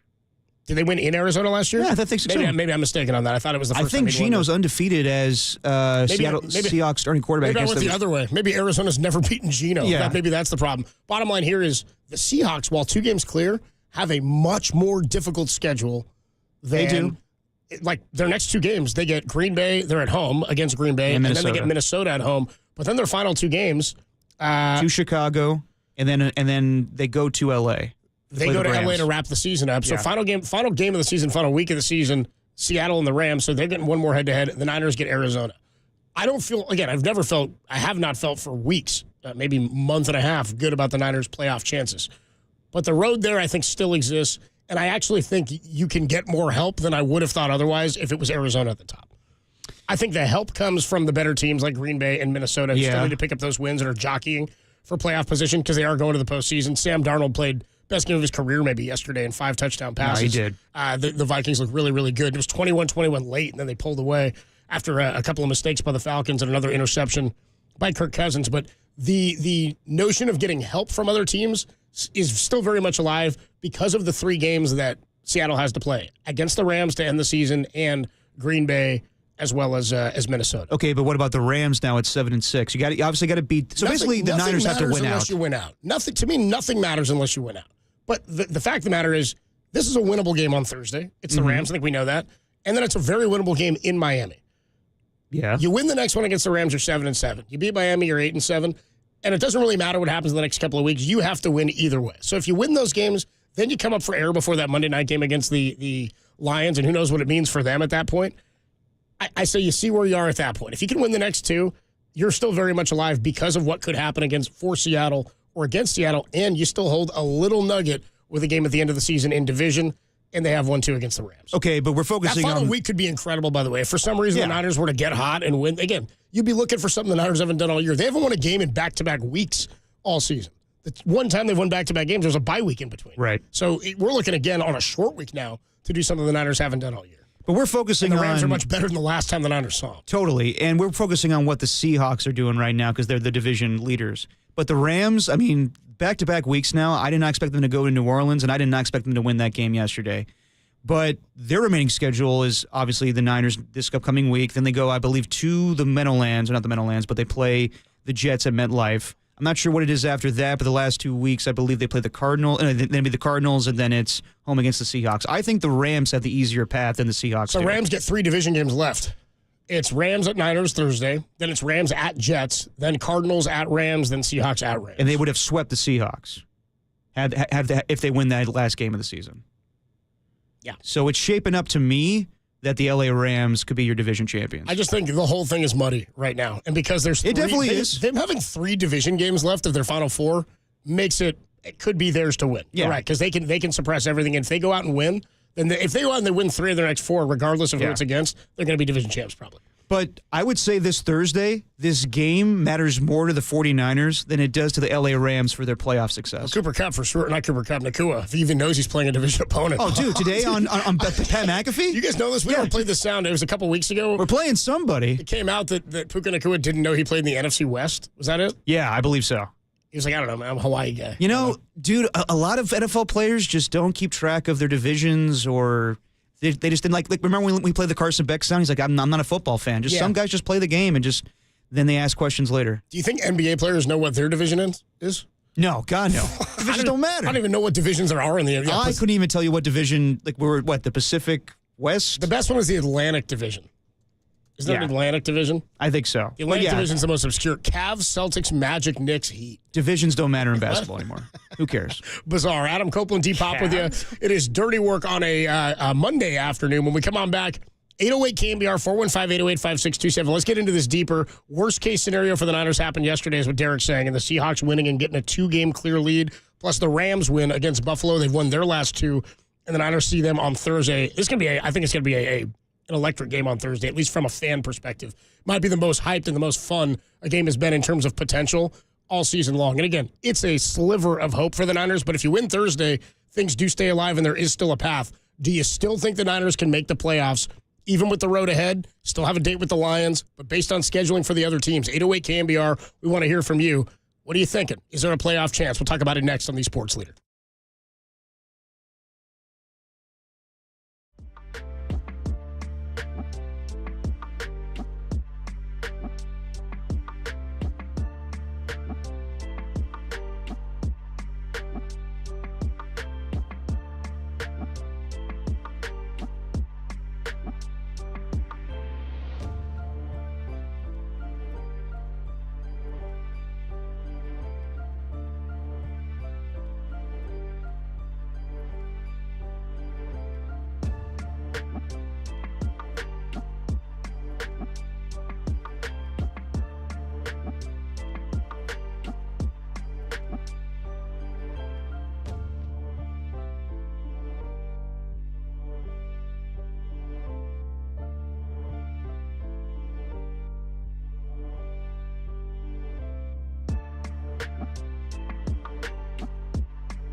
You found dirty work with Adam Copeland and Derek Papa, where no job is too dirty, on KNBR, the sports leader. Hand off Charbonnet, left side, has a first down and then some. He's down to the 30, the 20, 15, 10, 5. Touchdown, Seahawks. Stafford from the shotgun, looking left, throws right, receiver screen, caught, blocked, touchdown, Purdy. Touchdown, LA! With 1:54 remaining, a receiver screen for a 2-possession lead over the Buffalo Bills.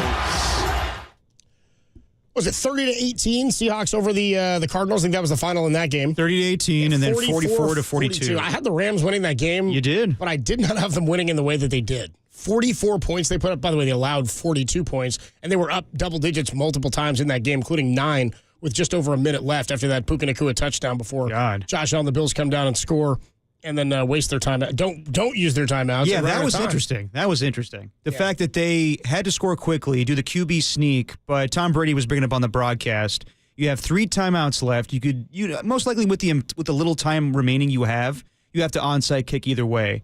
But they decided to run a QB sneak, didn't get it the first time, have to burn that timeout. Then they score eventually, but then they onside kick, and in the end, there was no time remaining for the Bills to come back in this game. Yeah, so the Bills end up losing this one. Again, they'd already locked up a playoff berth after that win over the 49ers. Locked up the division. Locked the division up after that win over the 49ers. And that's why I kind of thought coming west after winning the division could be a letdown game. And again, they put up 42 points, so letdown game. I'm sure they wanted that, of course. But well, I mean, their defense, to get no pass rush at all on the Rams, that was surprising to me. No, they weren't playing for nothing either. They were looking for a bye still, and now it looks like the Chiefs are going to run away with it. They could still run away with it after the Matthew Wright. Chief game last night. Shout out former 49er Matt Wright doinking that one in for the division victory. Matthew the kicker, y'all. Have you ever seen that old clip of Mike Tomlin talk about him? No, Matt Wright? Yeah, he got signed to the Steelers late in the week. He's like, yo, man, Matthew the kicker, man. He's right here. He's going to make a game-winning field goal for us. His last name, Matthew the kicker. It's pretty good. So 44-42. That puts the Rams at 7-6. Now they're second in the NFC West. The Niners cannot just simply win out and make the playoffs. They still need help. And this is why when you look at, people are going wild card potentially. Could the Commanders lose a bunch of games here in the final 4 weeks? Yeah, and the they Niners could. But win over the Bucs could help you out a little bit there. But still, you're looking. Either way, you just got to win games, and then you need some help. But if you start winning games late in the season, who knows what happens? So, do you think that it's realistic for them to win out? Realistic. Okay, well, think about the next 2 games. Yes, I could see them. I could see them winning the next 2. Yes, I could see them beating the Rams in a short week. Which team shows up? Is it a team we saw in the first 13 weeks, or is it the team we saw yesterday? And the Rams are a better team, but again, we haven't seen them play a complete game like that since week 1. Well, let's bring this up, too, because Kyle brought this up at 12:30 today. Isaac Gendo is day-to-day with a foot sprain, so we'll see if he's good to go on a short week to begin with. We should note this. JD was big on this last night because I think people were a bit concerned about the foot sprain, the MRI they were going to do just to make sure. Gendo did, and a reminder, injured players do not have to speak to the media, and he was willing to at his locker yesterday in the locker room. And John Dickinson, who was in there, said that when he spoke to the media, he said, it was kind of a precaution that they took him out. He said we were up so big, it was more of a precaution to make sure, but they are going to do an MRI to make sure structurally nothing's wrong, but didn't seem like it was anything too serious with the foot sprain for Gendo. So that's at least, as of last night, positive. What did Kyle say today? It's a foot sprain. It's a foot sprain, but and he'll be day-to-day, and they'll see if he goes on Thursday. Old Pat Taylor. Yep, Pat Taylor, and who's our guy from the Jets? Abanikanda. Izzy Abanikanda. But, so as far as the 49ers going forward, so they have this game Thursday, short week against the Rams. We'll see about that. Then afterwards, a game against the Miami Dolphins. The Detroit Lions game, I know everyone's saying, maybe the Lions have nothing to play for at that point. I would say they will because they have the big matchup against the Buffalo Bills this weekend, and the Eagles are not losing games. I think right now, if the Lions were to lose 2 games, it depends on, conference and everything, but the Eagles still could catch the Lions. So I think the Lions still need to win out. So trying to win the bye, yeah. Yes. Yeah. So to hope that the Detroit Lions have to rest their starters against that game, I think is ridiculous. I think you should have to go in the mindset that they're going to be at full strength. Yeah, in order for the 49ers to make the playoffs, you're going to have to run the table here, which I think is going to be very hard to do. Not only, I don't know if they'll be the same team against the Rams. I think that they match up pretty well against the Miami Dolphins. I think that game was 2 years ago where Jimmy Garoppolo got hurt. It's the first time we saw Brock, and they just dominated them. That was at home here, yeah. Kyle knows how to be Mike McDaniel. But I don't think anything's a given. I think they beat up on a bad team yesterday, and I can't say the same effect is going to happen this Thursday or even next week against the Miami Dolphins. I can't say for sure that they're going to run the table. No, of course. Well, of course not. But and again, they're not as healthy as you'd like them to be. The one thing that I would say is more fool's gold yesterday than anything is the defensive line play. Yes, they shut down a really bad run team. It doesn't run the ball well.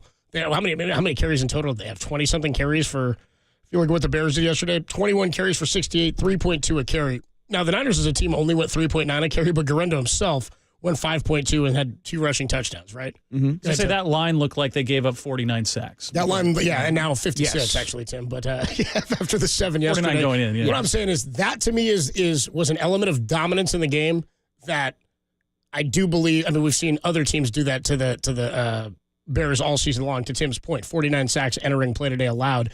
Caleb Williams holds the ball for a long time. We saw that yesterday. Yeah. He holds it for way too long. So some of the sacks are going to be on him. That's the one element where I go, the run game, I could see that holding up with Gendo. We said that. If you have faith in any position that Kyle can find success and that gets banged up, it's maybe running back or the run game.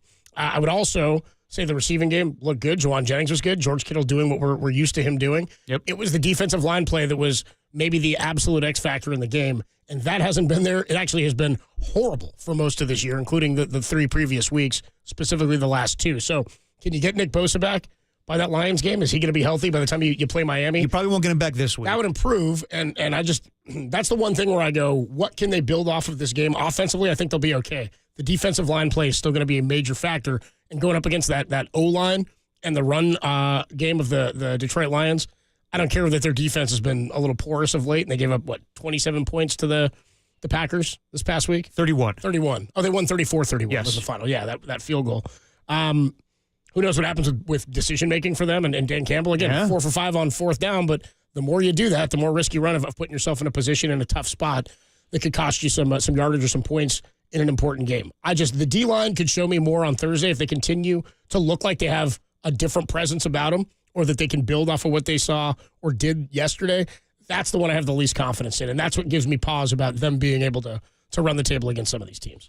Yeah, I mean, I don't know. I think, I'm not going to put a lot of stock into what I saw yesterday. Right. It was an impressive win. I need to see more. I just need to know that it was an impressive win over a bad team. We can have 2 thoughts at the same time, and also say that you should be beating teams like that, but they haven't. And so that's what made me go, okay, well, maybe there's still some stuff in there.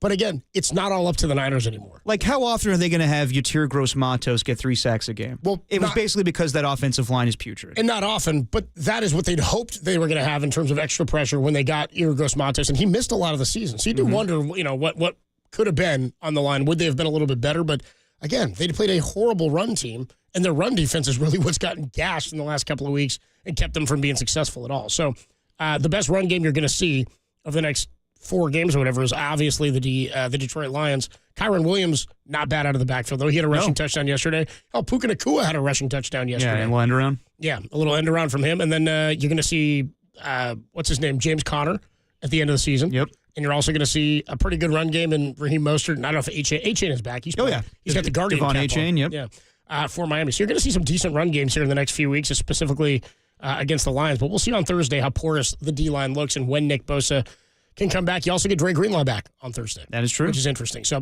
Paul is in Pacifica, 808 KNBR, 415-808-5627. Cheers, jeers, and beers. Do you still think they can make the playoffs? Paul, you're on the Sports Leader. Hey, guys. I love the optimism, but I have zero faith that this defense will stop the Rams offense, let alone the Lions or Miami. They just, even when, I know they got to Caleb a lot, but he just holds on to the ball forever. But when he did have time in the second half, that defense looked vulnerable as usual. And you mentioned the defensive line. The linebacking play, even Fred Warner, has not been that great at all recently. And I can't see Greenlaw coming off that long of a break and being his old self right away. I hear you. I have zero faith that they're going to beat. I don't even think they're going to beat the Rams. I would love for them to do it, but Stafford gets rid of that ball within 2 seconds to one of those. He's way faster. Yep. Yeah. Do I sound optimistic? But you guys sound a little optimistic, but which is great. But Yeah, no, I'm with you, though. Paul, I'm with you. I'm more real about it. I'm just like, yeah, yesterday was fun, and I want to enjoy yesterday. But I'm not convinced that we're going to see a bunch of stuff. Again, I keep saying this. They're going to have to show us that they're capable of something we haven't seen from them all year. Yes. The one thing I would say is yesterday was kind of the first time I felt that at any point this season where I went, wow, they could play all three phases of the game clean, not turn it over, take advantage of some mistakes, which is what we thought they'd do this year. But to your point, Paul, again, the D-line play yesterday, I don't want to call it fool's gold, but that's what you should do against a team that's given up 49. Exactly. And I hate to beat on the guy, but I have zero faith in Jake Moody. The guy, every time he evens extra point, I just get this chill down my spine because he's just, I just don't trust the guy at all. And I would love to see Shanahan adopt some of that Dan Campbell gambling vibe for the rest of the season. You got nothing to lose, but I appreciate Oh. There he is. There's your boy Dan Campbell, dude. 4th down, Dan. I appreciate the call, Paul. I do want to ask you about that. I'll do it when we come back. 2 for 2 on 4th down yesterday. There was a weird play, the first challenge that Kyle used in the first half on the Juwan Jennings short of the first down that already had been reviewed by replay assist. And then Kyle challenged after the replay assist announcement. Do you remember that? A little bit, yeah. They announced he's short of the line to gain due to replay assist. And then Kyle let the play clock run down for like 10 seconds. It got down to like 6. Yeah. And then he threw a challenge flag, and the official came over, and there was like a little discussion, almost a smirk from the official. And JD and I and Krueger in the press box were going, is he challenging a replay that already got replayed? And then I think the discussion might have been he had to use a timeout anyway. But I'm like, but save the challenge. Yeah, you already know. Definitely save the challenge. So I don't know. We'll talk about that. 808 KNBR. Cheers, jeers, and beers. What did you like about yesterday's game?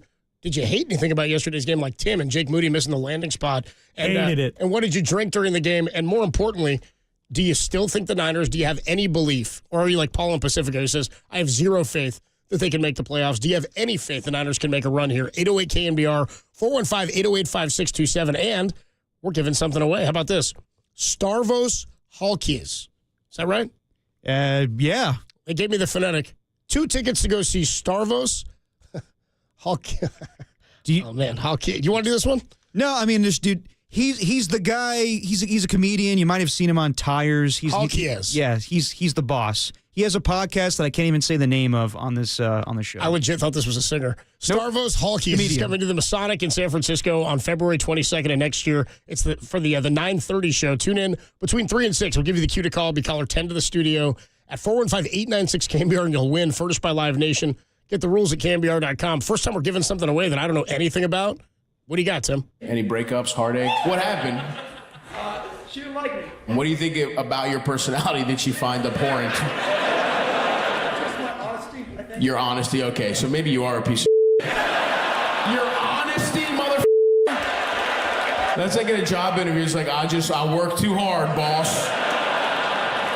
Did you ever watch the Shane Gillis show, Tires? I saw the first couple episodes. Yeah, he's the guy that plays the boss. Okay, I can picture him. Didn't know his name was Stavros Halkias. But you can go see him at the Masonic. When you hear that, cue to call again between 3 and 6, 415-896-KNBR. Caller 10 wins those 2 tickets for February 22nd of next year. 808 KNBR, 415-808-5627. Cheers, jeers, and beers. Niner fans, do you believe they can still make the playoffs?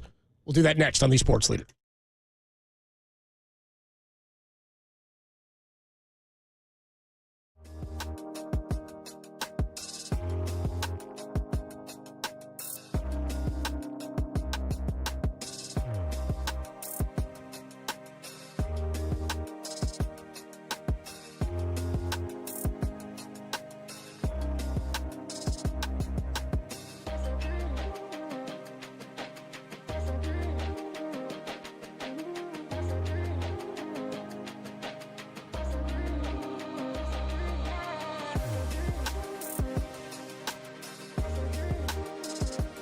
Hey, the San Francisco Giants made a huge free agent signing, locking up shortstop Willie Adamus for a 7-year, $182 million deal. What'd you think of the move? Call in at 415-808-KNBR or let us know in the KNBR YouTube chat.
It's time for Cheers. Hell yeah. Cheers. Oh, no. And Fears. Hooray, beer. Cheers, Cheers, and Beers. 808 KNBR, 415-808-5627. Adam Copeland, D-Pop with you on a Monday afternoon. Niners win 38-13 over the Chicago Bears. Are you happy about it? Did it mean anything to you? Do you think the Niners can still make the playoffs? What's your level of belief? What you got, Derek? Well, I was going to bring up Deebo Samuel in the segment, too, about how he's been struggling lately. And I did notice in the postgame where he's in the locker room, he was very brief. And he just tweeted this out. Not struggling at all, just not getting the ball, exclamation point, and a shrug. I'm not struggling? Is that what he said? Yes. Just to say it again, I'm not struggling at all, just not getting the ball. I got 5 carries for you yesterday. Got 5 carries. He had 3 targets, 2 catches for 22 yards. I mean, the reality, the biggest thing that I came away with yesterday is Juwan Jennings is not only the wide receiver 1 right now. I would think next season, when Brandon Ayuk is healthy, he will be the wide receiver 2. It's not a bad take. I don't know why anybody would think differently at this point. I mean, I don't know what the Niners are going to do or how Kyle's going to draw this up, but Juwan Jennings at this point, because he's under contract for next year, I mean, he's emerged as we joke third and Juwan and all that stuff. They'll go to him in any situation now. Like when he was on the field for third down, he had 19 catches all of last year. Mm-hmm. He had 3 touchdown game this season. He had 2 more yesterday. Like he's an absolute weapon. He's got big size. He's not like huge when it comes to speed, but he's great down in the red zone. He's huge in like medium pass plays and crossing patterns. He can get behind defenses. We saw that yesterday. Like great hands and concentration. How about the ball that got tipped up into the air yesterday after like hit off of somebody and Purdy threw it up kind of and it got bounced up into the air and he still came down with it? Like there's almost nobody I'm more confident in on the roster. It's George Kittle and Juwan Jennings in the pass game. Like those are the 2 guys I want touching the ball as many times as possible. So I'm with you, and we'll talk more about that at 808 KNBR 415-808-5627. Cheers, Jeers, and Beers. What's your level of belief that the Niners can still make the postseason? Let's go to Matt in Rancho Cordova. Matt, what's up, man? You're on KNBR. Hey, how's it going today, guys? Good. How are you, Matt? Pretty good. Good. Yeah, professional couch coach here. Nice. Let's hear it. Hey, basically us too, man. What you got? I got a 2-part. I feel like if they can get slot Juwan Jennings to the outside, make him a deep ball threat, get Deebo playing inside so you can get the yards after catch, and then possibly some help on the defensive line. Maybe bring somebody in, even if they're there just for the season. But then the second part of that too is that any wins that they get from this point on, if they can't, go, win every game, it's going to hurt their draft picks.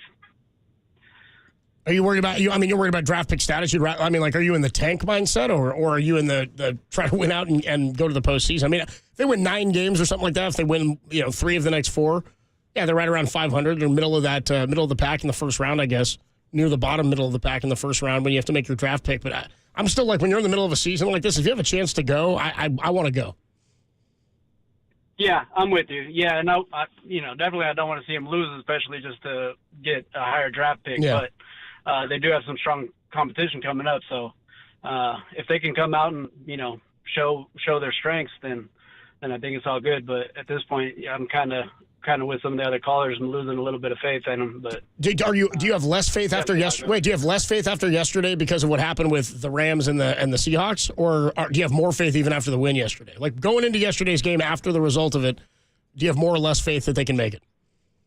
I loved yesterday. Yesterday was great. That win feels good too, for sure. But just seeing, that we'd have to beat out the Lions.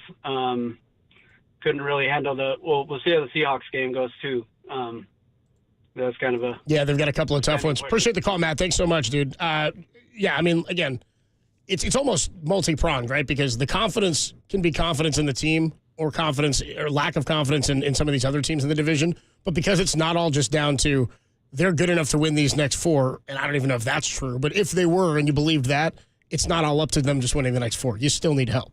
You still need the Rams, who we were just talking about. The Rams' schedule, as it plays out, is they control their own destiny. The Rams do. No, they do. With 7 wins, they get to face every division opponent one more time, and then they get the Jets. Yeah. So the Seahawks, I like their chance. The Seahawks, they control their own destiny as well. Their schedule is more difficult. Oh, definitely. And they get 2 playoff teams in the.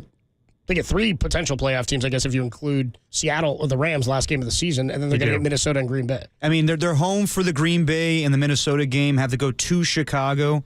But, yeah, I would say right now the Rams have the best shot. Just to follow up here on Deebo Samuel, he did have a follow-up tweet from his struggling at all. This is just all in the not last 15 getting minutes. Yes. Yeah.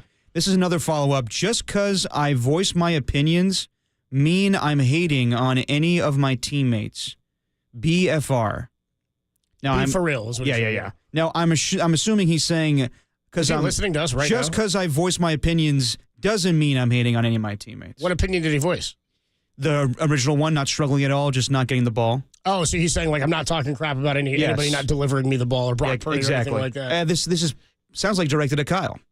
I mean, potentially. What's interesting too is, and I pointed this out, and I'm not trying to start anything. I'm just telling you what I saw when I was at the game.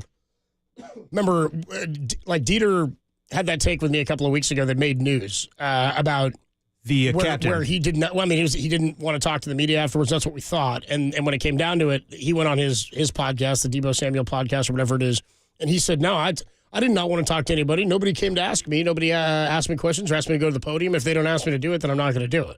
He said, "But I don't know where this came from. That I wasn't being a leader, wasn't being a captain." Right. My thing is, does anybody have to come tell you? Like, what's interesting to me is, and I don't know how many people are aware of this. JD was talking about it yesterday with us.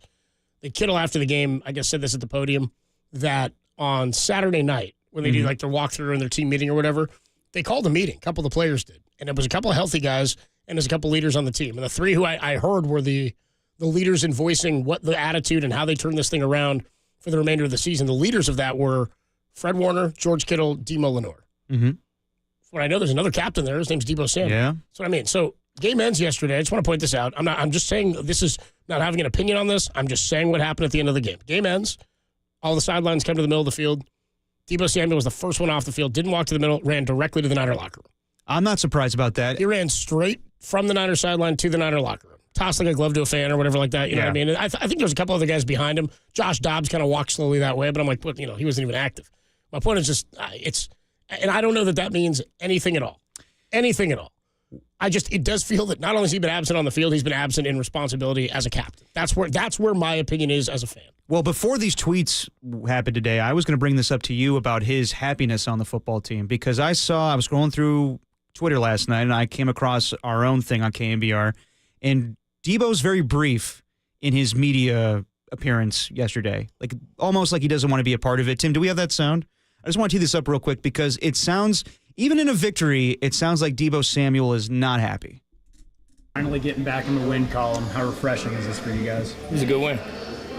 What was it like for you to watch the defense in that first half? The Bears only had 4 total yards in the first half alone. I think they was playing real good ball. What was the key for you guys to have so many explosive plays? I think it was 8 explosives in the first half. Just got to protect the ball. O-line did a good job today, and we made plays down the field. How about Isaac Gendo making his starting debut and just went off? When the moment presented itself, like early on in the year when he had his opportunity, he played pretty well. What's the biggest key to getting ready for the Rams on Thursday? Quick turnaround. Just get as healthy as you can for Thursday. Brief responses. Yeah, and some of them were almost like he was like giving you coach speak on questions that were like about his teammates playing well. Like, again, I'm okay with, and we've talked at length about this, the 2 games where Juwan went off earlier this year. Let's say it was the Rams game. Matt, was that the 3-touchdown game for Juwan, the Rams game? Yeah, yes, so, it was. So he goes off in that one. There was another one where he had a big performance a couple weeks back. Both of those games, Juwan didn't want to talk to the media after. My thought was, okay, that's great, because you're not, and Dieter was big on this. Like, you don't want to, if you're a player who's not the captain of the team or not the quarterback, and you play great and the team loses, I understand not wanting to go say, well, yeah, I had a great, yeah, okay, I had a great, like, all you should care about is winning the game. Yes. And it doesn't matter where it comes from or how it comes.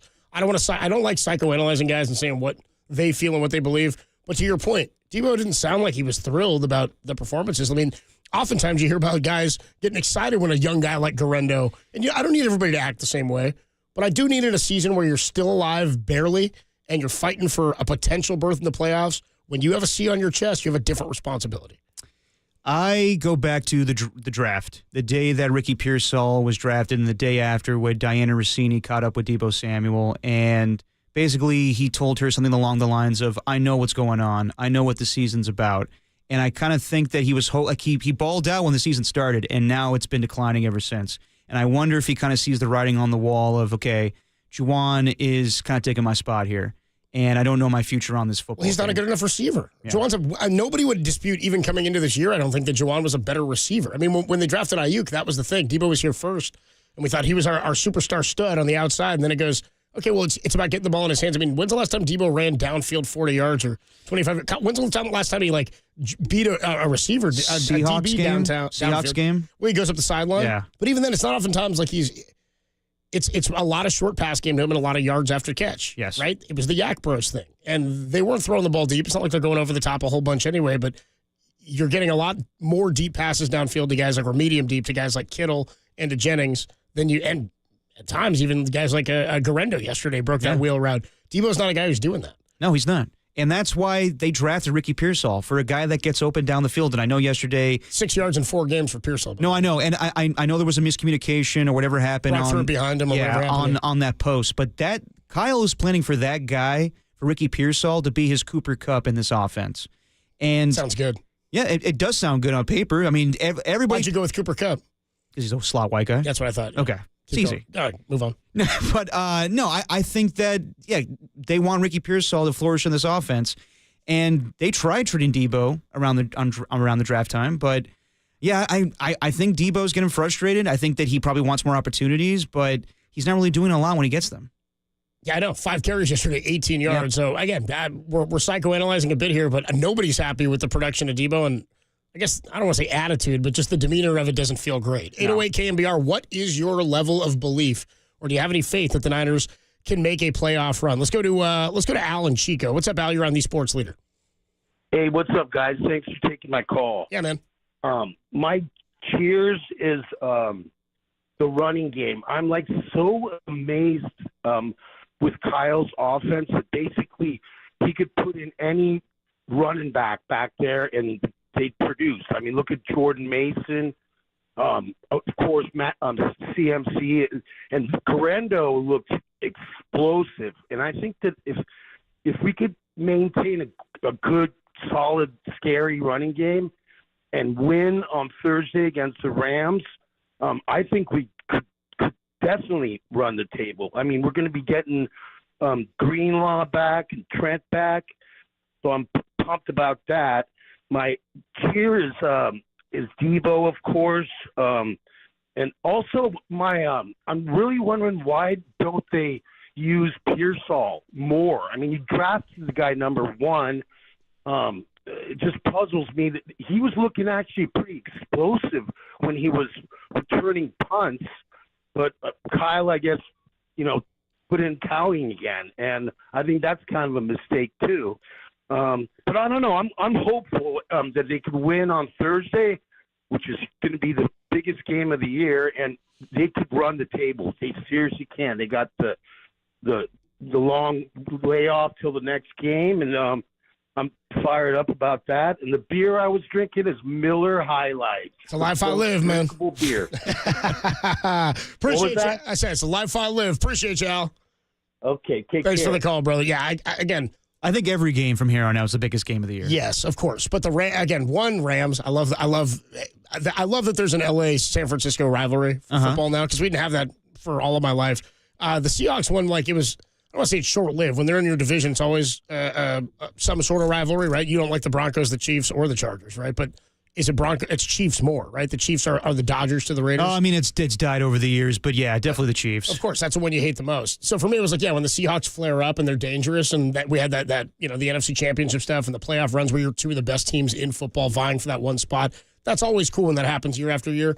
But really, St. Louis and San Francisco, it's way cooler to have the LA-San Francisco rivalry. And then there's McVay and there's Kyle. We've had playoff games against with them going up against each other. Like, all of that makes for great storyline stuff in the NFL. But because of what's happened with both these teams and where the Niners expected to be, where they are, where the Rams, I don't know what anybody expected of the Rams this year, but I always think Matt Stafford and Sean McVay are dangerous. Niners didn't see Cooper Kupp or Puka Nacua in that first game. It ended up losing because of Tutu Atwell and Demarcus Robinson, right? They could have Greenlaw out there, which was a major factor in Devondre Campbell getting beat a bunch the first time they played him. The quick release of Matt Stafford is going to be problematic. The pass game out of the backfield. But in terms of buzz, this is the game that has the most buzz to this point this year. It's going to have the most oomph, I think, to it in terms of if the Niners are to win it on Thursday. I do think people's belief will change just because it's 2 in a row, and you may have a chance if you beat Miami and get some help. Because suppressing what the Rams do, that would put you both at 7-7. Yeah. Right now in division, the Rams would still have you, but that's a different and easier mountain to climb if you win this game Thursday. And Shanahan has dominated McVay in recent years, and I can't remember the last time McVay has swept Shanahan, probably from his first year in 2017. Probably early on. Yeah, it's probably way early on since the last time that happened. 808 KNBR, 415-808-5627. Joe and Manteca, I see you waiting. Bill in Stockton, Milt, Mort, Mert. We'll get to all your calls. Cheers, jeers, beers. Do you believe the Niners can make a run to the playoffs after yesterday's win? Or you say, it's just the Bears. What are we getting so excited and worked up about? And we'll talk more about Juwan Jennings. Do you believe Juwan Jennings has surpassed Deebo Samuel as the number 2? Will he open next year? Or when Brandon Ayuk is healthy, is he the number 2 guy? All that and your calls only here on the Sports Leader.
The Warriors split the 2-game series versus the Minnesota Timberwolves this weekend, losing Friday but winning last night 114-106.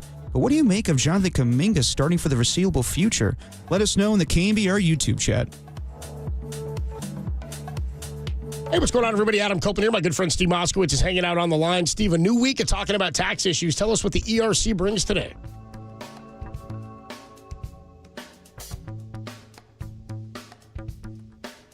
Gotcha, Steve? I don't got Steve. Let's reconnect with Steve, and we'll talk to ERC again soon.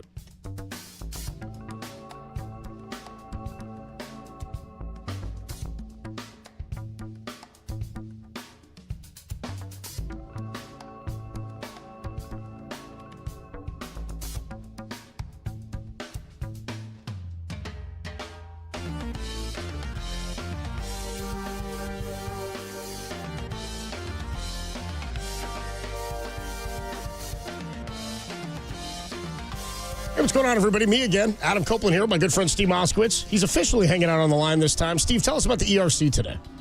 3 big points. One, did you apply for ERC quite a while ago and you're growing old, waiting to get paid, and you wonder if you ever will? There's 3 ways to hurry up the government. And it's vital because President Trump said that he's going to cut $2 trillion with a T off the federal payments. He's appointed an entire committee to make that $2 trillion out of their checkbook off the table. Will ERC be part of that? I don't know, and I bet you don't want to find out with your money. So between now, here it is, December 9th, and next month, January 20th, will President Trump do that with an executive order that he's promised to sign so many of on day one? Who knows? I don't want you to lose your money. Right now, it's good law. 3 different ways to hurry him up. What if you got a nasty gram from the IRS says, no ERC for you, you don't qualify? Right here in our local Ninth Circuit, the IRS has been sued and is accused of using AI to disqualify masses of people. They don't even know if you qualify or not. We have to go ahead and, if you've been denied, appeal that. Or if you're being audited and they want the money back, you know, they have a program which I think is crazy, but they didn't ask me. If you admit you absolutely positively are not entitled to a penny of ERC, they'll give you 20% of it anyway, just to settle with you.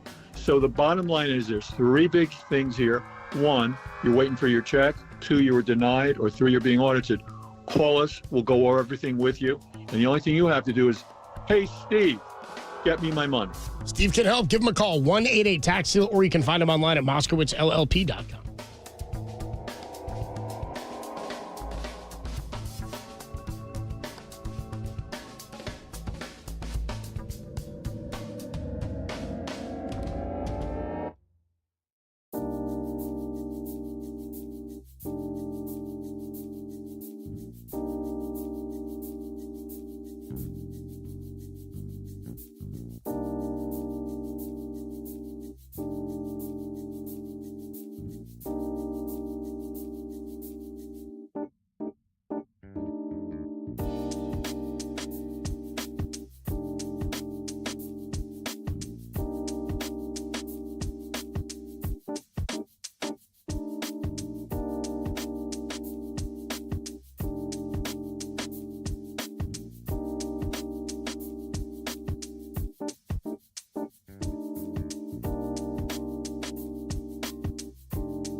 You're listening to Dirty Work. Adam Copeland and Derek Papa on your home for all things 49ers for the last 20 years. KNBR, the sports leader. It's Dirty Work on a Monday. Cheers, and beers. 808 KNBR 415-808-5627. The number to call and to text on the Golden State Lumber and Building Materials text line. 209 checks and says, we just had an earthquake in Merced. Did you guys feel it? No, but I haven't gotten a tsunami warning yet either. No. I didn't even feel it on Friday. What was it, Thursday last week? Yeah, I think it was Thursday last week, right. Yeah. Didn't feel a thing. Yeah, me neither. 415 checks in on the text line, says, cheers, absolutely, Ike Gendo. I'm with you. Yeah. He was better than I thought he'd be even. What about you? I was impressed. He exceeded expectations. Over 130 on the ground, by the way. I was really impressed with the wheel route catch at the goal line. He had a couple of good catches. Yeah. 2 catches for 50 yards in the game, and he also went for 73 or something like that. 78. 15 carries, 78 yards, 2 tugs. There you go. Nice day for Gendo in yards from scrimmage and a couple of rushing touchdowns on the ground there. And by the way, they didn't pull him out. After the big catch on the wheel route, I kind of thought, are they going to vulture this touchdown from him? No, left him in and let him punch in the 1-yarder. Patrick Taylor did get in for a rushing touchdown later in the game. First as a Niners, second of his career, first since his rookie season. I mean, they should give him some touchdowns. He's, knelt a little too prematurely on a couple this year. Who's that? Ike Gendo. Oh, yeah. You mean the slide? Yeah, the slide. Well, okay, the one against Seattle, that was a little too early. The one against the Cowboys, that was appropriate. Right. That was good. Appropriate. George Kittle said they were giving him crap after the game, too, for falling down like the one or the two on 2 different catches for 151 total yards yesterday. 408 checks in and says, how do you feel if Debo is in our division next year but not a 49er? That would be a surprising turn of events to me.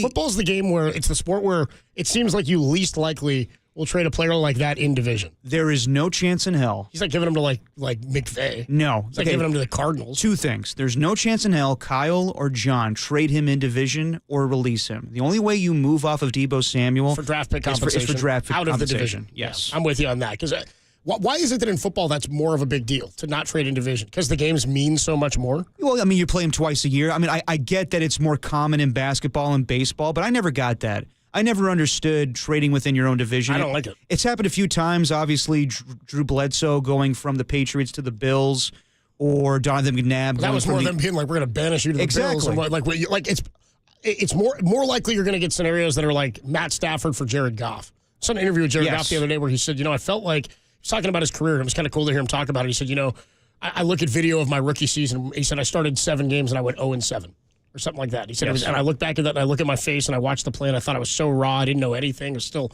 learning the game. I was such a green player as a rookie.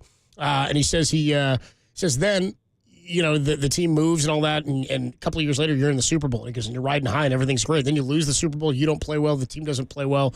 And then the organization decides they're going to trade you. And he said, he didn't say it felt like they banished him, but he basically said that. He said, I felt like they sent me there and didn't think that I was going to make my way back. And I thought the only thing I can do is go through this, is to become a better player in Detroit. Yeah. He talked about earning his keep there and becoming a better quarterback, and obviously what he's done to evolve. He definitely has become a better quarterback. He's an incredible quarterback. I mean, I thought he was very average when they traded him. Yeah. Like, I thought he was in the same, window of Jimmy Garoppolo, middle of the pack. Like, he wasn't going to kill you, but he wasn't going to make you an elite team. It was the same situation with Kyle and Jimmy where Sean McVay had to hold Jared Goff's hand through the offense, and he got tired of it. Yes, and now he's in a situation where he's the guy, and whether he's developed more mental acumen about it. He's obviously an accurate passer. He's a number 1 overall pick. I mean, this guy's got talent, and somebody recently, maybe it was Tom Brady, said, young quarterbacks, teams and coaches fail their young quarterbacks before young quarterbacks fail their organizations. Yeah, I believe I thought that was an interesting thought because, again, we throw these guys in the fire and we go, he's not the guy because he's not immediately making an impact. By the way, Tom Brady yesterday,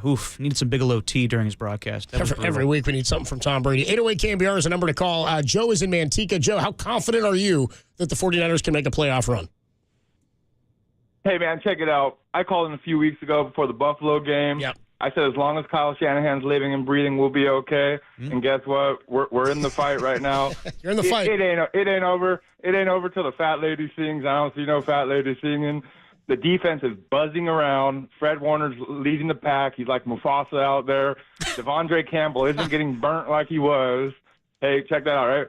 We aren't seeing special teams blunders like we did in the games earlier this year. I don't know if the special teams coach got a fire under him, but, hey, we're cleaning it up on that end. Bosa, Williams, Greenlaw, they all might be back this week. Who knows? Greenlaw is a spark plug we've been missing all year. Big play Dre, we know what that is. Purdy's dropping dimes, and he's proven that. I think at least he's a top 10 QB in the NFL. Juwan the Don, he is going off. Juwan the Don. That's a new one. That's a new one. Juwan the Don. Juwan the Don, he's balling like a mafia boss right now, baby.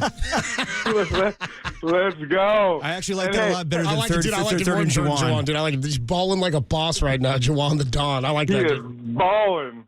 And check this out. As far as Gendo goes, he might be a game-time decision, but we've seen since the 90s that in this Shanahan scheme, any running back can look good. So, hey, if Patrick Taylor Jr. is the option, let's roll with it, baby, because it's any running back's going to do good in Shanahan's system. All right, Joe. Joe's all positive. Yeah, go ahead, Joe. As far as the Debo conversation goes, Dieter was real down on him, have the C off his chest. It's not, hey, he might not be the spark plug he was in 2021. We can all probably agree, other than Cooper Kupp, Debo was the best offensive player in 2021.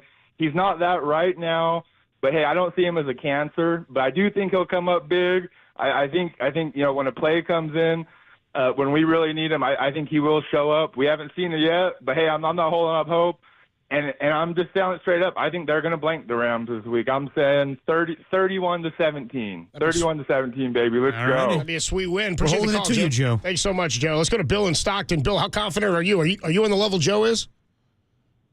Well, no, I'm confident. I really think that they can beat the Rams, because, this is something that, they haven't – this is not the first time they've been in this situation before, because it seems like the last 3 years – they had to win out all their games to get to the playoffs. So after this win with Chicago, I really feel that Shanahan's going to put a good game plan together.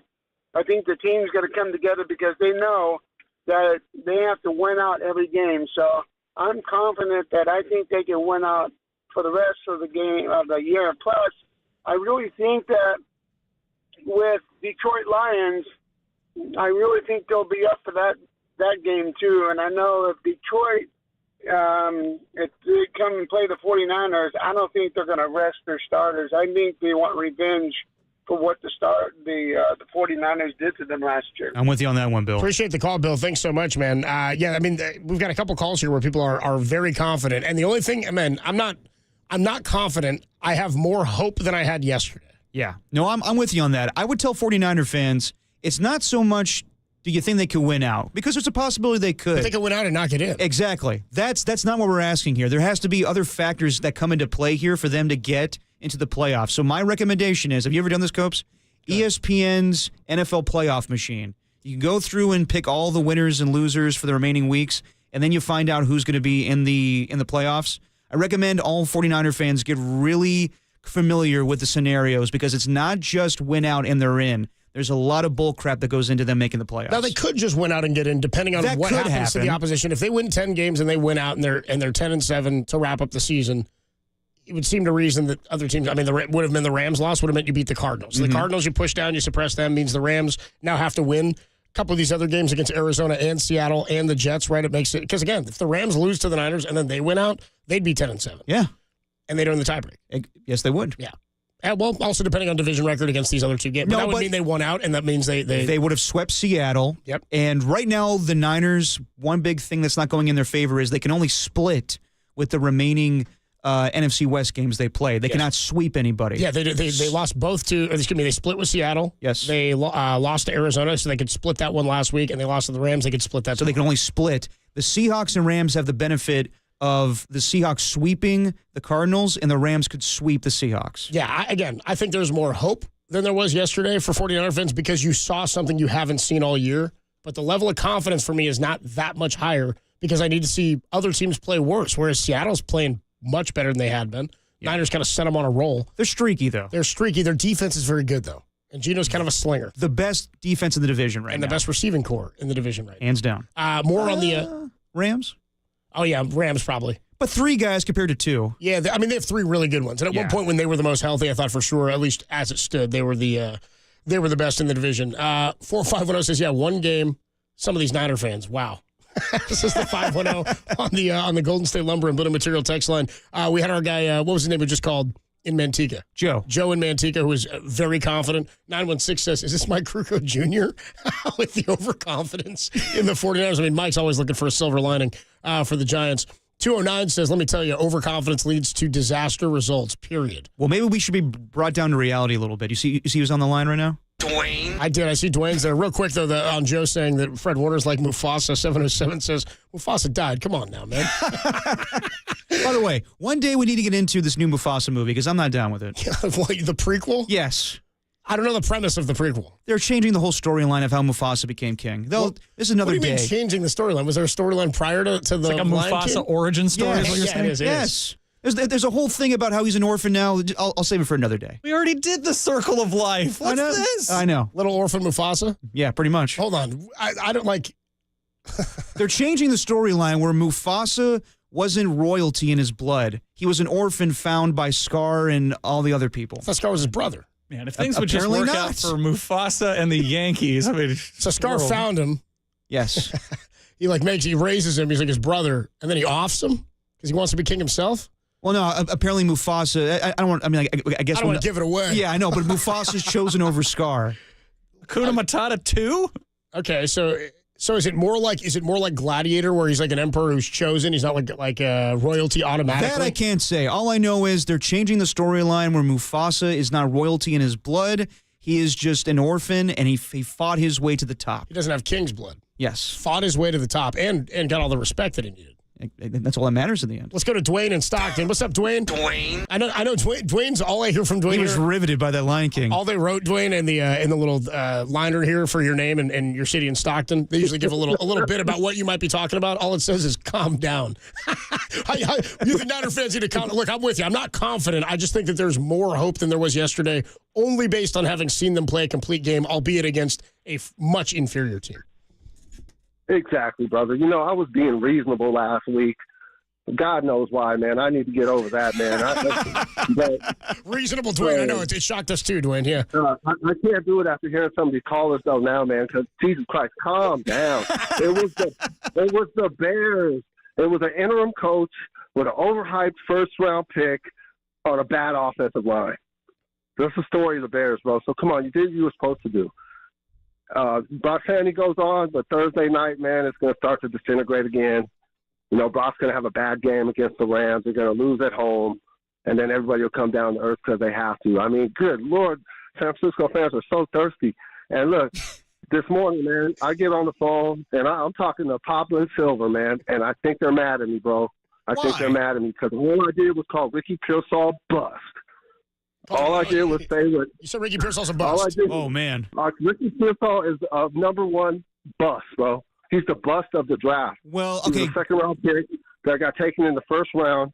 And please, anybody who stands up for Pearsall, please tell me why, because it ain't based on production. I'm upset. I got to go, guys. Appreciate you, Dwayne. Thanks for Dwayne's got sales to make, dude. I like when Dwayne he was so upset he had to get a call in before. I mean, Greg might be miffed, but Greg Silver, that guy, he might be pissed at Dwayne. I don't know if Greg Silver's pissed. I know just based on what Dwayne told us his take was, and thanks for the call, man. Appreciate it, Dwayne. Yeah. I know that just based on what he said to Greg Papa and Greg Silver, that Greg Papa's like, this guy Dwayne is dead to me. He thinks Dwayne's probably the most no knowledge caller of all time. You know, he also, it's family to me.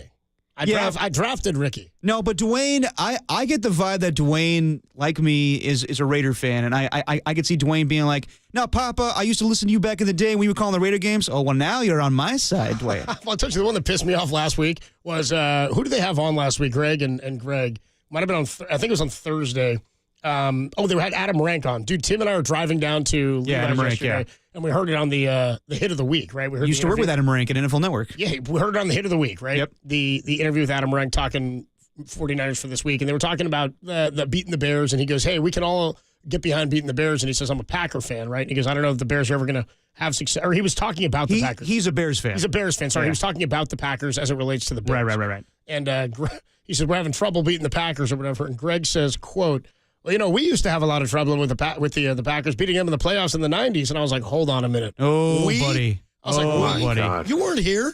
You weren't part of this. You don't get to claim we with my 49ers losing in Green Bay to Brett Favre. I was calling games where Jeff George was getting sacked 8 times a game. How dare you, Greg? You're weeing my 49ers from the 90s? While you're watching Jeff George get sacked. It was infuriating. Tim, you saw me. I was dozed off almost in the car. Yeah, I almost had to pull over. I sat up. I was like, what? I said, we?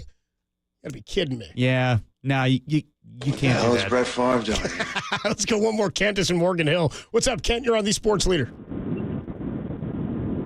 Hey, guys. Yeah, I agree with you, Copes. I have more hope than I did going into the weekend, and it'd be great to see him get a win against the Rams, which will not be easy. The cheers go to the offense, and really felt like they started to pull it together, and good play calling, and Purdy looked better. Kittle was great, so that part's all good. Cheers go to Debo, and it was early in the game. You could hear it when Purdy said Debo, and then ended up calling timeout. And Debo had been in the wrong spot, then goes into motion, and they ended up calling timeout. And I think, he just is maybe he needs to lock in a little bit. And Bears, Sierra Nevada, hazy little thing. Yeah, boy, I love a hazy little thing. Yeah, I didn't. Obviously, I was in the press box. I didn't hear any of that, or if that came through on the. I did not see. I guess I do remember that second time out in the first half. The first one got burned on the challenge, but the second one, I do recall that being pre-snap. So I don't know if there was actually something going on there. He was in the wrong spot, or they had the wrong setup, whatever it was. Dude, with everything going on right now, are you thinking that Debo Samuel is on this football team next year? I think the fact that I don't know means it's up there. Yeah. It's up in the air. Like, again, what does it mean for what they would get in return, I think is really what it's about.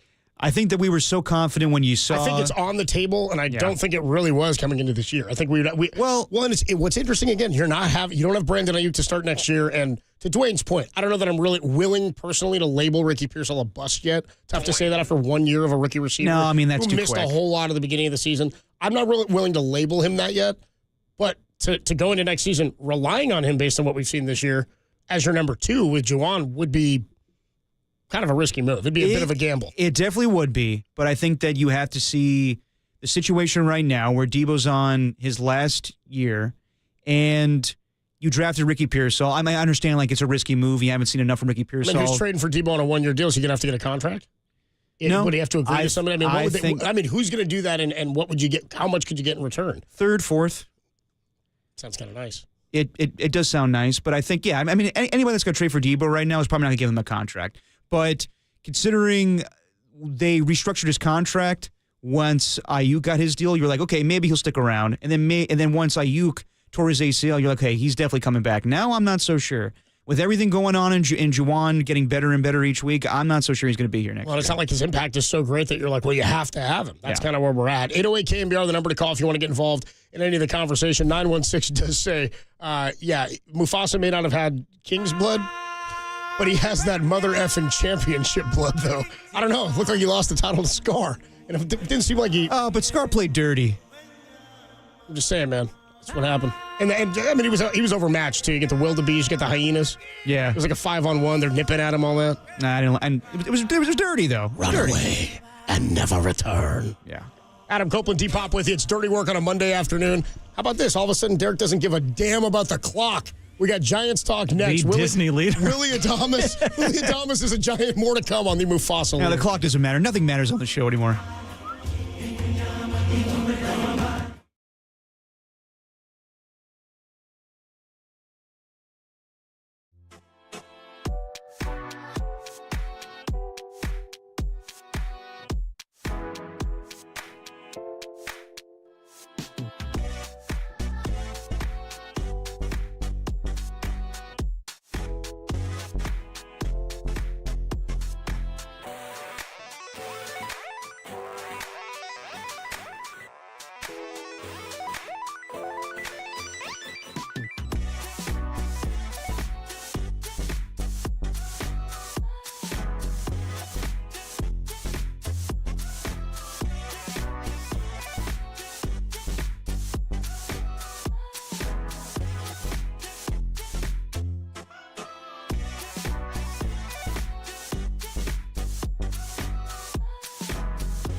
Now back to dirty work. Adam Copeland and Derek Papa in the KNBR Casino Matrix Progressive Jackpot Studios. Casino Matrix Progressive Jackpots are here. Where are you? Just drop in. Please play responsibly. Call 1-800-GAMBLER. Dirty work on a Monday. Adam Copeland, D-Pop, Tim Webb hanging out with you. Niners Thursday night game against the Rams. We'll talk more about that, of course, as we move through the week. So we'll be off, actually. Well, Derek will on Thursday. What's up, Tim? The game will be on 10:50 tonight, if anybody was The interested. Monday night game. The Simpsons game. The Bengals and the Cowboys tonight on 10:50. Are you going to check out any of the Simpsons coverage? I'll probably look at it, but again, who's it for? Is it? I don't know what the. Well, they're going to have Simpsons-ified versions of Dan Orlovsky and Mina Kimes as well. That's what I needed. Yeah, it might be better than the real version of Orlovsky, if we're being honest. Wow, Tim, are you anti-Orlovsky? No, I mean, just remember when he came out, he was just doing that argument that Brock Purdy was just average. It was just like, shut up. Do you remember I just got bored of it. Then he came on KNBR with his tail between his legs. He apologized. Yeah. He apologized. And then he came on with us with Tom last year in the Super Bowl. That's what I mean. Nice Never guy. forget, okay? All right, Tim. Jeez. Yeah, he sat down with us at Radio Row, didn't he? I guess we'll never book him again because Tim's not a fan. Yeah, Tim. As long as Tim doesn't, if Tim doesn't As like long him. as I have my say. Yeah, I lost money on you 15 years ago when you're running around the back of the end zone with the Detroit Lions. I have no time for this. Well, remember, it became a big thing in the game where Jimmy G stepped out of the back of the end zone, and was it in Denver? Yes, it was in Denver. It was the game after Trey Lance got hurt. Jimmy came in and beat Seattle. They lose opening week to the Bears. Yeah, I remember all that. Dante Pettis, by the way. That's the one who beat him. And then Jimmy said something along the lines of, I don't need a lot of... No, what he said was, what he said after beating the Seahawks, after he came in, and remember, we didn't even know he was going to be on the roster. It was just like running a bike. Before. It was just like picking it up just like again. riding a bike. He played great. Everybody was happy. He was ran out on the field. We're like, here comes Jimmy G. It was so cool for a minute. Yes, oh God, yes. I want to say the Niners in that game. I want to say it's a close one. I feel like they lost. Seattle? No, the next week that he gets his first start. The next week against Denver. It was something like 20-12. It was a pretty close. I mean, yeah, it wasn't like a barn burner, but it was a bad loss. I think it was closer than that because I want to say the difference in the game might have been the safety. Jimmy G stepping out of the back of the end zone, and then he said something to the effect of I just need to get my reps in. Get back into the rhythm of things. I was like, it's not like riding a bike. 10-11. There you go. That was the whole thing. Niners defense gave up 10. Niners defense gave up 11. 9. The offense scored 10, and the Niners lost. Yeah. Well, he did have a good line where Alexi said, "You never go for Orlovsky." I did like that. You never go for No, wasn't that Robert Griffin? Who said you never go for Orlovsky? Something like that, yeah. But they were on the same show for a while. All right, I hate him then. I'm back on it. There you go. Tim's back in on Orlovsky. Good. Boring. You can't have him. He's ours now, Tim. Back to the text line here. Golden State Lumber and Building Materials text line. We were talking Mufasa, the movie. And Derek said he's not down with it, primarily because you said they're changing. I mean, there's a lot Mufasa's of origin. There's a lot of reasons why I'm not down with it. Well, tell me why. Because I'm a Lion King guy. Like if I were to go through the Disney movies that came out when I was a kid, when we were kids, like I'm an Aladdin kid, I'm a Lion King, I'm a Lion King guy. You want to go Hercules? Mulan? You want to go? Oh, dude, Hercules nailed it. I'm down with Mulan. I'm good with most of the animated Disney that came out. I mean, the Be a Man song, great song. I fell off after like Emperor's New Groove and everything after that. Solid movie though. I mean, Emperor's New Groove is fantastic. Didn't see Atlantis. Didn't see Lilo and Stitch. Nope. Yeah, but now they're remaking all of these live action versions of these movies. Can I ask you, who are they for? Well, exactly. Like Disney's opening the vault. Okay, but do kids remember any of these movies? No. I mean, like 30-year-old men like you and I remember these movies, but I'm not going to go see the latest version. It's for people like us who have kids, but we don't have them, to take their kids because they're nostalgic about whatever the movie was. Yeah, okay, so for like 5 years ago when the live-action Lion King came out. It wasn't live action. They didn't get real lions. Why do we keep doing this? Are you sure? There wasn't like facial expressions on them. They look like dead, like just animals just on screen. And then they just like it was a shot-for-shot remake of the original version. I don't know why we need this prequel, but my problem with it is they changed the whole storyline. Where in the original movie, I didn't know there was an origin of Mufasa in the original movie. I didn't know we knew his background. Derek hates it when you get away from the source material. I know. I want the canon of it. It's fraudulent. Yeah, this isn't canon. No. Okay, so in the original movie, Mufasa says to Simba, I remember when I was your age, and the kings of the past looked down upon us. Yeah, he's like looking at the stars. Yes. If this is a James Earl Jones impression, it's awful. Yeah, this is a really bad. I'm not trying to do a real James Earl Jones right now. Dude, yeah. I can do James Earl Jones from Sandlot. George? Okay, but basically... fast one and the lights went out. There you go. Pow. So basically, the new movie is changing the storyline where now Mufasa's more of a man of the people. He's an orphan. He didn't come up in, royalty or, whatever. He just, he had to fight his way to being the king. You're talking about this like this is a whole, like they go through all this, though. That wasn't said. Well, in the original movie it was. I'm saying he said he had to fight to become a king, or he said... I don't know what it is. Kings of the past look down on me. Yeah, We're going to have to get the actual audio, the canon audio of this. I just think it's stupid to change the storyline just so we all accept Mufasa more as the everyman. What's wrong with him being like royalty? They're trying to make Mufasa more relatable. Yeah, exactly. to middle America. I don't know what it is.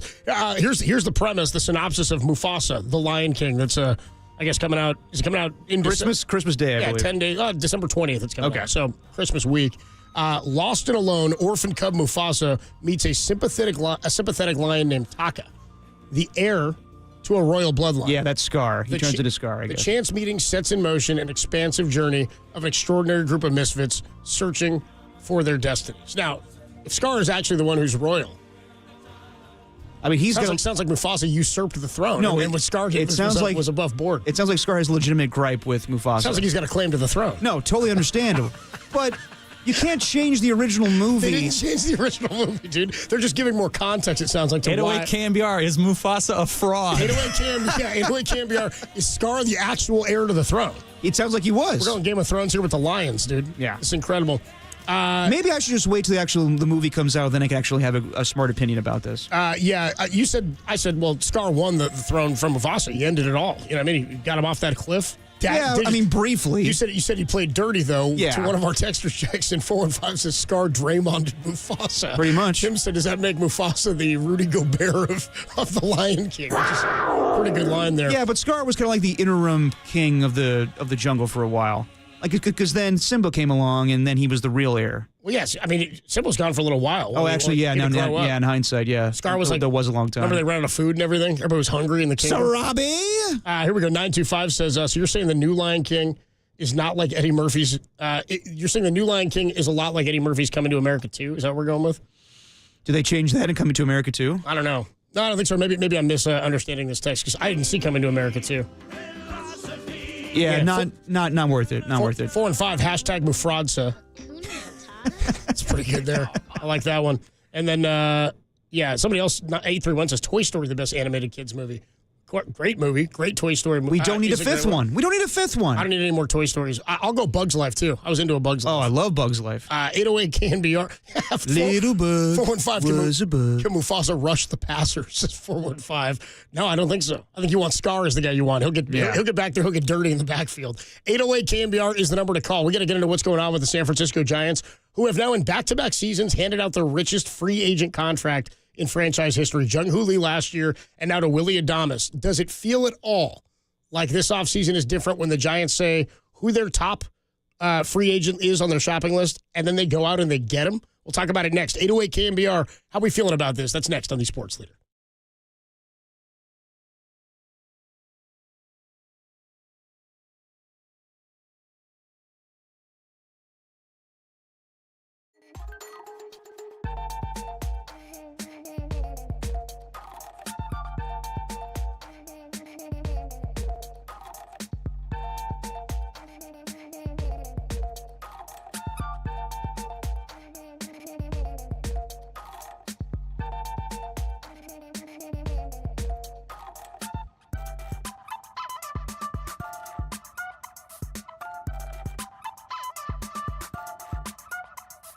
Tim Ryan joined Murphy Marcus this morning to recap the 49ers win over the Chicago Bears. Listen to that podcast on KNBR.com or the KNBR app.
Now, back to Dirty Work.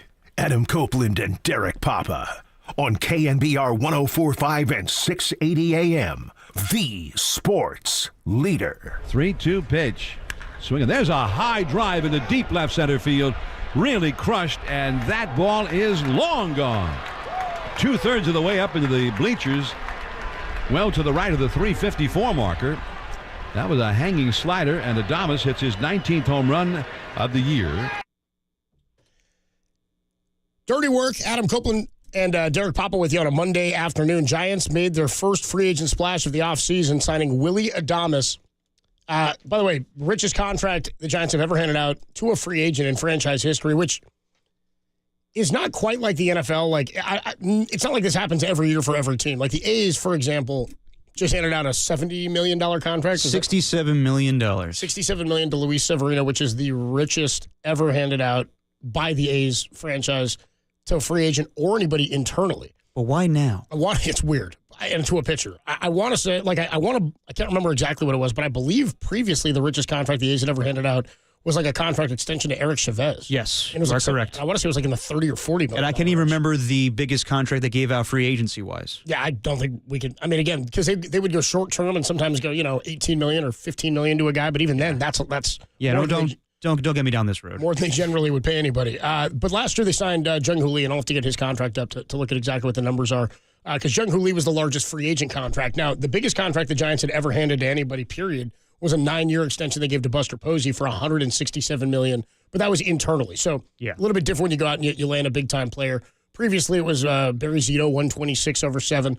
But $187 million for a shortstop who hit 32 homers last year and drove in 112. Now, something that I'm already liking about why Willie Adamus was the Giants' top option was I was okay with Ha-Seong Kim if he was going to be a guy that they targeted, and that was the name we heard. And it's funny because I think now I've got sort of like we're all sort of scarred in PTSD, or we're all just negative on the Giants' ability to land free agent talent, right? Like, they just can't do it. So I was already resigned that they weren't going to sign the top guy at any position. I thought Ha-Seong Kim would be a nice ad because he's not going to be the number one guy. He's not going to be the most expensive coming off of an injury, but he's also not a franchise-altering player. Not that Adamus is, but what he does give you is stability, and he gives you something that, as Will Clark would call them, the nerds, that the sabermetrics and the analytics people don't really care about, and that's RBIs.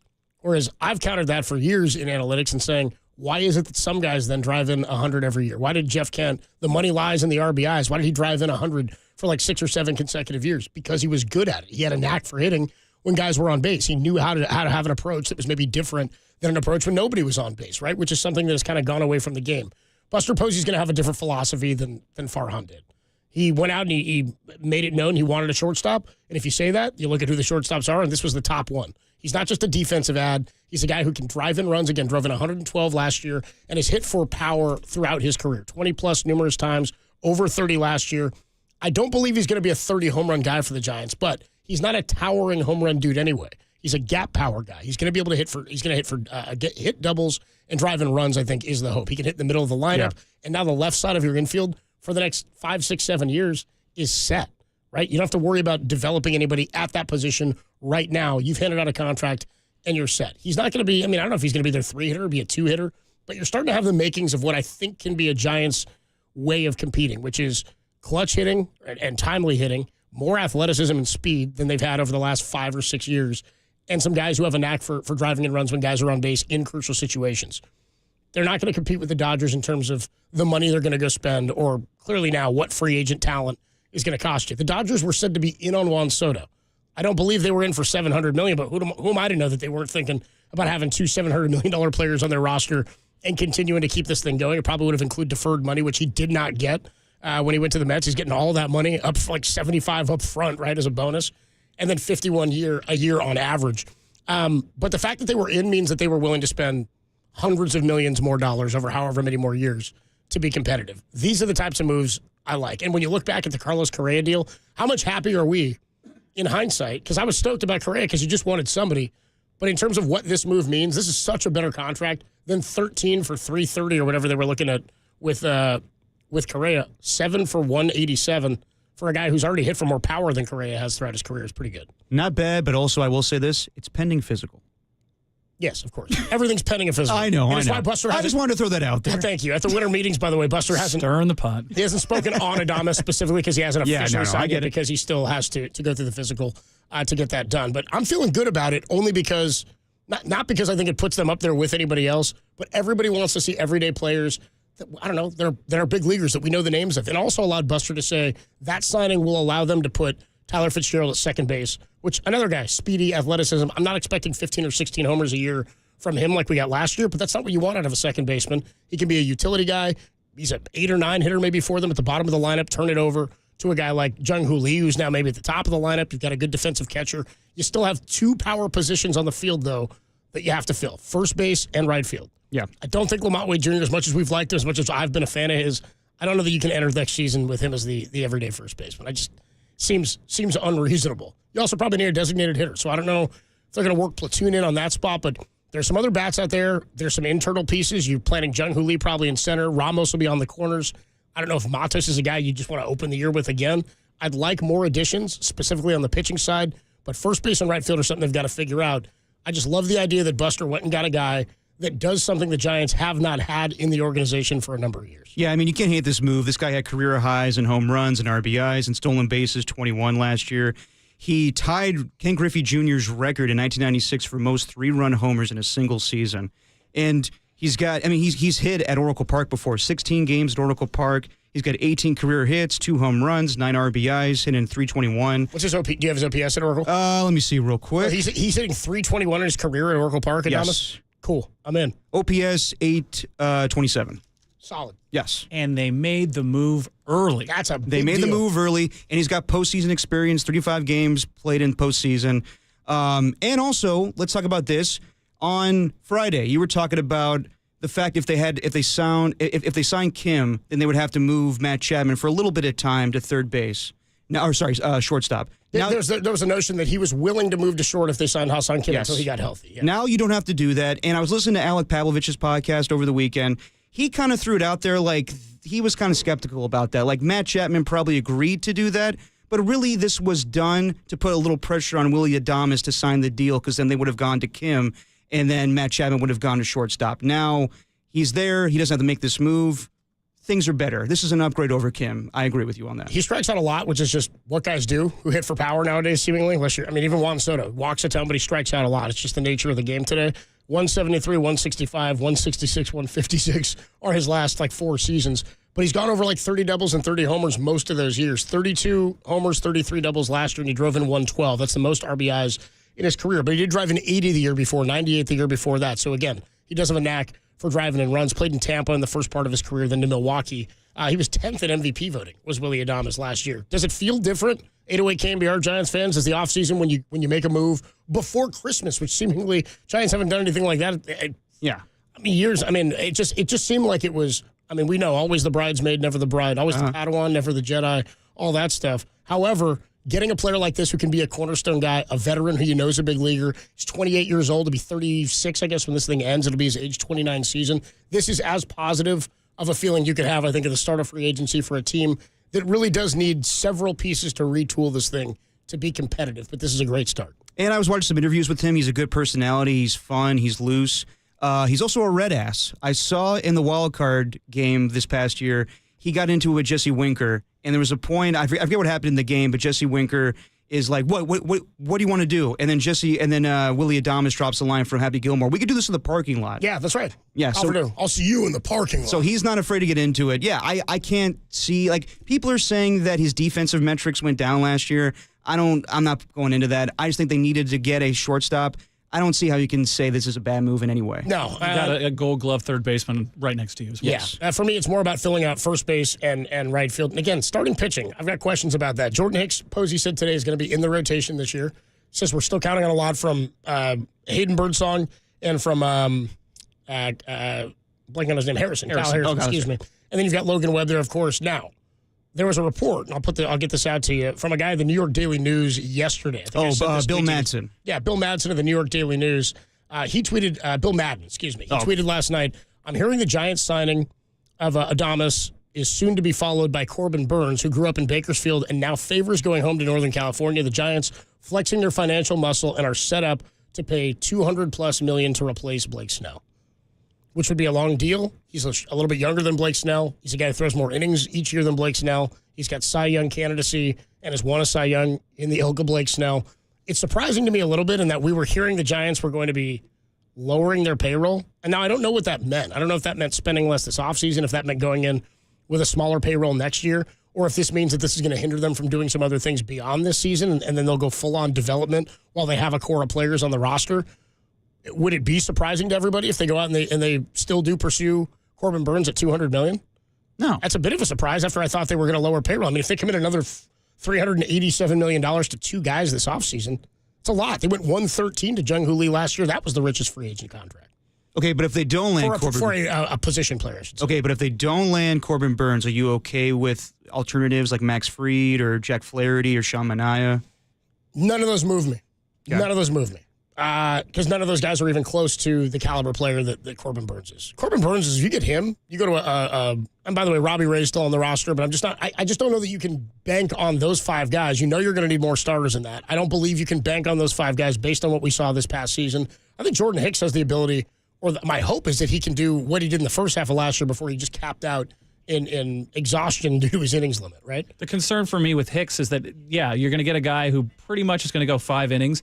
The beauty of Burns, and especially if you have Logan Webb, is you're going to eat a ton of innings. Yes. And that was something that has been an issue for this team for the last 3 or 4 years, where you get to the, in the Kapler era, but even a little bit here with Bomel, they were going to the pen a lot. And that last month of the year got real rough. And, as much as we all loved Sean Jelly coming out, it's like I saw about enough of the Rogers brothers, Yeah, I mean, they led the league in innings pitched out of the bullpen last year. So I don't know if maybe they stretch Sean Jelly out. Maybe he becomes a starter like he was when they drafted him. But also, he's found a place in the bullpen where he was pretty dominant. So I don't know if any of that's going to move. The one thing I just couldn't stand, we're talking Corbin Burns, who's the best pitcher available now in the market. He and Blake Snell are the top two.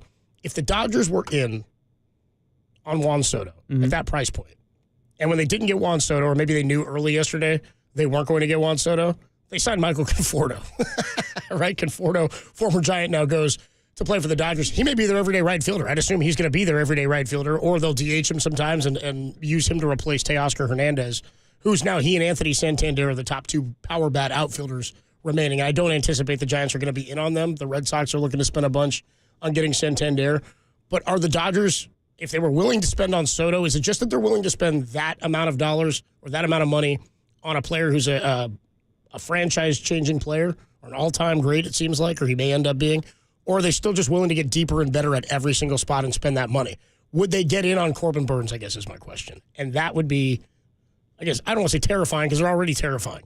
It would just be gluttonous. But would you be surprised, though, if you saw tomorrow Jeff Passan tweets out that the Dodgers have finalized a deal with Corbin Burns? Would anybody be surprised if the Dodgers land anyway? Nobody should ever be surprised that the Dodgers land anyway. And it's not even mad anymore. You know what I mean? It's just irritation and just I don't know. Copes get pretty mad about Blake Snell going to the Dodgers. Yeah, because I was agitated by it. Because I was more just like, really? Yeah, but to a bigger point, if you're a Giants fan and you're looking at this, you're looking at San Diego and Arizona. You're saying, okay, I can be better than them. Worry about the Dodgers in a playoff situation where you get to 5 or 7 games. No way in history. You should not be worse than the Padres. You should not be worse than the Diamondbacks in any scenario. Okay, so right now, with Willie Adamus, where would you put them in the... I mean, I know there's a lot to go with free agency and everything, but are the Giants inching closer to this being the second team in that NL West? They're better than they were when we got off on Friday.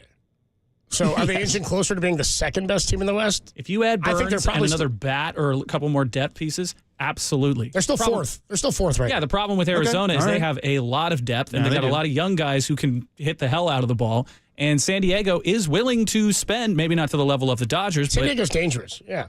I mean, they were explosive last year. That second half, I mean, they blew everybody's doors off. They're closer to Arizona than they are to San Diego, but they're still the fourth best, I think, on paper. You want to be closer to them than Colorado. That's for damn sure. Yes, you do. We were inching closer to Colorado before. I was like, I don't need that. I don't need to be hanging down at Coors Field. Where, by the way, they signed that big contract that Chris Bryant got down there, right? I was like, what are they doing? Talking about richest contract in franchise history.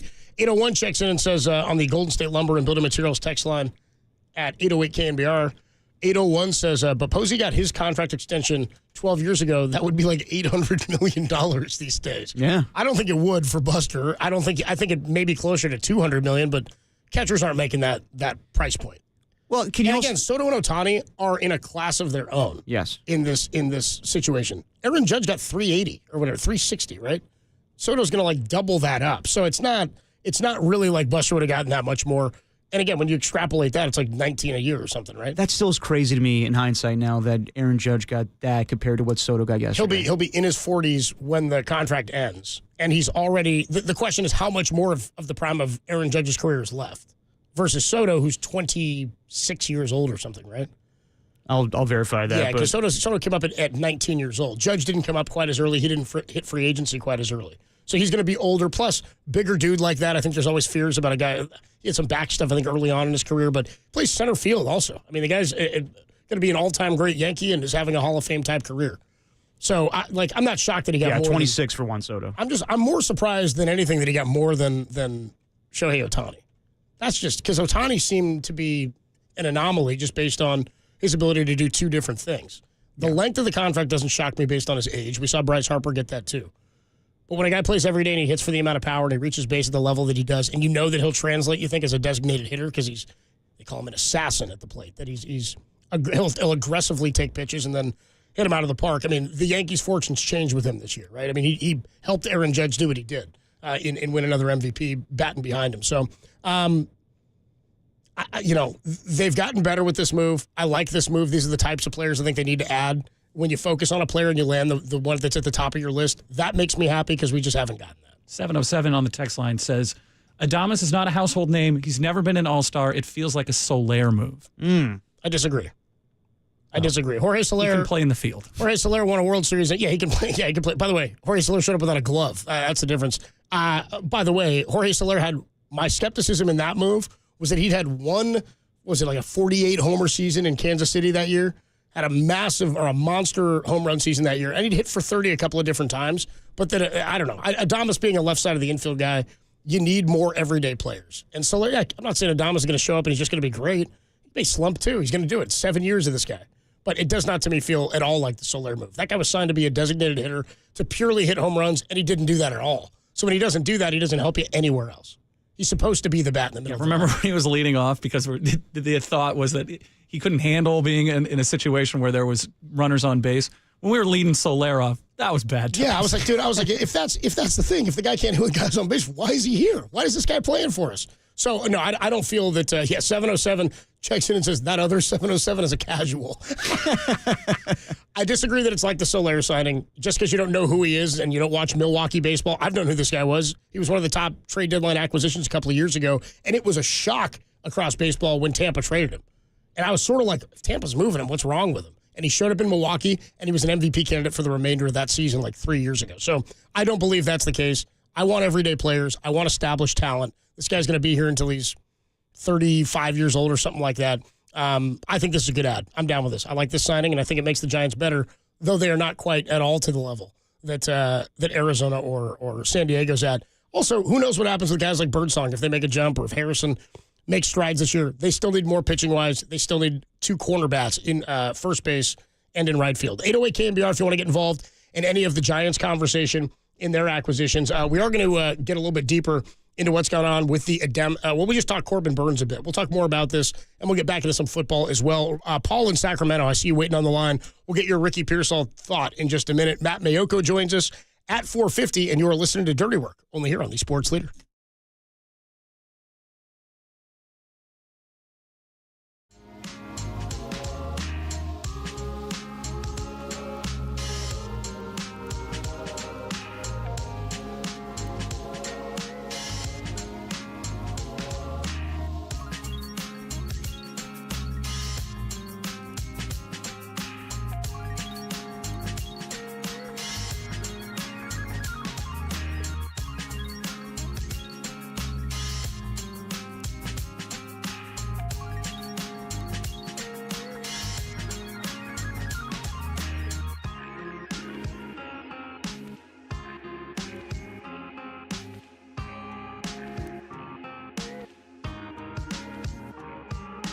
The 49ers snapped their 3-game losing streak by beating the Chicago Bears 38-13. But is it too little too late to make the playoffs? Call in at 415-808-KNBR to let us know your confidence in this team going forward.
Now, back to Dirty Work. Adam Copeland and Derek Papa on KNBR 104.5 and 680 AM, the sports leader. Matt Mayoka is going to join us in about a half hour at 4:50 as we're talking the Giants signing of Willie Adamus. 808 KNBR, 415-808-5627. Are you happy with this signing? Or are you like some of the texters who said, I feel like this is a Jorge Soler signing? I disagree. And somebody did check in and say one of the big differences between Jorge Soler and Willie Adamus is a clubhouse leader. He's like known to be a clubhouse leader, which is something you want. We've talked about that over the last couple of years. Like in bringing in Matt Chapman, not that I have any issue or problem ever with a guy being a leader, but I always wonder if in a baseball clubhouse it carries more weight when it comes from a guy who's playing every day than for a pitcher who's there every 5 days. So when Logan Webb was like the leader and the voice in the clubhouse last couple of years, that's all great. But we've heard guys say that. JT Snow, I think, has said that to us. When FP was here, he used to talk about that. You want to hear, if you're an everyday guy, from a guy who's out there battling every day, not to take anything away from Logan Webb, because you love that he's a leader for the team. But Matt Chapman was that guy. He's a veteran, a vocal dude, came in, and I think he takes pride in being that type of player. And that type of vocal player. But Willie Adamus, I think, is going to add to that, being another vet who's played in the postseason. Now, Jorge Soler in his career, bigger OPS. He's played longer in the majors to this point. In general, I think people would view him as more of a power hitter. He only driven 70 runs or more twice in his career. Adamus does it all the time. He's only driven in 100 once. It was his past year, contract year, but he does have a knack for doing that. Jorge Soler, career OPS a little bit higher, but somebody on the text line said, I would rather have had Ha-Seong Kim. I was okay getting Ha-Seong Kim. Gold Glover, steals a lot of bases, still 20-something last year in just a handful of games. And the year before, I want to say he was in the 30s, near 40 steals. But Ha-Seong Kim, a 704 career OPS. It's not like a big bat.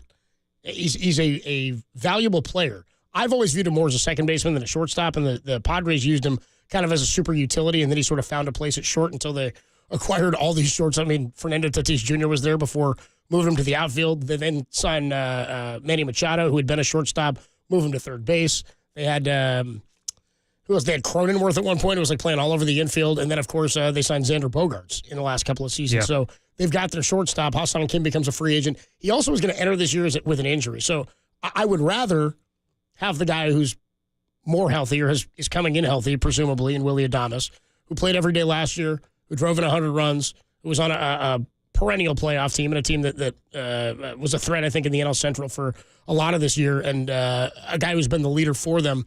But in terms of Ha-Seong Kim, I thought he was a good ad. I didn't anticipate getting Willie Adames, so I thought, what's the next best thing? Go get that guy. I don't think they would have signed Kim for 7 years. I think it would have been a good ad, as he's like best friends with Jung-Hoo Lee going back to their days in Korea. But in terms of what he offers you, this is a much better signing. It's a more expensive signing, but we should never care about the amount of money that's handed out to anybody until it prevents you from doing something else. This move, I don't think, unless they're capping you at a certain dollar amount, is going to prevent you from doing something else. And anybody that has an issue with this is the biggest contract in Giants history, I think it goes pretty well when the guy previous had that, Buster Posey, the extension, signs the checks.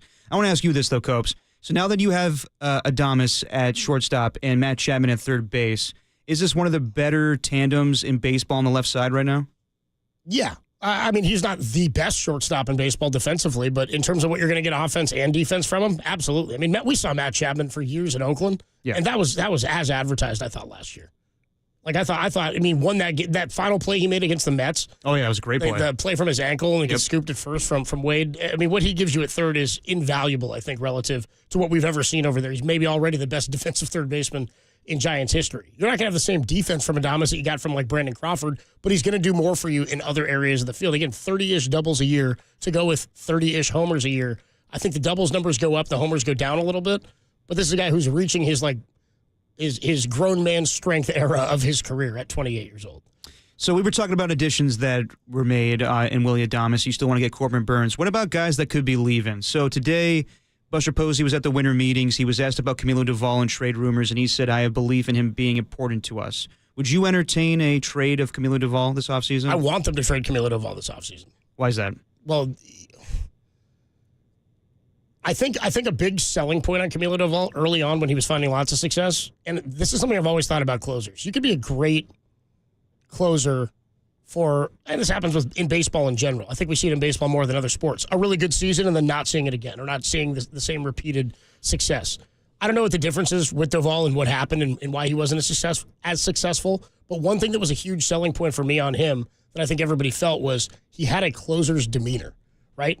And then that kind of went away. Like, he lost his cool. He had attitude problems. Maybe we oversold him. Maybe the light show is about. I don't know if any of that was an issue. The light show. Who knows? I mean, it was weird to make that all about him and make this before we dubbed him and we crowned him because he'd been an all-star closer. Remember, he blew like 1 or 2 saves in the whole first half and was leading the league in saves when he became an all-star. And then he blew like 4 or 5 in the back end of that season. And then was just sort of chapped about it. Like, you can be mad at yourself for not executing, but the way he behaved, and I know he had problems with like attitude problems that they had to talk to him about. And I know he pissed off a lot of the vets, or he pissed off broadcast crew. Not that matters, but I know fans didn't like his demeanor. And by the way, with the way Ryan Walker threw the back part of the season, I don't think anybody has a problem with Walker coming in. Now, again, I want to see Walker repeat that. You need to see pitchers, especially young ones, who guys haven't seen, can work their way through the league, go through the league a second and third, fourth time.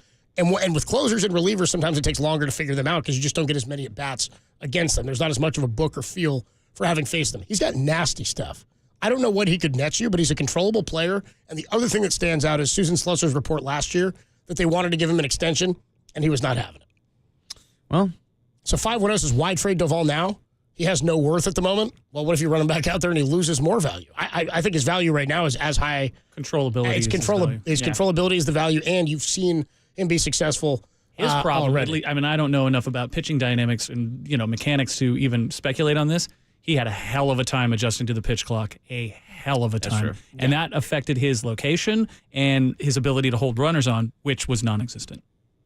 Tough deal. Would have liked him to, We're likely to get Bellinger in that playoff game, too.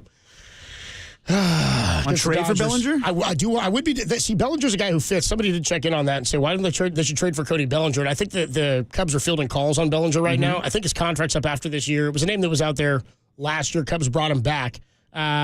Plays some outfield, can put him in the outfield, also plays first base. Wouldn't block anybody who you're trying to bring up, and I know people are waiting for Bryce Eldridge. I'm of the belief that if we saw Eldridge this year in any capacity, it would probably just be as a DH. The reports on him are that he's not very good defensively. He's enormous, but it's okay if he's just a DH. That's something you're going to need in the lineup at some point. I don't like that he doesn't have a glove, but whatever's going to fast-track a bat to the majors is good on me. He's been the best prospect in the Giants organization to this point. Yeah, I would like that. I don't know if they would take it for like Camilo Doval. Matching up in baseball, like what teams want, what are they rebuilding? Do they want a young closer like that, or is that just a commodity for a team that's rebuilding? You don't really need that. I would be open to trading Doval, yes. I'll trade anybody, I told you, if I think I'm getting value. I don't know what they anticipate his role is going to be. Is he okay with being a setup guy for Ryan Walker? If that's an attitude issue, then I don't want him here. You know what I mean? You don't want a guy like that when you're trying to rebuild culture and build something here. It needs to be a cohesive unit. And Buster Posey witnessed all this last year, so he was on hand. While he's saying I have belief in him being important for us, he also said that Blake Snell was going to be a priority this offseason. And not to say like he wasn't, but I'm not putting stock into that answer just right now. I mean, GMs lie all the time. Mike Dunleavy said that Jordan Poole's going to be here. They traded him away. Things happen. It probably would be in the best interest for the Giants to trade Camilo Doval this offseason. 408 checks in. This is the texter who said, I'd rather have Hassan Kim. I just said, how come? He said, I think Kim will age better defensively. I don't disagree. He's a better defender than Willie Adamus. And I think he has better hitting numbers. He doesn't. But he didn't play as much in a friendly hitter's ballpark. Well, Willie Adamus also hit when he was in Tampa, which is not a hitter's friendly ballpark. He says, I think partially it just comes down to I've seen Kim play more. I totally understand that. 408, if you're like, well, I've seen him and I like him, I'm with you. He also has more speed than Adamus. He's a base stealer. I just think that what Adamus is going to give you is more stability in the lineup day-to-day. Hassan Kim, a 704 career OPS. The power isn't that big of a deal to me. I like that Adamus has it, but it's about driving and runs. He's a middle-of-the-order bat versus 3-4-5. Versus Hassan Kim, who's kind of maybe a two-hitter or a leadoff guy or near the bottom of the order. 2-6, yeah, so that's kind of where I'm at. I just don't think we're going to be upset in general with how this one plays out. I think it's a good value contract, paying him $25-ish a year. Is what he's going to make. 808 KNBR 415-808-5627 is the number to call and to text if you want to get involved in the conversation. You want to talk about paying players? Haven't heard anybody talk about Brock not getting paid after yesterday's performance. 20 of 25, 80% completion, 325, 2 touchdowns. He was as good as he's been all season long. And Ian Rappaport had a report yesterday that, yes, the 49ers will pay Brock Purdy this offseason. Oh, surprise. Well, some people are going, I don't know, man. I was like, there's no way. They're paying him now. They can't deal with a holdout next offseason. We'll talk about it next on the Sports Leader.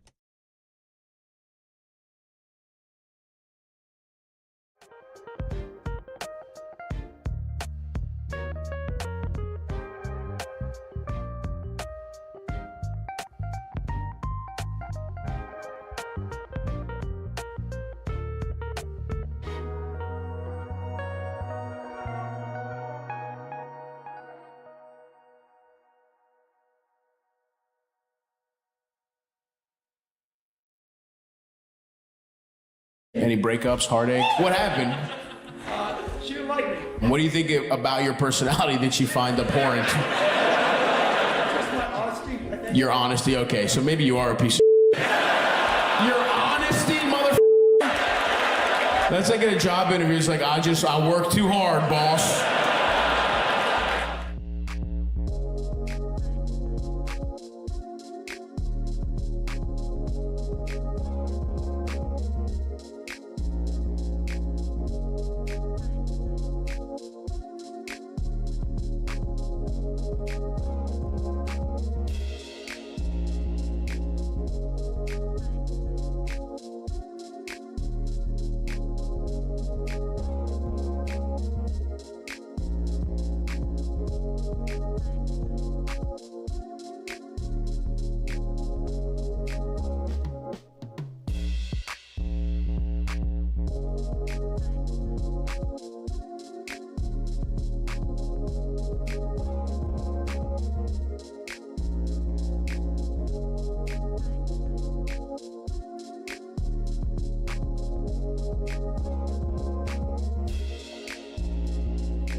Now back to Dirty Work with Copes and Depop on 104.5 FM and 680 AM, the sports leader. Dirty Work on a Monday afternoon. We'll talk to Matt Mayoko in about 15 minutes here. Get his thoughts on the 49ers win over the Bears. We'll get more of your thoughts as well at 808 KNBR. Level of confidence, if you have any more, after that win yesterday, 38-13. Brock Purdy had been struggling, not playing at the level that we knew he was capable of, but over the last few weeks and certainly this season, I think it became more of a topic again that Brock needs people around him to be successful. We talked about it on the pregame show yesterday. JD and Dennis Brown and I were saying it's okay to believe Brock Purdy is not Patrick Mahomes or Josh Allen or Lamar Jackson. Like, he's not that level of guy. He's not a guy who's going to change the fortunes of a game because of his ability to just take it and go beat you. At least that's not who he is right now. Oh, Tom Brady wasn't that guy at the beginning of his career. He was way more of a game-managing type quarterback with an elite defense, made plays when he needed to, and then in the second wave of Super Bowls they won, he's throwing 50 touchdowns, and he becomes, the MVP and the all-time great that we knew him to be. He got Randy Moss, he got Wes Welker, he became a better quarterback. Became an offensive team. They remember Troy Brown was like the only offensive weapon it seemed like, right? Him, Rashae Caldwell, David Patton. Falk was in the backfield. Kevin Falk, yeah, killed the Raiders in that snow game. Yeah, dude. So it was all about the run game and defense for them, and that was just the way Belichick operated it. And Brady just didn't make mistakes, but he wasn't like a world-beating quarterback. Right. That said, you didn't have the same issues with paying QBs that you have right now. Yeah. Brock was still putting up for the first part of this year, as the offense would show you, pretty damn good numbers, right? The air yards were still there, completion percentage was still there, the yards per attempt were still there, and then a lot of that went away when they stopped getting the yards after the catch. They also weren't throwing as many touchdowns, right? I mean, I can't remember what their number was coming into this game, but scored, 4 touchdowns yesterday? 5 touchdowns yesterday? 5 touchdowns in the game yesterday in their biggest offensive output of the season. And by the way, Brock still didn't have all of his elite talent. But even when he has this year, he still had Kittle for most this year. Juwan Jennings has become a big-time talent for the Niners offense. And Gendo got it done for them yesterday. So Brock Purdy, a big part of that with his accuracy and the throws that he was able to make. He stood in. The wheel route play is probably my favorite play of the game yesterday to Gendo. Yeah. He got hit. He was on his back foot. He snapped it. They got into his face quick, and Brock just kind of lobbed it up, and Gendo ran Perfect under lob. Perfect pass. lob, but he was barely looking. I mean, it was one of those catches where he had to get up to make sure he knew where Gendo was after the throw was made. So, again, a guy who we know can be a winning quarterback, but people believe that if you're not at the level of some of those other guys, you can't make the money that those guys make. That's not the deal. The deal is this is the price of doing business with a quarterback, and he certainly, in my mind, deserves to make the money that Trevor Lawrence has made, that Jalen Hurts has made. There's probably a couple other guys out there that are at that same dollar amount or that same price point that you'd go, yeah, he deserves to make the money that those guys made. Okay, so amongst the highest paid quarterbacks in football right now, you have Dak Prescott, Joe Burrow, Jordan Love, Trevor Lawrence, Tua Tagovailoa, He Jared deserves Goff. to make as much as Tua. That's the other guy. Okay, Jalen but and Tua. amongst these guys, would you say any of them are in your top 5 best QBs in football right now? Joe Burrow. Burrow, yes. Burrow, yes. I mean, he's putting great numbers up this season. Dak is not. Dak's not in there. Did you say Goff is there?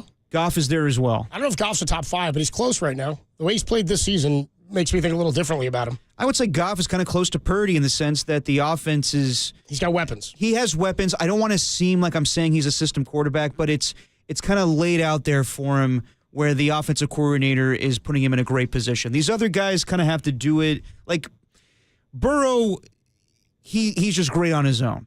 And the same thing for, I mean, the best guys, Lamar Jackson, Patrick Mahomes, Josh Allen, they do it on their own. And they signed their contracts earlier. Exactly. So they didn't make as much. And their offensive coordinators help them now, too. I'm not saying like it's all on their own. I'm just, to act like, well, Purdy's not the best of the best, he doesn't deserve this contract. I would say a lot of these guys don't deserve their contracts. It's the same thing with Juan Soto yesterday. It is the market. That is what is going on right now with quarterbacks. It's a little different. That was his market. That's not what I like. I don't know that there's another player in baseball right now that if they hit free agency this season is going to garner what, like $300 million is a massive contract to hand out to a player. it's a mega deal. It's like what Aaron Judge was getting 2 years ago, right? At 360 or something like that. So, the Juan Soto thing is unique in how young he is and how long you want to sign him for, and the damage that he's done at the plate as he's gotten better and better and better. He's been to 2 World Series. He's won a World Series when he was like 22 or something like that. He's an elite talent. He had a different market. Ohtani had a different market. Yes. I don't know that there's another player in baseball that's going to have a market like that as it stands right now. Sure, but to Derek's point here, baseball is not as positionally based as it is in football. Of course, whereas this is about quarterback. Quarterbacks, there's only 30 of them. And so, that's what I'm saying here is that it is what it is right now. When you have a quarterback who's a free agent, they are probably going to reset the market. So a couple years ago, it wasn't the biggest contract, but when Daniel Jones got $44 million a year, we're all like, what the hell is that? That is what his market was. That is what any quarterback is. That's what their market's going to like. What do you think Sam Darnold's going to get on the open market this year? Ooh, good question. There's a couple guys who I'm really curious about. Sam Darnold, Baker Mayfield, is he a free agent after this year? No, he signed his deal last year. So he got a 3-year maybe? Yeah, he's tied up with the Buccaneers for quite a while. He got the Daniel Jones contract. I don't think Baker's making 40, is he? He's making kind of close to that. I think he's on a bargain. I think he's at 25 or something. Baker's making 33 a year. There you go. So pretty good. Oh, yeah. Not bad. Still, though, for what Baker's done, I think the Giants would have taken every snap of Baker over what they got from Dan Jones. Definitely. That's what I mean, is it's not about necessarily the ability. Yeah, but the guys that like Nick Wright, they're saying his numbers are down. I wouldn't give Purdy this contract. What else are you going to do? You don't have to give him an absorbent amount of money, but I would say if they gave Dak Prescott $60 million a year, I can justify giving Brock Purdy $62, and I think he'd be fine with that. Yeah, we can never estimate or guess what Brock would do, but don't you think that he, knowing what it takes to get the team to where it is right now, would be a candidate to do restructuring the same way that Mahomes and some of the much higher priced guys do every single year? The Brady rule, essentially. Yeah. He doesn't have like a Dion personality, no. Right. That's what you're saying. No, that's not how I feel about Brock. Here's what Ian Rappaport had to say yesterday before the Niner game about the Niners' plans. Because people going, maybe they don't have to do it now. They can wait. They shouldn't do it now. Rapsheet says, no, it's happening this offseason. The San Francisco 49ers season has obviously not gone as they hoped and expected, leading to some questions, I guess, about whether or not Brock Purdy is still the guy.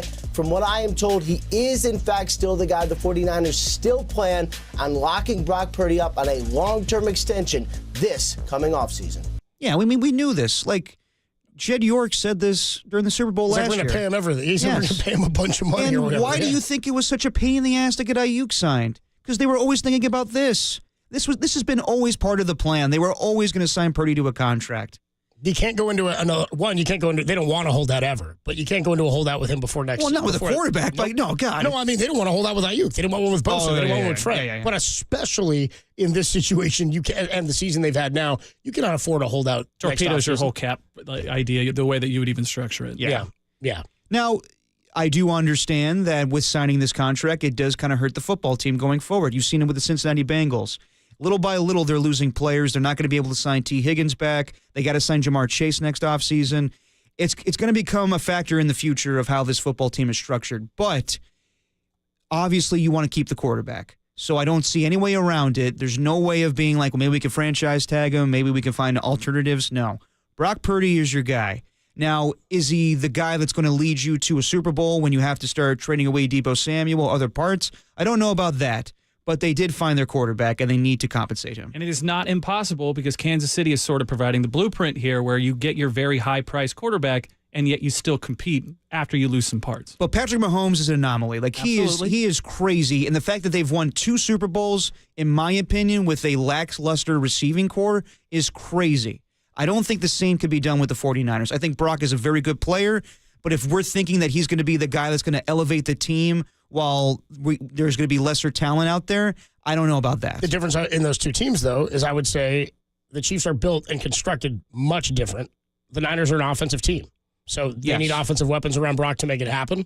The Chiefs, and while Mahomes, by the way, he doesn't need offensive weapons. He's not putting up big offensive numbers this year. No. But they're getting it done because they're built insanely deep on the defense. Yes. They get to the quarterback, and they run the ball super effectively. So the Niners run the ball effectively, and they don't have the great defense. You're putting more on the offense to have to make it happen, and therefore you're getting upset about play calling everything is under the microscope in terms of whether or not you're operating at a high enough level to score enough points to win. Mahomes is winning games by scoring. What did they score last night? 18 points or something? 19. 19. That's all they do. Back-to-back weeks, they've won 19-17. They won that game against the Broncos earlier this year where the Broncos missed a walk-off field goal. Again, they're not blowing teams out. This isn't the Mahomes offense, and they don't have those weapons around him in the same way they did in that first Super Bowl with Tyreek Hill and Kelsey. And again, Kelsey's having a better season now than he was at the start, but he's not at the level that he was. So the Chiefs are giving you a blueprint, but they're also constructing a much different way. No, they are. I mean, they've definitely focused more on the defense in recent years. I do find it kind of like it if we did that. Yeah.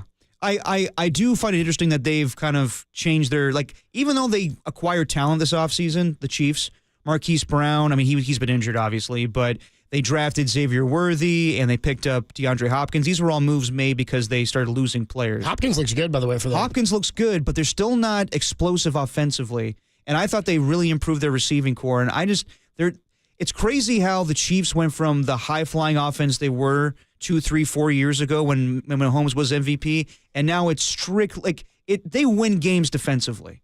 Like, it's Chris Jones, it's all these other guys, Karl Loftus. They are a defensive-oriented football team, and they had to make the sacrifice because of how much they gave Mahomes. So I do wonder in the future, you're saying they need to prioritize offense more? I wonder. I'm saying they need to prioritize 49ers? I'm saying the Niners need to prioritize defense. This offseason? Yeah. Doesn't everybody agree? Stop the run? Yeah, I mean, the defense. It depends. I mean, if you trade Debo, then what are you doing wide receiver-wise? Well, again, we're talking different steps here. I'm just saying the priority this offseason has to be building the defensive line. No, I agree with that. I agree with that. That has been the pitfall of the roster, I think, this year. So that has to be something you fix, and it's not nearly been as good as it was in 19 and 21. Last year, I think they got by with it, but the D-line last year wasn't fantastic. Cleve Ferrell went down, and they couldn't stop the run anymore. They still don't have a pass rusher. Opposite Bosa. Yeah, there you go. I mean, Floyd was good yesterday against the Bears, but where's that been all year? You know what I mean? Yetur Gross-Matos was brought in to help do that and got 3 yesterday against the Bears O-line that gave up 49 entering the game. So, yeah, that has to be the focal point. I don't think the receiving core is decimated. Debo's not playing well, but I'm also not convinced they trade him. I just think it's on the table if something were to come up. And if they were to trade him, I don't know if they turn around, they spend that whatever pick it is on a receiver. I don't know if they take somebody else. And again, Juwan Jennings is probably your number 2 next year, maybe your 1 entering the season, the season without Ayuk. But if you've got a core of Ayuk and Jennings and Pearsall at some point, I don't think that's terrible. We need to see more from Pearsall. To tack on what you're saying about the defensive line, I think off linebacker has to be a priority. Well, we'll see what happens with Greenlaw, who's going to come back on Thursday. And I don't know what his price point's going to look like or what he'll look like or what he'll command in free agency. He's got 4 games to show you he can be a weapon and earn some money. Now, in recent years, the 49ers have been very good about acquiring talent through free agency or trades when it comes to defensive line.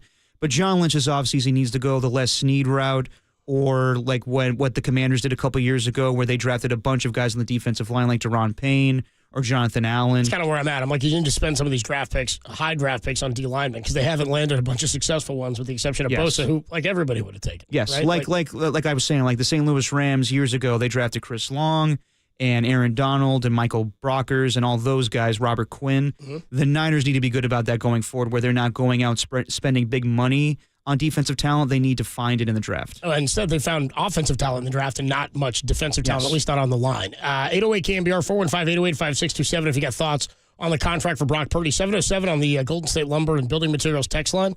And part of me does think this. I think we're being overly optimistic about Brock taking a discount.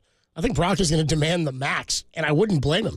Or his agent will. Well, he's not going to demand it, but I think, they might walk in and say, why wouldn't he make more than Dak Prescott? And they would have a case, is my point. Absolutely. I don't know that that's going to happen, but part of that is in my head, too, 707. I was thinking the same thing. Like, if you have that ability, why not? And it's not just you. There's agents and stuff involved, too. Oh, of course. So, again, this isn't all just, I want to help the team out. But I am of the mindset that Brock is a guy who's going to be thinking about the success long-term of the team. And I would hope, much like we saw great success from Peyton and Brady in their restructuring of deals, this era of quarterbacks is not doing that. Patrick Mahomes is kind of doing that. He is doing that, but not until he got his deal. He's still making 17% of the cap or something. Yes, and also like we could bring up Tom Brady and Peyton Manning restructuring their contracts. They got contracts first to do that. So Brock has been really good for this team, and the team has benefited from how little he makes. I think it's time for him to benefit from that. Yeah, I'm with you. We will catch up with our guy, Matt Mayoko, 49ers insider from NBC Sports Bay Area. We'll get his thoughts on what went down yesterday and what the path looks like for the 49ers if they beat the Rams on Thursday night. Mayoko joins us next over here on the Sports Leader.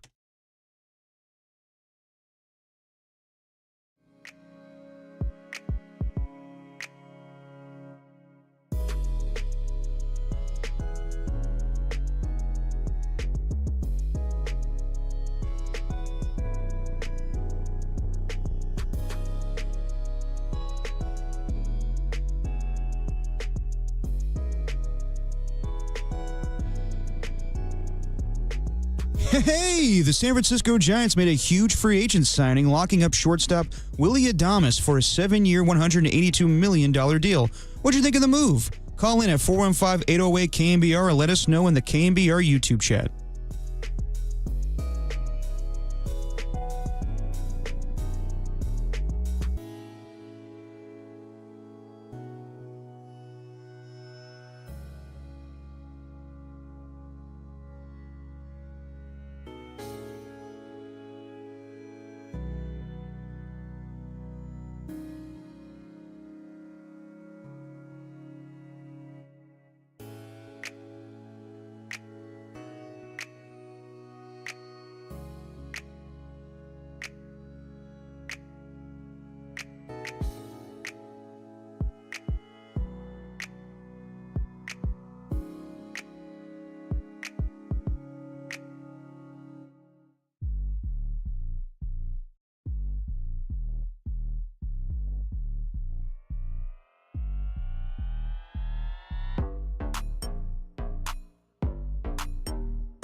You're listening to Dirty Work. Adam Copeland and Derek Papa.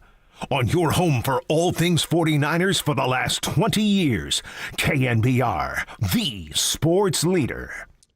All things for the 49ers for the last 20 years right here on KNBR, but you want 49ers news from the last 30 years. There's one guy and one guy only to go to. That's Matt Mayoko, our 49ers insider from NBC Sports Bay Area, joins us on the UMA guest line. Make sure you're checking out the 49ers Talk podcast with he and Jennifer Lee Chan. What's up, Matt? How are you, man? I'm doing great. How are you guys doing? Pretty good, man. Yesterday's game, I would say this, Matt, just to sum up yesterday's game. Maybe for the first time all year, I was like, hey, man, that was pretty fun.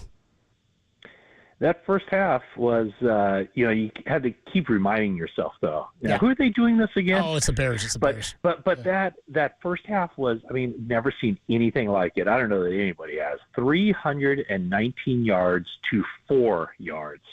That was remarkable.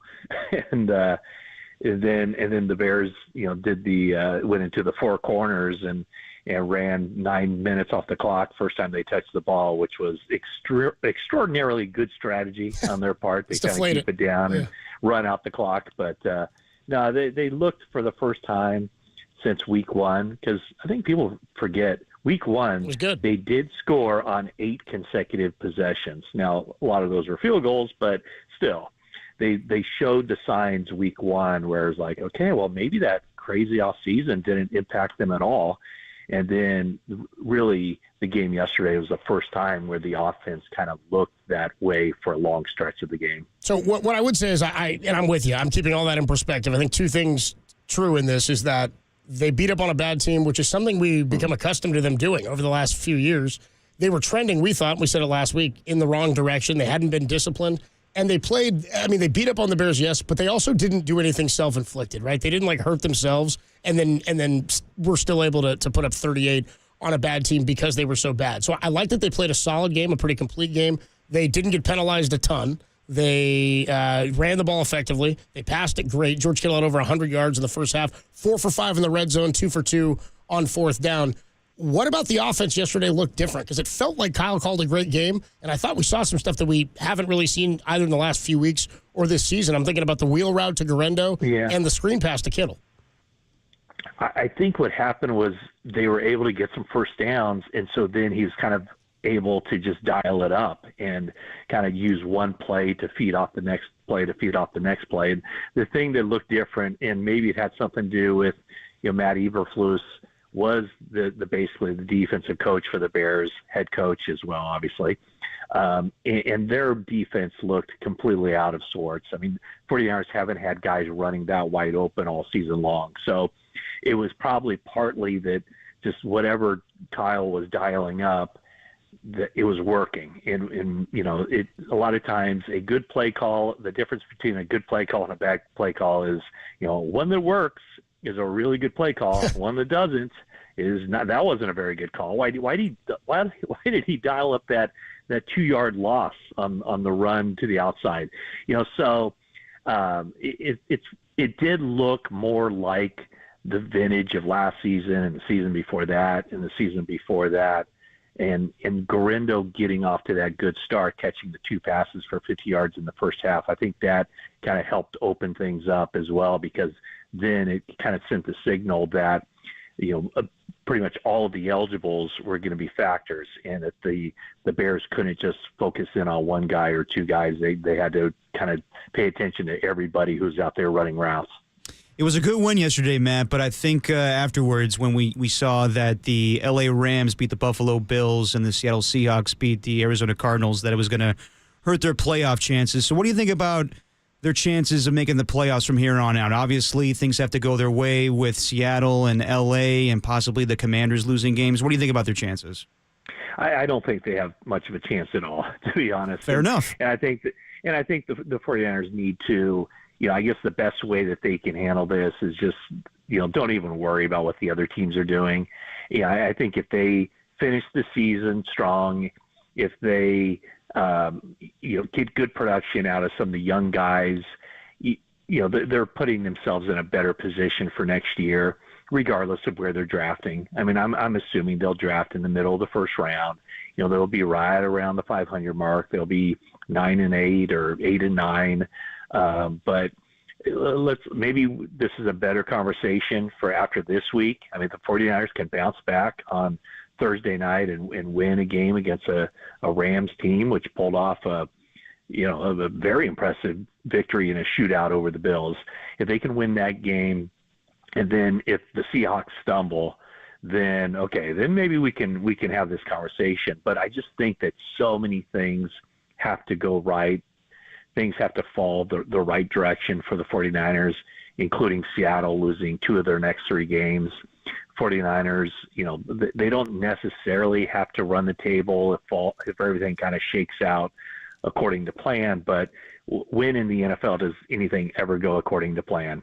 Teams that you think are going to, the games that you think are going to be won, many times are lost, and vice versa. So I just want to see what they do on the quick turnaround, because is this just an anomaly? What they showed against the Bears, is it sustainable? Can they do it again? And can they do it against a good team? And right now, I'd say the Rams are a good team. They're a better team right now than the team the 49ers faced in week 3, and we all know what happened that week. So I think it was a good step in a positive direction for the 49ers, just to kind of remind themselves of who they were and who they can be. Matt Mayoka, the voice you hear on the UMA guest line. Yeah, I'm with you, Matt. And it's funny because in the last few weeks, I think we've talked, when the Cardinals took over the division lead a few weeks back, maybe a month or so ago, we looked at the schedule and we said they may have the best chance to win the division just based on their easy schedule. The Rams, though, to your point, control their own fate. I mean, they play the Niners, they play at the Jets, they play at home against the Cardinals, and then against Seattle to end the season. If they win out, they're going to be division champions, unless Seattle goes undefeated, with the exception of losing to them in that final week of the season. But the Rams can really, they have an easier path to the postseason in terms of controlling their destiny. The thing that gives me pause about the 49ers, and I'm with you on having a keyhole shot, is even if they were to win out, they don't control their own fate. They still need help. Yeah, I mean, if they win out, I'd be at this point. I think. Well, I don't know. I mean, you have to catch Seattle. That's kind of where I'm at. Yeah. I mean, Seattle does play. Seattle has the home games, right, against Green Bay and Minnesota. Packers in Minnesota. So those, if those were on the road, those would be really tough for Seattle to win, and I would think that they probably wouldn't win those 2. But I think having those 2 teams at home, they're going to at least split there. The surprise to me out of the game yesterday was just that the Bears had nothing. I mean, a lot of teams they get the dead cat bounce, right, whenever they fire a coach and they bring the interim coach in, and they had played so competitively in recent weeks, even though they were in the midst of a 6-game losing streak when they came to Levi's. But I mean, they played the Packers, the Vikings, and the Lions in back-to-back weeks. And those right now are 3 of the 4 best teams in the NFC. And they lost all 3 of those games, but by a combined 7 points. And they could have easily won at least 2 of those games, probably all 3. But before yesterday, when I looked at the schedule, I thought, that game against Chicago, that could be a game where, at Chicago, and refresh me, that's Seattle, right? That plays them or the Rams? Yes, Seattle. So, yeah. So that's the game where I thought, okay, well that could be a game where the Bears steal one. But now after watching them yesterday, I just don't know how they can win a game against anybody. But no, the 49ers need to, they need to win games. The game in Miami, even though Miami didn't look all that great yesterday, but they did pull that one out. That's not going to be an easy game. I mean, let's put it this way. Other than week 1 against the Jets and yesterday against the Bears, even the games where you just looked at it and out of hand said, oh, that's an easy 49ers victory, a lot of those games haven't been easy 49ers victories, and some of them have been losses. So they just haven't created that kind of consistency yet where you can just look at the schedule and go, oh, they should win that one. I think that every game on their schedule, the 4 remaining games on their schedule, none of those are going to be easy. Yeah, I'm with you. And I could see the offense maintaining some of this that we saw yesterday. Mm-hmm. I don't know about being as efficient as they were, but if you told me they were going to score 38 points, I would have assumed Deebo Samuel had a big day, and I'll talk to you about him in a minute. But the thing that I think we all know is not sustainable and was maybe even surprising against a bad offensive line is I just can't anticipate any way that the defensive line plays the way it did yesterday against anybody else for the remainder of the season. I mean, the Lions O-line is the best in football. You've got good run games for all these teams who they're going to see for the Final Four. The Bears are a bad run team, the worst O-line probably in all the NFL. 49 sacks entering is what they had allowed. Caleb Williams holds the ball for a long time. That pressure that they applied yesterday, just to me, is something that we haven't seen it all year. I don't know why we'd see it again. Yeah, I mean, they had they were credited for 7 sacks, really 6 sacks because the other one was the team sack. No pressure. Thank you. Derek's pissed about that one, right? Team sacks. That it even counts as a sack.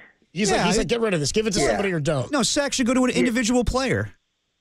Well, I mean, I agree. I guess it would be like if you score in the other team's basket, doesn't the closest player get the points?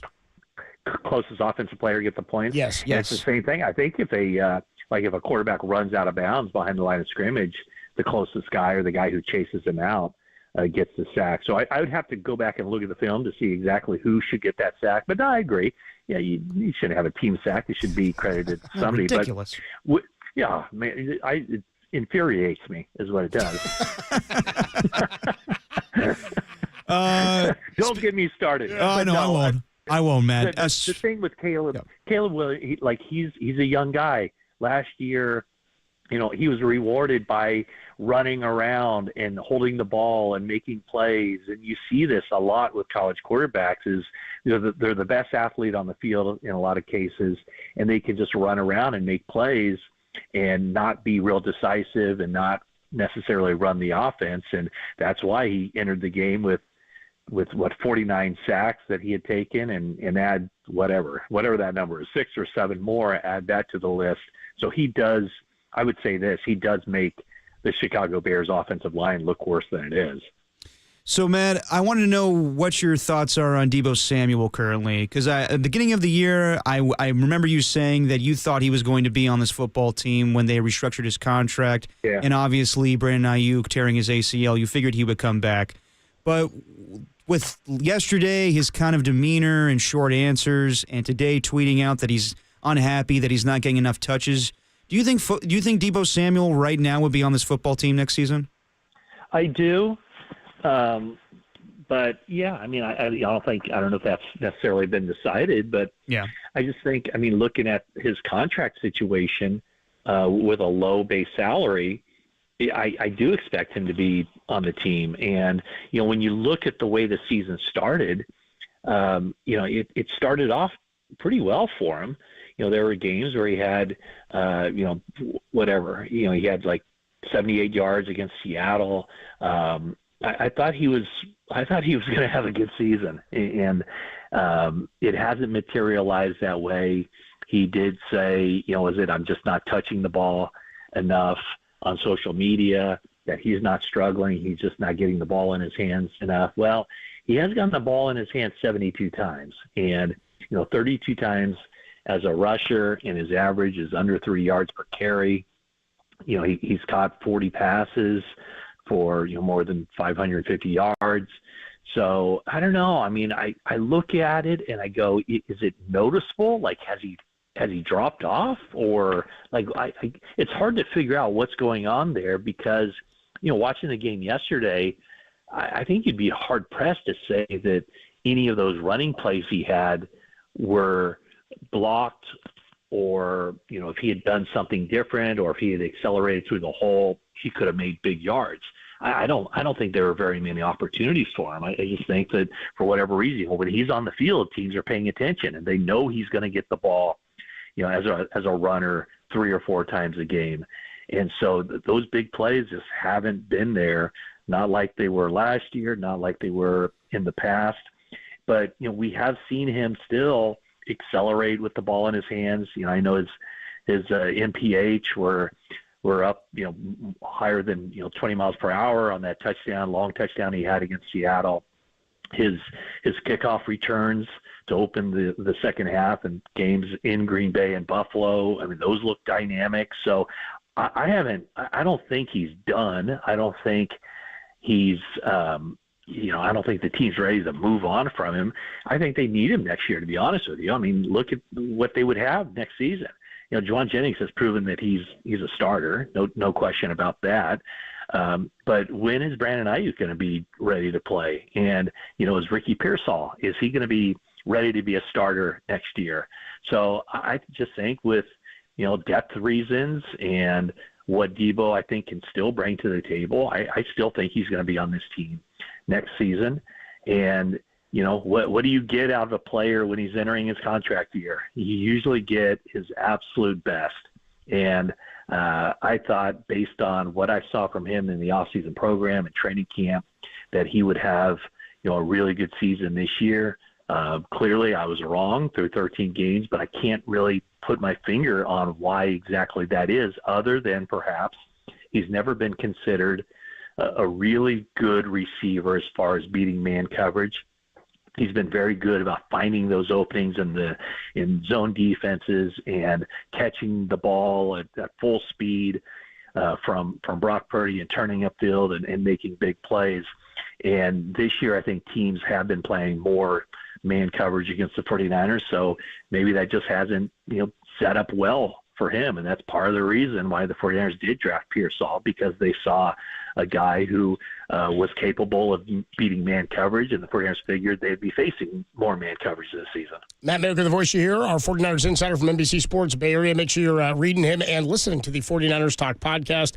Quick turnaround, Matt. I think it's going to be, I know 49er fans, some of the ones we've talked to today are excited and feel like a win on Thursday could really could change the fortunes. It would obviously still be a tough path to the postseason, but I think this will be as fun of an environment as we've had this year on Thursday.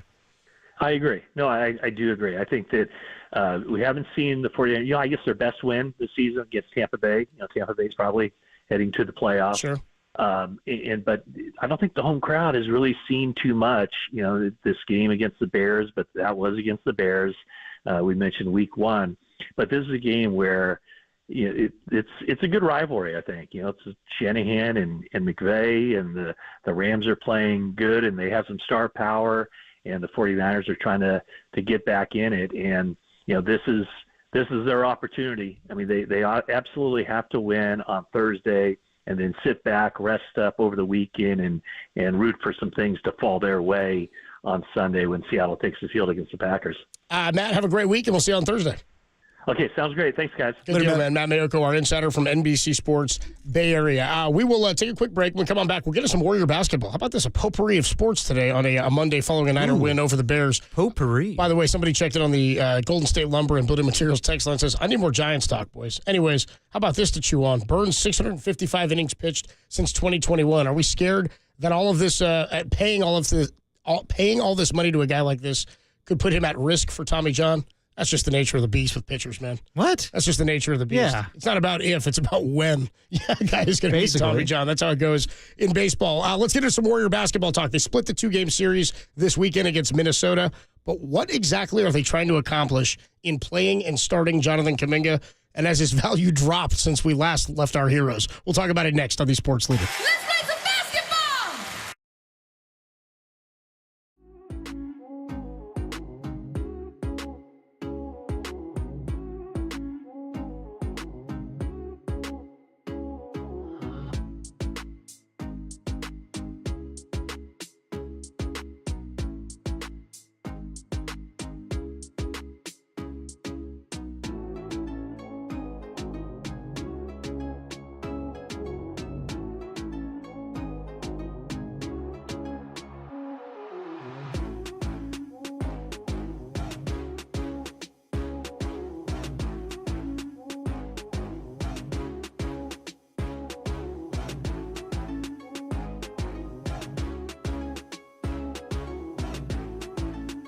The Warriors split the 2-game series versus the Minnesota Timberwolves this weekend, losing Friday but winning last night 114-106.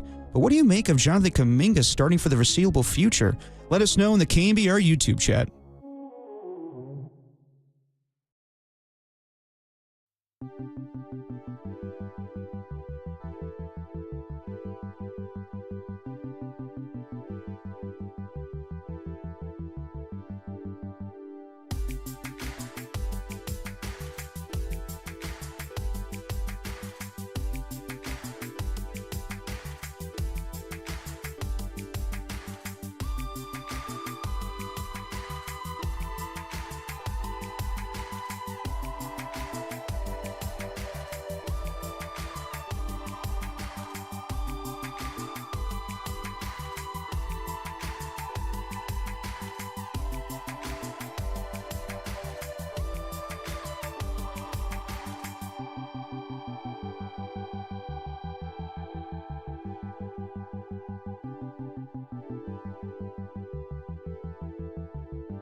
Now, back to Dirty Work.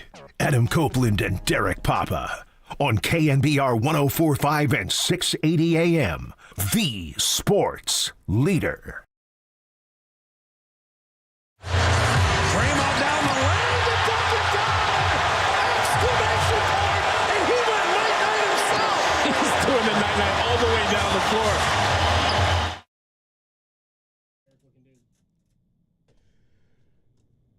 How about Draymond this weekend? He was all banged up, and he came in. He was a leading scorer off the bench for them in the first quarter on Friday. Number one, who cares? It's Minnesota. Yeah, and then last night he has the night-night. Has the night-night. Night-night was weird. He did a weird night-night. Like his hands were too high on his head, and his fingers were all spread out. I was like, Draymond's a weird sleeper, if that's the case. Where'd he come down the night-night? I mean, I think it's a sick celebration. I was actually talking to somebody about this yesterday. I thought it was way cooler before Geno Smith did it to the Niners. I understand why he did that. By the way, like as a sports fan in general, if you didn't care about Seattle and the Niners, that's a pretty sick thing to do. He leads him downfield and he beats him, and then he gives him the night in the Bay Area. I always love. I don't want to see it, but it was pretty cool. I always love when an opposing player takes their celebration and use it on yourself. Like I loved it when Chad Johnson did the Sean Merriman lights out on him. Yep. No, I didn't mind Geno Smith doing that, obviously, because I was just kind of like, oof, that one hurt. But I'm like, because it's cold blooded. Yeah, it's pretty sick when somebody does that. It just sucks when it happens to you. The night in general, I loved when it was going on. I don't dislike it, but I really did think that it was I kind of thought it was like a Steph. Like obviously he liked it and it caught fire and everybody keeps doing it. Yeah. I thought it was like that Celtic championship year sort of thing. I thought that he was just doing it because he was putting teams to sleep in the playoffs, silencing the critics, putting down all the trash talk about him and his ability to do it without KD to bed. Yes. Right? If it wins the finals MVP, that's what I thought it was about. Then he does it in the Olympics, and that was maybe the best of all of them, where he just blows through that championship. It was game, appropriate for that the moment. gold medal game, and he knocks down that shot. I mean, a couple of those big ones at the end were just insane. And then he puts France to bed. That was pretty cool. Now, and like we've seen other people do it in other sports. It's interesting to me that when players on your team do it. Oh, like Draymond? Like Draymond hit the night-night. Like, yeah, it's fine. He's on the same team. It was funny to me that he did it because it was his own moment. Like, he rarely closes out games offensively like that. So for him to slam it down and do the night-night, I found it funny. However, I love Steph Curry.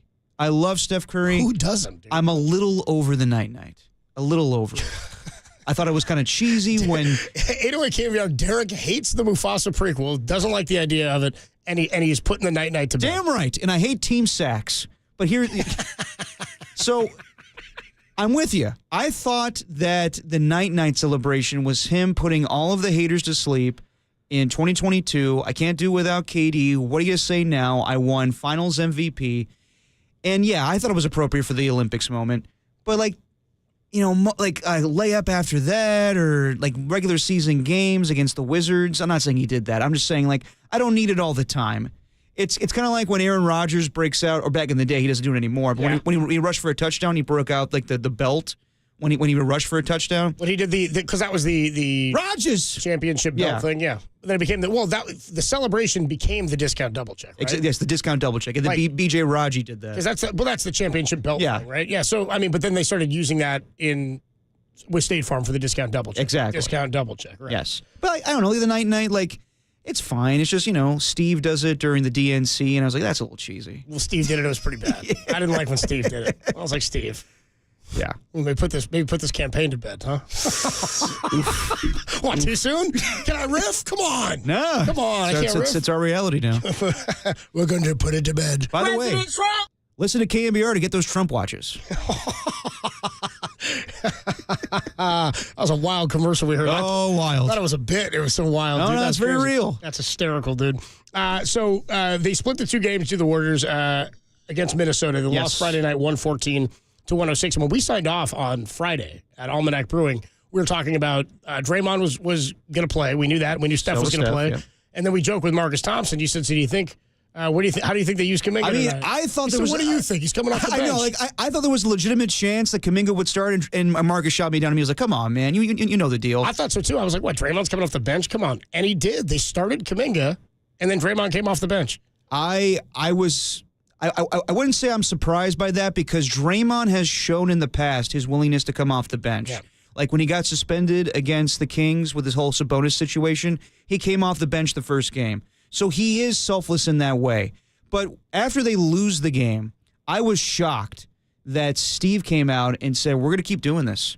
And it kind of led me back to our conversation on Friday. Where I was like, are they going to give Kuminga a 2-month tryout here where he's going to prove himself that he earns the contract, or he's just going to get traded? And I think we have the sound, Tim, of just Draymond in the postgame saying that how he's so accepting of this it's role. It's his thought now. process on Yes. this change in his role. Yes. Coach just called and asked me. He said it's something he was thinking about, and he wanted to know if I was okay with it. And of course I'm okay with it. I have been one of JK's biggest fans since he's been here.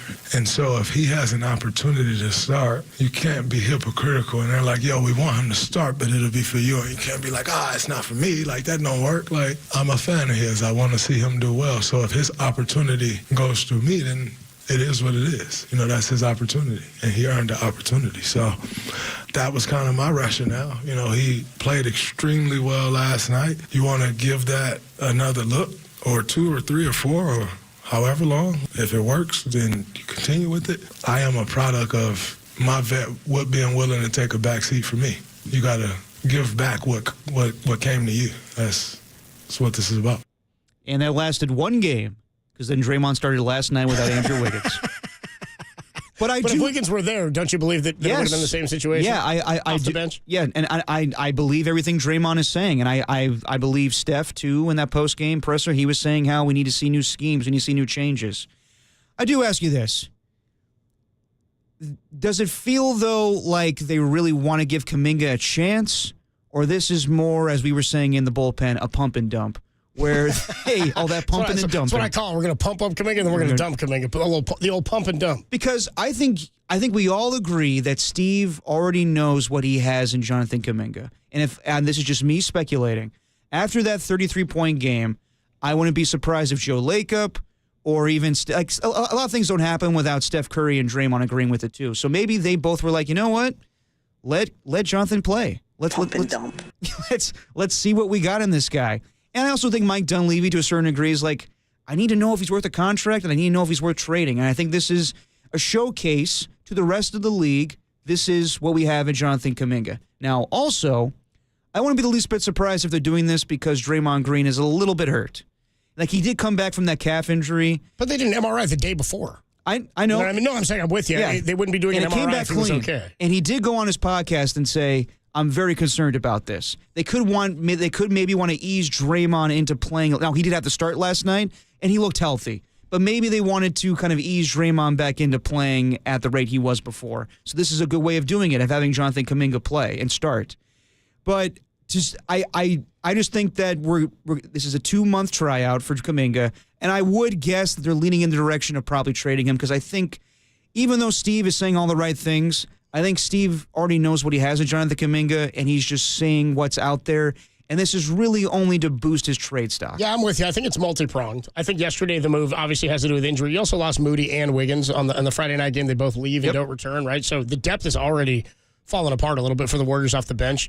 It could be a rotational thing. Also, Draymond understands that stuff. Think about the respect that Steve Kerr has for Draymond, too, to say, hey, this is what I'm thinking about. And Steve does that. He communicates that with his guys, and when guys are willing to do it, and Draymond knows what this means for the success of the team, and he also knows that if Kuminga's good, it benefits them via trade. It benefits the roster right now, that they need that stuff to happen. So I'm not surprised at all that Draymond's okay with that, or that this is a move he was fine with. But I would lean more to the point that you're making, that you were saying that on Friday. You said they need to know, can they pay him the deal that he wants at the end of the year, or are they going to have to trade him? And again, if they trade him, that's more of just the piece that the other team is going to get to keep. This isn't about money because he's making just shy of $8 million. Right. So if you're going to acquire another player that's going to help you, he would just sort of be the piece you dangle. But does that hurt you at all? If he comes out and you've only seen a couple of flashes of the 33-point game, like, still, there's nothing that's led me to believe he's more that guy regularly than the role player we've seen him play. Yeah, I mean, this is a big risk. Like, this is kind of, let's evaluate a player in the middle of a season here. And let's be real, too. They won last night, but that Friday night game wasn't great. I think we could say that the Warriors are, would you say right now they're more the team we're seeing currently or the team we saw at the start of the season? I'm starting to think that they're not as good as we thought they were. I think we know they are. I said after they were 12-3, I thought this might be a top 4 seed. Yeah. Now I'm like, boy, I hope they can avoid the play-in. Yeah. I think that they know that they're not as good as what was shown in the early portion of the season. I do think that they want to make a move. I mean, it's no coincidence that right after Jonathan Kuminga's 33-point game that we see a Shams Charania, not report, but him going on TV saying like they still want to have fun at number 2. I think more likely than not, they're saying this to pump up the confidence of Jonathan Kuminga and tell the fans that, all right, we're giving him a chance and he needs to start and you want to see the next guy up. But really, this is their way of being like, all right, NBA, the rest of the league, this is Jonathan Kuminga. We're putting him out there. What do you got in return that we could take to benefit our chances of winning a championship this year? That's what the kids call mid. Yes. Yeah. I mean, that's kind of where I'm at. I think they need to see what they have in him, but they also cannot damage the value of him if they think that he's somebody they could get something for. Well, how much value do you think he had on the bench? Well, none, because he's not a superstar then. So, you know he's not a superstar. So this is the way. So if you're saying we think he's good enough to start, my only question is why didn't Shams Charania put out a whole graphic with Draymond that says benched? Remember that? That's true. 4 games in, they took Kuminga out of the starting lineup, and they're like, Kuminga's been benched. Yeah, that's true. I was pissed at Shams. I'm like, what are you doing hurting the value of our guy, man? Why make it look like he played his way out, huh? Well, I mean, that's funny, though, because that's probably his agent hurting his own value. Exactly Be like, what it was. Nobody goes, oh, after 4 games, you're out of rotation. Yeah, seriously. How many starting lineups did Steve do? I mean, what was the joke that we had? It was 9.5. We said 9.5 by Christmas or by the end of the calendar. Blown through that. Yeah. Blown through it. Yeah, and injuries have been a part of that. But really, the tinkering early on, he had like 6 or 7 in the first 12 games or something. Yeah. Or 5 in the first 12. So, Steve likes to tinker, but also because of the nature of the roster and because there are injuries now, I think it could behoove them to have Draymond come off. He can manage the minutes a little differently, like you were talking about. Yeah. Steph had to play bigger minutes than he played all year yesterday, didn't he? Or on Saturday? I think his high, or excuse me, yesterday's game. I think his high. He played 35 minutes. There you go. And I think the most he played this year was like 36. Jonathan Kuminga played 36 minutes last night. There you go. What was his line last night? He was 7 of 16. He scored 20 points, 1 from 4 from 3, but he's not a three-point shooter. I mean, pretty. That's what the kids call mid. Yeah, it wasn't all that efficient. No. That's what the kids would call and mid. that's what I think they're doing here is like they're not trying to bring his value down, obviously, but they're kind of showing that he could be a great player for another team, but he just doesn't fit on our team. 808 KNBR is the number to call or to text at the Golden State Lumber and Building Materials text on 415-808-5627. Dirty Work rolls on. We are streaming twitch.tv/thesportsleader, KNBR.com, and the KNBR app. I want to get into this because I did not hear this or watch this. Oh, we missed out on Friday, my friend. On Friday, John Heyman. Oh, yeah. I guess he got into it with a guy named Keith McPherson. Keith McPherson on WFAN. And Heyman, this is gold. John Heyman kind of loses his cool on this. I think we're going to have a new favorite drop on the show. Okay. All right. Well, we're going to hear John Heyman's meltdown from Friday on WFAN. And by the way, it rolled on, I think, onto social media after the meltdown itself. And by the way, it all went down on the 2-year anniversary of Arson Judge, John Heyman, making news. So we'll talk about it next over here on the Sports Leader. Who really jarred something loose, Tiger? Oh, boy.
Now, back to Dirty Work. Adam Copeland and Derek Papa in the KNBR Casino Matrix Progressive Jackpot Studios. Casino Matrix Progressive Jackpots are here. Where are you? Just drop in. Please play responsibly. Call 1-800-GAMBLER. Look at Tim with the RTJ bangers. Dirty Work on a Monday. Adam Copeland, Derek Papa, Tim Webb hanging out with you. Hi. That's Niners win 38-13 over the Chicago Bears. Got the Rams on Thursday. By the way, Steve Young on Wednesday, Dante Whitner Wednesday. We won't catch Kyle this week because he normally comes with us Thursday, right? Yes. So we usually miss him on a short week like this. I told him take the week off. Me and him are best friends now. Yeah, that's good. Yeah, that's right. You guys were texting during that Texas game. How'd that go? Oh, he wasn't watching. I didn't think so. Oh, God, that game sucked. Dude, I tell you what, the CFP is going to be so much fun. It is going to be fun. It's going to be a blast. I loved this weekend. It was a lot of fun Saturday. It is going to be fun. And anybody that's upset that SMU got in over Alabama, you're wrong. Yeah. The irony of the whole situation is, had Clemson lost, then Alabama gets in. Yeah, but Clemson, because it'd be a 4-loss team, and you'd have 12-1 SMU in as the ACC champion, And it's funny, there are other teams that were there. People were asking me yesterday. I was at a bar when I got back last night from the game, and they were going, what do you think about Miami not getting in? I said, Alabama's the best team that didn't get in. If Alabama didn't get in, I'm okay with everybody else not getting in. And I'm actually good with the field. Alabama didn't go to their conference championship. They lost to 2 500 teams. They didn't play a tough Power 4 out-of-conference schedule. So if SMU, and by the way, here's the other thing. There's a chance Alabama might have gotten in had SMU not made a comeback in that ACC title game against Clemson on Saturday night. Yes. If they got blown out, but they made that again, that was a great game. I thought at the end they were going to win it. Yeah. They come all the way back, or we're going to get overtime maybe again. Great field goal at the end. So Clemson comes back and kicks that field goal. We might have to get into this tomorrow because there's more to this as well. The idea that Oregon might have gotten screwed just being the number 1 seed after all because of their path that they have to take to get it versus Penn State. Yeah. As well as the Alabama argument, which is you don't get rewarded for sitting on your ass for not making the championship game. No, totally. And I don't understand the brackets. Like, the best way to do this in the CFP is the lowest seed playing the highest seed. So I agree with that. Oregon should not have to play the winner of Penn State and SMU. No, but that's the way they set it up. And, yeah, I can get to it tomorrow, but the Texas game, to lose to a backup quarterback that can't even throw the football down the field is ridiculous. That was tough, man. Sark was just committed to the run. At one point, it was 25 carries for like 26 yards. I mean, they needed to establish the run. I think they're not establishing anything with the run, but he's going to keep going to it. I want to say this right now before we get to NFL draft season. People like Quinn Ewers could be a first-round pick. He is not a first-round pick. He is not that good. He is, I think, maybe a backup quarterback in this league.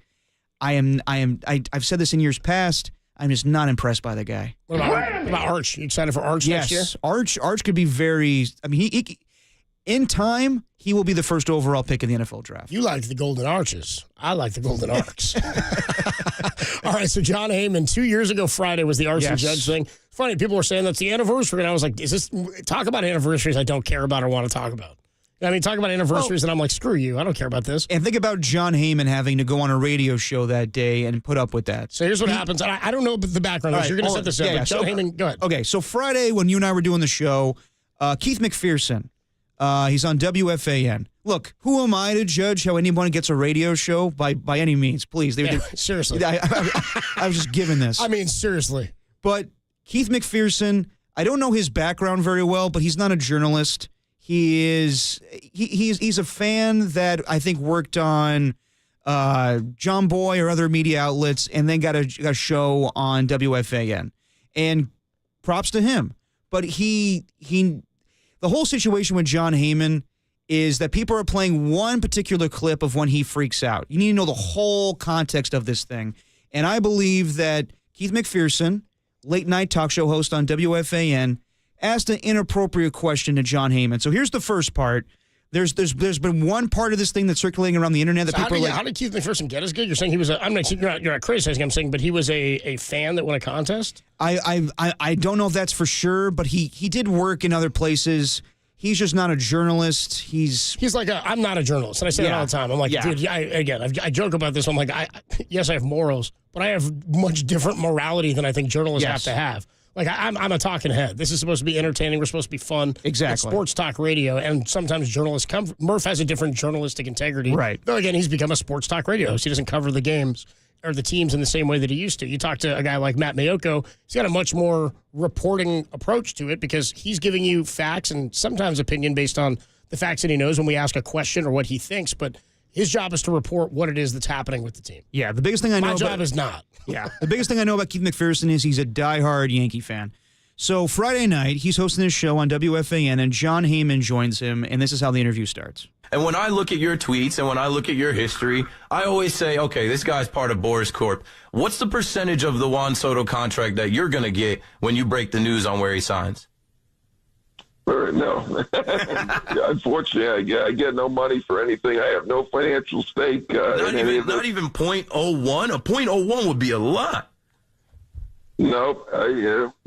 No stake. I don't know where you get that from. But, so how does it work with Boris? Like I also mentioned earlier tonight, I'm like, he's not going to break the Juan Soto news. Scott Boras is West Coast based, and it's a 3-hour time difference, and it's Friday night, and 5 p.m. comes out there, and it's 8 p.m. out here, and he's probably like, hey, John, you're good. You're off the hook. Don't worry about it. We're not going to break this news tonight. You can go on, tell him about Clay Holmes. There's a lot of competition for these stories. You never know who can get them. I mean, certainly, there are there are writers who are represented by agents. I am not. They may have advantages. There are all sorts of things at play here. We're all trying our best. I get some stories, won't get some others. Now, it's been 2 years, but I remember where I was when I saw the arson judge appears headed to the San Francisco Giants tweet. I love that you had a typo in it, because that made me just feel like it wasn't real in itself. And I know, obviously, we're way past that. But I've also said it would be just, like, awesome if you get to break the Juan Soto news, because that puts that so far in the rear view. It's like, forget about that. Here's the Juan Soto tweet. People are going to put that on T-shirts. I still think you're going to be the guy. Okay, so Keith McPherson, I mean, he brings up the arson judge thing from 2 years ago. He's being tongue-in-cheek about him being paid by Soto, but the guy is a journalist. Like, you cannot like John Heyman or whatever, and I know that we've all got our opinions about the way certain people put out information or the way certain people report stuff, and some people just won't believe things that John Heyman says, and they'll wait for Passan to report it or Rosenthal, whatever it is. Whoever is your person, that's fine. I do think it was beyond a little tongue-in-cheek in the question about getting paid by Boris, because he did continue on. He said, whenever I see your tweets, I think this guy's Boris Corp. No, 100%. And I'm like, but you just because you have an in with an agent, which a lot of these guys do, how do you think Adam Schefter gets anything reported? Yes. You have ins with these agents, and you're tied in with people who have information, accurate information about this stuff, so they report it out. Yes. Based on what they're told by a player's agent who says, we're signing this, I'll save it for you, you can have the news. And that's why frequently, and it's an NBA thing more so now, sometimes in the NFL, when a player signs and it says, credit to the agent. They'll tag the agent in it. That's like a newer thing that's happening. That's an NFL thing now. Now it's becoming an NFL thing. I've seen it in a lot of tweets. I mean, if you pay attention to insiders, you know who's linked to who. Like Mike Garafolo was very tied to Brandon Ayuk's agent this summer. So you all look to him for updates on him. So it would serve to reason that if you were a baseball reporter and a high-end one that's breaking news like this, like John Heyman is, again, whether you like him or not, would probably behoove you to have a relationship with Scott Boras or try to in some capacity. So just because you're working to source your information does not make you a puppet of said agent. And that's kind of what he was implying, that he gets a cut. I thought that was a little inappropriate. I was undercutting a reporter who's been doing this for a long time. That's where I'm at. And also to say, like, I know the process, to be like, okay, it's, West Coast time and everything. I get what he's saying, but to imply like he's getting paid off, a little inappropriate. So then this is the clip that's being passed around on the internet of John Heyman freaking out in the second part of the interview. And by the way, I don't need to break this story. I've broken a lot of stories. I think the reason that got such play is because people believe everything I tweet. I've had 100,000 tweets. And, you get one that was wrong, and it did say appears, and I know I rushed it, and it was a big mistake, and I regret it, but it's 2 years later. No regrets. I think it's like at some point, I think someone could probably drop it if they're a nice person. What I think is it just like how I introduced you. Everybody in baseball knows who you are. So one, it's a credit to your work, your following, and how. By the way, I won't be going on with you again. The whole thing has been a disaster. That's okay. I can't even believe you said that to question my integrity. Are you being serious right now? I'm being serious, yeah. John. Asking me if I'm getting a cut because I have a relationship with an agent. That's outrageous. I know you're not a journalist. You don't know anything about this. I know you don't. But that's an outrageous comment. You should know that it's much. Friday night at 8:30, John. You should know that much. And I am I'm not done with you. I am not taking this that WFAN. serious. Goodbye. John, thank you for joining us, I can't even John. believe it. Thank you, I John. can't even believe it. Thank you, John. Appreciate your time. He's got to get to bed. I did not expect it to go that way. All right. We have to save. I can't even believe it. Can't even believe it. There's a delay of when Keith McPherson asks him about being paid off by Scott. He has Boras. a gap. There's a pause in time there when he says, "Do you get a cut?" And he was like, "It wasn't." Sounded sort of tongue in cheek, and I don't know that he was being serious, but it certainly does.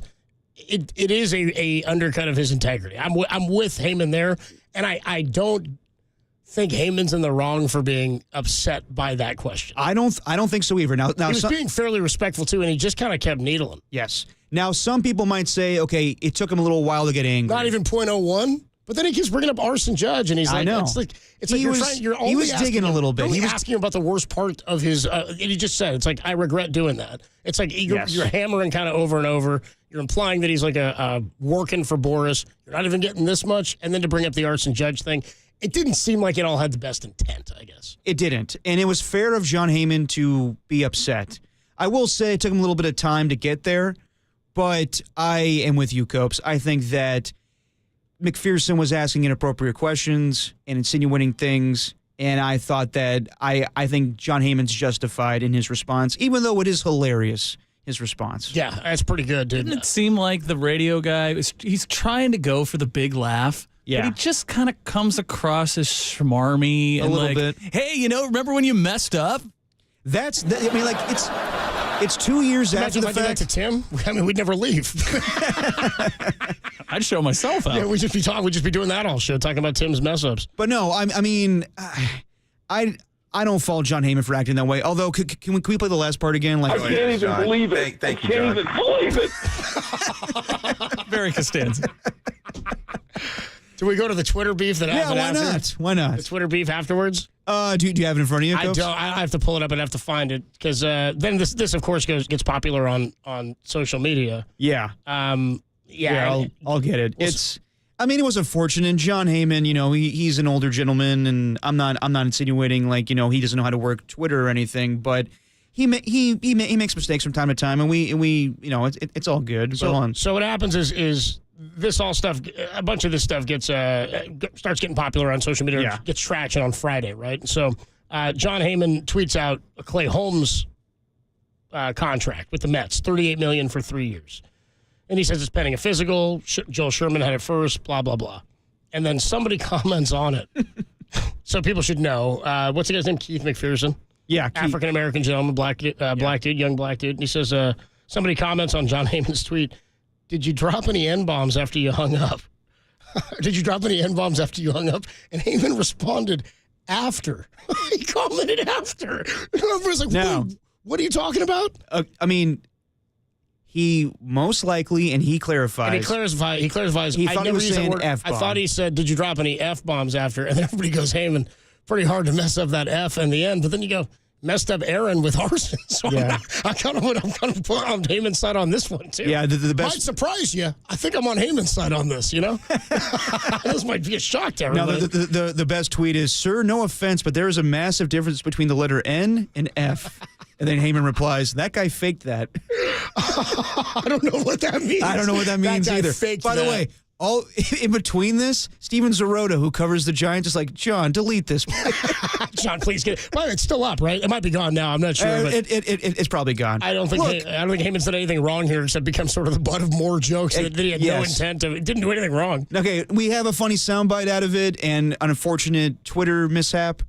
John Heyman is totally in the right for being upset with Keith McPherson, I believe. Yeah, I think he's in the right, too. Somebody checked in, Pat H. on the YouTube chat says, I don't even really like John Heyman, but that host was out of pocket. See, yeah. I mean, again, that was a little too far to undercut his journalistic integrity. And again, even if he were getting paid by Boris, what difference does it make? He's still reporting something that happened. He's not. Again, that would be terrible, but what does that have to do with breaking news about a player? No, I agree. And I think something we've learned, I mean, I'll learn this, but being in the radio industry, you make relationships with your guests.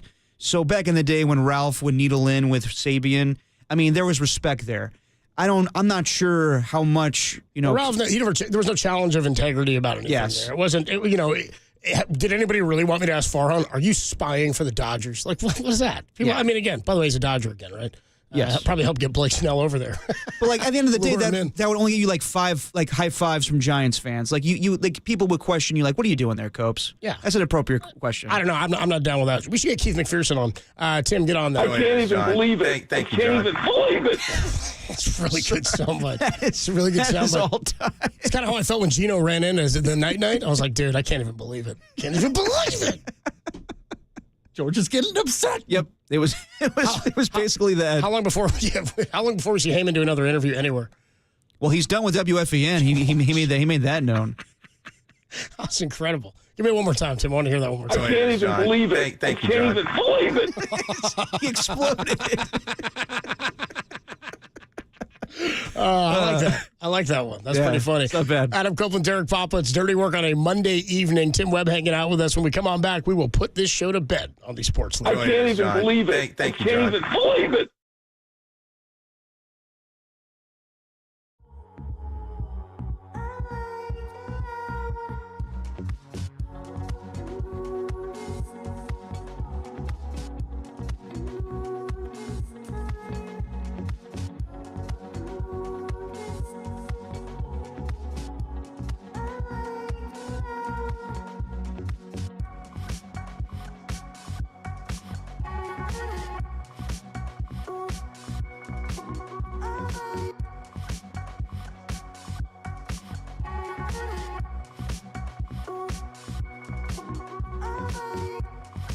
Tim Ryan joined Murph and Marcus this morning to recap the 49ers win over the Chicago Bears. Listen to that podcast on KNBR.com or the KNBR app.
Time for dirty work to put the show to bed. Are you crazy? I don't need a bed.